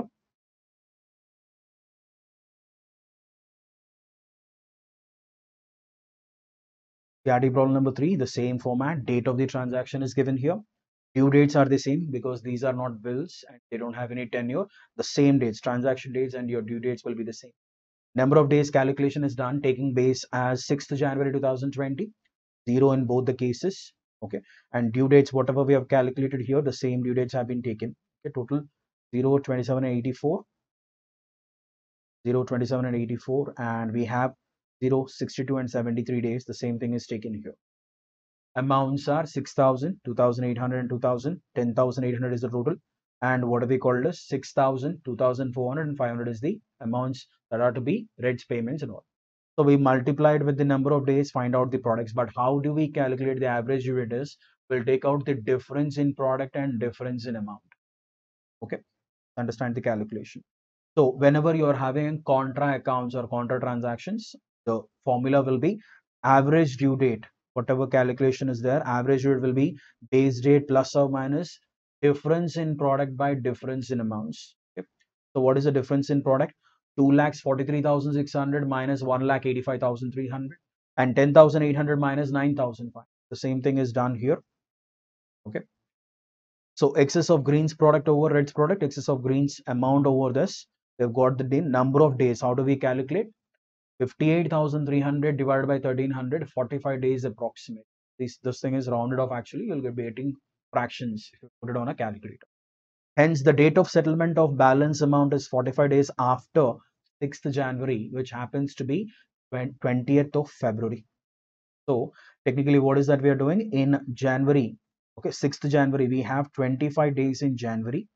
45 days has to be counted, 20 days of February. This is Jan and this is Feb. So the payment, if it is made on 20th February, neither green will be at loss nor red will be at loss. So what is that we will do? Green has to pay red an amount of 1,300 because the difference amount is 10,800 minus 9,500.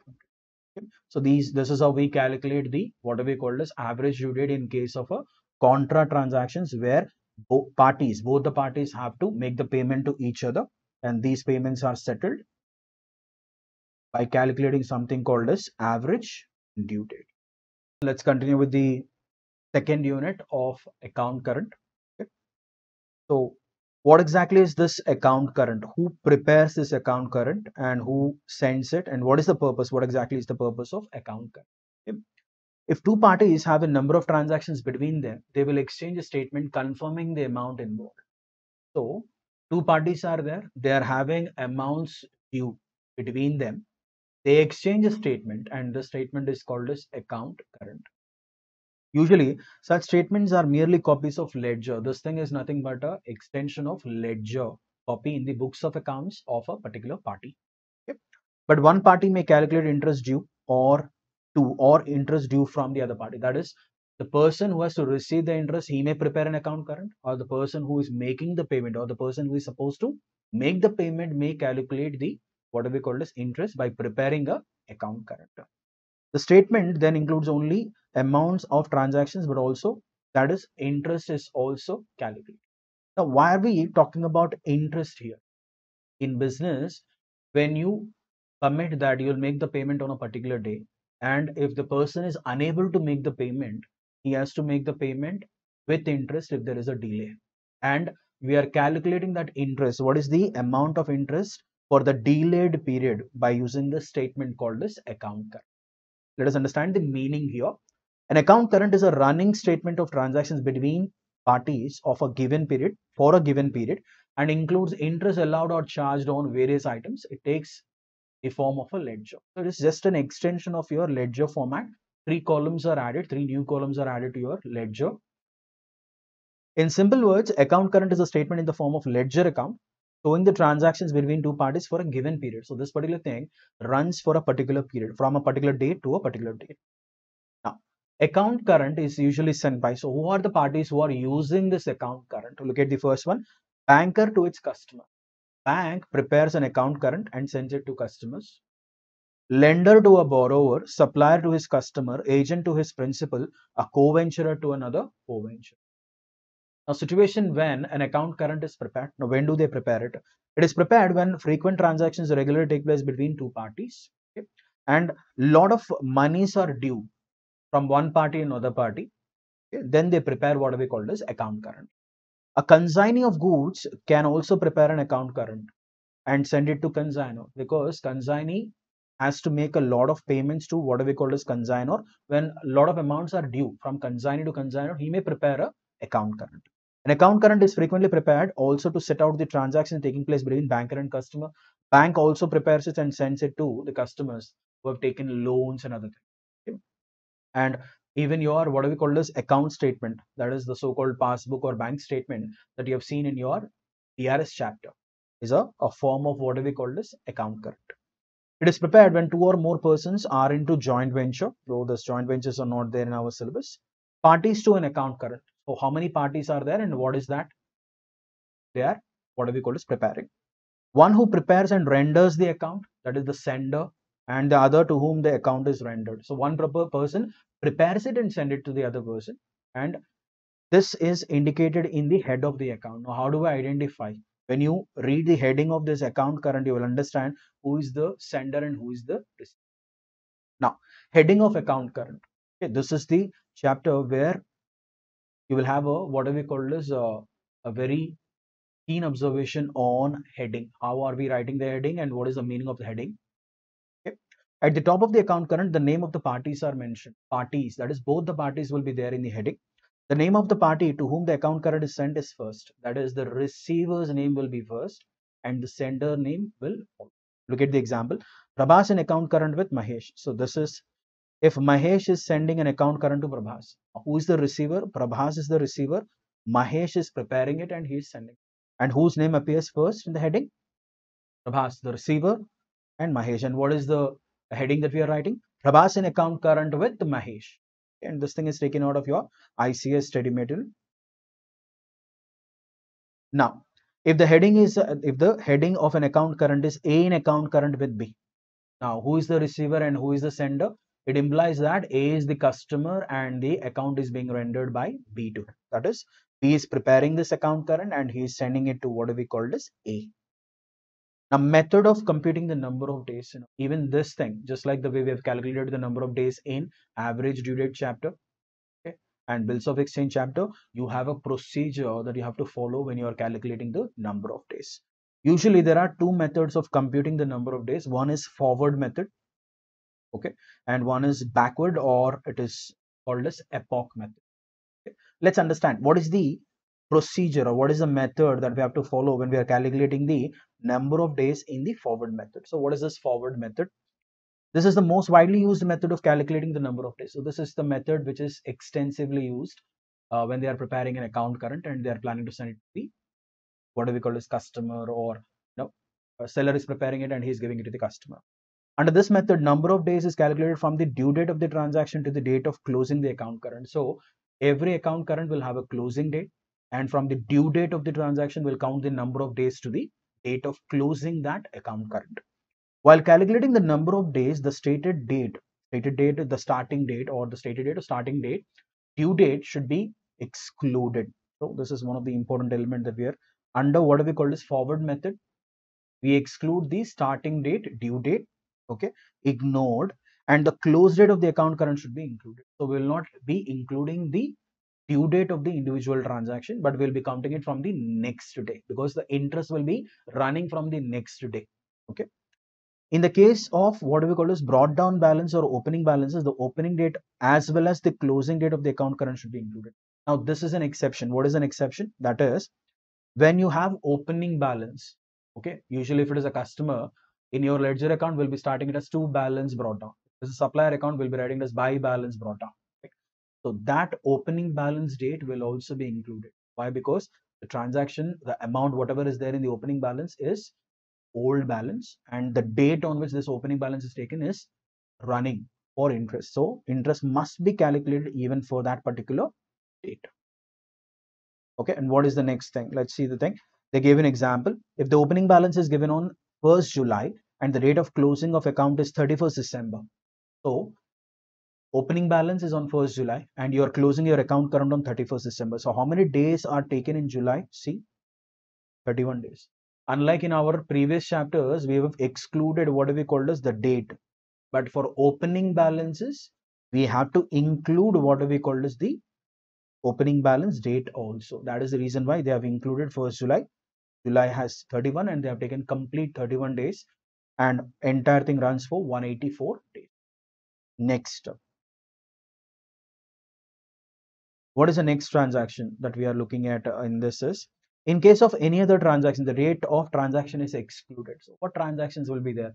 Purchases, sales, payments are received, payments are made, for all those things, okay, will be including. So if the same thing, if cash is received, from the customer, and if it happens on 1st July, we will not take 31 days, but we are taking 30 days. Unlike the opening balance, we have taken 31, we'll be taking only 30 days in July for transactions like cash receipts, cash payments made, and all that. Now, in the case of sale or purchase transactions, obviously sale and purchase will be there between seller and customer. For these things also, we exclude what we call as the date of transaction. And if any credit is allowed, then only the due date should be considered as the effective date. So if seller is extending a 30 days credit or 45 days credit, we'll be counting the number of days from the due date, that is from 30th day, the next day after 30th day, or after 45 days. Okay, look at the thing. They have given this in an example. For example, if goods are sold on 1 month credit on 1st July, goods are sold on 1 month credit and the transaction is happening on 1st July.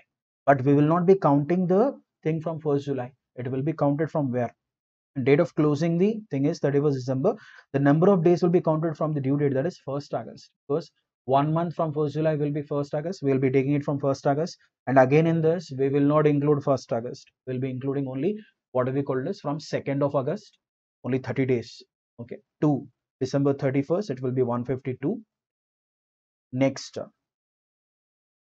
this is very important. If any purchase or sale returns are there, you should be very careful when you're calculating the number of days. See the thing here. If purchases or purchase returns or sales returns are identified to a specific purchase, that is, if the customer is returning goods, okay, sales returns are happening, and if you are in a position to identify from which sale this particular return is happening, okay, then you have to take the due date of that sale, and from that date we will count the number of days. Okay, second one, look at the second option.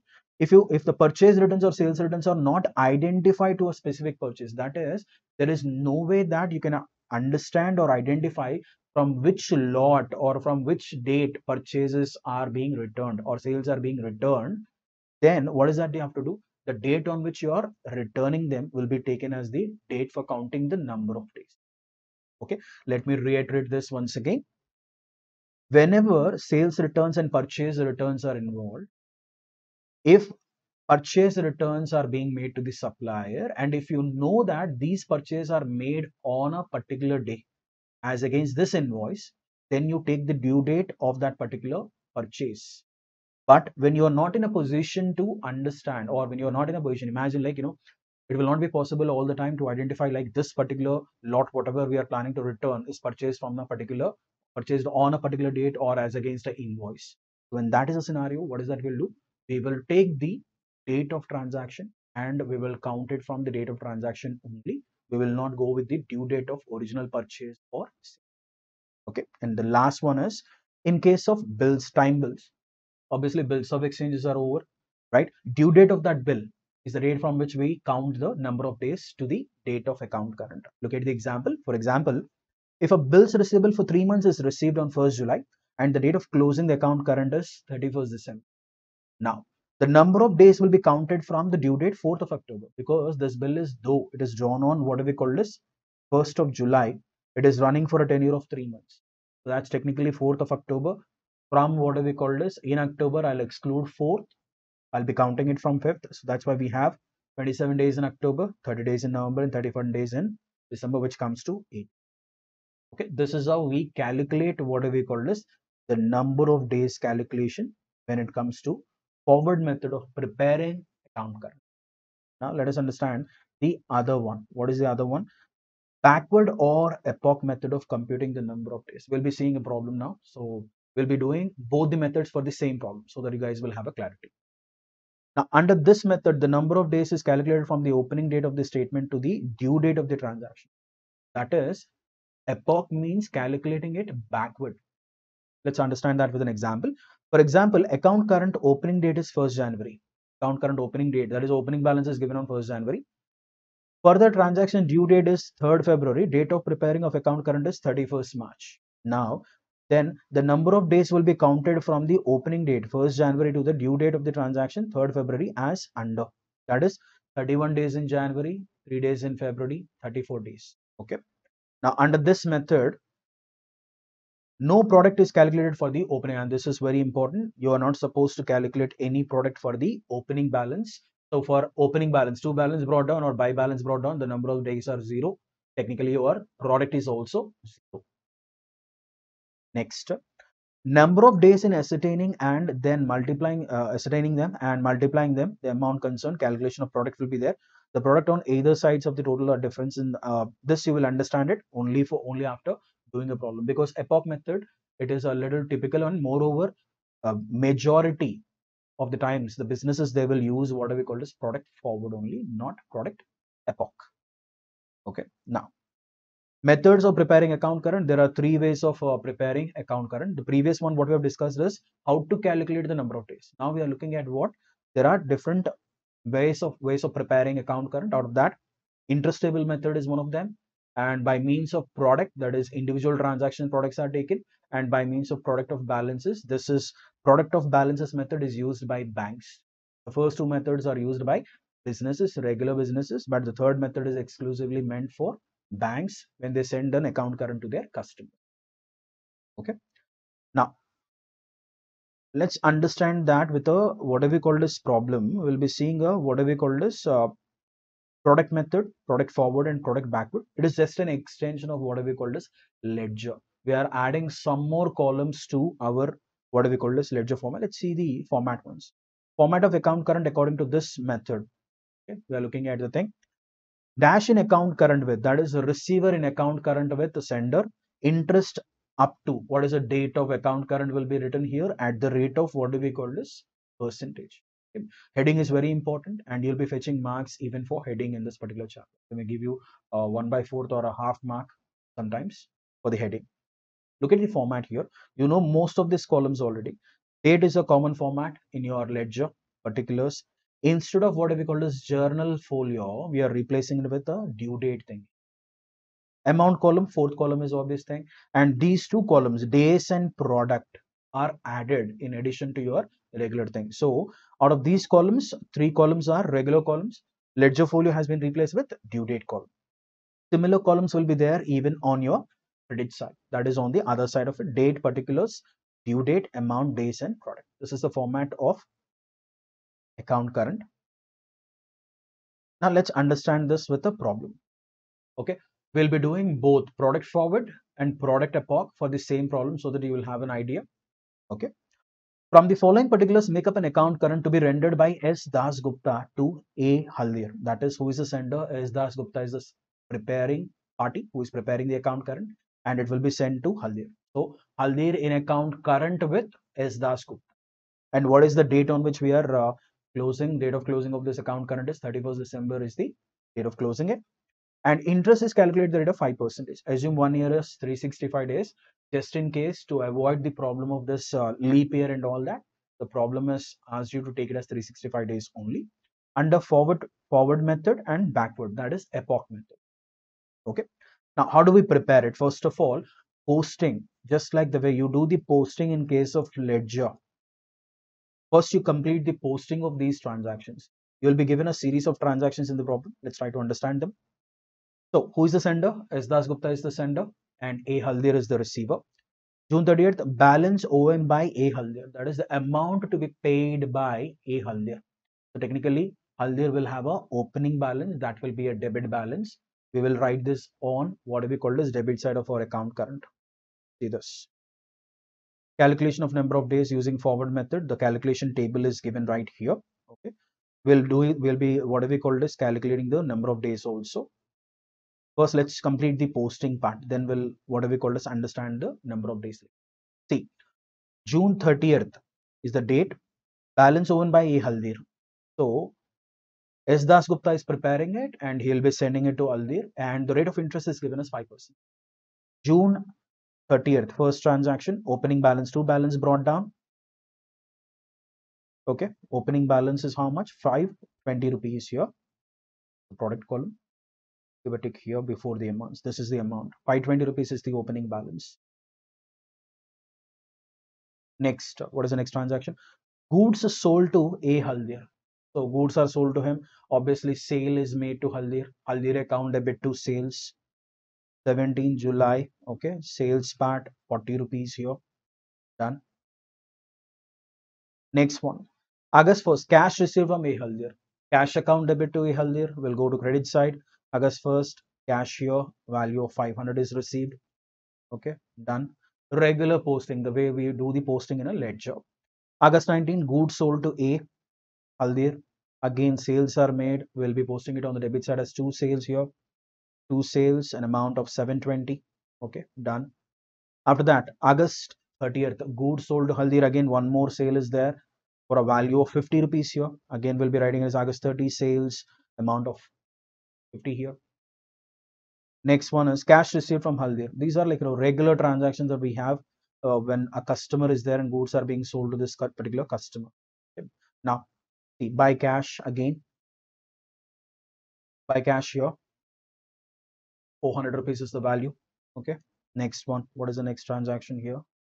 Page. A. Haldir accepts D. Das Gupta's bill at 3 months. So there is a bill drawn by S. Das Gupta and Haldir has accepted it. What is the entry? It will be a bills receivable for them. Bills receivable account debit to A. Haldir. September 1st, bills receivable value of 300. 300 bill 3 months. Okay. Due dates and all that. We'll see the calculation table separately. Goods bought from A. Haldir 20. Now look at the thing here. All this time we were selling and we were receiving money. S. Das Gupta was selling it and he was receiving money. Now goods bought from A. Haldir. Now there is a change in role. You are purchasing. S. Das Gupta is purchasing goods from Haldir. So buy purchases. Purchase account debit to A. Haldir. So this guy is both a customer as well as a supplier now. Next thing. Goods sold to A. Haldir. Again you are making a sale of 14 rupees here. November 14 sales 400. Okay. Posting part is almost done. Cash received from Haldir 50 rupees. This will go on to the credit side. Okay. 50. Done. So posting, if you observe the thing, 80% of your account current comprises of only posting. Now the core part is due dates. Posting is over. Let's understand what do we call as due dates here. June 30. Okay, June 30. What is the due date that is taken? 180 for June 30. That is, this opening balance will run for the full length of the period. That is, we will calculate it from June 30 to December 31st. June 30 to December 31st, that will come to 185 days, which is given in the table here. The opening balance, June 1 day, will include the, what do we call this date? What is the date on which the transactions have started? June 30.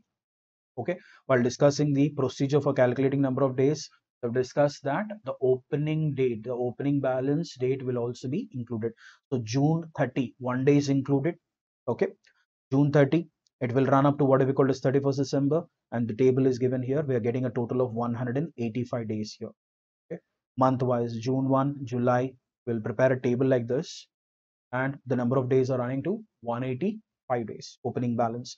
We will write 185 days in our what we call as solution, and this is how we calculate what we call as the number of days calculation. In most of them, July 17th is the date of transaction. July 17th will be the thing. August 10th, August 19th, August 19th again, August 30, August 30, except for bill. One area where you should be very keen is the bill that is drawn by S. Das Gupta, which is accepted by Haldier. Okay, the bill is drawn on September 1st, but the bill is running for how many months? Okay, if you go back to question, the bill is running for a tenure of 3 months, is it? The bill is running for a tenure of 3 months. So we'll be calculating the thing not from September 1st, but we'll be calculating it from December 4th to what we call as 31st of December. Okay. So we'll be what we call as filling the number of days from the table here. Okay. And what is the next step? After completing the number of days column, we'll be calculating the product. How do we arrive at the product here? Multiply the amount in the amount column. This is 520 rupees multiplied with 185 days. We are getting 96,200, and we'll find out the product of all the amounts that are there in the debit and credit side. Okay. This is the what do we call as the second important phase after posting and calculating number of days and multiplying the product. The procedure of balancing it will first. Let me erase all this. We'll try to understand this with a clear screen here. Right. So what is the thing? First thing is we will total up the product column. I will total up the product column. This particular column debit side total is more. So obviously I'll be doing the total of the product column minus the credit side product. You'll be getting a difference of 71,466. You can check it using a calculator. Debit side product, first observe which side the amount is new. In this particular problem, debit side amount is new. So total of debit side minus credit side, all the products, you get a difference of 71,400, and it will be written as what? Get the version here. Last day settlement date is December 31st. I'll be writing it as by balance of product. What is that you have done? Debit side total is more. Debit side total minus credit side total. By balance of product, you got an amount of 71,446 rupees. Correct? And this thing is there on which side? This is there on your credit side. Go to the opposite side for calculation of interest. And what is the date on which we are calculating the interest? December 31st, settlement date to interest. So in product forward method, if you are getting the balance of product on the credit side, your interest will go on to the opposite. You'll write the interest on the opposite side. What is the calculation that we have done? See, 71,446 for 1 day, because it is product method. Okay, products are being calculated 1 by 365 into 5 by 10. Why? Because they gave the calculation in the problem as 5% interest is to be paid. Okay. Now, what is the amount of interest that you're getting? 9 rupees 79 paisa, and this you will enter that in the main amount column. This is a procedure that you have to follow, or what do we call this product forward. For product epoch, it will be a little different. Now, this is the next part. And what is the last thing? We will total up what we call as the debit side, and we are getting a total of what we call as 1,353.79 minus all the amounts that are there on the credit side of the account current. You're getting a difference of what? 83 rupees 79 paisa. Okay? And this will be carried down to balance. So out of this 83 rupees 79 paisa, for the delayed amount, the interest is being charged by S. Das Gupta to the extent of 9 rupees 79 paisa. It is getting added to the balance. So we calculate what we call this balance due from one party to another party, and this statement will be shared by S. Das Gupta to A. Haldar. This is your product forward method. Now, what is the difference in epoch is the calculation procedure of number of days will be different. Let's see that. Now, this is the number of days calculation statement. CRD2, that is calculation of number of days using backward, that is A. Haldir in account current. The same problem we are dealing with, what we call as another method, which is called as epoch method. Look at the statement here. Okay. What is the first date? June 30th. The start date, to balance brought down 520, and we have discussed that no opening balance will have a 0. We will not calculate any product in case of what we call as this thing. Okay.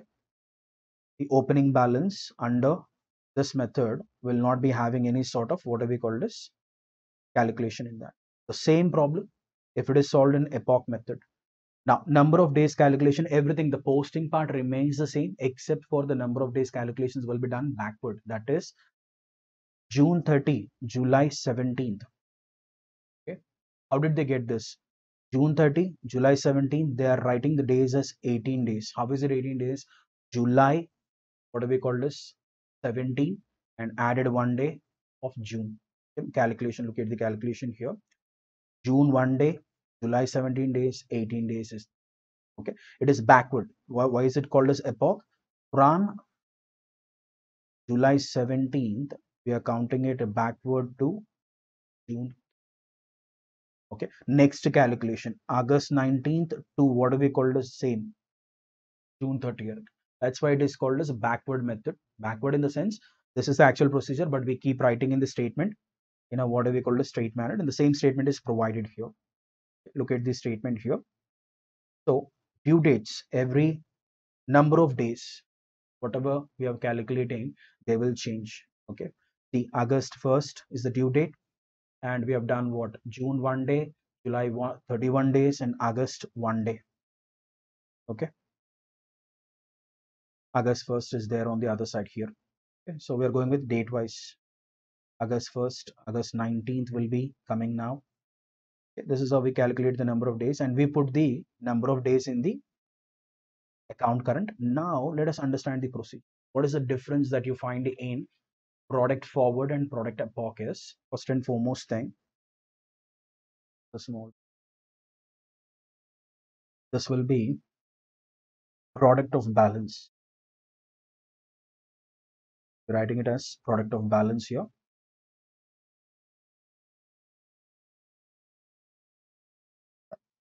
We'll discuss it once we come to that.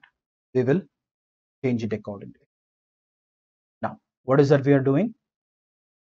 Same procedure. Previously, what is that we have done is we have done the total of product column on the debit side minus product on the credit side, and we got the amount. Here, we will calculate something called as product of balance in the amount column, main amount column. That is, I'll go to this amount column first, do the total of all these amounts. Okay. Particular thing will not be there. That is, interest will be calculated now. Up to this, we'll total up all these amounts minus what do we call this, all the amounts on the credit side. You will get a difference of 74 rupees. You can calculate it on, put it on your calculator and see 74 rupees difference will come. That we will write. We will not be writing 74 anywhere, but we will calculate a product for that, and I'll be writing it here as what? By product of balance. meaning amount column total debit side minus credit side amounts, you will get a balance. That balance amount, for that balance amount, I'll be calculating the product. That's why we are calling it as product of balance, which comes to 74, and it runs for what? Full period, full length of the account current. 31st December will be the date. On that day, the closing date, will be taken as closing date. And how many days will it be? 185 days. Okay, it will be running for the full length. 185 days it is. Okay, already we have calculated in the previous table. There is a full length of what? 185 days. So 185 days, we get a product of what? We get a product of 13,069. We will be putting only the product there. We will not be writing anything in any of the columns on the credit. Okay, nothing will be recorded in the credit side. Now, after calculating the product of balance, now we will do the calculation and we will find out where exactly the difference is. Now, your credit side will be than your debit side, and when you total up the credit side, you will get what we call as a difference of 71,446 rupees. The same total what you have got in the product forward. Okay. And under this method, wherever you get balance of product, that is the side on which you are getting balance of product. Don't get confused with product of balance is different and balance of product is different. Product of balance is the difference of main amount column. And what is this thing? Balance of product. Credit side total minus debit side total. You should be getting 71,446. 71,446, correct. Now, wherever you're writing this on the same side, previously, if you remember, we were writing it on the opposite side. Balance of product was there on the credit side. Remember? Let's see. Balance of product was on the credit side. Here, focus on this. And where did we write it? We wrote it on the opposite side. But under epoch method, you will be writing it on the same side where you got balance of product here. Okay. So balance of product followed by interest again on the same amount. You will get 9 rupees 79 paisa. And after writing the interest, now we will do the totaling of balancing of amount column. Okay. We're getting a total of 1,353.79. Got the same total. Right. And the difference is at 83 rupees 79 paisa. Tell me the difference amount. Is the same? So when you compare, what is the balance here? Out of this 83 rupees 79 paisa, 9 rupees 79 paisa is the interest part. And what is the difference amount? 74. 74 plus 9 rupees 79 paisa. You're getting it as 83 rupees 79 paisa. Same amount. There is no change in the term. So this is the basic difference between product forward and product.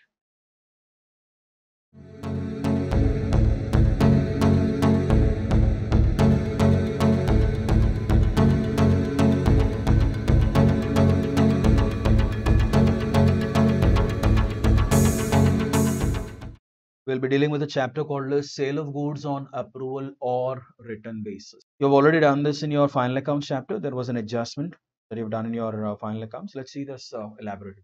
Okay. So division 1, theory and problems for classroom discussion.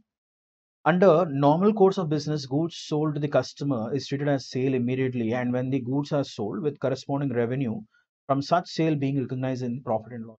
What is a normal thing is whenever a business sells goods, they will be recording it as revenue. They will be writing it as a sales account. However, when a businessman wants to increase his sales, what is the intention? He wants to increase his sales. Why is he increasing sales? To increase his profit. Or when a new product is introduced into the market, he usually faces hardship due to competition prevailing in the market. Monopoly is very rare. Now we have either what we call as a perfect market. Most of the what we call as markets are perfect markets. No monopolies now. Very rare, maybe one or two. So if you want to increase your sales, or if you are coming into the market with a new product, it will be very hard for you to what we call as sell that product or service. So what is that they will do? To encounter it, goods are sometimes sent to the customer on sale or return. That is, you will give it to the customer and you will ask the customer to keep the goods, use them for a while. If you're not satisfied, you're welcome to return.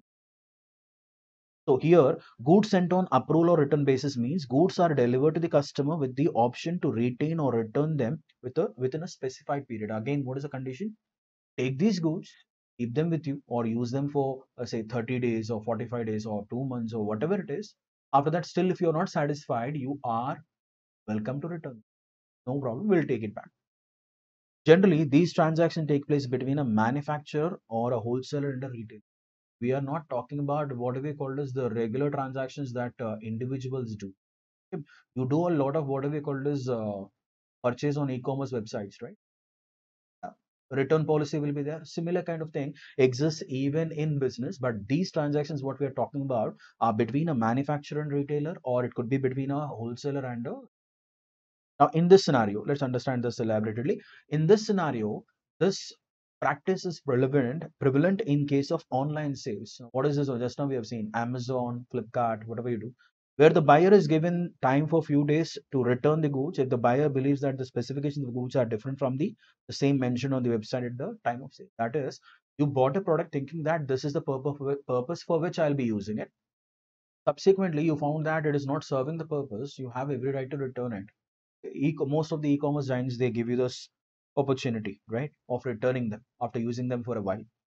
There may be certain terms and conditions to administrate the return. Again, the policy terms and conditions apply. Read TNC very carefully when you're buying this. Okay. Similar thing. So features of sale of goods on approval return basis. So what exactly is happening here? We are not talking about a regular thing. Okay, we are not looking at a B2C here. These are not B2C transactions. These are B2B transactions, business to a business. Features of sale of goods on approval or return basis. There is a change in possession of goods from one person to another person. There is no change of ownership. The title of the goods is not getting transferred to the retailer who is taking the goods from the wholesaler or manufacturer. Okay, only the physical possession is getting transferred. Ownership remains with the sender, that is either manufacturer or the wholesaler. It does not involve transfer of ownership. Obviously, only the physical possession is moving. The customer does not incur any liability when the goods are merely sent to him. So he is not a customer technically who is supposed to pay you. Now, when do we call him as customer? When goods are delivered to him, he has accepted it, quality is okay, he says okay, he is liable. But in this, the customer technically doesn't become liable the moment he takes the goods, the moment the delivery is made. He'll become liable only after a fixed period of time as against his acceptance. He says that, yes, I'm accepting the goods, raise an invoice and send it to me. It's like specific acceptance. Okay. So in case of online transactions, sometimes customers are given choice to pay on receipt of goods. Okay. This is nothing but cash on COD, cash on delivery. And in some cases, they are required to pay in advance and the seller ships the goods. Usually, whenever you buy something like books, for some things, they will not give you cash on delivery option. You have to make what we call as payment first in order to take the delivery. So even in case the buyer has paid advance, he retains the right to refund if the goods are returned as per the terms. So even if you have paid that, you will always have a return policy, right? Now let's see that from what do we call as a legal point of view or from the provisions given in Sale of Goods Act 1930. When he signifies his approval or acceptance to the seller. So as per Sale of Goods Act 1930, when this sale will be confirmed, what are the conditions under which the sale of goods on approval or return basis becomes a regular sale or a confirmed sale? That is, when he signifies his approval or acceptance to the seller. The buyer, that is the retailer in our what do we call the sale of goods on approval or return basis, he says that, yes, I'm approving the goods, please raise an invoice and send it to me. Okay. Second, when he does some act adopting the transaction, that is, he, without accepting it, specifically accepting it, he does some act. Okay. Imagine like retailer goes and deposits money into the bank account of whatever we call it as a manufacturer or the sender or retailer. Retailer deposits, okay, amount into manufacturer's account or wholesaler's account, right? That is one thing. Or if he does not signify his approval, what is this thing is implied, that is, we gave him 30 days time, we gave him 45 days time, and the time has elapsed, time has expired, automatically it will become sale. You are supposed to give a specific what we call as a rejection note to us, send me a what we call as communication that I'm rejecting the thing. Now, let's get into our thing, accounting records. How do we record these transactions in books of accounts? Accounting entries depend upon the fact whether the business sends the goods on sale or return basis. And we have three things. Casually sent, if the goods are sent on casual basis, the accounting treatment will differ.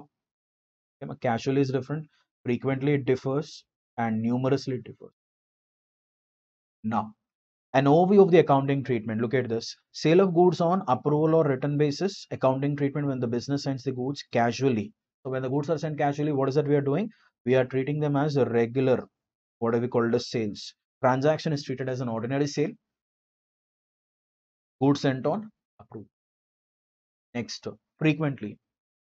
Sale or return journal is prepared with four main columns. So this is again a day book sort of thing. We'll be preparing a what do we call this sale or return journal or sale or return day book. Now, numerously, that is a lot of transactions happen on what do we call this sale or return basis, or we'll be maintaining a sale or return day book and we'll be maintaining a sale or return ledger. And this is treated as a memorandum book. It is not a part of your regular books of accounts. These books are not counted as a part of your regular books of accounts. That is the reason why we are calling them as memorandum. Let's understand the first method. When the business sends the goods casually, that is the first one, first option here. Casually, what is the accounting treatment? Okay. If the goods are accepted and not returned, or the business receives no intimation within the specified time limit, no extra entry is required. That is, whenever under this method you are sending, look at the entries here. When goods are sent on sale or return basis, trade receivables or customer accountability sales, you are writing as if regular sales are made. Entry will be the same. When goods are rejected or returned within the specified time, we'll be writing it as sales account will be debited, or it is always better to write it as sales returns or returns inward instead of using sale. What is the purpose? We'll be seeing that sales will be debited in specific, what do we call this transaction? When we will see now. Don't use sales, always use it as returns inwards or returns or sales returns. Now, next up, when goods are accepted, no entry. Why? Because already I wrote an entry when the goods are delivered. Why will I write an entry again? Okay, next. When goods are accepted at a higher price than invoice price, sometimes the retailer will say that I am extremely happy with the goods. Okay, please raise the invoice. Okay, I'm ready to take the goods at more than what we have originally recorded here in the first entry. That is, originally say invoice price is 1 lakh. Let's say invoice price was what do we call this 1 lakh. The customer retailer is saying that I will pay you 1,20,000 ready to. Okay, if that is a scenario, if that is a scenario, what is the entry? Trade receivables account debit to sales. Again, we'll write the same entry that we wrote as the first entry when goods were delivered. This will be for 1 lakh and this will be for the excess amount that is retailer is ready to pay. Hypothetical situation. Okay. Practically, it doesn't happen. Next, this is possible. Next scenario is possible. When goods are accepted at a lower price than invoice price. Originally, I have sent the goods at 1 lakh. And retailer says that, sir, if you are ready to give me these goods at 90,000 rupees, I am ready to take it. This is possible. They'll reduce the price.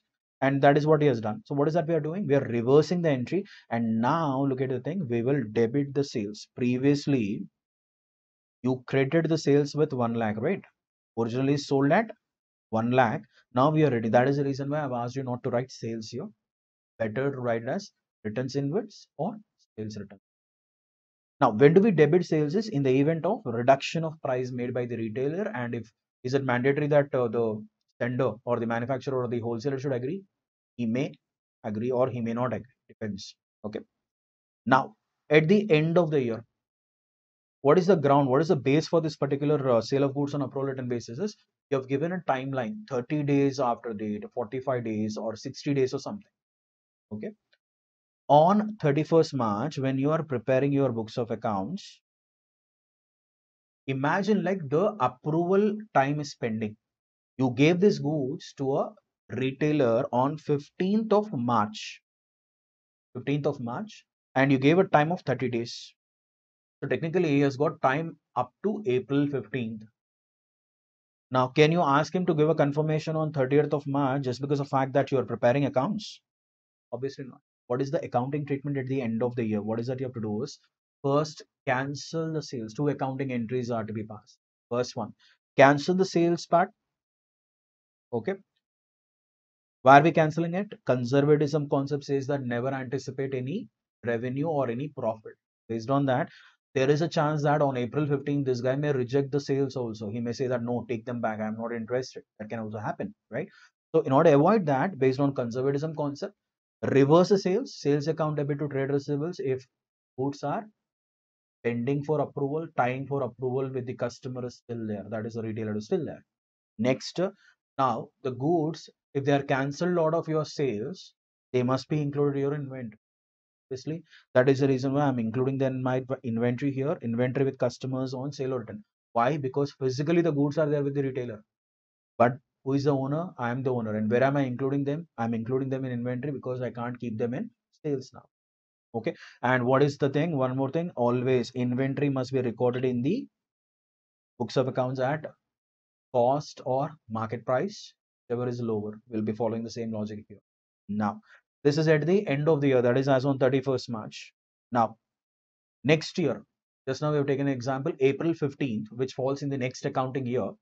The customer can do two things. One is he can approve the goods or he can reject the goods. Now, for the goods approved by the customer, if the customer says yes on April 15th, when you called him or when you have inquired, he says that yes, sir, I'm ready, please raise an invoice. Accordingly, trade receivables or customer account debit to sales. Why are we writing the sale entry again? Because just now we reverse the sales here, right? I'll be writing a sale entry again. What is the second option? For the goods returned by the customer on success, that is on April 14, subsequent date or the date on which the approval is pending, he returns the goods. He says, no, sir, I can't take them. Please take them back. Take the physical possession. No entry. Why? Because on 31st March, we have included them in our inventory already. Okay. So this is what do we call this? The method that we follow. Let's see that with a what do we call this? A problem, right? CRT problem number one. See this. Amit runs an online store wherein the goods are casually, so the wording is casually sold on sale or approval basis. The following is the information provided to you. Date is 10th February. Goods sent to the customer on sale or approval basis, 25% on cost. So this guy has added a margin or loading on that. 1,20,000 is the cost. So what is the selling price now? If 1,20,000 happens to be the cost, add up 25, 30,000. Yes. What will be the selling price? 1,50,000. For that, we will be writing the entries. For this first transaction, locate the entry. CRD problem number one, journal entries in the books of Amit. 10th February 2020, trade receivables account debit to sales. Calculation as you did just now. Sale value is 1,50,000. Done. Next. 20th February, goods returned by customer. So we received a return of 80,000 out of what? Out of 1,50,000, 80,000 is returned. What is the entry? Sales returns entry. Look at the entry. Sales return. Sales is also, it is given. This is as per ICA metal. So we are writing sales here. Usually we write as sales returns. Sales returns account debit to trade receivables, 80,000 is returned. So out of 1,50,000, 80,000 has come back. The pending part is only 70,000. Next. 15th March, goods for which approval was given. So out of 1,50,000, 80 was returned, 70 balance was there. Out of 70, 40 is approved by the customer. Now, will you write an entry? No, because already we wrote the entry for sale on 10th February. There is no entry to be passed since we have already initially recorded it as sales. Don't pass the entry when the customer gives you approval. Okay. Next, let's see the last transaction. 31st March has come and what is that they are telling you? Goods with customers awaiting for approval. Balance is 30,000. So breakup of 1,50,000 has come. 80 is clearly returned, 40 is approved, and 30 is pending for approval. Total comes to 1,50,000. Okay. So what is that there? All the above goods are sent on ordinary or sold ordinarily in the course of online business and all that. The present market price of the goods on 31st March is 10% more than the cost price. So if it is less than cost price, we have to reduce that value. It is more than market value is more, cost is less. So we'll be taking the value of the inventory at cost only. But what is the value of inventory? This 30% is at selling price. See the calculation here. So first thing is, what is the first thing? Sales are to be reversed 31st March 2020. Sales account debit to trade receivables being cancellation of original entry of sale in respect of goods on sale or return basis. 30,000 done. What is the valuation of it? Inventory with customers on sale or return to trading account. Technically, we are adding it to our inventory, but as a separate item. And how did they arrive at this 24,000? 30,000 into 20% profit margin is added. Okay. 25% on cost. Get the question. 25 upon cost will be 20% on sales, which comes to 6,000. 30 minus 6,000, 24,000 is the cost. Inventory must be recorded at cost. 24,000 is the cost. And what is the later part? And it is given that additionally, look at the note here. They have continued the problem here. Additionally, it has been approved, it has been provided that on 15th April, the customer has rejected the goods.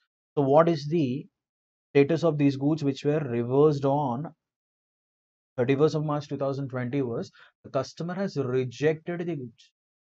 So what is that we will do? Will you write an entry? No, because these things are already included. See this entry? You've already included them in your, what do we call this? Trading account as stock lying with the customer pending for approval.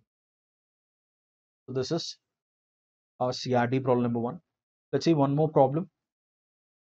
Right, CRD problem number 2. In this problem, they are asking you only the accounting treatment after what do we call as the financial year ends. Once it is over, what will be the status quo? Okay. E Limited sends out its accounting machines costing 200 each to their customers on sale or return basis. All such transactions are, however, treated like actual sales, that is casually, and are passed through the day book just before the end of the financial year, that is on December 24, 2300 such accounting machines were sent out at an invoice price of 280. So just pending, or what do we call this, financial year closing on December 24, they have sent out 300 accounting machines which were originally purchased at 200 per machine. And what is the value that they have added? 80 rupees is added to the cost. 280 is the selling price, out of which only 90 accounting machines were are accepted by the customers at 250. Again, they are reducing this. There is a reduction. You have sent the accounting machines at 280, but the customer says that what? I'll accept it if you are, yeah, reducing the price by 30 and make it as 250. Each and as it the rest on the, there is no report of anything like forthcoming. We don't know anything about the balance. So how many balance are there? 210 accounting machines for which we don't have any clarity as on the date of closing books. So what is that we will do? Reverse it, take it out of sales, add it to the inventory. Same. So the journal entries in the books of the company for the purpose of preparing final accounts for the year ended 31st December 2020. What is the accounting treatment? Look at the accounting treatment here. Okay, so first and foremost thing is sales account debit to trade receivables. Now, what is the story? Why are we debiting sales? Originally, you have sent the accounting machines at 280, but customer has accepted at what do we call this? 250. There is a reduction. That's why we are debiting sales and giving corresponding credit to what do we call this? Trade receivables. 2,700 reduction is there. The first entry that we have to pass. Reduce the price of the what do we call as accounting machines which are accepted by the customer. Correct. Next, sales account debit to trade receivables. Again, the same entry, but this time we are doing it for reversing the sales. For how many machines? 210 machines. 280 is the value. Is it coming to 58,800? And what is the profit margin that you have added? These machines, they are sent out at 280, but originally purchased at 200. So I'll be multiplying this 210 accounting machines for a value of 200. Inventory value will be 40. Only the closing entries are being asked. They didn't ask you to pass the entries for all the thing. 300 machines and all that is not required. Okay. Next, apart from this, they will also have what we will also have what we call as one more method, which is very important from examination point of view. And this is the second method, that is sale return day book. 4 main columns will be maintained. Goods sent on approval will be recording date, particulars, folio number, amount. Same columns will be there in the first 3 main columns. Goods returned, goods approved, and the balance. This is only just a day book, subsidiary book sort of thing, which is maintained, but these books are memorandum books. They are not a regular part of your books of accounts. Now let's see, when the business sends the goods on numerous basis, that is, they are sending the goods numerous, that is, out of every 10 transactions, 9 transactions are on sale or return basis. Now, what is that they will maintain? They will maintain one register for sale or return day. They call it a sale or return day book. One register will be called a sale or return day book. And they will maintain one more register which is called a sale or return ledger. And mind you, these are memorandum books. They are not to be counted as regular books of accounts of the business. It's very clearly given here. These are memorandum books only. Let's see the procedure, format and procedure. This is again a simple format. Sale or return day book. Look at the columns. Date on which the sale is made, name of the customer, folio number if the customer has already got a account in your whatever we call as ledger. Goods sent. This will be our column number one. Focus on these numbers. Column number one. Next, date. Again, one more time, we'll have a date here. Goods approved or returned. Goods approved or returned, retained will be here, and goods returned column will be.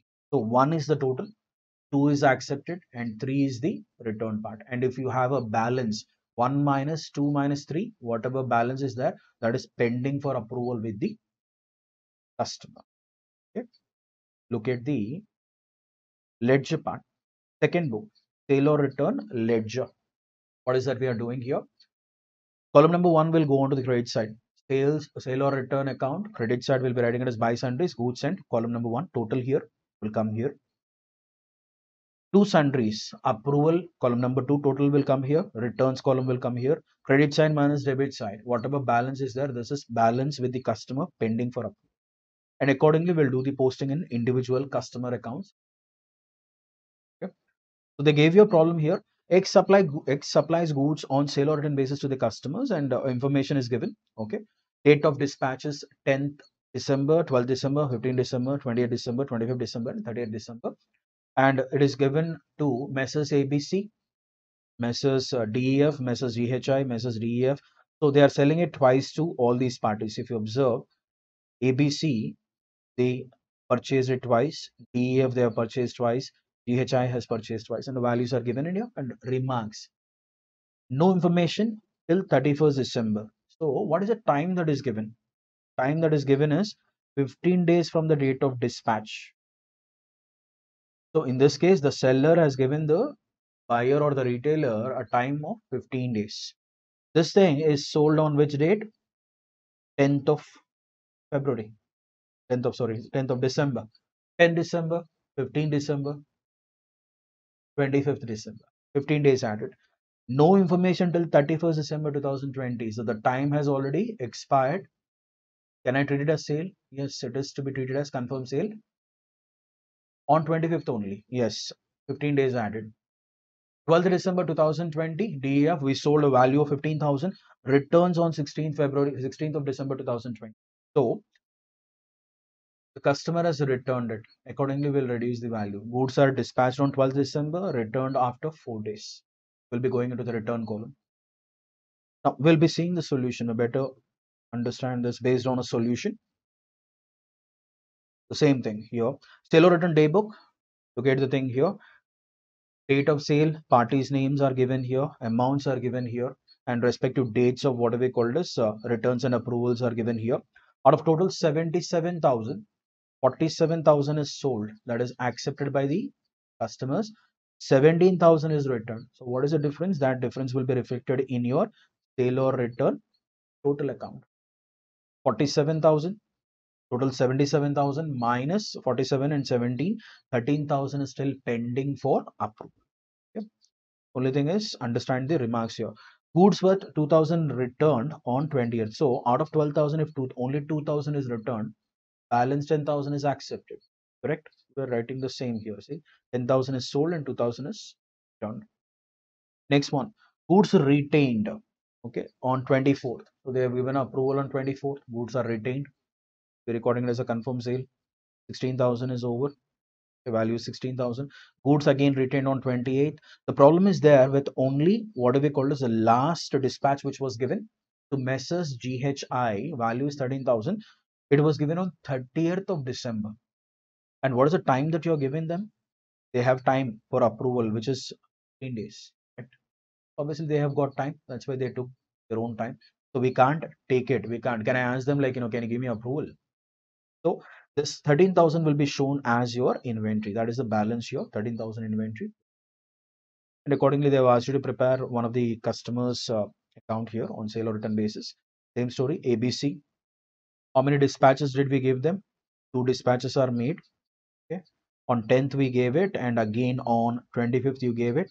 Debit side 10,000 and 11,000, and they have accepted both of them. Okay. This is what it is. So this is your sale of goods on approval or return basis.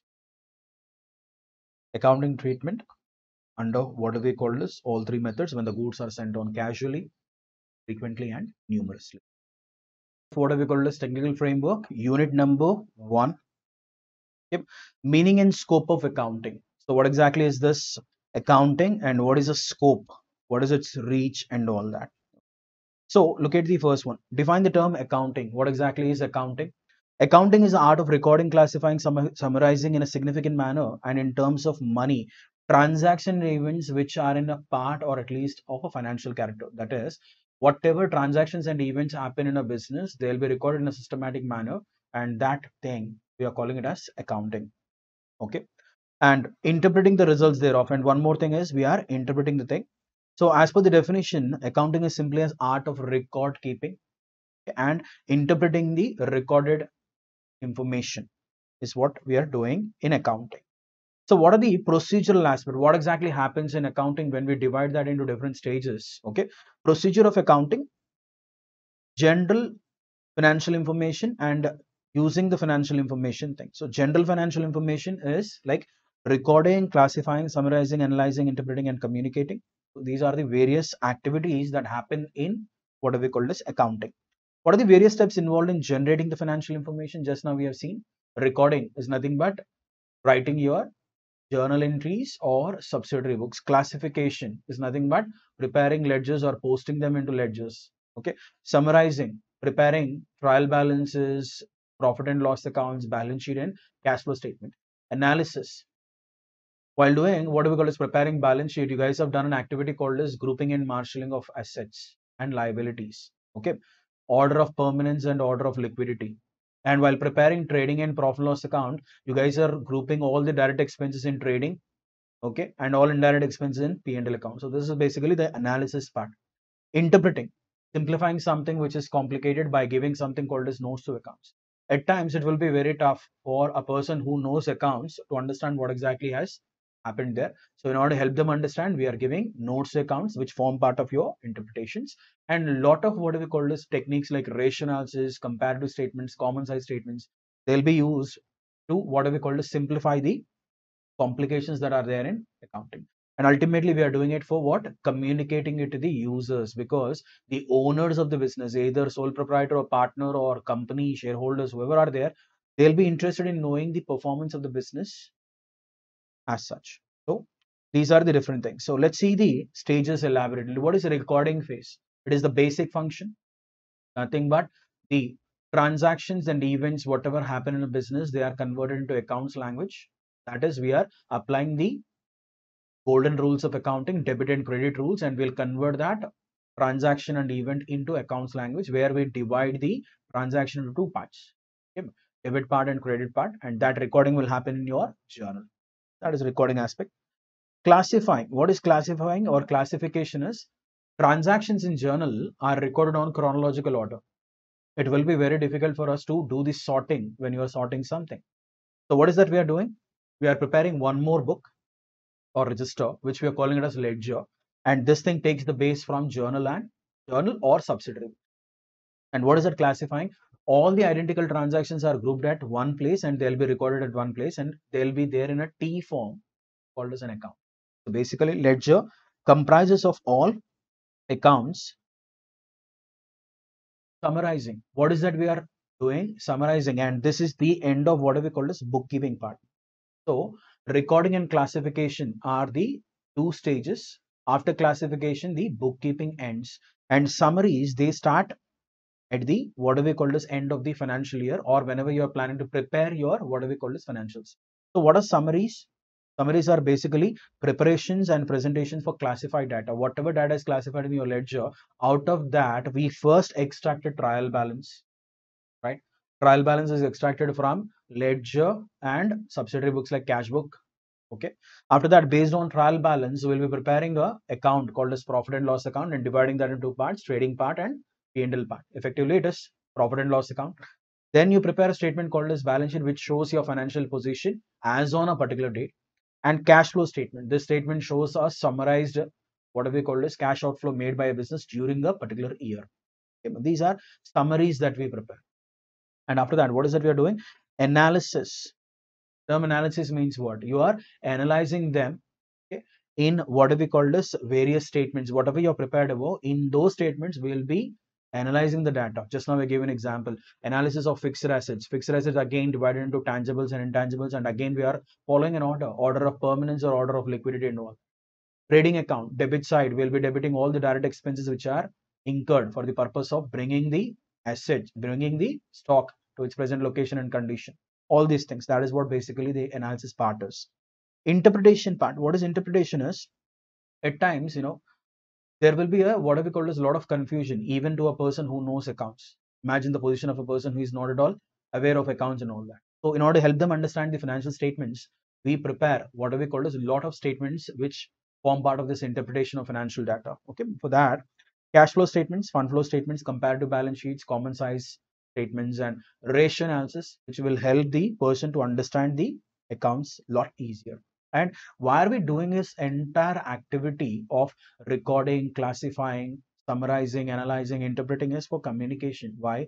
Ultimately, by the end of the year, the owners of the business are interested in knowing their financial, what do we call this, position, and they want to know how much of profit is earned by the business. For that purpose, communicating it to what? Various users. There will be a lot of owners are just a, what do we call this, one what do we call is one of the users of accounting. We'll be seeing a lot of users, a lot of people will be there who are interested in the accounts of a particular business. So this is the basic thing. And preparing a chart which shows the entire process of accounting. Look at the thing. Input. What is that we are giving as input? All the transactions and events which are measured in terms of financial terms. That is like measured in terms of money. That thing goes into what we call as accounting cycle. And in accounting cycle, the first phase, recording phase, posting phase, preparation of trial balance, and preparation of final accounts. And the output will be communicated to the users. And just now we have seen there are a lot of users, and we are dividing them into internal users and external users. Internal users. Proprietor, in case of what we call as a sole proprietary business, he is a insider. He is not an outsider. Okay. Partners in a partnership business, they are insiders. They own the business. Board of directors, in case of a company. Managers, if it is a manufacturing unit. Employees and officers. All these people are internal users. It is their performance. Because of their performance, the business has earned so much of profit, or the business is standing in such a position. External users. Investors. Now, who are these investors? Apart from what we call as proprietors, partners, and board of directors, you will have what we call as shareholders. These basically people who have invested the money. Okay, shareholders in a company. They'll be interested in knowing the financial position of the business. Lenders, people who have given you, yes, loans, banks and financial institutions. They are interested because they are concerned about their interest and principal part. Suppliers, people who are supplying you raw material, they'll also be interested. Government, obviously they'll be interested because they'll be getting a lot of taxes, direct and indirect taxes from you. Customers, who are these customers? We're not talking about the ultimate users, ultimate customers. We're talking about dealers, distributors, wholesalers, retailers who are dealing with the product of that particular company. Okay, they'll be interested. Banks, they'll be interested. Courts and public, general public. Today I'm a part of public. Tomorrow, seeing the performance of the company, I may buy the shares of the company to become what we call as a member. So this is the basic what we call as division of users of accounts. Explain the objective. Why are we preparing accounts? All this time we have seen what is accounting and what are the different stages in accounting, and then we have seen who are all the people who are using this particular accounts, and we have divided them into internal users and external. Now we are looking at is objective. Every subject, accounting has got objectivity. They have got some object, right? What is the first one? Systematic record of transactions. Without accounting, imagine you're running a business and you are not maintaining books of accounts. Will you have any sort of control over your business activity? No. So we have established accounting is a systematic record of transactions. And this thing will insist, this accounting is insisting that what do we call as books like journal, ledger, trial balance, and all that. These statements are to be so that you can have control over your business activity. Ascertainment of what do we call as a result every year, being a what do we call as, if you have started a business, you will be eager to know what is the profit that is earned by my business. So in order to know that, in order to ascertain the profit, I'll use accounting information, whatever is recorded in a systematic manner. Ascertainment of financial position, balance sheet. I want to know at the beginning of the year, my balance sheet, when I started my business, it stood at say 1 crore or 2 crores. At the end of the year, where is my balance sheet standing? What is the synergy, or what is the addition that has occurred to my balance sheet value? And ultimate thing, communication of what we call this information to various users, financial reports. Okay, these are the things. So systematic recording and all that, the same thing is explained here. Explain the functions of accounting. What exactly do we do in accounting? All this time we are calling it as accounting.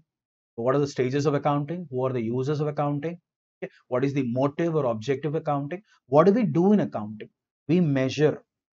First thing is, accounting measures the past performance of a business entity and depicts its current financial position. Measurement. Okay, that is based on past, we are depicting the current position. Forecasting. What is forecasting is, based on the current position, we are trying to analyze what will be my trend, that is where my business is heading, what will be the speed at which my business is increasing, or will it increase in future, and all that. Forecasting. Decision making. Ultimate, what do we call this, the purpose for which we are doing accounting is to take decisions for our future thing. Okay. Comparison and evaluation. Okay, you must have got your own targets. Imagine, like, at the beginning of the year, this businessman has set a target. Did he achieve that target? If he has achieved it, by how much? If he has not achieved it, what is the reason? He has to evaluate, and this thing, evaluation, can be made possible only with the information that is provided in account. Control, ultimate thing, just now we have discussed. No business can be controlled without something called as accounting. Until unless you have a very good accounting system in place, the business cannot be controlled. Government regulations and taxation. This is again an important factor. Governments and most of the government bodies, like, tax departments and a lot of departments are there. They insist that you have to maintain accounts as per a what do we call a system, which is commonly used by everyone based on the law. Whatever law says, if there is a system in place, you have to follow that while doing accounting. Explain how the accounting information is useful to the different users. Okay. So we are looking at, we have already seen something like, investors. They have whatever we call as contributed capital to the company, and they are taking the risk. So in order to analyze the risk, what is the amount of risk that they are taking, they need this accounting information. Employees. Okay, the growth. If my organization is growing, and obviously it is directly contributing to my growth also. Employees growth depends on this particular thing. Lenders, people who have given you loans, they'll be interested whether I'll get my interest back, whether I'll get my principal back or not. Suppliers, just now we have seen it, whether I should supply him. Only when your financials are sound and your business is constantly increasing, consistent increase or growth is there, they will not hesitate in giving you what we call as more and more stocks at more and more credit periods. Okay. Customers, stability of the business. Customers, in the sense, we are not talking about the ultimate king, ultimate customer. We are talking about a manufacturer is there. Manufacturer will have dealers, distributors, wholesalers, retailers. These people, they will be interested whether I should continue with the product or not. How do they decide? Based on your financials, accounting. Government and their agencies, they'll be extremely interested. Why? They get a lot of taxes, cess, a lot of things will be there. And in a way, they can, what we call is, when you disclose all this accounting records, they will have a good amount of control over you. Public. Today I'm a part of public, seeing the financials. Tomorrow I may become a what we call this investor. That is, I'm a potential investor. Management. Management needs to know, because in case of non-corporate entities, there is no depart from what we call as management. Owners, they manage the business. But what happens when it is a company? Obviously, company will have a detach of management from ownership. Owners do not control the business. Owners, they appoint a team called as management. So owners need to know what management is doing with their money for that purpose. Discuss the limitations which must be kept in mind while evaluating the financial statements. There are some limitations, though we are calling it as a systematic thing and all that. It is a system which is in place. We have to follow that. Till every system will have a flaw, and what are those flaws. The factors which may be relevant in assessing the worth of enterprise do not find place in accounting thing. Okay, so the skill and loyalty. Let us take an example like, this accounting says that anything that can be measured in terms of money should only be recorded. But business owns a lot of things which cannot be measured in terms of money, but they are way more valuable than whatever we have in business, tangibles and intangibles. Example, loyalty, factors like loyalty of employees. Can you measure it? We don't have a proper method to measure the loyalty of employees, isn't it? Skill of what do we call as your personal, your HR, they cannot be measured. And accounts is, since you cannot measure it, we won't record it anywhere. The system says that only things which can be measured in terms of money are to be recorded here. Okay. So position statement, one more thing, we are preparing balance sheet. It is a on date statement. Okay. It shows the track of backward thing from what do we call as beginning of the year to the end of the year, but it doesn't show what will be the trend. That is a problem. Accounting ignores what do we call as due value of money, that is time value of money is ignored. Inflation factor will not be taken into account. We do accounting based on historical cost and out of pocket cost. Okay, these are the occasions, there are occasions where accounting principles conflict. There are accounting principles where they conflict with each other. Okay, you'll be finding those principles and all that in the next coming chapters. And one more element is personal judgment of accountant. Okay, you're calling it as a what do we call as a well laid system and all that, you have to follow this and all that. But even when you're calling it a system, there are a lot of areas where the personal judgment of the accountant or the person who's preparing accounts come into picture. Okay, so financial statements consider only what we call as things which can be expressed in terms of money. So there are a lot of things which are owned by the business which cannot be termed or which cannot be what we call as valued in terms of different accounting policies. This is one of the flaw where you have multiple options are available for you to follow. So when multiple options are available, obviously everyone will have their own what we call as personal choice. They can take what we call as this particular thing. Okay. So explain mercantile system and cash system of accounting. Very important question from the examination point of view. Mercantile or accrual. What does this accrual say? It is a method of recording transactions by which revenue, costs, assets, and liabilities are reflected in accounting for the period in which they accrue. That is, it doesn't matter whether the money is received or whether the money is paid. If it is pertaining to a particular accounting year, you have to record that according to accrual system. According to the system, if any expense or income relates to the current accounting year, it should be recorded in the books whether it is paid or not and whether the income is received or not. Accrual says that receipt is secondary. Is it related to this particular period? Yes, record that. On the contrary, what is this cash system? It records only those things which are flowing into the business in the form of cash and which are going out of business in the form of cash, which means that there is no room for what we call as a representative personal accounts related to incomes and expenses in cash accounting. Okay. So no outstanding expense or income. You will not find these representative personal accounts anywhere in the system. Okay. So this is what is related to this particular unit number 1. Let's get on with accounting concepts, principles, and conventions. Just now we have seen principles conflict with each other, all that, right?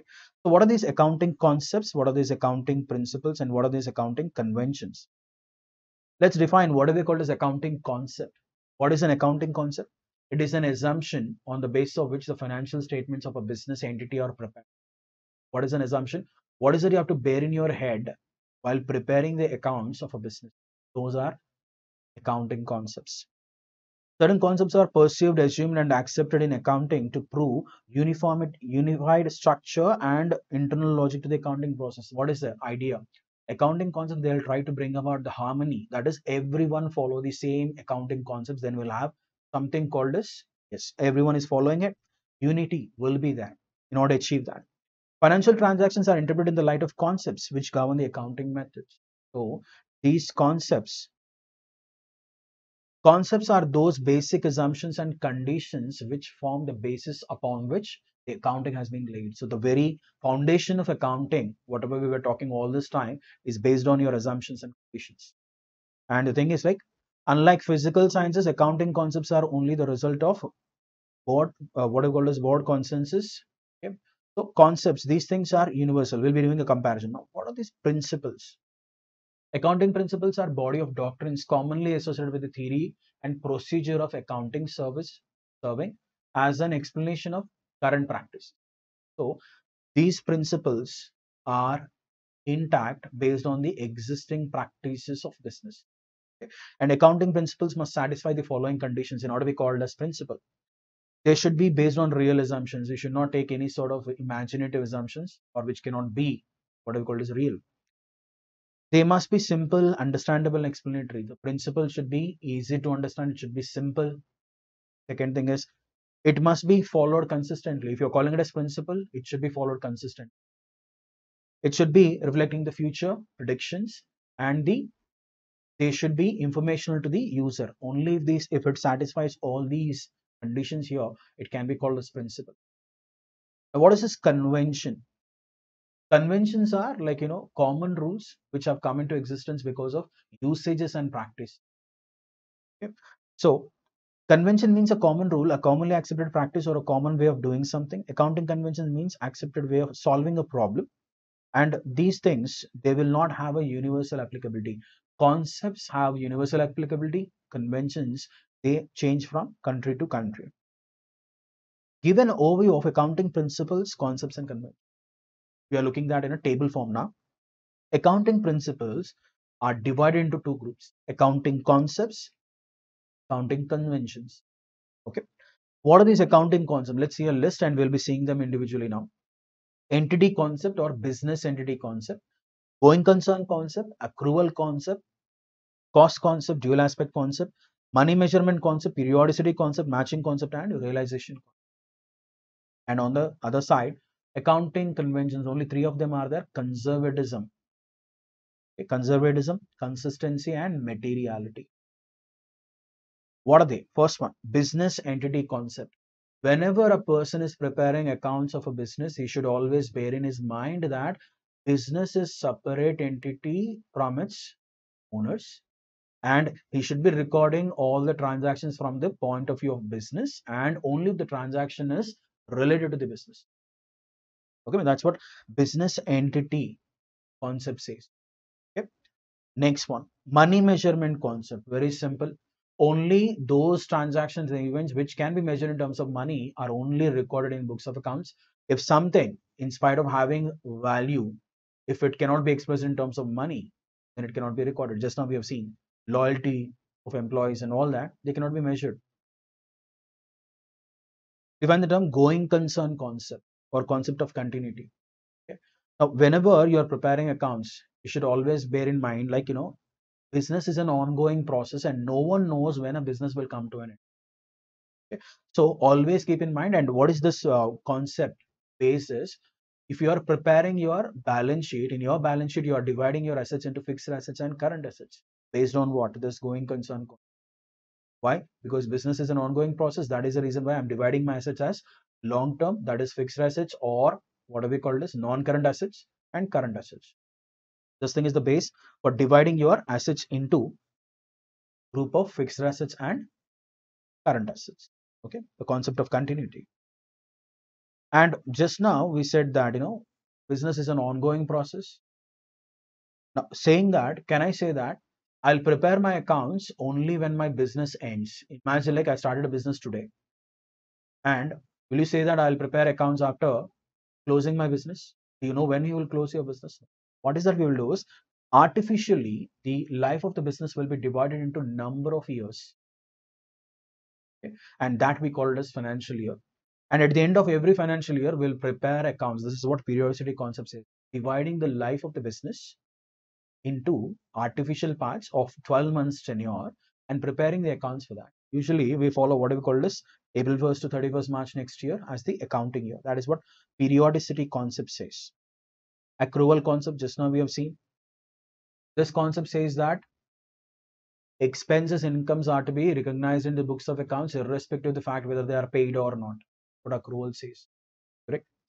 So, and this is the concept which brings into existence the group of accounts called as representative personal accounts related to expenses and incomes. Accrual concept is the base. Next one, matching concept. What is this matching concept? It says that whenever you're writing revenue in a particular accounting year, make sure that this revenue related cost is there in the same accounting year. That is what we are matching. And we are not doing a one-to-one matching. Okay. It is not always possible to do something called as one-to-one matching. So matching concept says that if you are writing revenue in a particular year, particular accounting year, make sure that whatever revenue that you have earned, this concerned revenues cost is there in the same accounting year. And this principle, this particular concept is the base for writing your closing stock as opening stock in the next year. Because current year closing stock is what? Unsold stock, which could not be sold. And what is that you will do in the next year? The first thing that you will do is you will sell off the opening inventory or opening stock. Obviously, your sales will be there in the next year. That is the reason why we are transferring the closing inventory of current year to your trading account, first item to opening inventory. The cost is there, opening inventory cost. The revenue will be there in the sales. This is the base for thing. Cost concept. Okay. How much did you pay out of your pocket to acquire a particular article or asset or service? That is the amount that you are supposed to record in your books. For example, in assets, we call it as historical cost or acquisition cost. Okay. And next one is realization concept. It says that it closely follows cost concept. Any change in the value of the asset is to be recorded only when business realizes it. Until unless there is a change and there is 100% certainty that it will happen, a change will happen, don't record that in books of accounts. They gave an example. When an asset is recorded at its historical cost of 5 lakhs and even if its current cost is 15 lakhs, such change is not counted unless there is a certainty that change is materialized. You're just having an inquiry about the cost. Next one, the term dual aspect concept. What is this dual aspect? Every transaction will have twofold effect, and we call those two folds as debit and credit. Okay, receiving part is debit, giving part is credit, and we record them. So every transaction will have twofold effect. Okay, next, define the term conservatism. What is this conservatism? Yes, so always recognize all anticipated losses, but never recognize anticipated. Conservatism says that if you are having a doubt that there will be a loss that business will sustain, record that. Even when the intensity is 1% out of 100, you record that.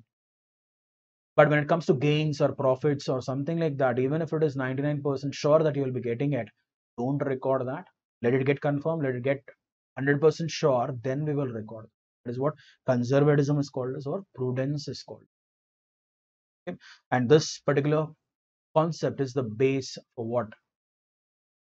Yes, closing stock is valued at cost or net realizable value, whichever is lower. Define the term consistency. What is consistency? Whenever you are following a particular accounting policy or accounting method, follow that consistently year on year. Don't go on changing the method every year. What will happen if you do that? Your accounting records will not give you something called as comparability. You cannot compare them from previous year to current year because there is a change in method.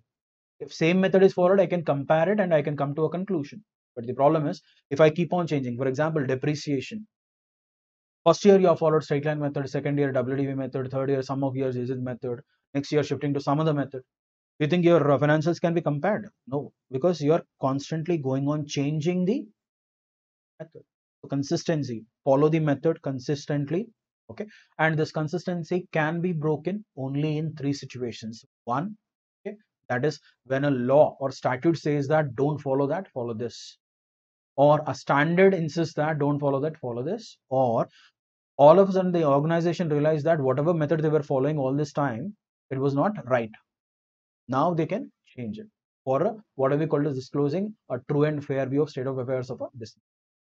Next one, materiality. What is materiality? Just now we have discussed about personal judgment of person preparing account. Okay. Now it is that person who will decide what is material, that is what is important and what is not important. Okay. For example, let's see the thing when to record and when to ignore it is. Imagine like a business has purchased stationery. During the year, you purchased 12,000 rupees worth of stationery. And out of that 12,000 worth of stationery, only 10,000 worth of stationery is consumed as on the last day. 2,000 worth of stationery is still there in your office, which is not consumed. Did you ever write something called as closing stock of stationery in your balance sheet? No. We are taking the entire, what do we call this? 12,000, and we are recording it into profit and loss account as an indirect expense because it is not a material item. Okay, and it will not influence the decision making. Why are we talking about materiality? Is will it influence the decision making of a person reading those accounts? Internal users, external users, will they have any sort of what do we call this a deviation because of this in their opinions and future predictions and projections of the company? No. So next one more thing. You bought a calculator. You bought a calculator by spending some 600 or 800, whatever you buy. Okay, this calculator, will it get what do we call this exhausted within 1 year? No, business can use it for more than 1 year. They are what do we call this designed in such a way that they will give you service for more than 1 year definitely. How many years will it is different, depends on the usage. But you're not are you not charging it to your income statement? 100%. These are material. So what is material and what is not material is important. Distinction between money measurement concept and matching concept and going concern, and yeah, these differences are very important. Distinction between money measurement concept and matching concept. Money measurement concept says what? Only things which can be measured in terms of money should only be recorded in books of account. Matching concept says that if you're writing something in revenue, make sure that the matching cost is there in the same year or in the same period. Distinction between what do we call as going concern and cost concept. They may ask you these type of questions for 2 marks or 3 marks or something like that. Going concern concept. A business is an ongoing process. No one knows when a business will come to an end. This is the concept based on which we are preparing something called as balance sheet. And within balance sheet, we are dividing the assets into fixed assets and current assets. Cost concept. Only whatever is paid out of your pocket should be recorded. That is, you can call it as historical cost or you can call it as acquisition cost. And very important, this is as per accounting standard 1. What are the 3 fundamental accounting assumptions? Just now we have seen accounting concepts and you have already covered these 3. These are called as fundamental accounting assumptions because every accountant will follow them and there is no need of specifying them that going concern, consistency and accrual have been followed while preparing the accounts. It is implied. These 3 things are implied. Only when any one of them is getting deviated, then it is the responsibility of the person preparing the accounts to state it very clearly in the notes that we are deviating from consistency or we are having a problem with accrual or we are what do we call this having a problem with going concern and all that. As long as you are following them, you don't have to specify that I followed going concern concept in this, I followed consistency, I followed accrual and all that are not required. These are basic fundamental accounting assumptions which are implied that they are followed in preparing the accounts of a business. Now, characteristics. Define the term qualitative and qualitative characteristics of financial statements. How do we classify them? And again, they are divided into 2. Primary or principal characteristics are understandability. When you are preparing accounts, the accounts whatever are there, they should be in an understandable manner. The person who is reading it, he should get the required information for which he is searching for. Okay. Relevance. Relevance is I am looking at the financials, I am studying the financials for a particular purpose and it should be serving the purpose for which I am studying the financials. Relevance is important. Reliability, they should be trustworthy. Okay. I should be having what? Reliance on that. Comparability. What is comparability? Just now we have seen, okay, if consistency is ignored, they cannot be compared. So comparability, they should give me a chance of comparing the results in the past. Okay, these are the primary characteristics. What are the secondary characteristics? Just now we have seen materiality. Okay, full faith, faithful representation. To be reliable, information must be represented faithfully. No bias should be there when accounts are being prepared by a person who is preparing accounts of a business. Substance over form, very important. Okay, don't look at the legal form, always see the substance of the transaction. Okay, if you go with the legal form, business may not own something, but business has to write it in their books of accounts. Hire purchase transactions and all that, business will not be the owner, business is only a beneficial owner, but the registered owner will be someone else, the financer, the bank or the financial institution. but still we are writing it as an asset, isn't it? The substance over form, always see the substance, don't see the legal form. Neutrality. The person should not be, the person who is preparing account should not tilt towards owners or tilt towards management. He should be neutral when he's preparing accounts. Prudence, just now we have discussed. Full, fair, and adequate disclosure. Full disclosure should be there so that the person will have a full clarity as to what exactly is happening in the business. And completeness, comprehensiveness is something that is expected from this particular accounts. See the next chapter, accounting policies. What are these accounting policies? Accounting policy. Accounting policy refers to specific accounting principles and methods of applying these principles adopted by the enterprise in preparation and presentation of financial statements. So what are the policies that a particular concern is following? Set of policies or policies what they are following in preparing and presenting the financial statement. Policies are based on various accounting concepts, principles, and conventions. So what is the base for an accounting policy is accounting policy takes the base from concept, principle, and convention. Ultimately, principles are divided into what? Concepts and conventions. So every policy will take a base from concept or convention. There is no single set of accounting policies. Just now we have discussed in the limitations. Okay, multiple policies, multiple methods are available. Okay, so no single set of policy can be applied to a particular industry or a particular whatever we call this country and all that. Enterprise operate in diverse and complex environment situations, and so that they have to adopt various policies. So whatever a business suits, because they'll be operating in different environments and different whatever we call this diversified whatever we call this uh, atmospheres and all that. Based on that, they have to adopt these policies. Look at the thing. Explain the various areas of accounting. Where do we find a lot of what we call as accounting policies in place? First one, methods of depreciation. You guys have seen what 6 to 7 methods already. Trade line method, reducing balance method, sum of year digits method, production ends method, machine hour rate method, right? Depletion method. A lot of methods like so valuation of what do we call as inventories. Look at this G point, valuation of inventories. You guys have done what we call as inventory is valued in different methods. If you go with historical cost methods, you have LIFO, FIFO, simple average, weighted average. Apart from this, we have non-historical cost methods like standard cost method, adjusted selling price method, and all that. So there is a lot of room for organizations to select the policy according to their requirement. Okay. So these things, some of the I think you're already done with these two. Okay, and everywhere conversion of foreign currency items, treatment of expenditure during construction, treatment of goodwill. We're talking about corporate goodwill and all that. Valuation of investments, treatment of retirement benefits. These are the areas where there is a lot of room for following different accounting policies. Look at the next one.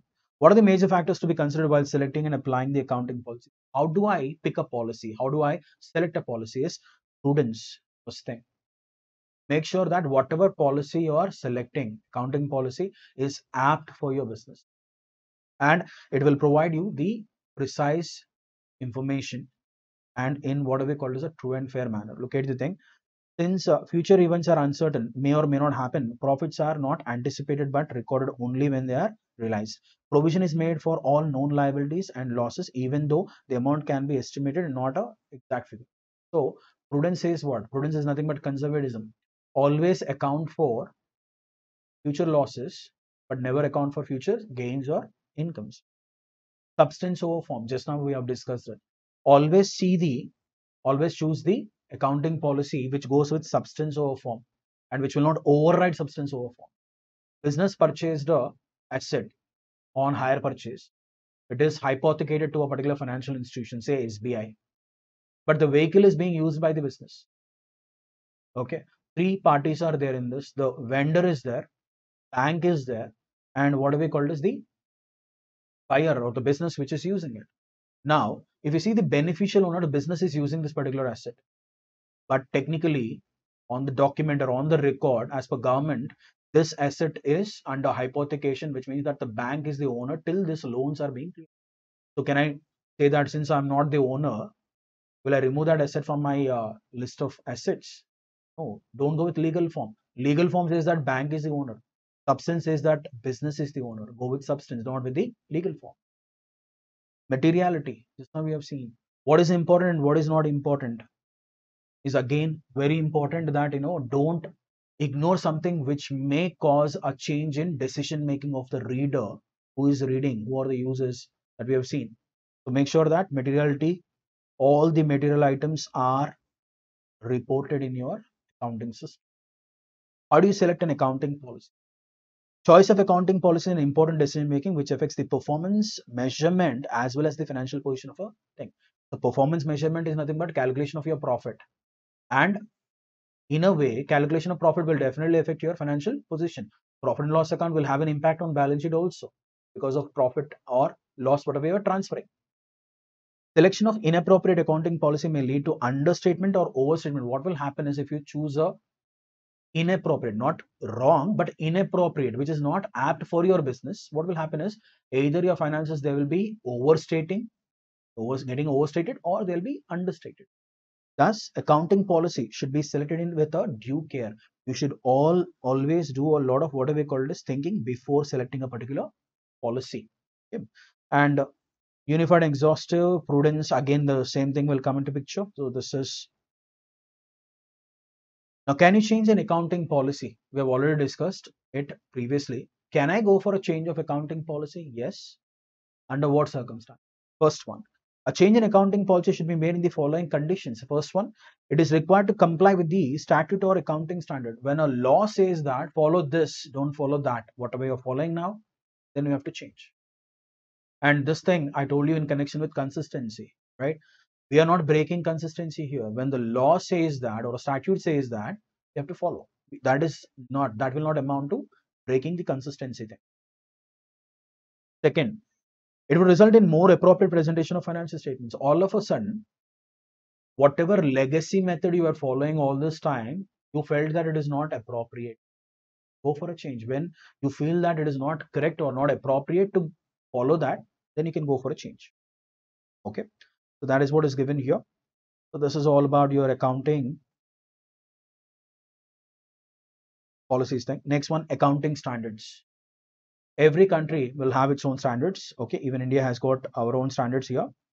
What are these standards? Accounting standards. Accounting standards are those accounting principles which are recommended or enforced by an authority such as Institute of Chartered Accountants of India under any law such as Companies Act or Income Tax Act. So these are principles which are to be followed by everyone of a particular country. Here we are going with our standards. These are enforced. They are recommended and enforced by a particular professional body like ICI. Accounting standards are written policy documents. So what are these? These are written policy documents issued by expert accounting bodies.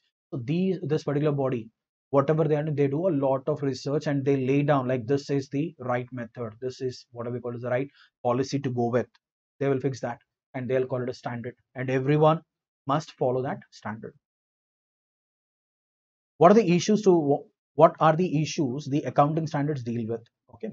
So what is that accounting standards they address? First and foremost thing, recognition of events and transactions in finance. How to recognize a transaction or event in a financial statement, the procedure, how to write it. Second one, measurement. How to measure these particular transactions and how they are presented, and how are they disclosed? What are the disclosure requirements and how are they disclosed? So recognition, measurement, presenting, and disclosure requirements of them. What are the objectives of accounting standard? To bring harmonization in the accounting of a particular country. That is the target of accounting standard. What are the benefits of accounting standards? Reduce variation in treatment. Imagine like there are 15 methods for a particular accounting valuation or something.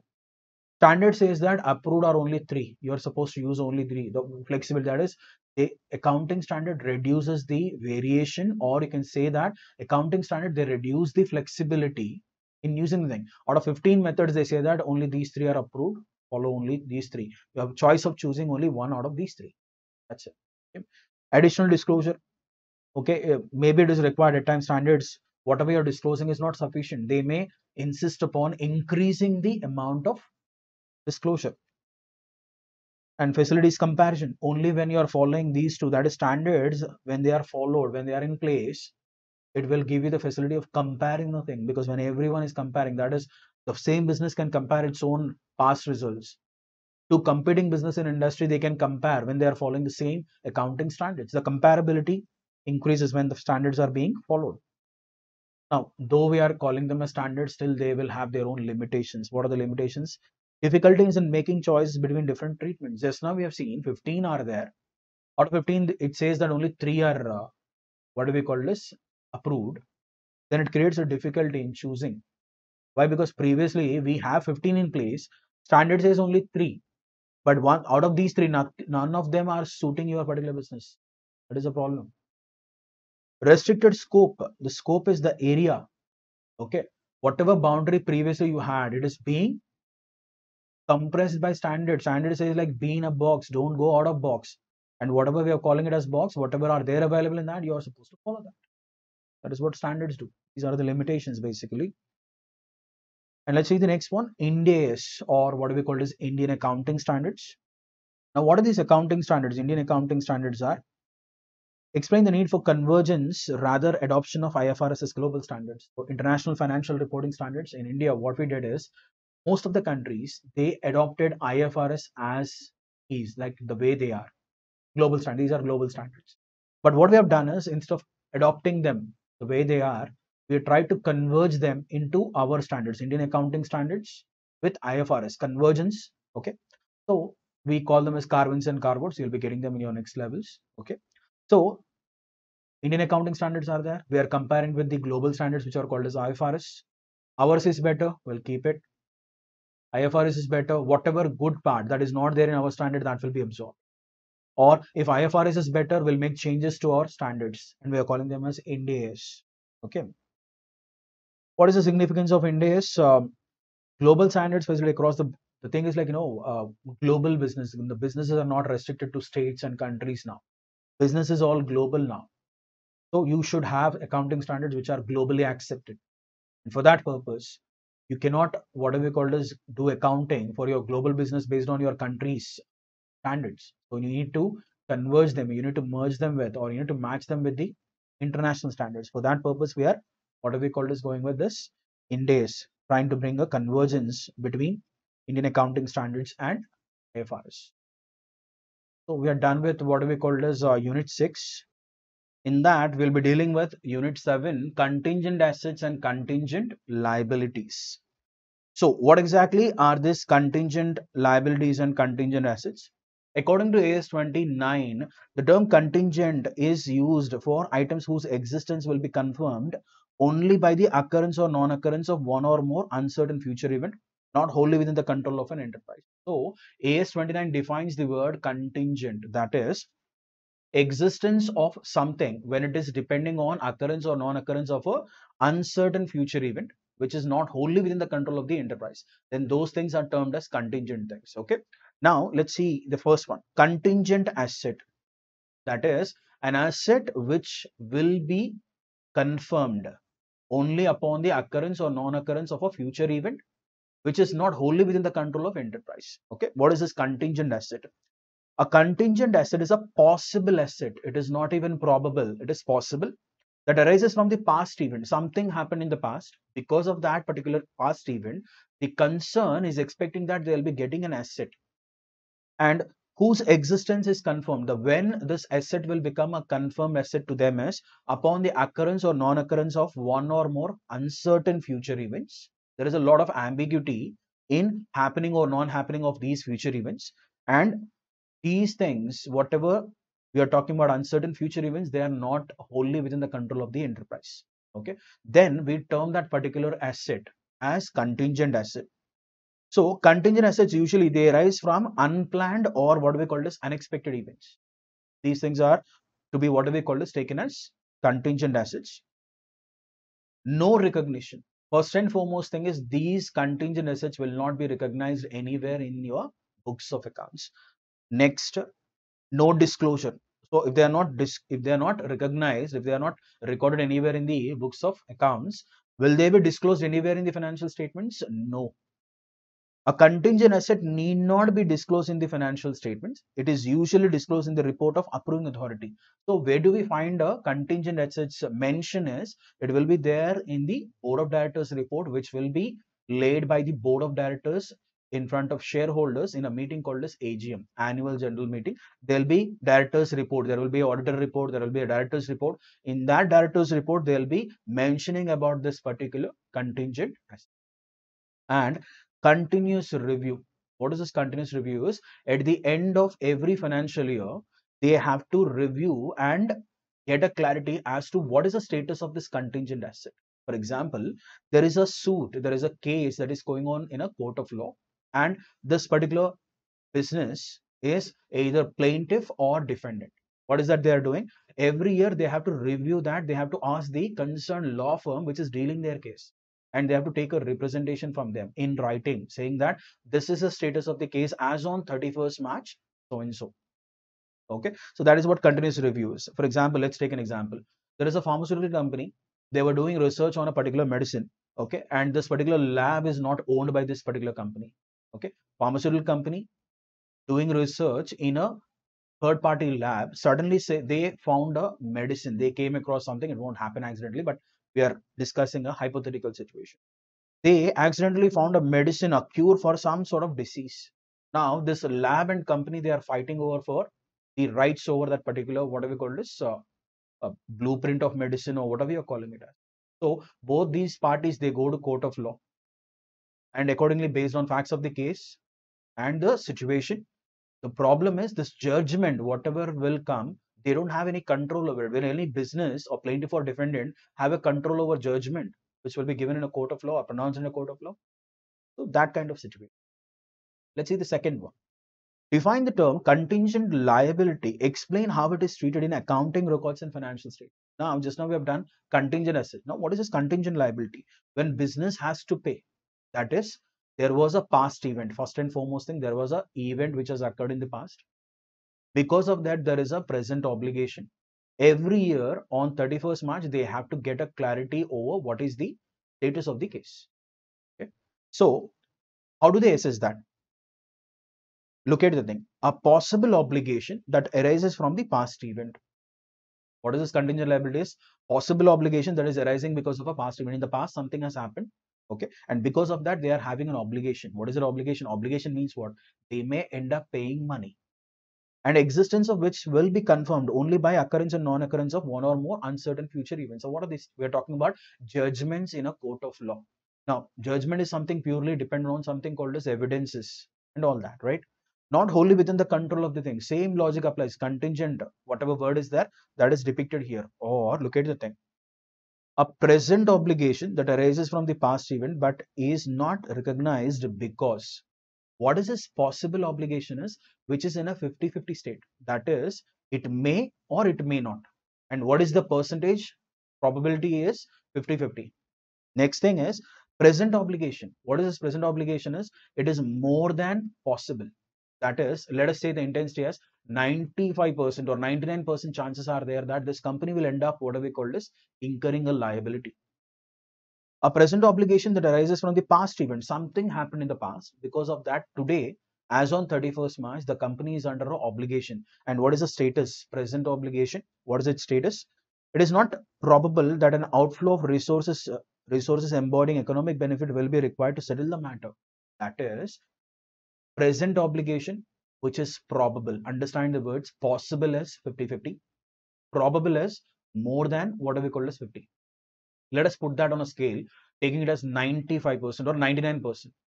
Present obligation, okay, which is probable, not possible, probable, will be treated as contingent liability. Just now we are saying that it is 99% possible. Why are we calling it as a contingent liabilities when it is not probable that an outflow of resources embodying economic benefit? This entire wording, resources embodying economic benefit, replace it with money. Okay. It is not probable that outflow of money will be required to settle the obligation. That is, there are a lot of alternative ways in which this can be settled. I'll give you an example now, but have an idea. Replace this four words, resources embodying economic benefit are with what we call as money. Or A reliable estimation of amount of obligation cannot be made. That is, look at the thing. Because of a past event, there is a present obligation. Okay. And what is the level of this obligation is probable, 99% sure that you will end up paying money. Okay? You will be incurring a liability. Let us take this second point also.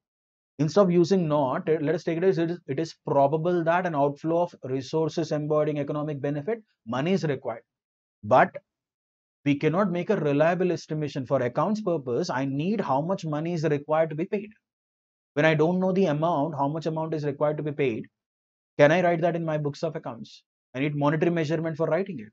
So out of these three conditions, if any one of the condition is not affirmative, it will become a contingent liability. What are the conditions? Present obligation is probable. Reliable estimation can be made. What is it? And resources embodying economic benefit is required.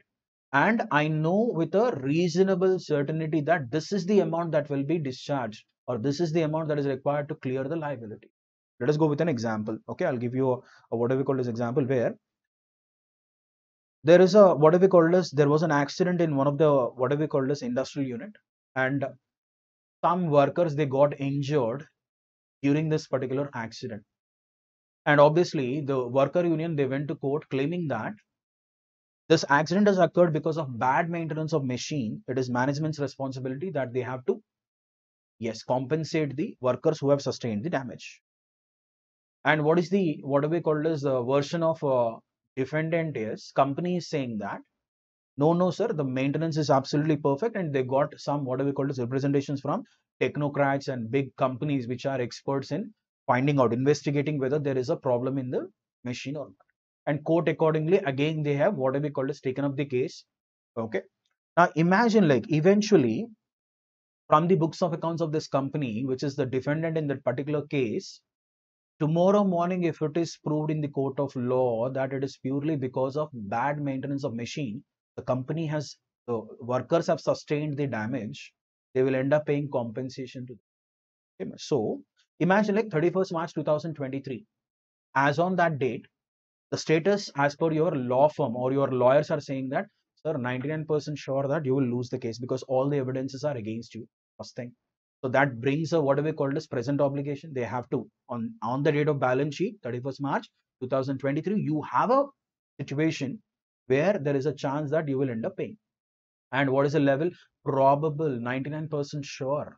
And once it is probable, the second condition that you have to check is what?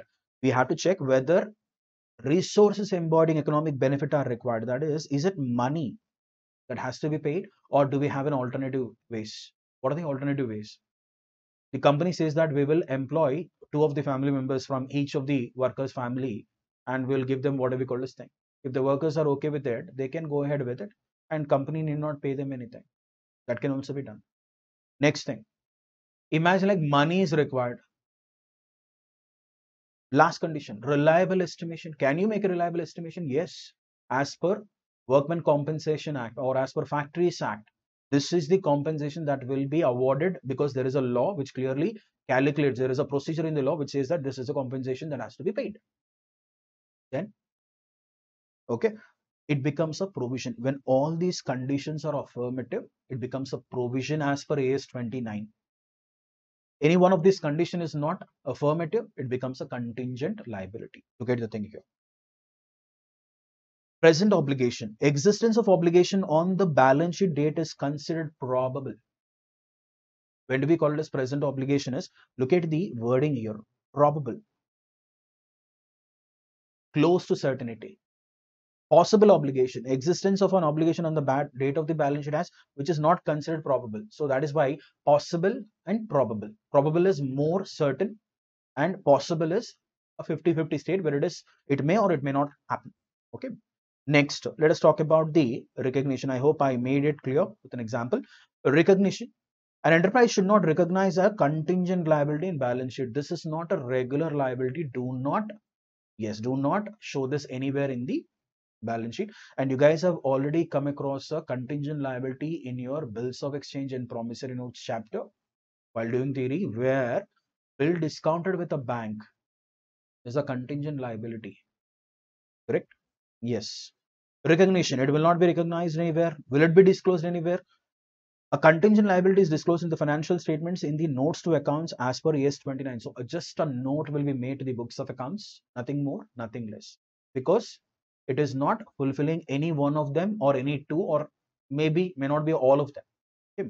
But if it is not a present obligation, then it will not be shown anywhere at all. Assessment, that is review. When do they review? Contingent liabilities are assessed continuously to determine whether an outflow of resources embodying economic benefit has become probable. What did I tell you? To replace it, outflow of money is required to be probable.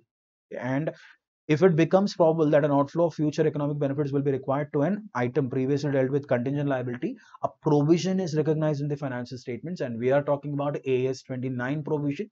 This is not a Schedule 3 provision. That will be coming down the line. We'll be seeing it very soon. Okay. Next, give some examples of contingent liability. Workman compensation under dispute. Just now we have taken an example.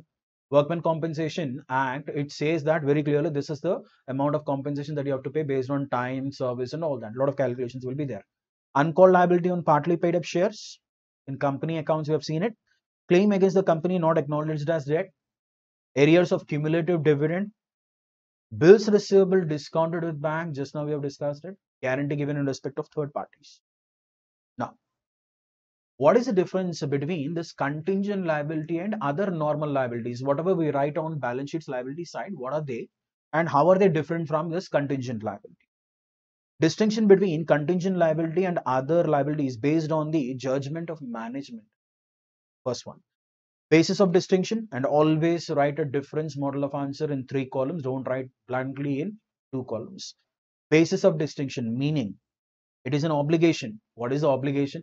You have to pay, which may or may not arise depending upon the happening or non-happening of an uncertain future event. There is a lot of uncertainty. It depends on happening or non-happening of those things, and it's an obligation. It is a present or financial obligation of an enterprise which arises from a past event. Okay, normal liability. Purchased goods from supplier. It's a regular liability. You'll be writing the trade payable in your balance sheet. There is no ambiguity. There is no uncertain future event. You took the stock, you have to make the payment. But unlike in contingent liability, there is no what do we call this confirmation anywhere, and this confirmation will come only upon the happening of an uncertain future event. Settlement of obligation. What is the settlement of obligation? In case of contingent liability, either cash outflow of resources to settle the obligation is not probable, or the amount need to be settled is not possible. That is, you have a present obligation, but when you don't know whether amount is required to be paid, or whether even if you know the amount, you have to get a clarity like how much amount should be paid. Only then we can call it as a provision here. If those two factors are missing, it is a contingent liability. In the case of liability, settlement of liability results in an outflow of enterprise resources. And obviously, when you're paying this liability of trade creditor or trade payable, we have a clear-cut clarity because you know how much is purchased from the supplier and you know that how much has to be paid. Recognition, it is not recognized in financial statements. We have already seen it. It is recognized in the financial statements, and we'll be writing that in balance sheet on the liability side. Disclosure, it is disclosed merely by way of a note to balance sheet. What is it on the other side? Present obligations are disclosed on the liability side of the balance sheet. Okay, it will be there inside the balance sheet. Examples: claim against the enterprise not acknowledged as debt. Less now we have seen it. All these things. Trade payables of goods or trade payables for goods, outstanding expenses. These are all confirmed liabilities. There is no ambiguity. There is no future past event. Okay, present obligation which is probable or which is possible. And do we need money? Yes, we need money to make the payment there. Okay. Dependence on occurrence. Obviously, only when something happens, this thing will become confirmed. But here it is already occurred. The event, the purchase activity, the moment you receive the goods from the supplier and you said okay, the liability has raised. Certainty of outflow of resources. There is no what do we call it as certainty. We don't know whether only money is the only option that we have. We may have alternatives also. There is certainty of outflow of resources. That is also possible. Okay? Because it's a confirmed liability. Only money has to be paid.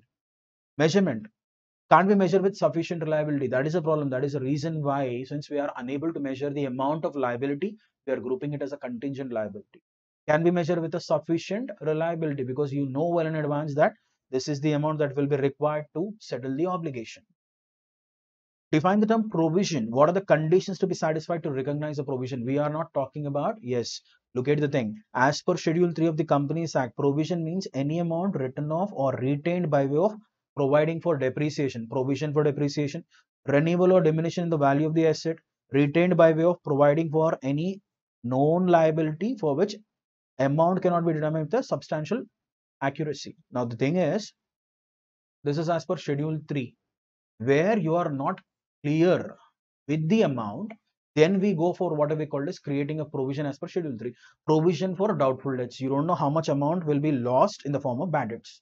That is a perfect example for provision as per Schedule 3, where the amount is not clear. Then we go for Schedule 3 provision.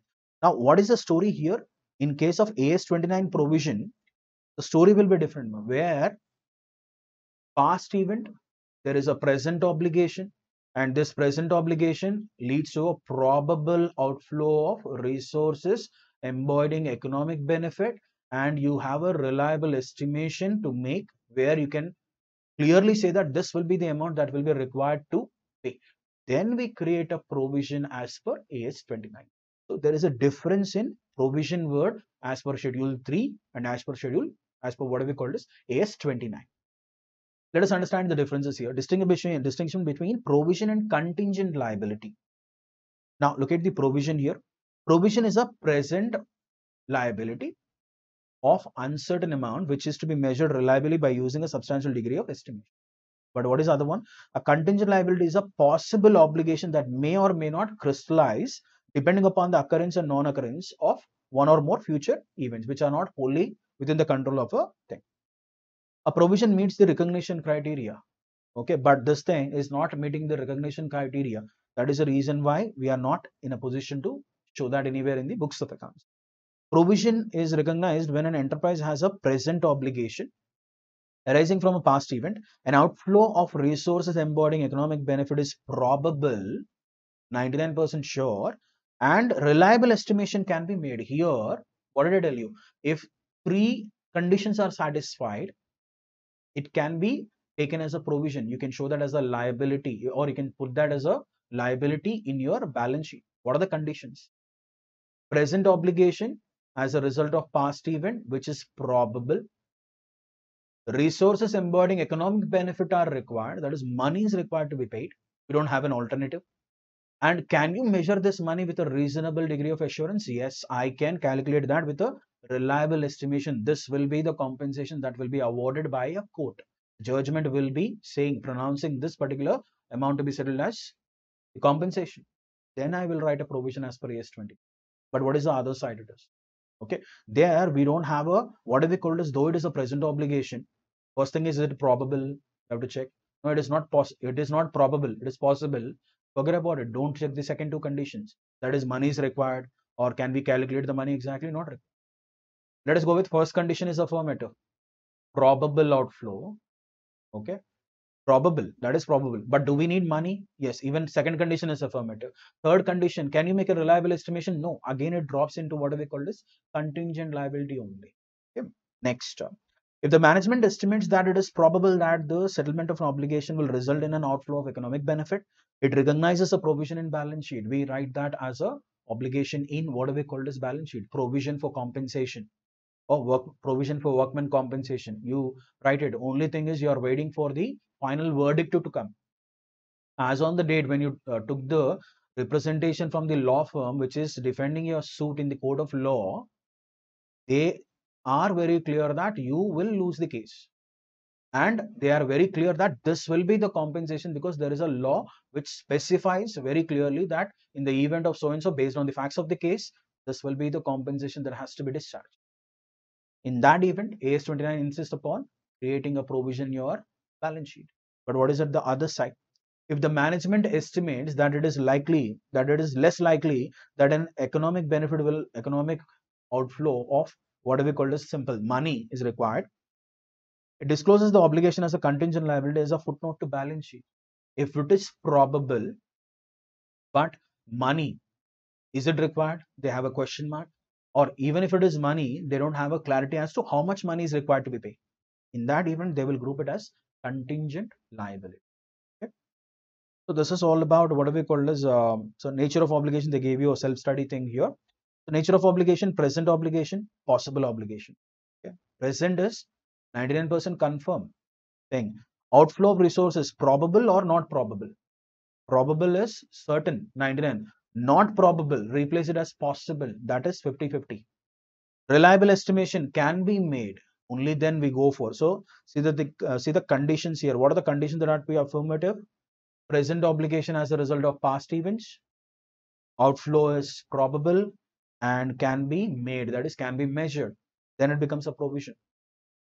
Second condition is gone. No need of seeing the third condition. Or even if second condition is affirmative, third condition is gone, it becomes a contingent liability. Recognition, it is recognized. We have said that it will be written as a provision in balance sheet. What is the story here? No, it will be shown as a footnote to balance sheet. It will not be recognized anywhere in the books of accounts. Disclosure, liabilities are of the balance sheet, provision for compensation or provision for workman compensation, provision for accident, or whatever we call this compensation. They can write any number of things, depends upon the accounting treatment that they are giving. They can name it like anything, but the impact is there is an amount which is sitting on the liability side. And footnote to balance sheet, that's it. Meets the recognition criteria? Yes, it meets the recognition criteria. This thing doesn't require that, it is not fulfilling the recognition criteria. That is the reason why we are calling it as contingent liability. Okay, so this is all about what we called as your AS 29. We'll be continuing with what we called as the next unit, that is capital and revenue expenditure. Theoretical framework, unit 8. Okay. So what is unit 8? Capital and revenue expenditure and receipts. Let's get into the questions here.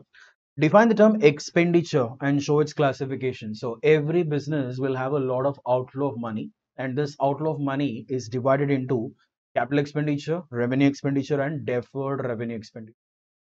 Okay. Now define the term capital expenditure. Now we are looking at the individual. What is capital expenditure? Capital expenditure contributes to the, whatever you're calling it as capital expenditure, it contributes to the revenue generating capacity or revenue earning capacity of a business, and it will be supporting the business for more than one accounting period. Then it will be grouped as capital expenditure.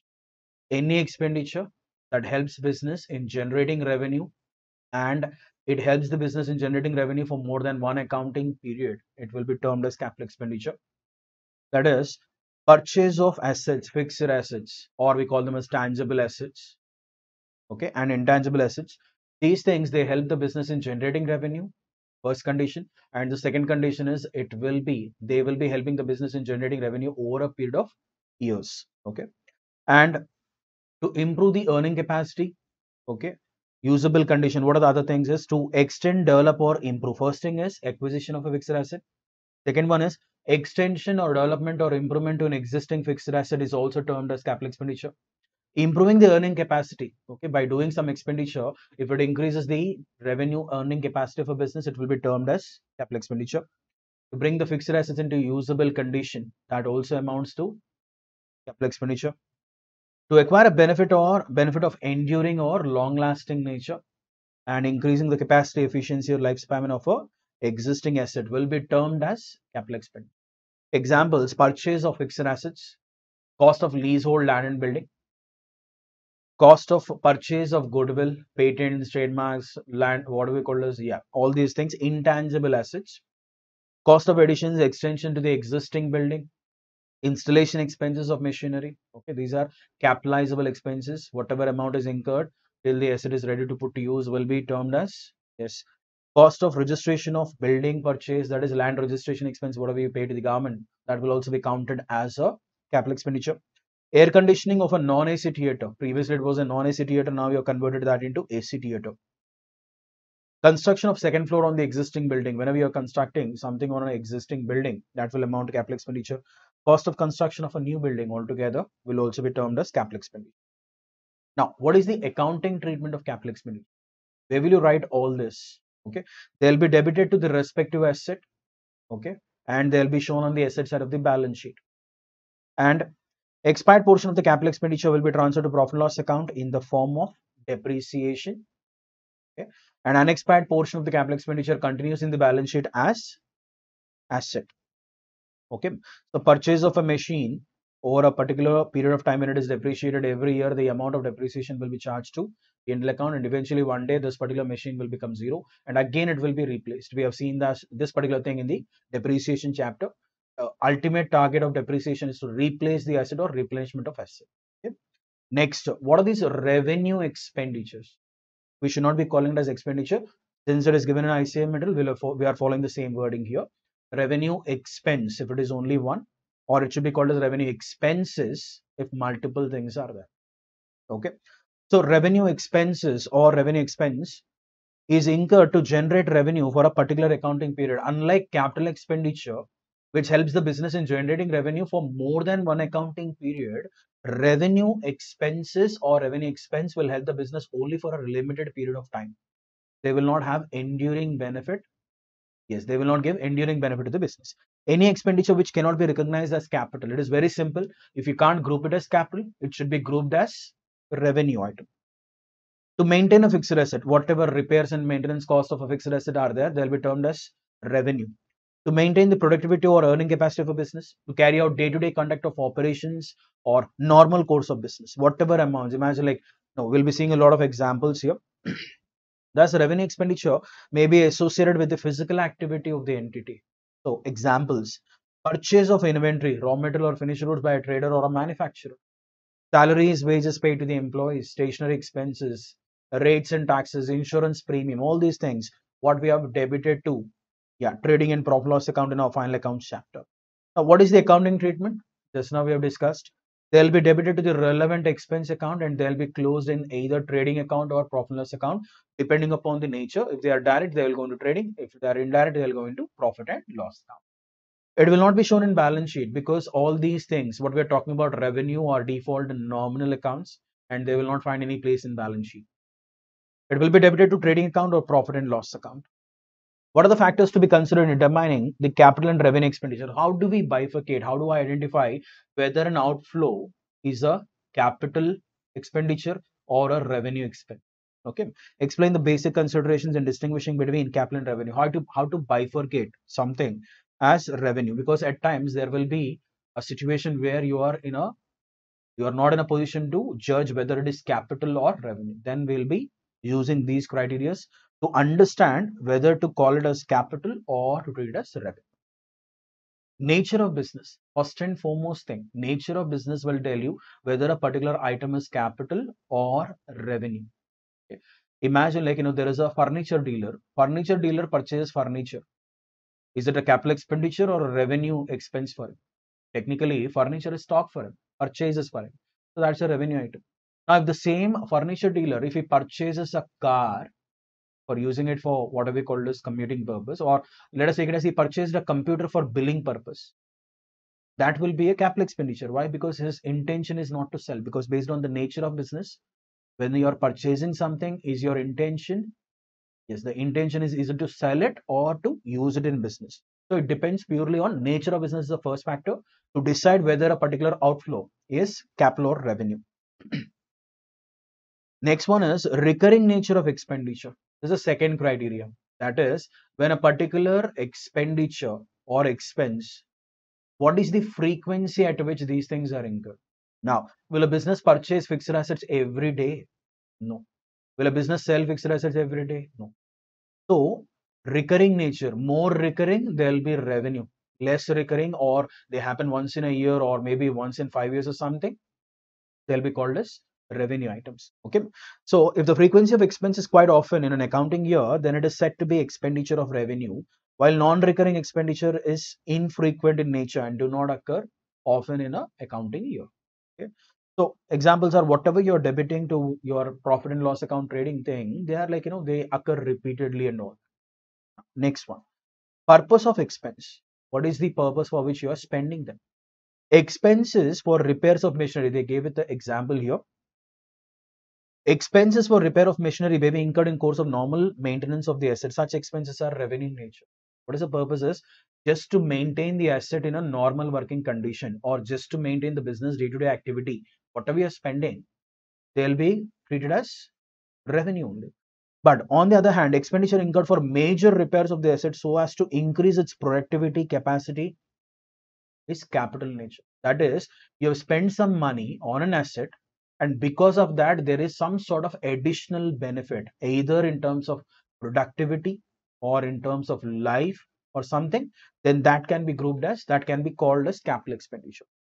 However, determination of cost of maintenance and ordinary repairs, which should be expensed as opposed to costs which ought to be capitalized, is not always simple. So it is very difficult to decide whether a particular element like repairs here, we can't judge very clearly that whether it is causing any sort of increase in the productivity or increase in life and all.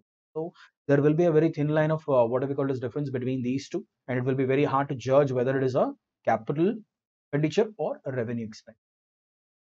Effect on revenue generating capacity of the business. This is very easy. Is it affecting your revenue generating capacity? Yes, capital expenditure. No, revenue expenditure. Okay, simple. Materiality of the amount involved. Now, this thing, the person who is preparing the accounts, he's bringing in his personal judgment into picture. Okay.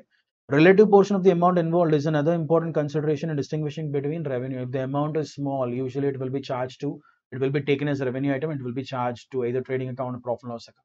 If the amount is substantial, based on the amount, we can, what we call as treated as capital also. Okay. So that's what we call as all about expenditure part, outflow part of a business. Now let's see, define the term receipt and show its classification. Unlike expenditures or outflows, they are divided into three: capital expenditure, revenue expense or expenses, deferred revenue expense or expenses. Right here, in receipts, receipts are classified only into two: capital receipts and revenue receipts. So what are these capital receipts? Define the term capital receipt, explain its accounting treatment. How do we treat it? Capital receipts refer to those receipts which are not revenue in nature. Okay, these are non-recurring in nature. The first and foremost thing is, when a person starts a business, he introduces capital into business. That capital, whatever is brought into business, is a capital receipt from business point of view. Example, receipts from sale of fixed asset or investments is an example for capital receipts. Receipts from raising of loan, secured or unsecured, is an example of capital receipt. Raising of what do we call as capital? Just now we have discussed. Owner's contribution to the business will be treated as capital receipt. Insurance claim received on account of machinery damaged by fire, this thing. And this is the reason why, this insurance part, we'll be writing it in balance sheet directly, capital part and all that. These are credited to respective accounts. So what is the accounting treatment? These things are credited to respective account of capital nature. On the other hand, capital receipts are not directly credited to profit and loss. Right? So this is the revenue, what do we call as capital receipt part. Revenue. So what are these revenue receipts? Revenue receipts refer to those receipts which are obtained in the course of normal business activity. So these are revenues which are generated due to not normal day-to-day activity of a business. So what are they? Receipt from sale of goods or services. Receipt from trade receivables. Receipt from services given like rent received, fee received, commission received, and royalty received. Interest or dividend received on investments. Sale proceeds of land and buildings by a dealer in real estate. Okay, these are what we call as revenue receipts basically. And what is the accounting treatment? They are credited to trading or profit and loss account. If they are direct, what we call as incomes, they'll be credited to trading account. If they are indirect, they'll be credited to profit and loss account. Revenue and capital receipts are recognized on accrual basis as soon as the right of receipt is established. Okay, so receiving, accrual says what? We'll be seeing the concepts now. Okay, accrual says that whether the amount is received or not, if it is pertaining to this particular year, we have to recognize that in the books of account. Okay, so that is what capital and revenue expenditures and receipt is all about. We'll be seeing the next unit in our theoretical framework.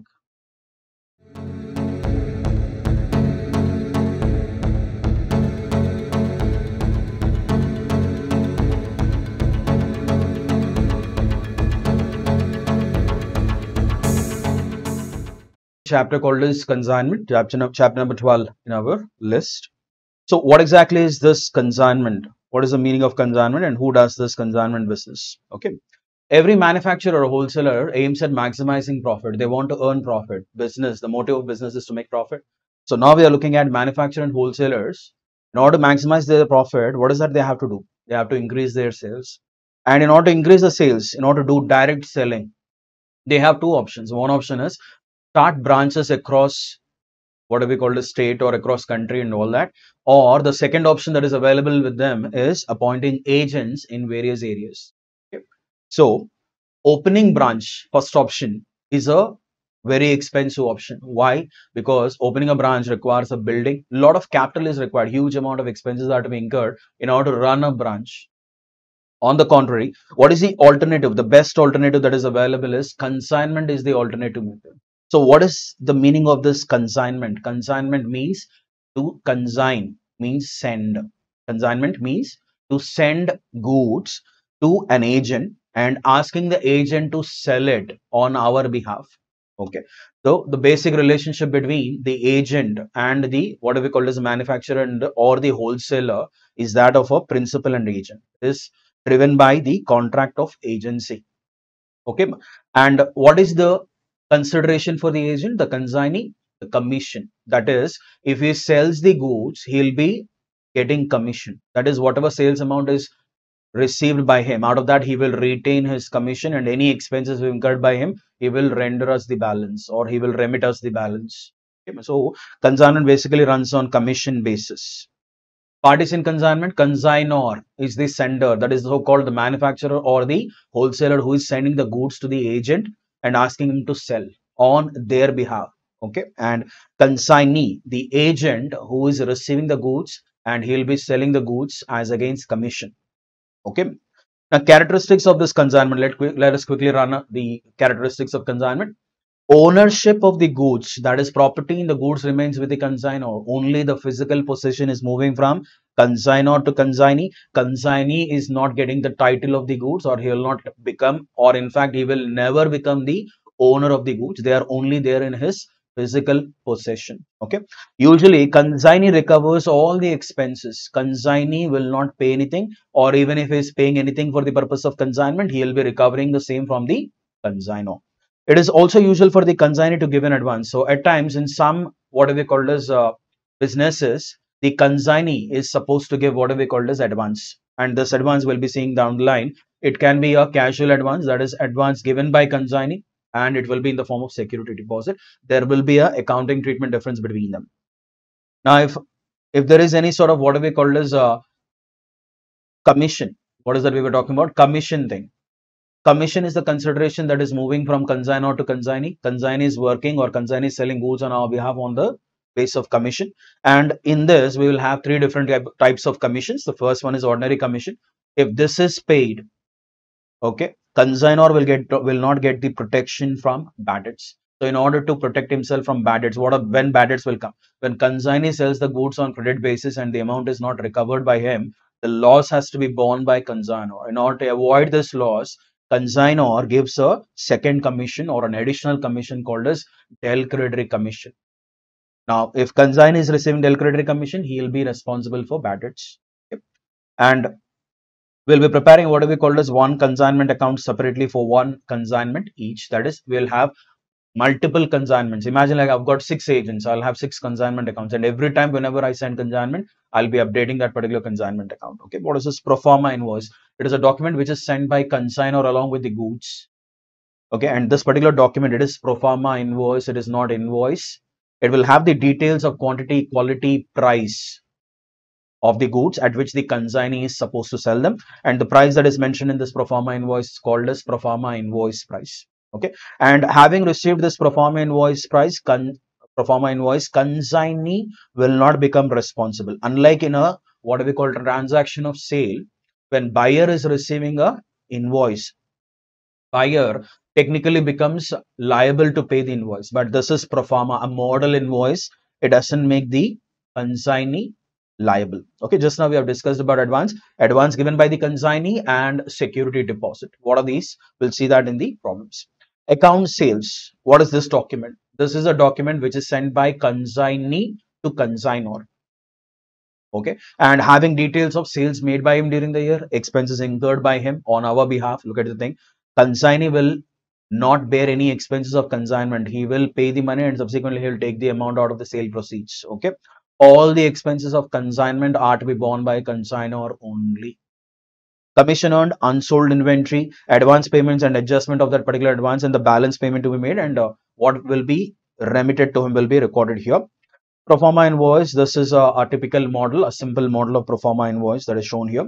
Look at the commissions here. Commissions, types of commission. Just now you have seen the base for consignment is commission. Agent is working for you for the commission. Ordinary commission. This is ordinary, or even if it is called as commission without using the word ordinary, it will be denoted as ordinary commission, and this is usually calculated on gross sale proceeds. Okay. Gross sales are net sales plus returns. Consignee will not take the responsibility of returns made by the customer. Okay. Look at the next one here. Del creditory commission. Okay. If the first commission, ordinary commission, is given, consignor will not get any sort of protection for bad debts. Okay. So in order to protect himself, what consignor will do is consignor will give him a additional commission called as del creditory commission, and this is usually calculated on total sales. What are total sales? Cash sales plus credit sales. Okay. Or if the agreement between consignor and consignee specifically state that will be paid only on credit sales, it will be paid only on credit sales. Okay. And they gave you a special note here that, in the event if del creditory commission is paid, all the sales whatever are made by the consignee will be debited to consignee, because the amount is there with consignee. We have to receive the money from the consignee. But if del creditory commission is not paid, consignee cannot be held responsible. Then you have to pass the entry consignment trade receivables account debit to consignment. This we'll see while doing the problem. So this is the basic theory part of what we call as consignment. Let's try to understand. And one more thing, closing inventory. Okay. Closing inventory, whatever stock is unsold at the end of the year, when the consignor is closing his financial books of accounts, he should include the stock which is there with consignor, because technically he is the owner, he has the title of the goods, and the valuation will be done using two methods, that is total cost method or proportionate cost method. Consignment goods sent, to that we will be adding non-recurring expenses. Now what are these non-recurring expenses? Expenses incurred wholly and exclusively for sending the consignment. Okay. And whatever amount is incurred till the goods have reached the consignee's godown will be treated as non-recurring expense, and these expenses can be incurred by consignor and consignee as well. Look at the thing, we are adding non-recurring expenses of consignor, consignee, total cost, and whatever unsold quantity is there will be taking the value. This is the formula we'll be using it when we are calculating based on total cost of the total cost method. Proportionate cost method is based on the unsold stock percentage or unsold stock units. Okay, we can calculate the same thing and get the value of consignment stock. Expenses of consignment. Okay, simple thing. What is the logic? Whatever amount is incurred till the goods have reached the consignee's godown, whether paid by consignor or a consignee, will be called as non-recurring expenses. These are one-time expenses. Only these expenses are to be included in the valuation of closing stock. Recurring expenses. Okay, any expense which is not wholly and exclusively incurred for the purpose of sending the consignment will not be included in the valuation of closing stock. Okay, simple rule. Now let's try to understand this with a problem. Okay, look at the thing. Basic problem. X sends on 1st July 2020 to Y goods costing 50,000 and spent 1,000 on packing. So packing is wholly and exclusively incurred for the purpose of sending, because for transportation purpose, right? So who is the consignor here? X is the consignor. And who is the consignee? Y is the consignee. X sends goods and he is spending 1,000 rupees on that. So for this, what is that asking you? Go to the fag end of the problem. Show the necessary journal entries and ledger accounts in the books of both the parties. That is, you are supposed to write the journal entries and do the postings in both the parties' accounts. Let's go to our solution, CRT problem number 1. Okay. Now, what is the account that will be debited when goods are sent by consignor? Now we will take care of what we call this in the books of consignor. Okay. He'll be debiting it to an account called as consignment account debit to goods sent on consignment. Look at the first entry. Consignment account debit to goods sent on consignment, 50,000. Consignment account is a nominal account. All the expenses related to consignment will be debited to that particular account. Next one, 1,000 was paid for packing. Consignment account debit to cash. Look at the second entry here. Okay. This is the first entry. Consignment account debit to what do we call this cash account consignment. Next one. On 3rd July, Y receives the goods and sends his acceptance to X for 30,000 rupees. So along with this consignment, what is X doing? X is sending a draft of a bill which was accepted by Y and he has returned it to X. Okay, this is a bills receivable transaction. Okay, bills receivable, this is in the form of advance, and this advance can come in the form of cash or bank, or it can come in the form of DD or a bills of exchange. So here in this particular problem, a bill was sent by X and Y accepted and he returned it. Bills receivable account debit to Y account. Okay, next, what is the value of the bill? Value of the bill is 30,000 rupees. Next one. Why spend 2000 on freight and cartage? Now, careful with the expenses of what we call as consignee. Why? Because if the details of expenses, the breakup of expenses of consignor is not given, default will assume them as non-recurring only. But you should be careful with the consignee expenses. Why spend 2000 on freight and cartage? So this 2000 rupees is incurred to take the delivery of the goods and keep them in the godown. So this is a non-recurring expense. Look at the next one. 500 on go down rent and 300 on insurance. Go down rent is a recurring expense, irrespective of the fact whether you are stacking any goods in the go down or not. You have to pay the go down rent, and 300 rupees insurance is paid towards the go down. This is not related to insurance on stock. Okay. So these 500 and 300 will not be counted as a non-recurring expense. They'll be recurring expenses. Will not include them while doing inventory valuation or closing inventory on consignment. On 31st December, so this is first part of the problem. Okay. So what is the entry? Bills receivable. This is over. And on 6th October, look at the thing. This bill, this particular bill was drawn for 3 months. And what is the date you have drawn it on? 3rd July. Technically, it is due after 3 months. August, September, October. 3rd of October is the expiry.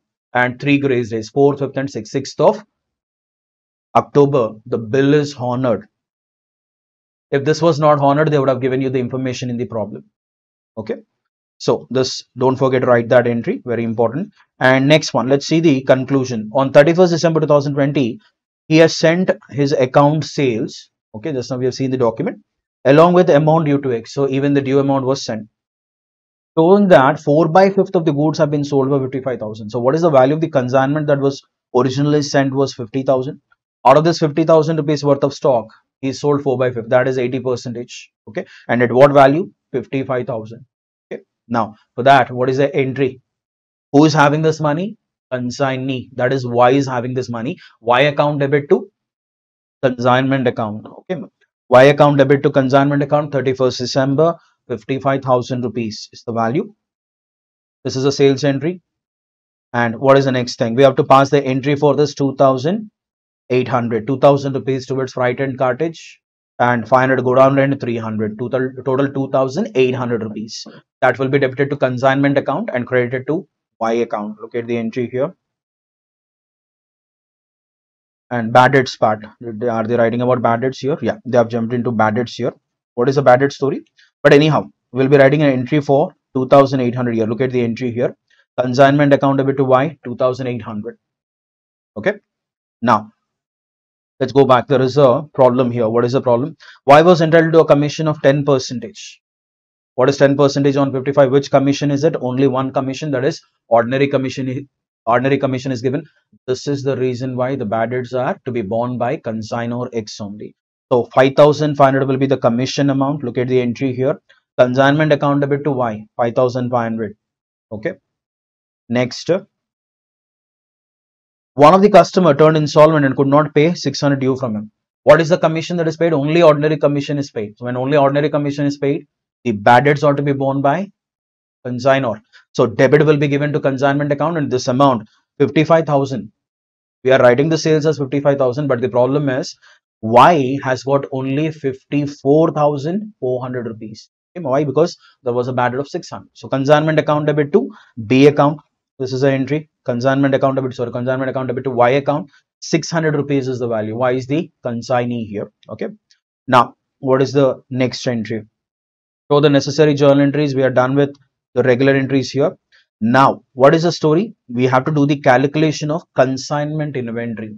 1/5 of the consignment is still unsold. And what is the value of 1/5 consignment? Let's see the valuation. 10,000 here, and we have to include the non-recurring expenses of consignor. What are the non-recurring expenses of consignor? X 1000 and 2000 proportionate amount. It will come to 10,300 or something. Let's see the calculation for the consignment inventory. Look at the thing. Calculation of consignment stock. Cost of 1/5 of the goods sent on consignment, 50,000 into 1 by 10,000. Consignor expenses, that is expenses, 1,000 into 1 by 5, 200. Consignee expenses are 2,000. Only freight and cartage will be included. Insurance and godown rent will not be included. 400. 10,600 is the value of consignment stock. Okay, well, this is the entry. And after that, for writing the balance entries, okay, you can write one more entry, but for finding out the profit and the due amount, we have to prepare the consignment account and consignee account. Last entry is the transfer entry. Goods, first entry you wrote it as consignment account debit to goods sent on consignment, and this goods sent on consignment account will be transferred to trading account by writing the entry goods sent on consignment account debit to trading account. Okay, but this entry can be made, but in order to make these two entries, we have to prepare for profit and loss transfer. How much profit or loss is there? We have to draw up consignment account. Let's see the consignment account here. After posting all the above entries, credit side you've got a total of 65,600 minus all the amounts on the debit side expenses. You've got a profit of 5,700, which will be transferred to profit and loss account by writing an entry consignment account debit to profit and loss. Okay. And let's see what is the amount that is due. So what is the amount that is there? 55,000. Out of that, we will remove all the amounts including the bad debts. Why? Because this amount is not realized by Y. Okay. So balance, is it coming to 16,100? Now this is the amount that is sent by Y. In the question, they made it very clearly that he has sent what we call as the amount due also along with account sales, along with the amount due to X. So the amount that is due is 16,100. Done. So these are the entries in the books of X. Let's see the entries in the books of Y. Okay, my entries in the books of Y will be very less. He will not be writing entries for all the transactions in his books. Okay, look at the problem. First thing is he will write the entry for the advance here. 30,000 advance. It was bills receivable from X point of view. It will be bills payable from Y point of view. Okay, it will be X account debit to bills payable. First thing, 30,000 entry in the books of Y consignee. Okay, and after that, on 6th of October, this bill is getting honored. He will make the payment and he will take the bill back. Bills payable account debit to bank, 30,000, 30,000. Done with it. Next thing. What is the next thing? After that, he has paid expenses. What are the expenses that are paid by him? 2,000 rupees freight and cartage, 500 godown rent, and 300 insurance was paid by him. Will account for those expenses. X account debit. Okay. Expenses. All the expenses of consignment are to be borne by consignor. That is the reason why it will be debited by Y to X account only. X account debit to cash account 2,800. After that, consignment debtors. Consignment debtors is whatever sales are made, they are what we called as debited to consignment debtors 55,000, because we don't have a clarity as such out of this 55,000 how much of goods are sold on credit. But ultimately, you sold some goods on credit because you're getting a bad debt of 600. Since we don't have a breakup given very clearly, we are debiting everything to trade receivables 55,000. Subsequently, cash realized out of this 55,000 is shown as 54,400. X account, who should bear this? X should bear this. X is credited with full amount of 55,000, now debited with 600. Net off is only 54,400. That is the reason we were writing it like that. And next one, obviously, commission. X account debit to commission account. He'll be debiting the commission to X because he has to reduce the amount to be paid to X. And the last one is 16,100. Okay. Now, X account, when you post these entries, you will get the same balance. See, the balance 16,100 is paid by way of a bank check or draft or something, or you must have done a wire transfer or something. So this is your problem number 1. Let's see the next problem. Okay, well, let's try to understand what is the difference that is there in the additional point that is given in the second problem. Mr. A of Assam sends on 18 February 2020 a consignment of 1000 DVD players to P of Bengal, 100 rupees, costing each, like each is 100. Expenses of 1500 were met by consignor. So 1500, no details are given. They are to be treated as non-recurring expenses. We spent 3,000 for clearing and selling expenses were 20 per DVD player. So 3,000 is non-recurring expense and 20 per DVD player, whatever he'll be selling from now will be taken as recurring expense. If you sell, you will incur. If you don't sell, you will not incur. Okay. So this 20 will be recurring. B sold on 15th March 2020 600 DVD players at 160 per DVD player for cash, and again on 20th May 2020 300 DVD players at 170 each on credit. The first one was cash and the second one was on credit. The second sale was on credit, out of which sale proceeds of 10 DVD players could not be recovered as one of the customer became insolvent. Again, we have a bad debt, the common point. Now we have to check whether there is a element of what we call as delivery commission or not in this problem. Okay. B was entitled to a commission of 25 per DVD player sold plus 1/4 of the amount by which the gross sale proceeds less total commission exceeds thereon a sum calculated that 125 per DVD player sold. So what is this? Ordinary commission plus overriding commission. This guy is not paying, A is not paying any sort of delivery commission. So the loss of 1,700, that is the 10 DVD players, are to be borne by consignor A only. B sent the amount due to A on 30th June. You are required to prepare consignment account and B's account in the books of A. So only one party is that consignment account is given. So what is the value of goods sent on consignment? 1 lakh, 1000 DVD players into 100. Look at the account here carefully. CRD problem number 2 in the books of A, Bengal consignment, because this consignment is sent to Bengal. Okay. The first entry, debit side February 18 to goods sent on consignment, 1 lakh, 1000 DVD players into 100 each. Next one is cash is paid. What is the expense? 1500 is paid by consignor to cash or to bank expenses 1500. Then 3000 rupees were paid by what we call as B for clearing. So clearing expenses will be showing them separately to B account. Clearing expenses are 3000. These are non-recurring expenses. Next, B sold on 15th March 600 DVD players at what we call as 160. So total how many DVD players are being sold? Let's calculate the 600 DVD players on cash and 300 DVD players on credit. 900 DVD players are sold. So selling expenses technically will be 900 DVD players into 20. That comes to 18,000 rupees. Did we debit consignment account with 18,000? See, to B account selling expenses 900 DVD players into 20. Done. Now, what is the sales amount? Okay, sales amount comes to, look at the credit side, 2020, March 15. By B sales, this is cash sales, 96,000. No issues there with this 96,000. But B account, again, we debited B account with 51,000. But 1,700 out of this is not realized. And where is it going? Look at the thing. June 30th, to B's account, bad debts, 10 into 170, 1,700 bad debts are debited because no delivery commission is being paid. Look at the next one, commission part. What is the commission part? Yeah, we have to do a equation. We have to solve the equation in order to understand the thing. Look at the equation here. Okay, what does the problem say? It says that 25 per DVD player plus, so 25 is the ordinary commission, 900 into 25. So 900 into 25 comes to 22,500. This is the ordinary commission. And in order to calculate the total commission, let the total commission be X. And what is the equation? 900 into 25 plus 1/4 of 96,000 plus 51,000. This is cash sales and this is credit sales. Okay. Minus X total commission exceeding a value of 900 each DVD player sold at 125 per DVD player. So 125. When we solve the equation, you'll be getting a, what do we call, let's see the steps, all the steps. X is equal to 22,000 into 1/4 of this 1,47,000 minus X of minus 1,12,500. X is equal to 22,000 plus 1/4 of 34,500 minus X.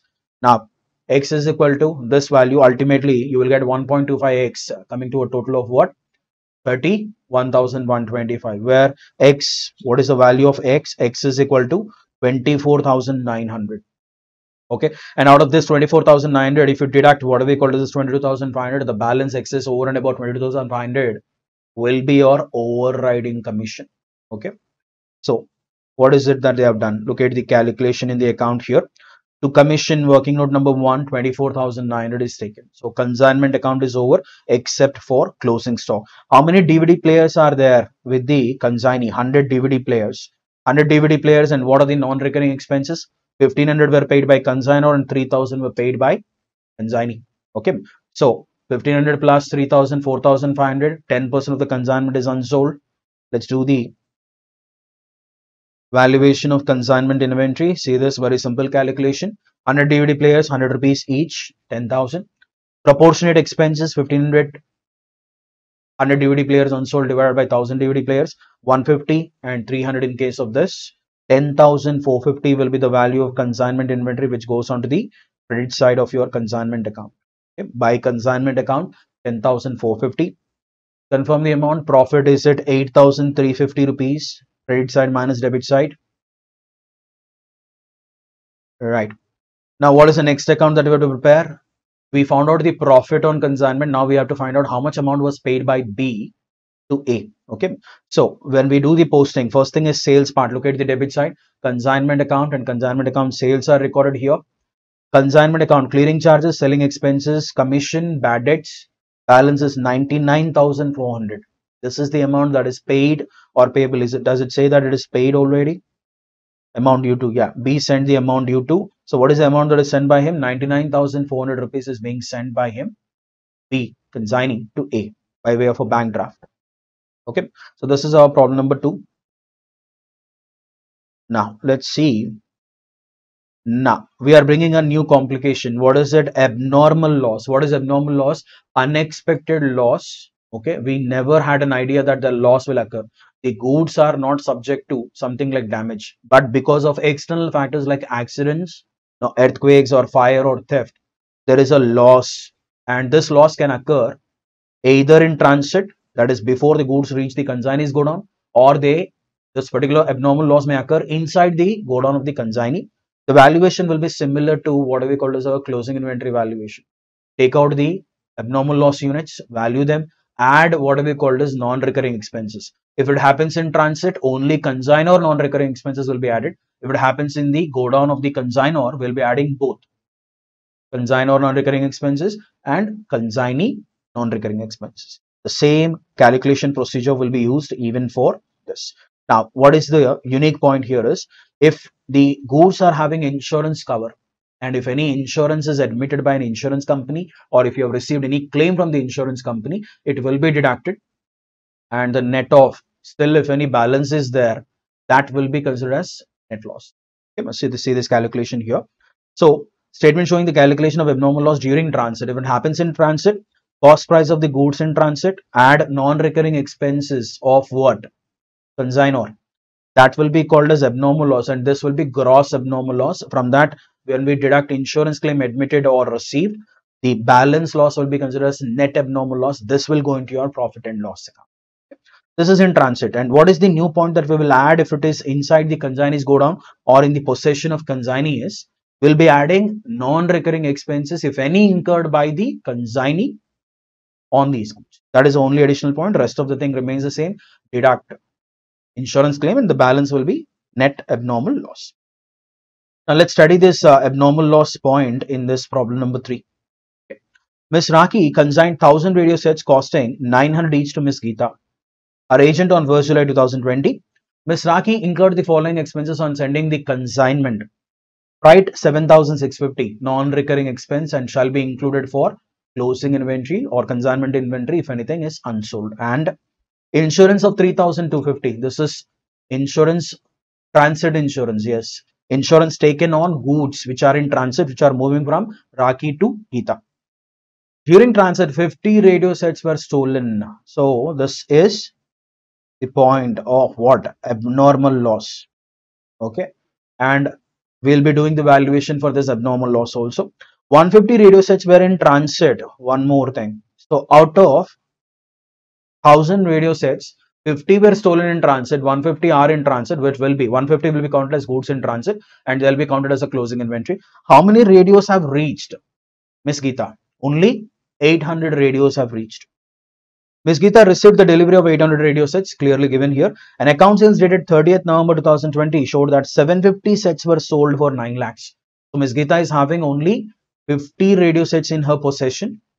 Okay, that is the closing stock, to which we'll be adding the closing goods in transit also. Right, let's see that.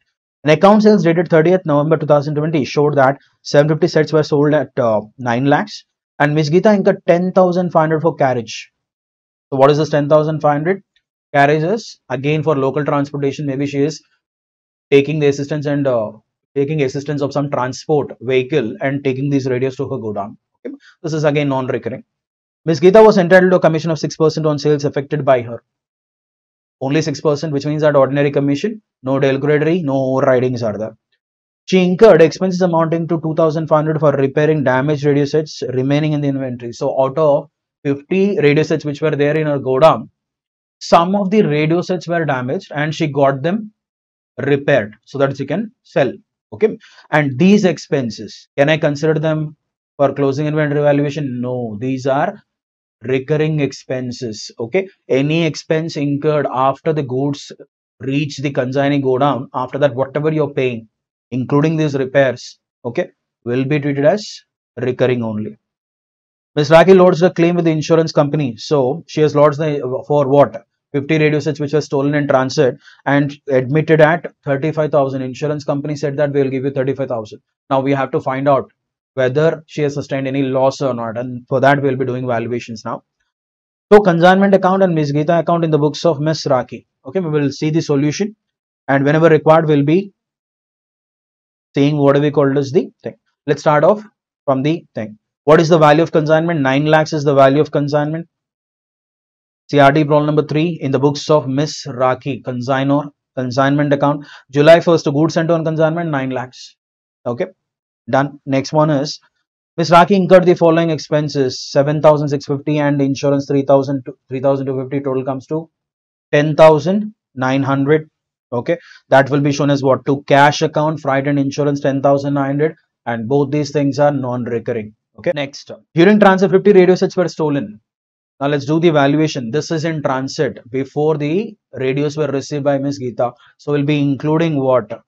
Only non-recurring expenses paid by Ms. Raki. The 10,900 proportionate will take it.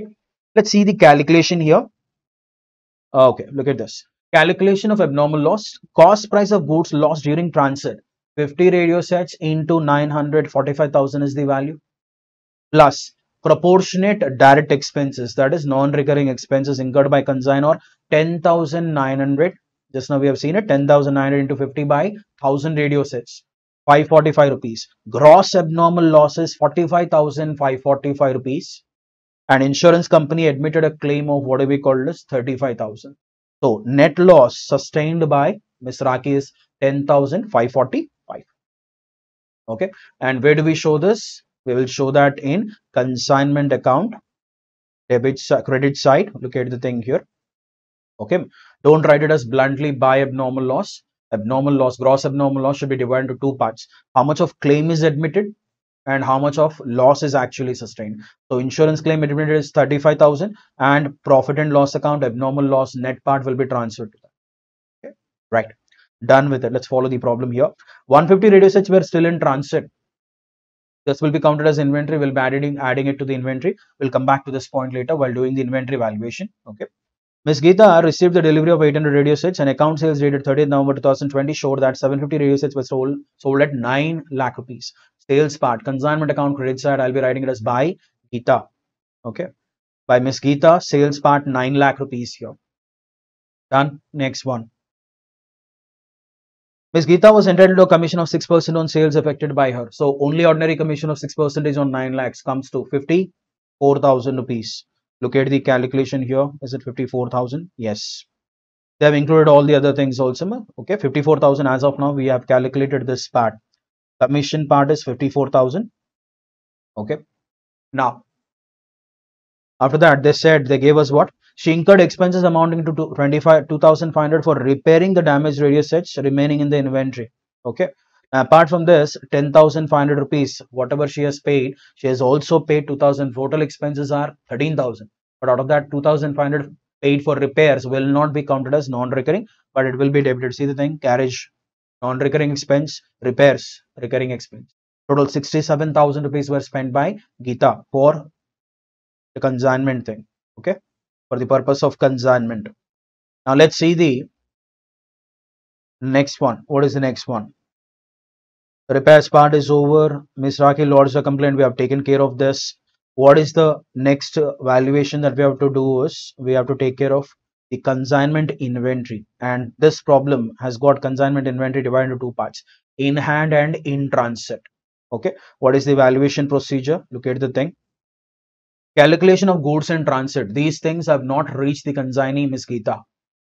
Cost of goods in transit 150 radio sets are 900, 1,35,000.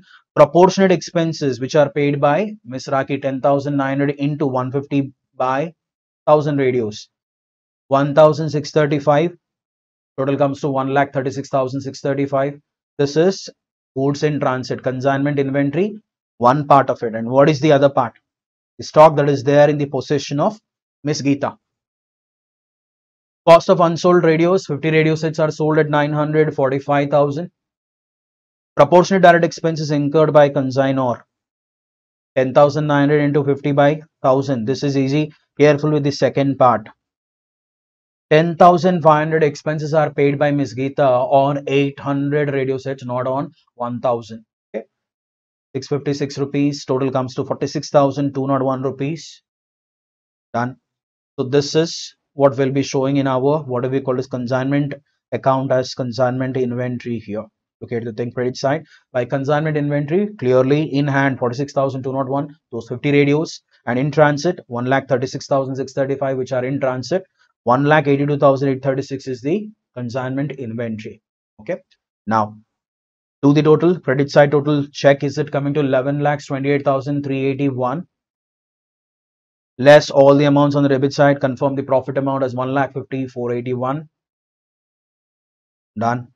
Now, we got the profit part. Let us understand what is the amount that is due from Geeta here.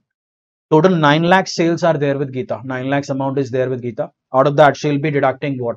Expenses paid by her for carriage 10,500, repairs 2,500, 54,000 commission, 67,000, and the balance 8 lakhs 33,000 is sent to Raki by way of a draft. It is assumed that the agent has remitted the amount. We have went with a conclusion by bank. Where are we writing it? It is assumed that the amount is paid. If it is not paid, we will write like by balance carried down and bring it, take it as to balance brought down. Right? So what is the unique point that you have understood in this? One point is goods in transit. Okay. And abnormal loss part. Two new points have come in this particular problem. Next one. What is the next topic? Normal loss. What did we just complete as abnormal loss, unexpected loss. Okay, these goods are not prone to what do we call as damage because of external factors like accidents, thefts, earthquakes, or some obvious reasons there was a damage. But this normal loss, it is inherent loss. Actually, look at the wording here, loss which is essential. Okay, unavoidable and which is caused due to inherent features of the goods, that is evaporation. Okay, some agricultural products will be there. They are to be what do we call this? Yes, they are to be exposed to what we call the sun because the moisture inside them should come out. Only then they'll be ready for what we call as grinding them and all that. Right? So evaporation is unavoidable and moreover it is required. Leakage and spoilage or breakage. This is again transit problems when packets are involved. Something they are delicate, they are prone to damage. These things happen. This loss is natural. Look at the wording. This loss is natural. Okay. As normal loss is natural and avoidable, it cannot be covered by insurance. Do you think any insurance company will cover your normal losses? No, only abnormal losses are covered. Normal loss may occur either in transit or in consignees go down. So the same thing, whatever applies to abnormal loss. As this loss is unavoidable, it will be spread over the entire consignment while valuing inventories. That is, unlike abnormal loss, we will not be doing a valuation for this where you take the value of cost of abnormal loss, number of units multiplied with cost, add non-recurring expense of consignor, add non-recurring expense of consignor, will not be done. Whatever valuation is there, it will be absorbed by good units. Okay, let's see this. They gave an example here. Look at this point number 6. Suppose 10,000 kgs of apple are consigned to a wholesaler, the cost being 30 per kg plus 40,000 for freight. It is concluded that a gross loss of what we call as 15% is unavoidable. Abnormal loss is 15%. So what is the thing? The cost is, total cost is 3 lakhs, that is 10,000 kgs into 30, 3 lakhs plus 40,000 rupees divided by 8,500. That is whatever 15% loss on 10,000 units or 10,000 kgs, 1,500 units, kgs has to be absorbed by the good units. Okay. So what will be the effective cost? Originally you purchased each kg of apple at 30 and you paid 40 rupees for transport. That should be 34 rupees effective. But after normal loss of 15%, the apple cost per kg from 34 it has gone to 40. So why is it increasing by 6 rupees? Whatever 1500 units loss is there, it is absorbed by good units, right? No entry is required for normal loss because it will not be recorded anywhere. Now look at this statement. Whenever you're doing the calculation or a problem involving normal loss, you should be careful. Cost of goods sent on consignment, quantity and amount. Non-recurring expenses, okay, because of these expenses, we will not have any change in quantity. Obviously, hyphen in both the columns. Total quantity, total this, less normal loss of goods. We will write only the quantity, amount of quantity column will be updated with the units, nothing in the thing. They will not have any valuation. So amount, whatever is calculated, will remain the same. So that what we will be doing is we'll be taking it as cost of goods available for sale. Clear? So let's see the calculation, the procedure, calculation procedure here.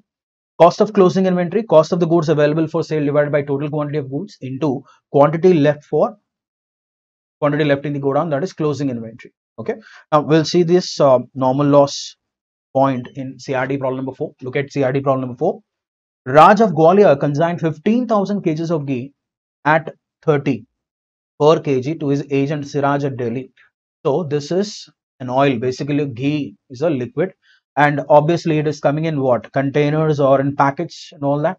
It is prone to damage. Package because of some, yes, obviously they'll be delicate, they are prone to damage.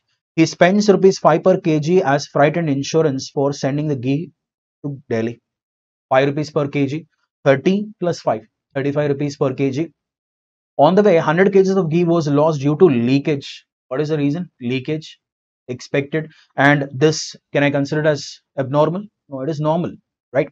So leakage, which was to be treated as normal loss, and 400 kgs of ghee was destroyed in transit. Now this is a twist. Actually, every time out of past experience, he knows that if whenever he's sending 15,000 kgs of ghee, usually a normal loss of 100 kgs will occur in the form of leakage. But now there is a surprise element here, a 400 kgs of excess over and above normal. Whatever is occurring, that is to be considered as abnormal. So both normal and abnormal things are happening in the same problem. And what is the thing? Ghee was destroyed. 9,000 was paid by the consignor directly by the insurance company. So was paid to the consignor. That is, Raj received an amount of 9,000 rupees from the insurance company. Siraj sold 7,500 kg of ghee at 60 per kg. He spent 33,000 on advertising and recurring expenses. Advertisement and recurring expenses are recurring expenses. These are not incurred to take the delivery of goods and keep them in godown, right? So we should not be including this 33,000 in the valuation. Now look at the problem. What is the first thing that they are expecting you to calculate? The amount of abnormal loss. Okay, how much of abnormal loss is there? 400 kgs of abnormal loss is there. What is the first kg that we have? The 30 per kg plus 5 rupees per kg, 35 per kg. To that I have to add up what? Will I add up anything? Look at the thing. Let's do the CRD problem number 4. First thing is we are calculation of amount of abnormal loss. Cost of goods lost. 400 kgs was destroyed at 30 per kg. 12,000 is the cost. Proportionate expenses incurred. They gave it directly 400 kgs per kg 5 rupees 2,000. 14,000 is called as what? Gross abnormal loss. And what is the amount that was paid by the insurance company to Raj? 9,000 was paid by insurance company here. That will be deducted, and after deducting it, the balance 5,000 rupees will be treated as net abnormal loss. And where do we show this? We'll show this in consignment account on the credit side by profit and loss account 5,000 and by bank. Okay, so we'll be showing it. This is the abnormal loss calculation, right? Let's understand the second. What is the second thing that they are asking you? Important here. Valuation of stock is very important. Valuation of stock at the end. What is the quantity that is left out with them? Out of 15,000 kgs, how much got damaged? 100 went for leakage and 400, 1450. Out of 1450, 7,000, 14,500, 7,500 is sold. Balance left out with them is 7,000 kgs. Correct? Let's see how do we calculate the thing. Calculation of stock at the end. Cost of goods sent on consignment. 15,000 kgs quantity column, 4,50,000 amount column. Non-recurring expenses incurred. How did they arrive at this 75,000? 15,000 kgs into 5 rupees. 75,000. 15,000. What is the resultant quantity? 15,000. 5,25,000. Less. What is the first thing that we have to remove? Abnormal loss has to be removed, because normal loss will occur only after deducting whatever stock, left out stock is there. On that it occurred. Okay, and this abnormal loss occurred, leakage has occurred in transit. Okay, maybe this normal loss usually occurs in the shelf of consignee when he puts that in go down, or when they are carrying it from go down to their store or something, it may happen. Okay, so first, all the time remember, keep in mind, value of abnormal loss shall be removed. 400 kgs minus 14,000 gross abnormal loss, not the net abnormal loss. Gross abnormal loss of 14,000 has to be deducted. What is the balance in quantity? 14,600 units, kgs. 5,11,000 is the value. From that, normal loss will have only quantity column. We will not have a valuation for it. 100 is reduced. So how much? 14,500 kgs, and the cost is 5,11,000. Closing inventory. What is the quantity of closing inventory? Just now we've discussed 7,000 kgs are left out. Cost of 7,000 kgs will be calculated half. 5,11,000 divided by 14,500 into 7,000 kgs is into, it will be 2,46,690 approximate. Are you getting decimals? Yes. So what is the value of this closing stock? 2,46,690. Round it off. Okay. Next, what is that they are asking us to? Prepare consignment account, show profit and loss on consignment if Siraj was entitled to a commission of 5% on sales. Now let's see the consignment account. Consignment account, debit side in the books of Raj, the consignor. Goods sent on consignment, 15,000 kgs at 30 per kg, 4,50,000. Cash paid towards freight and insurance, non-recurring expense 75,000. Siraj, advertisement and recurring expenses that we have seen, he has paid how much? 33,000. These are to be treated as recurring in nature. Siraj's commission, sales amount is what? Siraj sales is 7,500 kgs sold at 60, 4,50,000. Upon that, 5% comes to 22,500. Done. And we have done the abnormal loss calculation taken from the working notes. Oh no, it is a part of your solution here. Okay. Abnormal loss valuation, 9,000 and 5,000. 9,000 in the insurance thing. Abnormal loss, actually we can write as by bank here. Okay, and actual net abnormal loss is 5,000 rupees. Total 14,000 is shown here. And consignment inventory, just now we have done the valuation of consignment inventory. Okay, always remember abnormal loss first. Yes, and then consignment inventory is taken. Done. Profit that is earned on this consignment is 1,30,190. Okay, right. Next.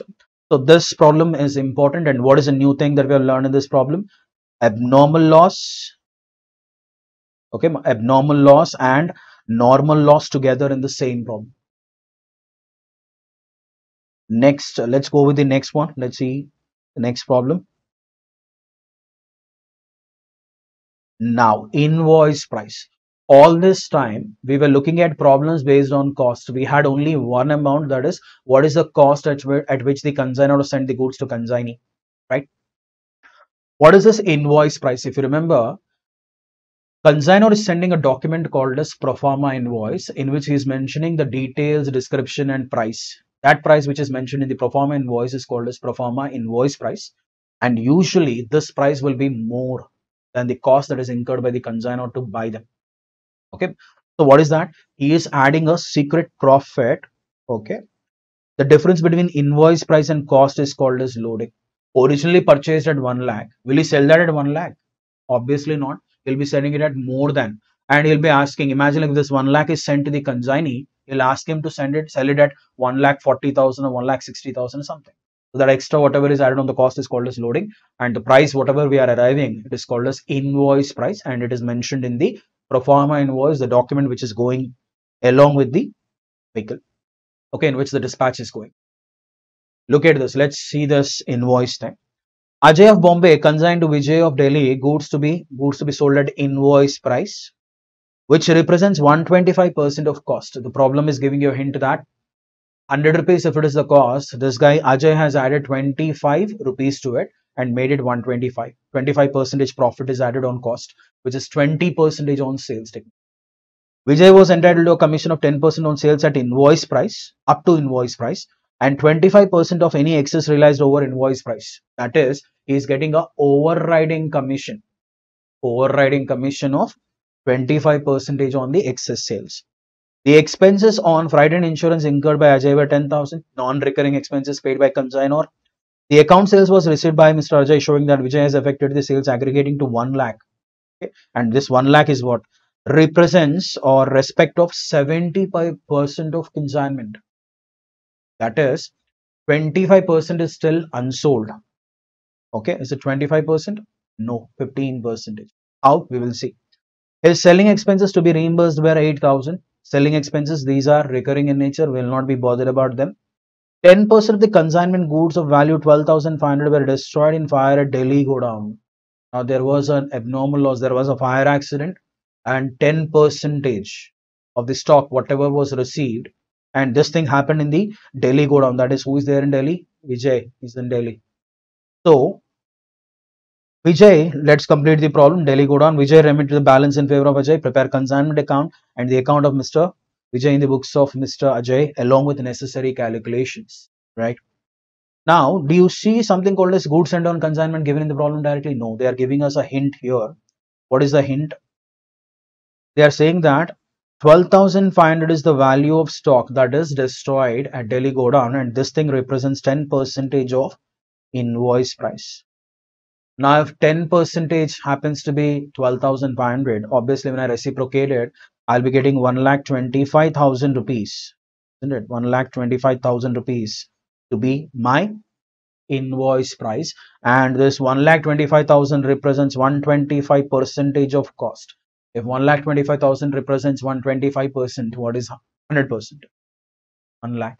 The goods sent on consignment cost will be 1 lakh. But will you record that at cost? No. When goods are sent at invoice price, you have to record them at invoice price only. Okay. We'll see that in the solution. So, what is the value of goods sent on consignment? 1,25,000 at invoice price. Look at the thing, CRD problem number 5 in the books of Mr. Ajay. Consignment to Vijay. First one, to goods sent on consignment, invoice price, working note number 125. Let's go to 1,25,000 is shown. How is it 1,25,000? Abnormal loss at invoice price if it is 12,500 and the percentage of this 12,500 represents 10%. When I reciprocate that, I'll get 1,25,000. If 1,25,000 is your goods sent on consignment at invoice price, what is my cost? 1,25,000 into 25 by 125. 25,000 loading, 125 minus 25. 1 lakh is the cost of goods. But are we recording it at cost? No, we are not supposed to record at cost. When goods are sent at invoice price, you have to write the goods sent on consignment invoice price. Subsequently, reverse the loading part on the opposite side. Without writing 1 lakh directly, reverse the excess effect on the credit side. See the thing. The goods sent on consignment, 1,25,000.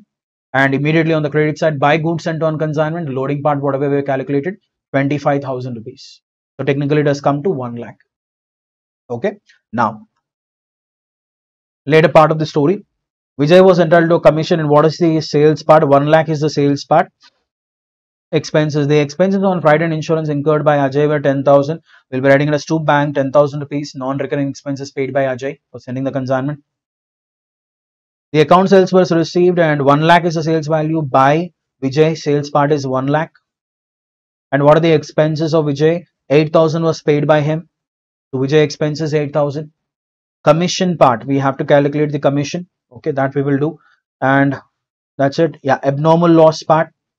Abnormal loss is 12,500. Okay, that is at invoice price.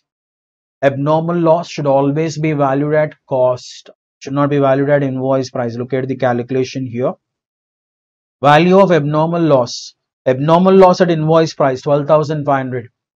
But when I bring it down to cost, it will be 12,500 into 100 by 125, 10,000.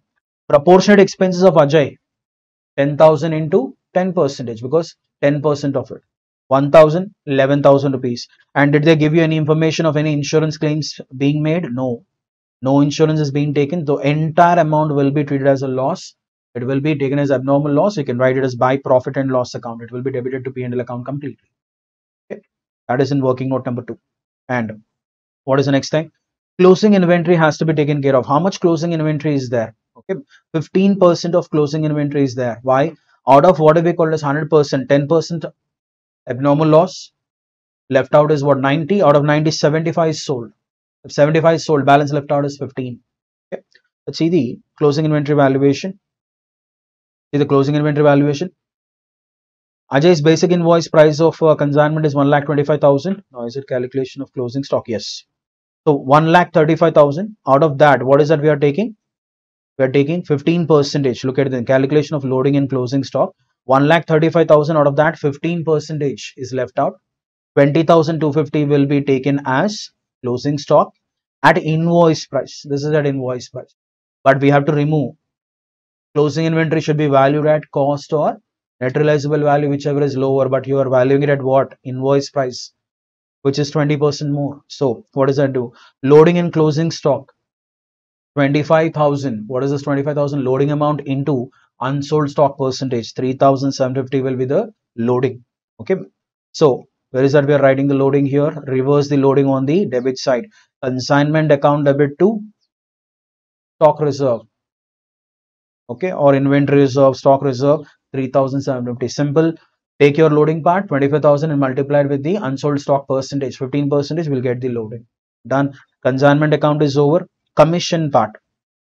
Okay, how do we calculate? What is the calculation procedure? So out of this 1 lakh, how much is eligible for what we call as 10% and how much is eligible for 25%? Let's see that. Look at the commission calculation here. Invoice price of the goods is 1,25,000. Out of that, 75% is sold. That is technically 93,750 is sold.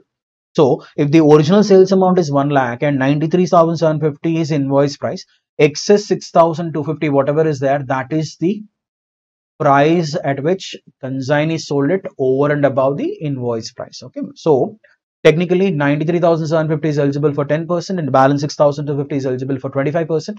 Rounded off here. Okay, we rounded off, we have got a fraction here, right?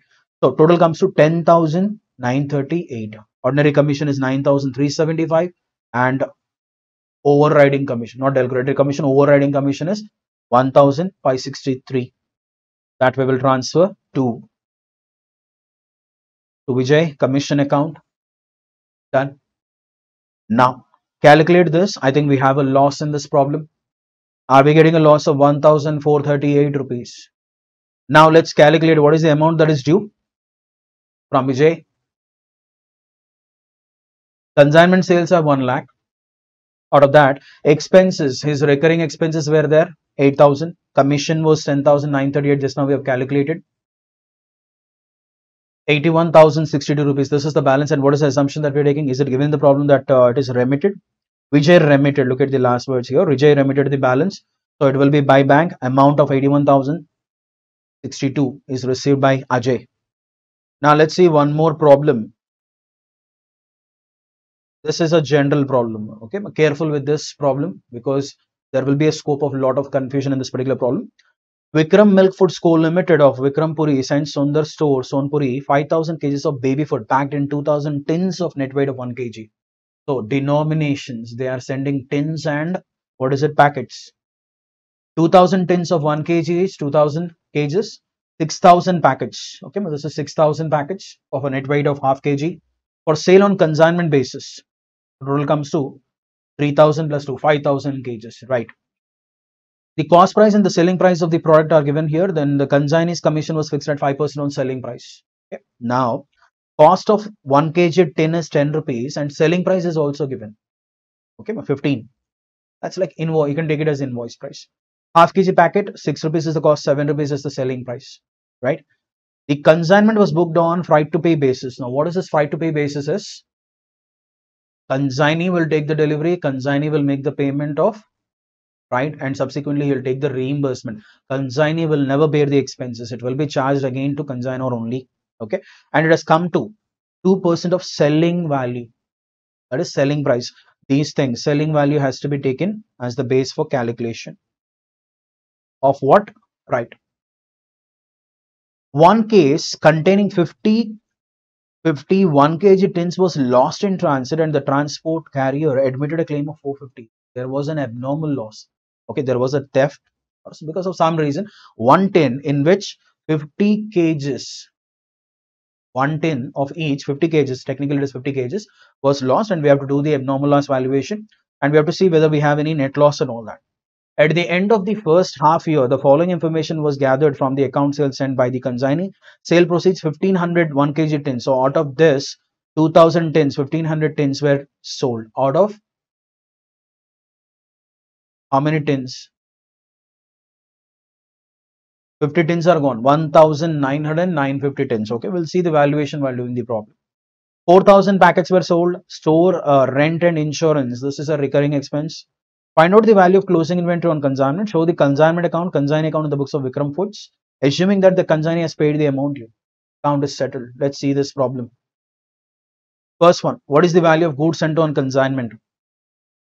Okay, 2000 into 10 and 6000 into 6. What is that you're getting? 20,000, 36,000. Total goods sent on consignment is 56,000. Done. Sundar stores, they have paid, what do we call as the thing? Right to pay basis. How did we do the calculation? What is the calculation of this amount here? Look at the calculation here. Calculation of sale value of consignment, sales value is calculation of freight.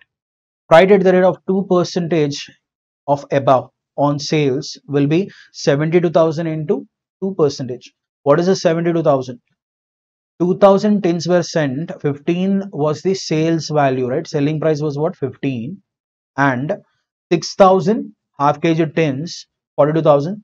72,000 is the value. On that sales value, you are calculating 2%. 1,440 happens to be the amount paid by consignor. Freight charges 1,440.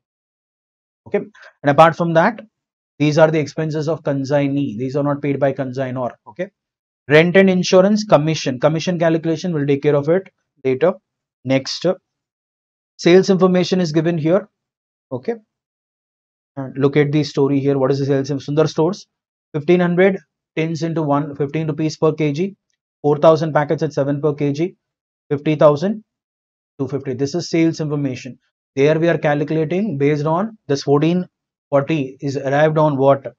How much is sent, quantity into sales value, not the sales price. Next, after that, insurance claim is not insurance claim. Transport company has admitted the claim. Okay, what is the value of that abnormal loss? Let's see the value of abnormal loss now. Calculation of loss in transit. Cost of 50 kgs, 1 kg tins of 10 rupees each. Abnormal loss is always calculated at cost 500. Write 2% on selling value. Don't calculate it on 500. It will be on selling value where it is 15. Okay, so 10 into, right, 15 rupees into 2%, 750 into 2%, 15 rupees. So what is the gross abnormal loss? 515 rupees. Claim was admitted as 450.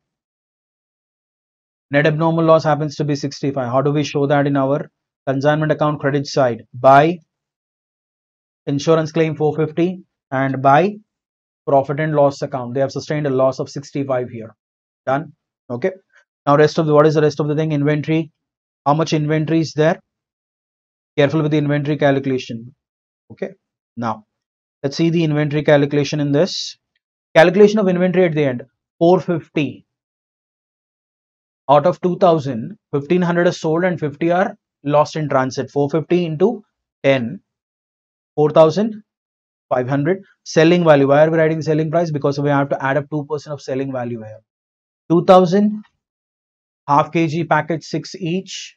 Selling value or selling prices 16,500. On 16,500, no, on 20,750 we have to calculate the freight as 2%, non-recurring expense. This is the only twist in the problem. 415 rupees, we are getting a value of 16,915. 16,915 will go into your inventory.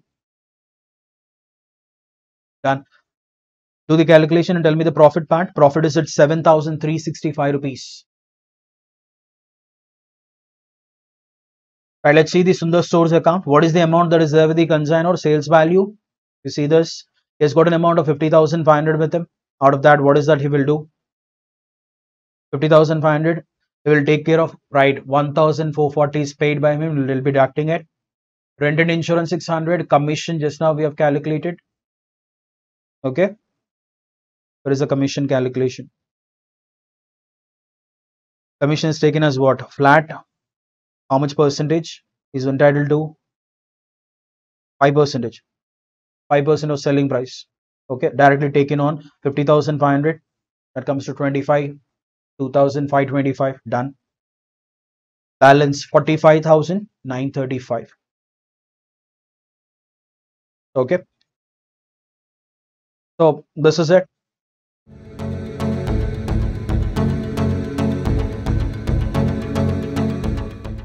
Chapter Concept and Accounting for Depreciation. Previously we used to call it as depreciation. Concept and Accounting for Depreciation. All this time you have seen this chapter as an adjustment in your final account chapter. Okay, tangible assets, we were providing depreciation on that, writing that in P&L account and all that. Look at the thing. As per AS6, depreciation accounting has been withdrawn and merged with revised AS10, property, plant and equipment, and whatever problems we are solving here, they are based on AS10, accounting standard 10. AS6 is redundant now. All the provisions of AS6 are now merged into accounting standard number 10, which is property, plant and equipment. So what exactly is this depreciation? Depreciation is the deterioration in the value of the asset. Assets are those things, tangible items which provide service to the business. Assets help the business in generating revenue, and assets, they stay with the business for a longer time, more than one accounting period. We call them as, yes, fixed assets. They are called as non-current assets. Non-current assets, or in layman language, it is called as fixed assets. Okay? So these fixed assets are purchased by business for holding them for a longer period of time, technically more than one accounting period. And what causes this depreciation? That is basic thing, wear and tear, usage of the thing, affliction of time, passage of time, obsolescence due to technology. That is, there is an existing technology which is outdated now. Okay, more advanced technology has come into the market. Decrease in the market value and depletion, mainly in case of mines and natural resources. This will be seen in a method called as depletion. Okay, and why are we providing this particular depreciation here? To ascertain the true results of operations. Unless you charge depreciation to your profit, that is in P&L account, it is debited. Whatever net profit that you're arriving at is not correct or true and fair. To get what we call as true financial position. First one was true results of operation, that is profitability, and position of the business will not be correct if depreciation is not properly accounted for. Then for the idea behind depreciation is to accumulate funds for replenishment of assets in future. Okay, look at this third one. What is the idea? Every year you're taking out a certain amount of money, and this money is accumulated. No, you'll not be paying it to an asset. Your building will not be asking you for money. Give me depreciation money and all that. This money will be getting accumulated somewhere, and this will be used for replacing that asset in future. The basic idea is replenishment of asset. To ascertain the cost of production, or until unless we include this machine has given you service, just like the way other factors of production are included in cost. Depreciation should also be included in the cost of your production. You have to, yes, finding out the unit of product, the cost per unit has to be found out by including depreciation. And compliance with legal requirements. Some sections are there which say that it is mandatory that every business must charge depreciation. There are sections in Income Tax Act which says that it is mandatory. Okay? So that's what depreciation's basic idea is. And after that, we'll have something called as historical cost. This depreciation is always charged on historical cost, or is it also called as out-of-pocket cost? How much cost was incurred till the asset is ready to put to use? What is the condition? Ready to put to use. Now let's get into our accounting entries part. Accounting entries are recorded basically using two approaches. That is, if provision for depreciation is maintained, or what are we called as ordinary method, without provision and with provision. If provision for depreciation account is maintained. The first one is no provision is there. Depreciation. What is the basic difference between 1 and 2 is every year depreciation will be charged to the asset account. Asset will be reduced. Okay. WDV, written down value of the asset. But when it comes to the second method, the provision, whatever you're charging, it will not be credited to asset account, but it will be shown in a separate account called as provision for depreciation. Every year, depreciation gets accumulated in this provision for depreciation account. Okay. We'll be seeing the entries, or we'll be doing it based on problems here. So the basic idea is to reduce the value of the asset here. So what are the methods, different methods of depreciation? Straight line method. This is the basic method. Okay, a very simple method to apply. Results in constant charge over the life of the residual value, and in this method, the amount of depreciation that you're charging to the asset remains the same every year. Okay, and eventually one day the asset will turn exactly into zero. Diminishing balance method or reducing balance method result in decreasing the charge. That is, every year we'll be charging a fixed percentage. Percentage is fixed and it will be applied on the written down value of the asset. And units of production method, there are some methods which are based on production. That is machine hour rate method. Okay, we have a production units method. Okay, machine hour rate method, depletion method. These methods are units based methods. Okay. Now, so what exactly is straight line method? Just now we have seen straight line method. Every year you'll be charging the same amount of depreciation to your. Let's understand that straight line method with the help of a problem. See that CRD problem number 1. The LG Transport Company purchased 10 trucks at 45 lakhs each on 1st April 2017. 10 trucks, each truck 45 lakhs, total value 4.5 crores. On October 1st, 2019, one of the truck is involved in an accident and is completely destroyed, and 27 lakhs is received from the insurance company in full settlement. Okay, there was an abnormal loss, it's damage to the asset. On the same date, another truck is purchased by the company for a sum of 50 lakhs. The company writes off 20% on the original cost per annum, and the company observes the calendar year as its accounting year. Give the motor truck account for 2 years ended 31st December 2020. Look at the twist in the problem. They gave you the date. What is the date on which the problem is starting? The problem is starting on, what do we call this? Trucks are purchased on 1st April 2017, but they are asking you to write it for calendar year 2019 and 20 only. Okay, so we have to find out what will be the balance in the trucks account as on 1st April 2019. Okay, right. Next, what is the next thing that you are asked, that you have been asked? The company observes calendar year, done. Give the motor trucks account for 2 years. First one, asset disposal account is not maintained. What is this asset disposal? We'll discuss that while doing the problem. And asset disposal account is maintained. Whenever an asset is sold, usually we adjust the sale proceeds. Yes, one is sale proceeds part, and based on sale proceeds, we'll find out whether there is profit or loss on this disposal. That will be accounted for in the same asset account. Okay, that is done under when asset disposal account is not maintained. But what is this asset disposal is? The disposed asset will be transferred to a separate account, a temporary account called as asset disposal account, and this account will have the proceeds, sale proceeds, or when it is disposed or discarded, whatever proceeds have come, that will be shown here. WDV of the asset will be shown, and accordingly, based on the difference between this WDV and the asset disposal value, we will find out whether there is profit on disposal or loss on disposal, which will be transferred to your profit and loss account. Okay, so we'll be seeing the solution. Look at the thing. So what is the value of the trucks? Total value of the 10 trucks, 4.5 crores. But we have to, this is the value as on 1st April. So they are already used for 2 years, 2017, 2018. I have to find the value as on 2019, 1st of January. And mind you, in 2017, they are used only for 9 months. Let's see the calculations here. Let's go to calculations first. Look at the first working notes.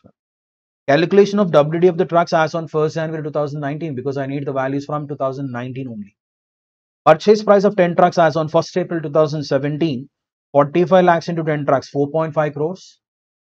Less depreciation, this is straight line method, 20% only for 9 months because they are purchased on 1st April, 67 lakhs 50,000. WDV of the trucks as on 1st January 2018 was 3 crores 82 lakhs 50,000.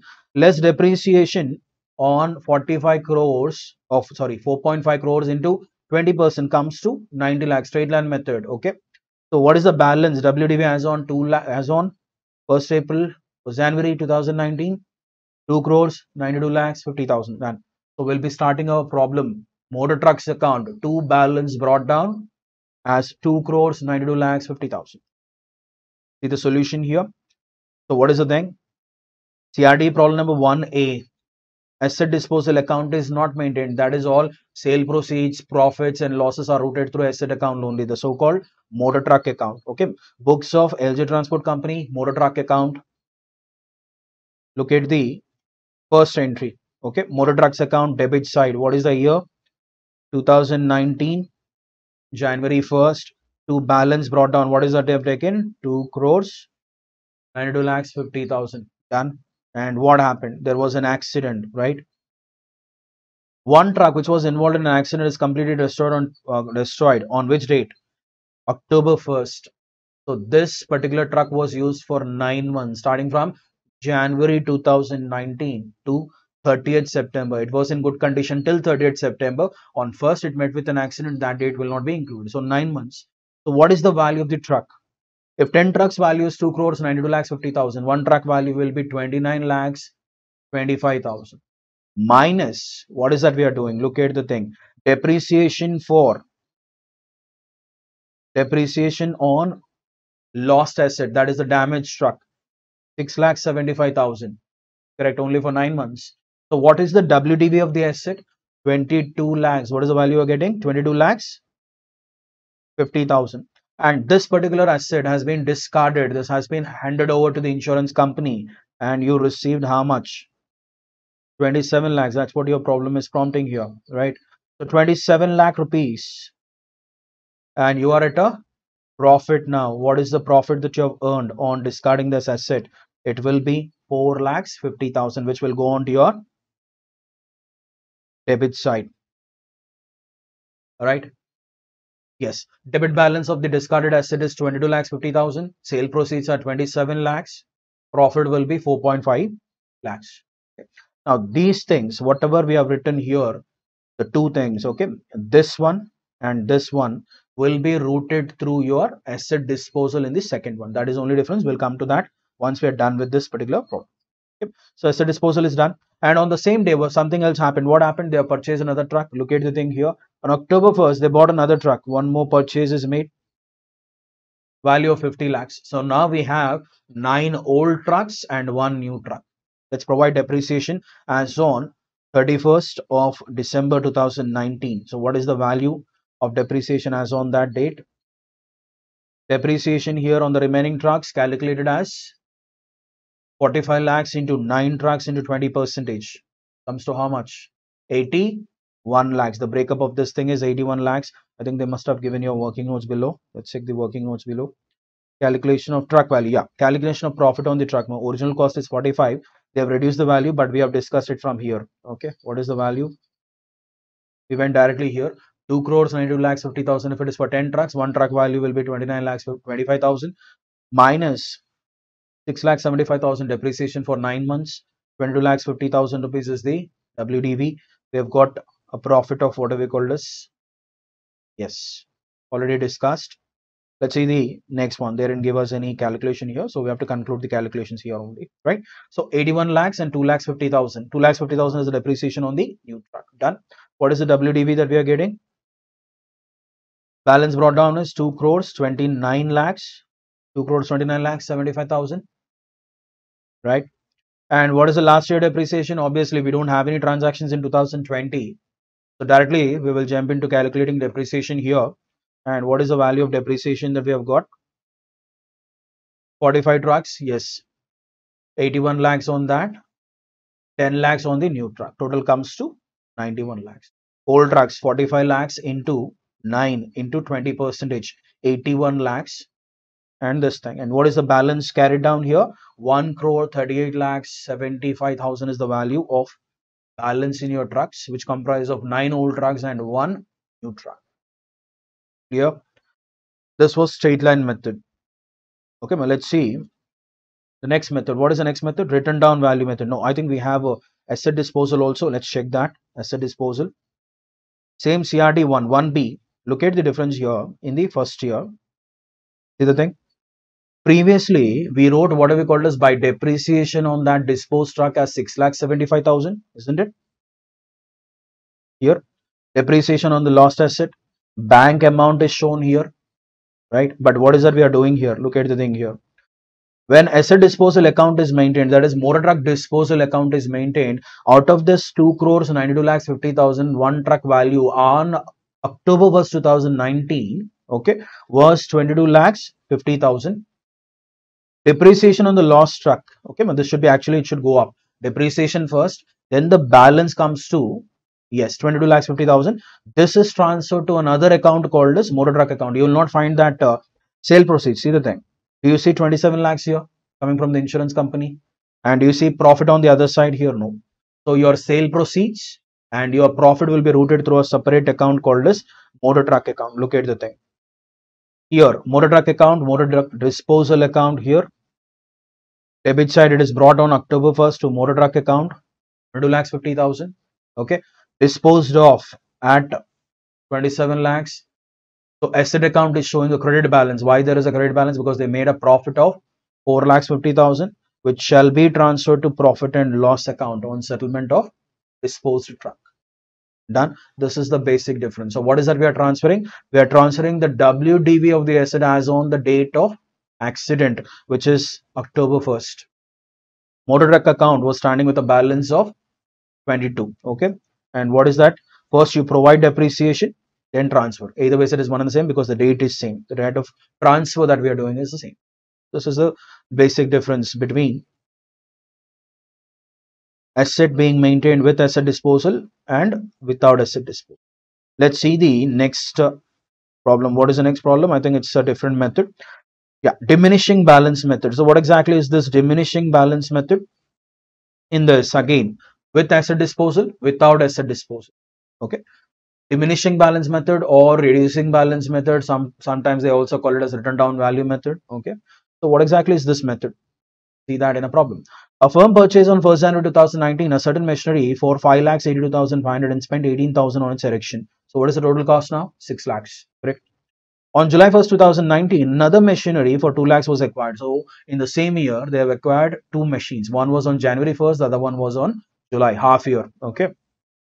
On 1st July 2020, the machinery purchased on 1st January 2000 have become obsolete. So they are talking about which machine? Machine number 1, which was originally purchased on 2019. Purchased on 1st January 2019 have become obsolete and was auctioned for 3,86,000. So we have to find out whether we have a profit or loss on auction of machine number 1. So technically we are calling that as M1 and this is M2. What is purchased on 1st July is M2.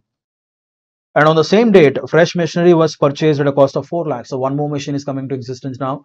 They have brought one more machine. They bought one more machine, 4 lakhs. Depreciation was provided for annually on 31st December at the rate of 10% per annum on return on value. Prepare machinery account for the year ended for the years 2019 and 20. Okay. Now, so two machines are purchased in what we called as 2019 and the machine was purchased again in the same year. Yes. Okay. Let's go back to solution and see. And what is that? CRD problem number 2A. Asset disposal is not maintained. So all the sale proceeds and the profit part will be routed through asset account only. So books of the firm, machinery account here. 2019 January 1st, you purchased what we called as machinery. First machine, this is M1, was purchased. Okay, and we are writing it as what? This is M1.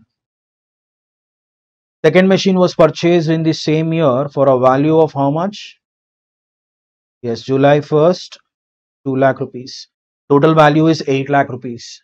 Okay, by depreciation, M1 plus M2. Okay, M1 for full year, M2 only for 6 months. Okay, because the calendar year is followed. Are you getting 70,000? What is the breakup of this thing? 60,000, 10,000. Is it? Calculation must be given there. Yeah. Look at the thing. Calculation of book value of various machines. Cost is M1 is 66 lakhs. M2 is 2 lakhs. This is for the whole year 10%, it's 60,000. This is for half of the year 10,000. Total depreciation amounts to 70,000. That is what is given here. And what is the written down value here? Written down value shall be taken as 7 lakhs 30,000. Now, what happened in the next year, second year? You auctioned the first machine. Which machine? M1 was auctioned and you realized 3,86,000. So what is the date on which it is auctioned? 1st July, which means that M1 was used for a period of 6 months again. Yes. So for 6 months, we have to provide depreciation on this. Look at the thing. 2020 January 1st to balance brought down 7,30,000.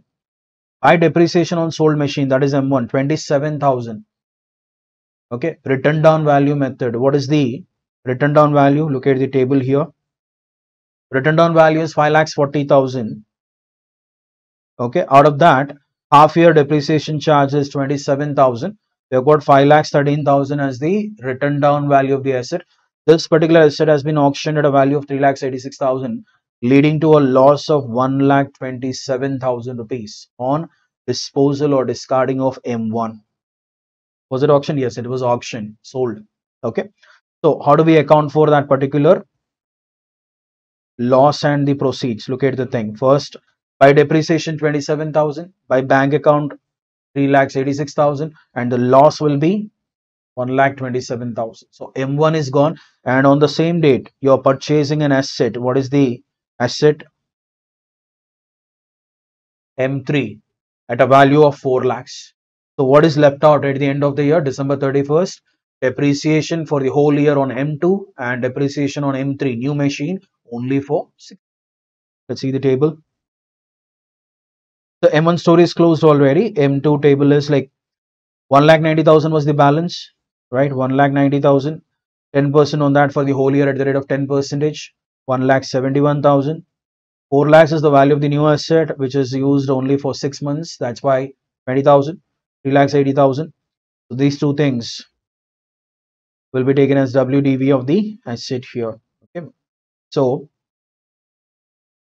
now this was without asset disposal. If it is with asset disposal, what is that we will do? We will transfer the WDV of the asset. Okay, these two things. Your sale proceeds, profit and WDV. What was the WDV? Just now we have seen the calculation here. 5,40,000 minus 2,70,000. 5,13,000 will be transferred to machinery disposal account. That is the only difference that you will find in the first one and the second one. Let's see the solution. The first year, no change. Second year, see the thing. Depreciation is provided. After providing depreciation, just now we have discussed, what is that? 5,13,000. What is that? WDV of the asset as on the date of auction. That will be transferred to machinery disposal. You don't see sale proceeds here. You don't see losses or anything here. Where is it? It is there in a separate account. Look at the thing. Machinery disposal account. 2020 July 1st to machinery 5,13,000. By bank 3,86,000. And profit and loss account. Three things are transferred. What are the three things that are transferred to this machinery disposal? Is WDV of the asset on the debit side, sale proceeds on the credit side, and here in this particular problem we are having a loss. If it is a loss, it will go on to the credit side. If there is a profit, it will come on to the debit side of that machinery disposal account. Okay. That is a basic difference between without asset disposal and with asset disposal. Let's see the next method here. What is the next thing? Next particular problem has been given. I think again the same whatever we called as this problem. CRT problem number 3. The machinery of a factory showed a balance of 19 lakhs on 1st January 2019. They have given you a WDV of 19 lakhs as on 1st January 2019. All this time in the previous problems, we were acquiring machines and we were writing it as asset account debit to bank or machinery account debit to bank, motor trucks account debit to bank. But here these are existing machines. They are not new machines which are purchased. Okay, as such. 19. Its accounts were made up on 31st December. So they are using calendar year for their accounting year. Was written off at 10% per annum. So what is the rate of depreciation here? 10% per annum under diminishing balance method. Right? So what is it? To balance brought down on 1st January 2019 will be 19 lakh rupees. 2019, 19 lakhs. Next, look at the twist in the problem here. On 1st January or 1st June 2019, that is exactly 6 months down the line. 6 months down the line, 5 months down the line. Jan to May 31st, next day, 1st June. On 1st June 2019, a new machinery was acquired at a cost of 2,80,000 and installation charges incurred in erecting the machinery worked out to be 8,920. So what is the total cost? 2,88,920. This is a new machine. on the same date. On 1st June 2019, a machinery which on 1st June 2019, a machinery which had a cost of 4,37,000 on 1st January. So work back, they are asking us to calculate it back. This is the value of the asset as on 1st January 2017. What is the WDV given date is 1st January 2019. Okay, so we have to find out what is the WDV of this machine which was originally purchased on 1st January 2017 at 437,400 and it was what sold for 75,000. Next thing, another machine which had a cost of 4,37,000 on 1st January 2019, two machines, okay, was scrapped on the same date and it realized nothing. So only twist in this problem is work back. That is, what is work back is values are given as on 1st January 2017 and 1st January 2018. We have to calculate what is this machine's value out of this 19 lakh rupees. That is what is included in this 19 lakh rupees. Okay. So for that, I think they must have given you a very clear working notes in this. Let's see the working notes for this. CRD problem number 3. Look at the thing. Calculation of loss on sale of machinery. First thing. Cost of the asset taken as on 1st January 2017 is 4,37,400. We are dealing with one machine, machine number 1. Let's address this as M1, machine number 1. Okay, which is included. What is included in 19 lakhs will be clear now. Less depreciation at the rate of 10% on this comes to 43,740. This is first year. WDV as on 31st December 2017 is 3,93,660. Next, depreciation again for the second year because this is purchased in 17, 18, 2 calendar years. So the value as on that 1st January 2019 is 3,39,000. Is it? No. 3,54,294. Okay. And how many months did you use this machine? Careful with the dates. 1st June, which means that it is used from Jan to May 31st. Only 5 months. So we have to provide depreciation for 5 months. Look at the thing. Less depreciation at the rate of 10% on this value for 5 months. What is the WDV of the asset on 1st June 2019 is 3,39,532 minus discarded at what value? This thing is sold at a value of 75,000. So you are making a loss of 2,64,532 rupees on disposal of first truck. Okay, I mean first asset or machine, whatever it is. Next one, another machine, similar kind of calculation, but this is not purchased in 17, but this is purchased in 18. What is that we are doing here? Look at the calculation here. Loss on scrapped machine. Cost as on 1st January 2018 was originally purchased at 4,37,000. Less depreciation for the full year 43,700 and WDV is 3,93,300 minus depreciation for 5 months again. Was it? Yes, on the same date. You discarded both these machines on 1st June 2019. 16,388 rupees is the depreciation. And what is the loss on discarding? 3,76,912 rupees is the loss on discarding this particular machines. Okay, so look at the account here, very simple account here. CRD problem number 3. To balance brought down 19 lakh rupees. Okay, you bought another asset. Let's close this debit side first. You bought another asset, right? Look at the other side. 2019 by bank. Sale proceeds of 75,000. Depreciation on machinery. This is calculated for how many months? 5 months. Loss on sale is given as 2,64,532. And the next one, do you have any sale proceeds? No, but depreciation is accounted for. Depreciation on scrapped asset is 16,388. And this thing is scrapped, realizing nothing, right? The entire amount of 3,76,912 is a loss. By depreciation, what is this depreciation calculated on? On the balance after removing those two machines. And what do we call this? Yes, look at the calculation here. Scrap machine, calculation of depreciation here. Balance of machinery 19 lakhs minus these two. Value of machinery sold. What is this machine that we have discussed? This is M1.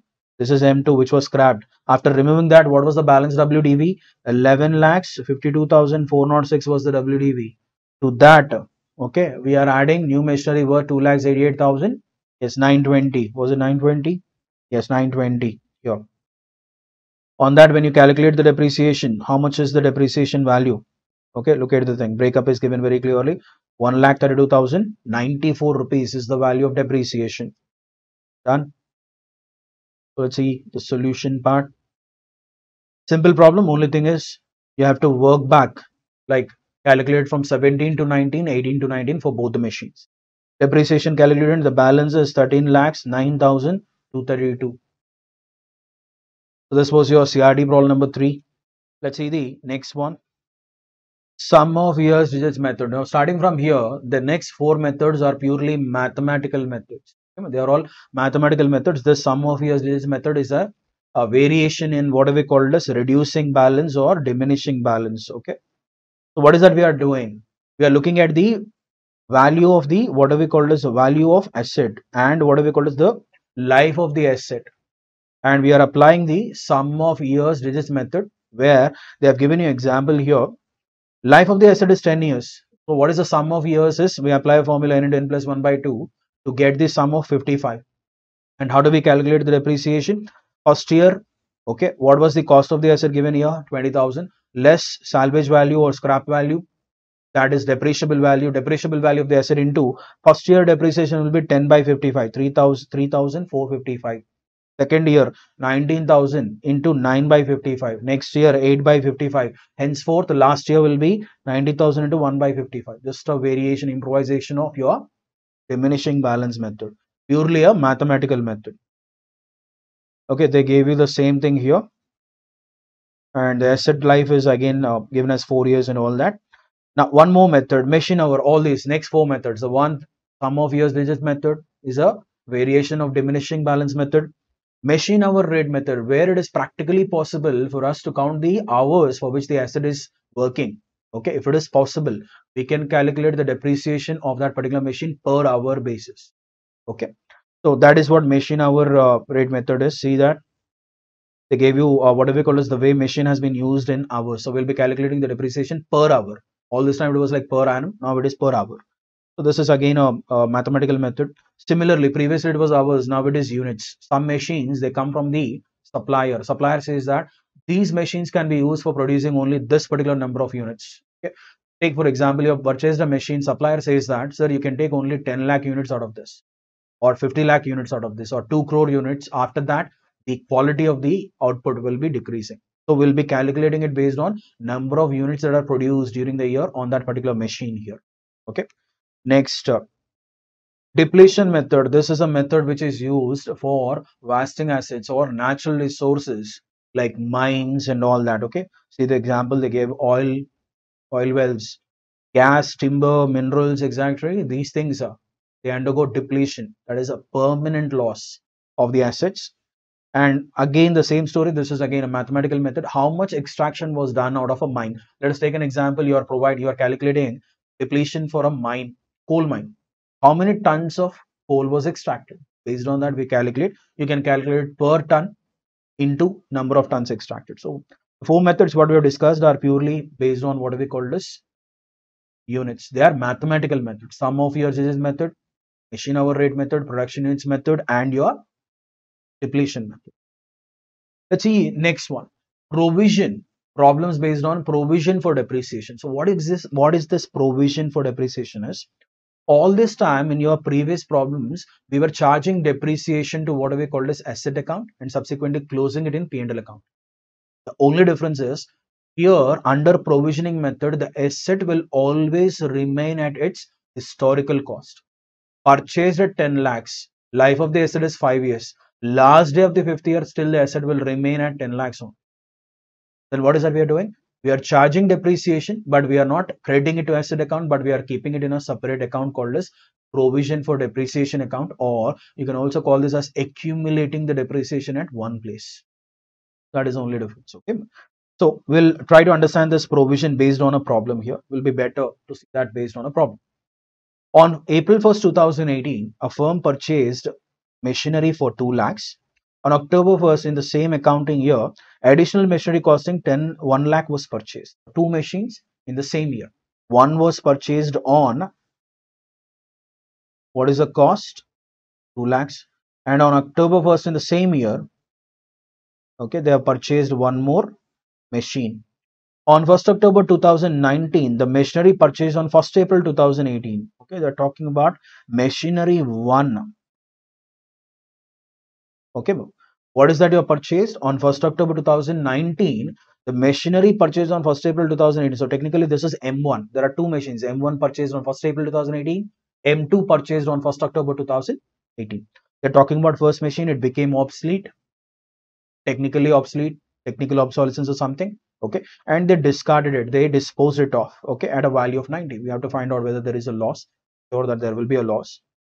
On October 1st, 2020, the new machinery was purchased for 2,50,000, while the machinery purchased on 1st October 2018, okay, was sold for how much value? 85,000. So even the second machine, M2, was also disposed of.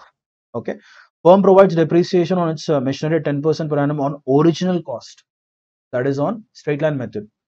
On 31st March every year, show machinery account, provision for depreciation account, and the period of 3 accounting years ending 31st March 2021. And in this, 2 parts. With asset disposal, without asset disposal. First part is without asset disposal. No asset disposal account is maintained. Careful with it. The only thing is extra entry will come. What is that? We'll provide depreciation account debit to. Previously we were writing it as asset. Now we'll be writing it as provision for depreciation. Asset will always remain at its historical. No change in the asset in balance sheet asset side. Okay, now let's see this problem solution. CRD problem number 8A, that is without asset disposal. If asset disposal account is not maintained and provision for depreciation is used, how do we prepare the thing? So on April 1st 2018 they purchase this particular M1, and what is the duration for which this thing is used? This thing is used for 1.5 years. Okay, purchased on April 1st 2018, disposed on which date? 1st October 2019. So technically this is used only for 1.5 years. So asset account, look at the asset account or machinery account. 1st April 2018 to bank 2 lakhs. This is M1, this is M2. Okay, by balance carried down 3 lakhs because depreciation will not be shown in the asset account. Asset account will be very simple. Depreciation, look at the depreciation account here. Depreciation account debit to provision for depreciation. What is the depreciation amount? 25,000. How did we get this 25,000? Calculation is, look at the working notes here. What is the depreciation rate? 10%, isn't it? 10% rate of depreciation here. So on first machine I'll provide depreciation for full year 20,000. On second machine it will be only 5,000. That is only for half of the year. Okay, so 25,000 will be the depreciation. Breakup of this thing will be 20,000, and what do we call this? 20,000 is for M1 and 5,000 rupees is for M2. Okay, next year, on what is the next account? After this I'll do the posting. What is the entry that you're writing? Depreciation account debit to provision for depreciation, and next entry will go into provision for depreciation account, credit side by depreciation. 20,000 on M1 and 5,000 on M2, 25,000. Okay, provision for depreciation account is balanced and depreciation account is closed at the end of the year 31st March 2019. What is that you have done? By profit and loss account 25,000 closed. Depreciation account will be closed in P&L account. Okay, that is what they have done here. Next, and what is the story of asset account? Asset account is just balanced. We will not write any depreciation. It will be carrying on at what we call as the same historical cost. What is the historical cost? 3 lakhs is the historical cost. Okay, next year what happened? 1st April 2019 to balance brought down 3 lakhs, but we disposed of or we sold. Is it disposed or sold? I think we sold what we called as M1. And what is the rate at which you sold it? It became obsolete and you disposed it off at 90,000 rupees. So what is the depreciation for this year is? On M1 I'll provide depreciation for 6 months up to 30th September. That is charged on 1st of October 2019 by bank. Okay, and provision for depreciation is 30,000 rupees. Depreciation has been provided on this. Okay, so by bank 90,000 rupees, that what you have realized. And what is the loss part? How much loss is being sustained? loss is 80,000 rupees by profit and loss account. Okay, and balance carried down will be only your, yes, M2 will be balance, and that will be brought forward. Let's see the other accounts. What is the story in other accounts? Depreciation account on 1st October 2019, provision for depreciation 10,000 rupees. Okay, how did we get 30,000 there? Depreciation 10,000 rupees, 6 months depreciation, and 20,000 previous year. Total depreciation transferred is 30,000 rupees. That will be transferred from your provision for depreciation in order to bring the asset to its, yes, written down value. Out of this 3 lakhs, 2 lakhs is the cost of our M1. First year you have provided 20,000 depreciation, second year 6 months 10,000. Total put together 30,000 was the depreciation that was provided on M1 till now. 1,70,000 is the written down value. Sold at 90,000, balance 80,000 will be treated as what? Loss, to be transferred to profit and loss account. Got the clarity? So in order to bring the asset to its WDV, we will be transferring the accumulated depreciation on that asset till date on which it is disposed or auctioned or sold. Okay, so this 30,000 is breakup of 30,000 will be, it has got 2 amounts in that. Okay, clear? Let's see the next one. What is the story? This is in the middle of the year. Okay, so only M1 is there, and that is by balance carried down 1 lakh is related to M1. Let's see the other account, that is depreciation account. This is on M1. M2, 31st March 2020. What is that you're doing? Depreciation account debit 2. How much depreciation is charged? Provision for depreciation 10,000. 1 lakh into 10%, 10,000. And by profit and loss account, total 20,000 will be charged to P&L account. Out of that, 10,000 on M1 for 6 months, M2 10,000 for full year. Okay, and what is the story in provision account? Look at the provision account. It had a balance of what? Balance carried on, by balance carried on 25,000, and we have transferred how much out of that? 25,000 plus 10,000. Both these amounts are depreciations related to what do we call this? Out of this we have, what do we call this? 30,000. 20,000 out of this 25,000 and 10,000. 30,000 will be transferred to machinery account. That is what we wrote it in our machinery account is 30,000. Okay, the story of M1 is closed.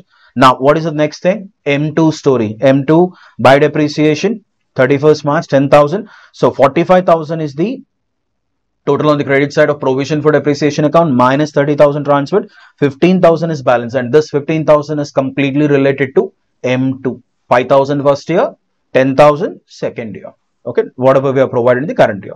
And what is that you've done? You bought another machine on the same date for a value on October 1st, 2020. You purchased the machine by paying 2 lakhs 50,000. So go back to asset account. We'll come back to this provision account. First, go back to asset account. See the thing. You bought another asset on which date? 1/10/2020. To balance brought down only M1 and to bank 2,50,000. Right? And what is the next thing that is happening? You are selling off the machinery which was purchased on 1st October 2018 as well. And what is the rate? You're selling it off at 85,000 rupees. Correct? 85,000 rupees. Let's understand whether we have made any profit or loss. So how much depreciation would be transferred on this particular asset M2 from provision account? First of all, we have to provide depreciation. See the depreciation part. On 1/10/2020, you disposed it of. Provision for depreciation is created at 5,000 rupees. Okay, and 12,500 is related to the new machine. 2,50,000 and 10% for 6 months. So this 5,000, 2019 10,000, and 2018 5,000, because it was purchased in the mid of the year. 2 years depreciation will be transferred. Look at the asset account here. By provision for depreciation 20,000. Breakup of 20,000 is 5,000 first year, 10,000 second year, and 5,000 again third year, right? And it is sold at what value? What is the value here? 1 lakh minus 20,000, 80,000 is the WDV. Sold at 85,000, we made a profit of 5,000 rupees. That's why on the debit side to profit and loss account 5,000 rupees. Done. This is how we do it. Okay, here whatever you are transferring, the proceeds and provision and profit part will be done through a machinery disposal account in the second method. This was a first method where no disposal account is being maintained. Look at the second one. What difference do you see in the second one? Look at the thing.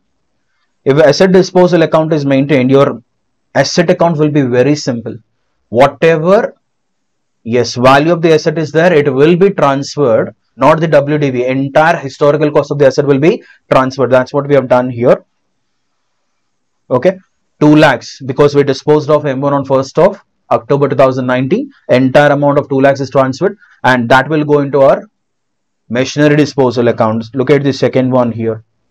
We transferred the entire cost of, what will be left out is only your third machine which you have purchased on 1st October 2020. Okay, asset account will be, machinery account will be very easy. Depreciation account will run on the similar grounds here, the same thing, no change in that. Provision account here will be running on the same ground, no change in that. Except for that, we will have a new account called as machinery disposal account. Look at the thing. There we wrote the entry as machinery disposal account debit to machinery account. This is your M1 which is transferred.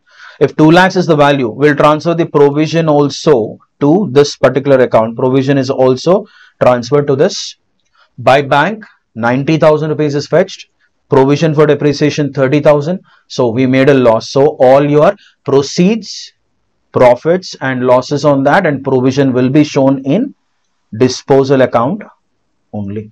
This is a basic difference that we find between maintaining an asset disposal account and not maintaining an asset disposal account. Okay, so let's continue with what we called as the next one. We are done with what we called as methods. Now we will be looking at a new concept, that is change in method of depreciation. What is this change in method of depreciation? Is a firm has been following a particular method, all of a sudden, okay, because of a change in statute, the law has changed, or the accounting standard insists that you should not follow that, you should change the method if you are following it, or the firm feels that it is more appropriate to use that method than what the method that they are following as of now. Say they are following straight line method. They felt that no, the kind of benefit what they are taking from the machine, it will be justified only if you use written down value method. We'll go for written down value method. So change in method. How do we do that? Previously, when it was AS6, we used to do it retrospectively. Now it is all prospective, no retrospective effect. That is, go back to the date of purchase and recalculate the depreciation under new method. But here it is very simple. From the date the decision has been taken for change of method, from that date we'll be changing the method. Okay, look at problem number 9 here. A firm purchased old machinery for 37,000 on 1st January 2017 and spent 3,000 on its overhauling. So what is the cost? 40,000 rupees. On 1st July 2018, another machine was purchased, that is in the next year. On 1st July 2018, another machine was purchased for 10,000. On July 1st, 2019, the machinery which was purchased on 1st January 2017, they are talking about the first machine, M1, was sold for 28,000. And on the same day, new machine costing 25,000 was purchased. On 1st July 2020, the machine was purchased on 1st July 2018, was sold. That they are talking about which one? Machine number 2. Now, what is the change? Sounds very simple, right? Depreciation was charged at the rate of 10% per annum on straight line method. As of now, they are following straight line method. The firm changed the method, adopting diminishing balance method with effect from 1st January 2018, and the rate was increased to 15. So both the things, there is a change in accounting estimate. Change in method of depreciation is called a change in accounting estimate. They have changed the method and they have changed the rate also. Okay. Books were closed on 31st December every year. Calendar year is being followed. Prepare machinery account for 4 years from 1st January 2017. Careful. For the first year, we'll be using straight line method. From second year, that is 2018, we'll be changing the method from straight line to WDV or diminishing balance method. And what is the rate of depreciation? 15%, right? Let's see the thing. Simple problem. CRD problem number 9. Okay, machinery account on 1st January 2017, bank overhauling plus this thing, total cost is 40,000. Okay, first year, what is the depreciation that you have provided? 4. How did you get 4? 10%. And what was the method? Straight line method. It doesn't matter whether it's straight line or WDV, first year depreciation will be same, except if the percentage changes, right? 36,000 is the written down value of the asset. When are you changing the method? You are changing it with effect from 1st January 2018. So whatever asset values are there as on 1st January 2018, on those assets values at the end of the year, 31st December 2018, I'll be applying a diminishing balance method at 15%. Look at the thing. But there is a, did we purchase any other asset? Yes. On 1st July 2018, another machine was purchased. We add up that machine. This is your old machine M1. Okay. This is a new one. Total put together 40,000, 46,000. Now depreciation on first machine 36,000 upon 15%. We get what we call as 5,400. Second machine 15% for 6 months. We get 750, 6,150. What is the balance carried down? 39,850. Done. Total on both the sides is 46,000. Next, what is the next thing that we are doing? Let's go to the next year. What happened in next year? On 1st July 2019, machinery which was purchased on 1st January 2019 was sold, 2017 was sold for 28,000. What is the WDV of that particular machine here? WDV will be 36,000 minus 6,150. Okay, working notes is given very clearly here. Look at the working notes here. So 30,600, and this is used for how many months? It is used only for 6 months. Upon that, M1, we are calculating the depreciation here. M1 depreciation is here 2,295. And what is the WDV on the date of sale is 28,305. Sold at a value of 28,000. You made a loss of 305 rupees on sale of M1. Okay. Calculations, right? Look at the by depreciation working note number 1. What is that we are doing here? This is the depreciation for 6 months on M1. Bank sale proceeds are given as 28,000, and you have incurred a loss of what we call as 305 rupees. We have taken it from the working notes, right? Next, on the same day you bought another asset, is it? I think you bought another machine, and the same day new machine costing 25,000 was acquired. For that we'll write an entry 25,000 rupees. Now we'll provide depreciation. What are left out? M2 and M3, new one. By depreciation, let's go back to working notes and check. Okay, so on what do we call as this thing? What is the value on M2? 9,250, because we have deducted 750 for the first year. 1,388. They must have rounded off fraction, right? So what is the balance? 7,862 rupees is the balance that we have here. And what is it on M3? The new machine worth 25,000 purchased. 23,000, 15%. 23,125. Okay, now this is the thing. Next, let's see the solution part. Is that yes? Okay, now what is the next thing that is happening? Next year 30,987 is the balance. Now you are selling M2. You are left out with only one machine, M3, right? So what is the value at which you sold it? On 1st July 2020, the machine which was purchased on 1st July 2018 was sold for 2,000 rupees. Let's see the effect here. Depreciation for 6 months, is it 590 rupees? Is it used for 595? Yeah, continues here.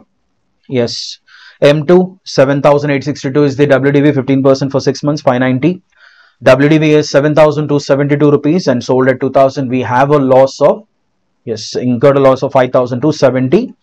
That is recorded in your account here. By depreciation for 6 months, by bank sale proceeds 2,000, and by loss transfer to profit and loss account 5,272.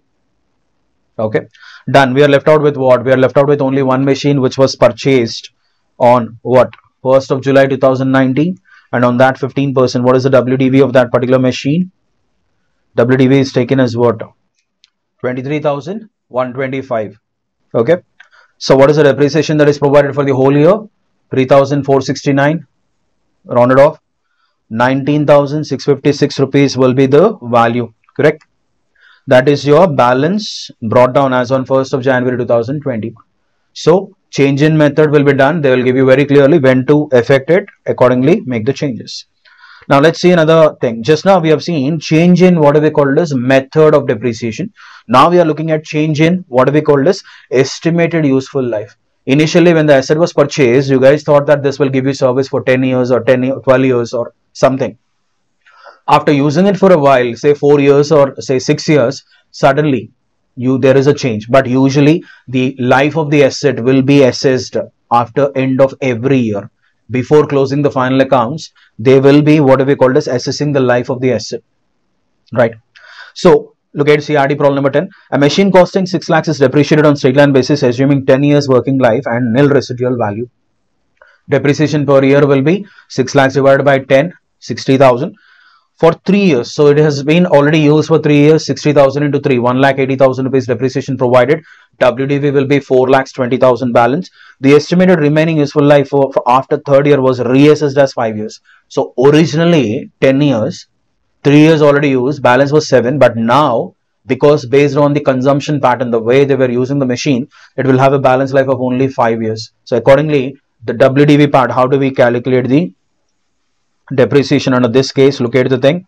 Reassessed value 4,20,000, that's what we have discussed. 6 lakhs divided by 10, 60,000. 1,80,000 for 3 years, 4,20,000 is the WDV. Remaining life, estimated life was what? Remaining estimated life was 7 years here. Okay, now it is reduced to 5 years. So 4,20,000 WDV divided by 5. Now the depreciation from 4th year will be 84,000. So there it was change in method. Here it is change in estimated useful life of the asset. And one more change will be there. What is that change? Revision or revaluation of asset. Okay, revision or revaluation of asset. That is the amount of the asset is getting revalued. The asset value is either increasing or decreasing. How do we handle that? Okay. Now, if the asset value increases, credit to an account called as revaluation surplus or revaluation account. Okay. And what is it? Subsequently, if there is an increase, again it will be going into revaluation. But if there is a subsequent decrease, first we have to remove the amount out of revaluation account. Over and above revaluation reserve, if still there is a decrease, that will be debited to your profit and loss account. Let me reiterate that once again. Revaluation upward, initially the first time there was a revaluation upward, you will increase the value of the asset in the balance sheet on the asset side and write a reserve for the equal amount on the liability side, which is called as revaluation reserve. Say 1 lakh was the revaluation, there is an increase in the value of the asset. Subsequent year, if there is a what do we call as decrease, previously it was increase, last year it was increase, current year if it is decreasing, what is that we are supposed to do? Reduce that amount from revaluation reserve up to what? Till the revaluation reserve becomes 0. After that, if the revaluation account becomes 0 and still there is a drop in the value of the asset, it will be debited to profit and loss account. Once revaluation reserve exhausts, then we will start debiting it to P&L account. Okay. What is it the decrease case? If there is a decrease, first we debit it to P&L account because there is a decrease. Okay, whatever amount has been debited to profit and loss account, subsequent years, if there is an increase in the value of the asset, first whatever was previously debited to profit and loss account, it has to be credited to P&L account. Once the amount is over, imagine like previous 2 years there was a revaluation downward and you are debited 1 lakh and 1 lakh to P&L account, 2 lakhs total. Subsequent revaluation is 3. So first credit profit and loss account with 2 lakhs. And over and above 2 lakhs, whatever is there, that will go into your revaluation reserve. Logic is very simple. Okay. Let's understand that with the help of a problem. They're given you 3 scenarios here. Amazing Group had a property, plant and equipment with a book value of 35 lakhs on 31st December 2019. The balance in revaluation surplus on the date was 3 lakhs. Already this asset was revalued and in the balance sheet, they have a revaluation reserve standing with a balance of 3 lakhs. Okay. First revaluation is already done. It was an upward revaluation by 3 lakhs. As a part of their practice of revaluing the assets on yearly basis. So this is what I was talking about. The value of the asset, the life of the asset will be assessed at the end of every financial year. Another revaluation was carried out on 31st December 2000. What do we call it as 19? Is it 19? This should be at the end of it. This is on 31st December 2020. This should be 20 next year. So what happened is the revaluation was carried on. Evaluate the impact of revaluation. So same year they are doing 2 revaluations. Already revalued, revaluation reserve is there. Now they are doing it. What is the thing? First option, 37 lakhs. Existing value is how much? 35. 35, 3 lakhs is already there in revaluation reserve. There is an increase. We don't have to worry about it. What will happen? Your revaluation reserve will increase by another 2 lakhs. Asset will be recorded as 37 and revaluation reserve 3 plus 2. Second option, 33. What is the thing? There is a drop in the value of the asset. From 35, the asset is dropping to 33. Can I take it to P&L account directly? No. Having 3 lakh rupees revaluation reserve, you're not supposed to take it.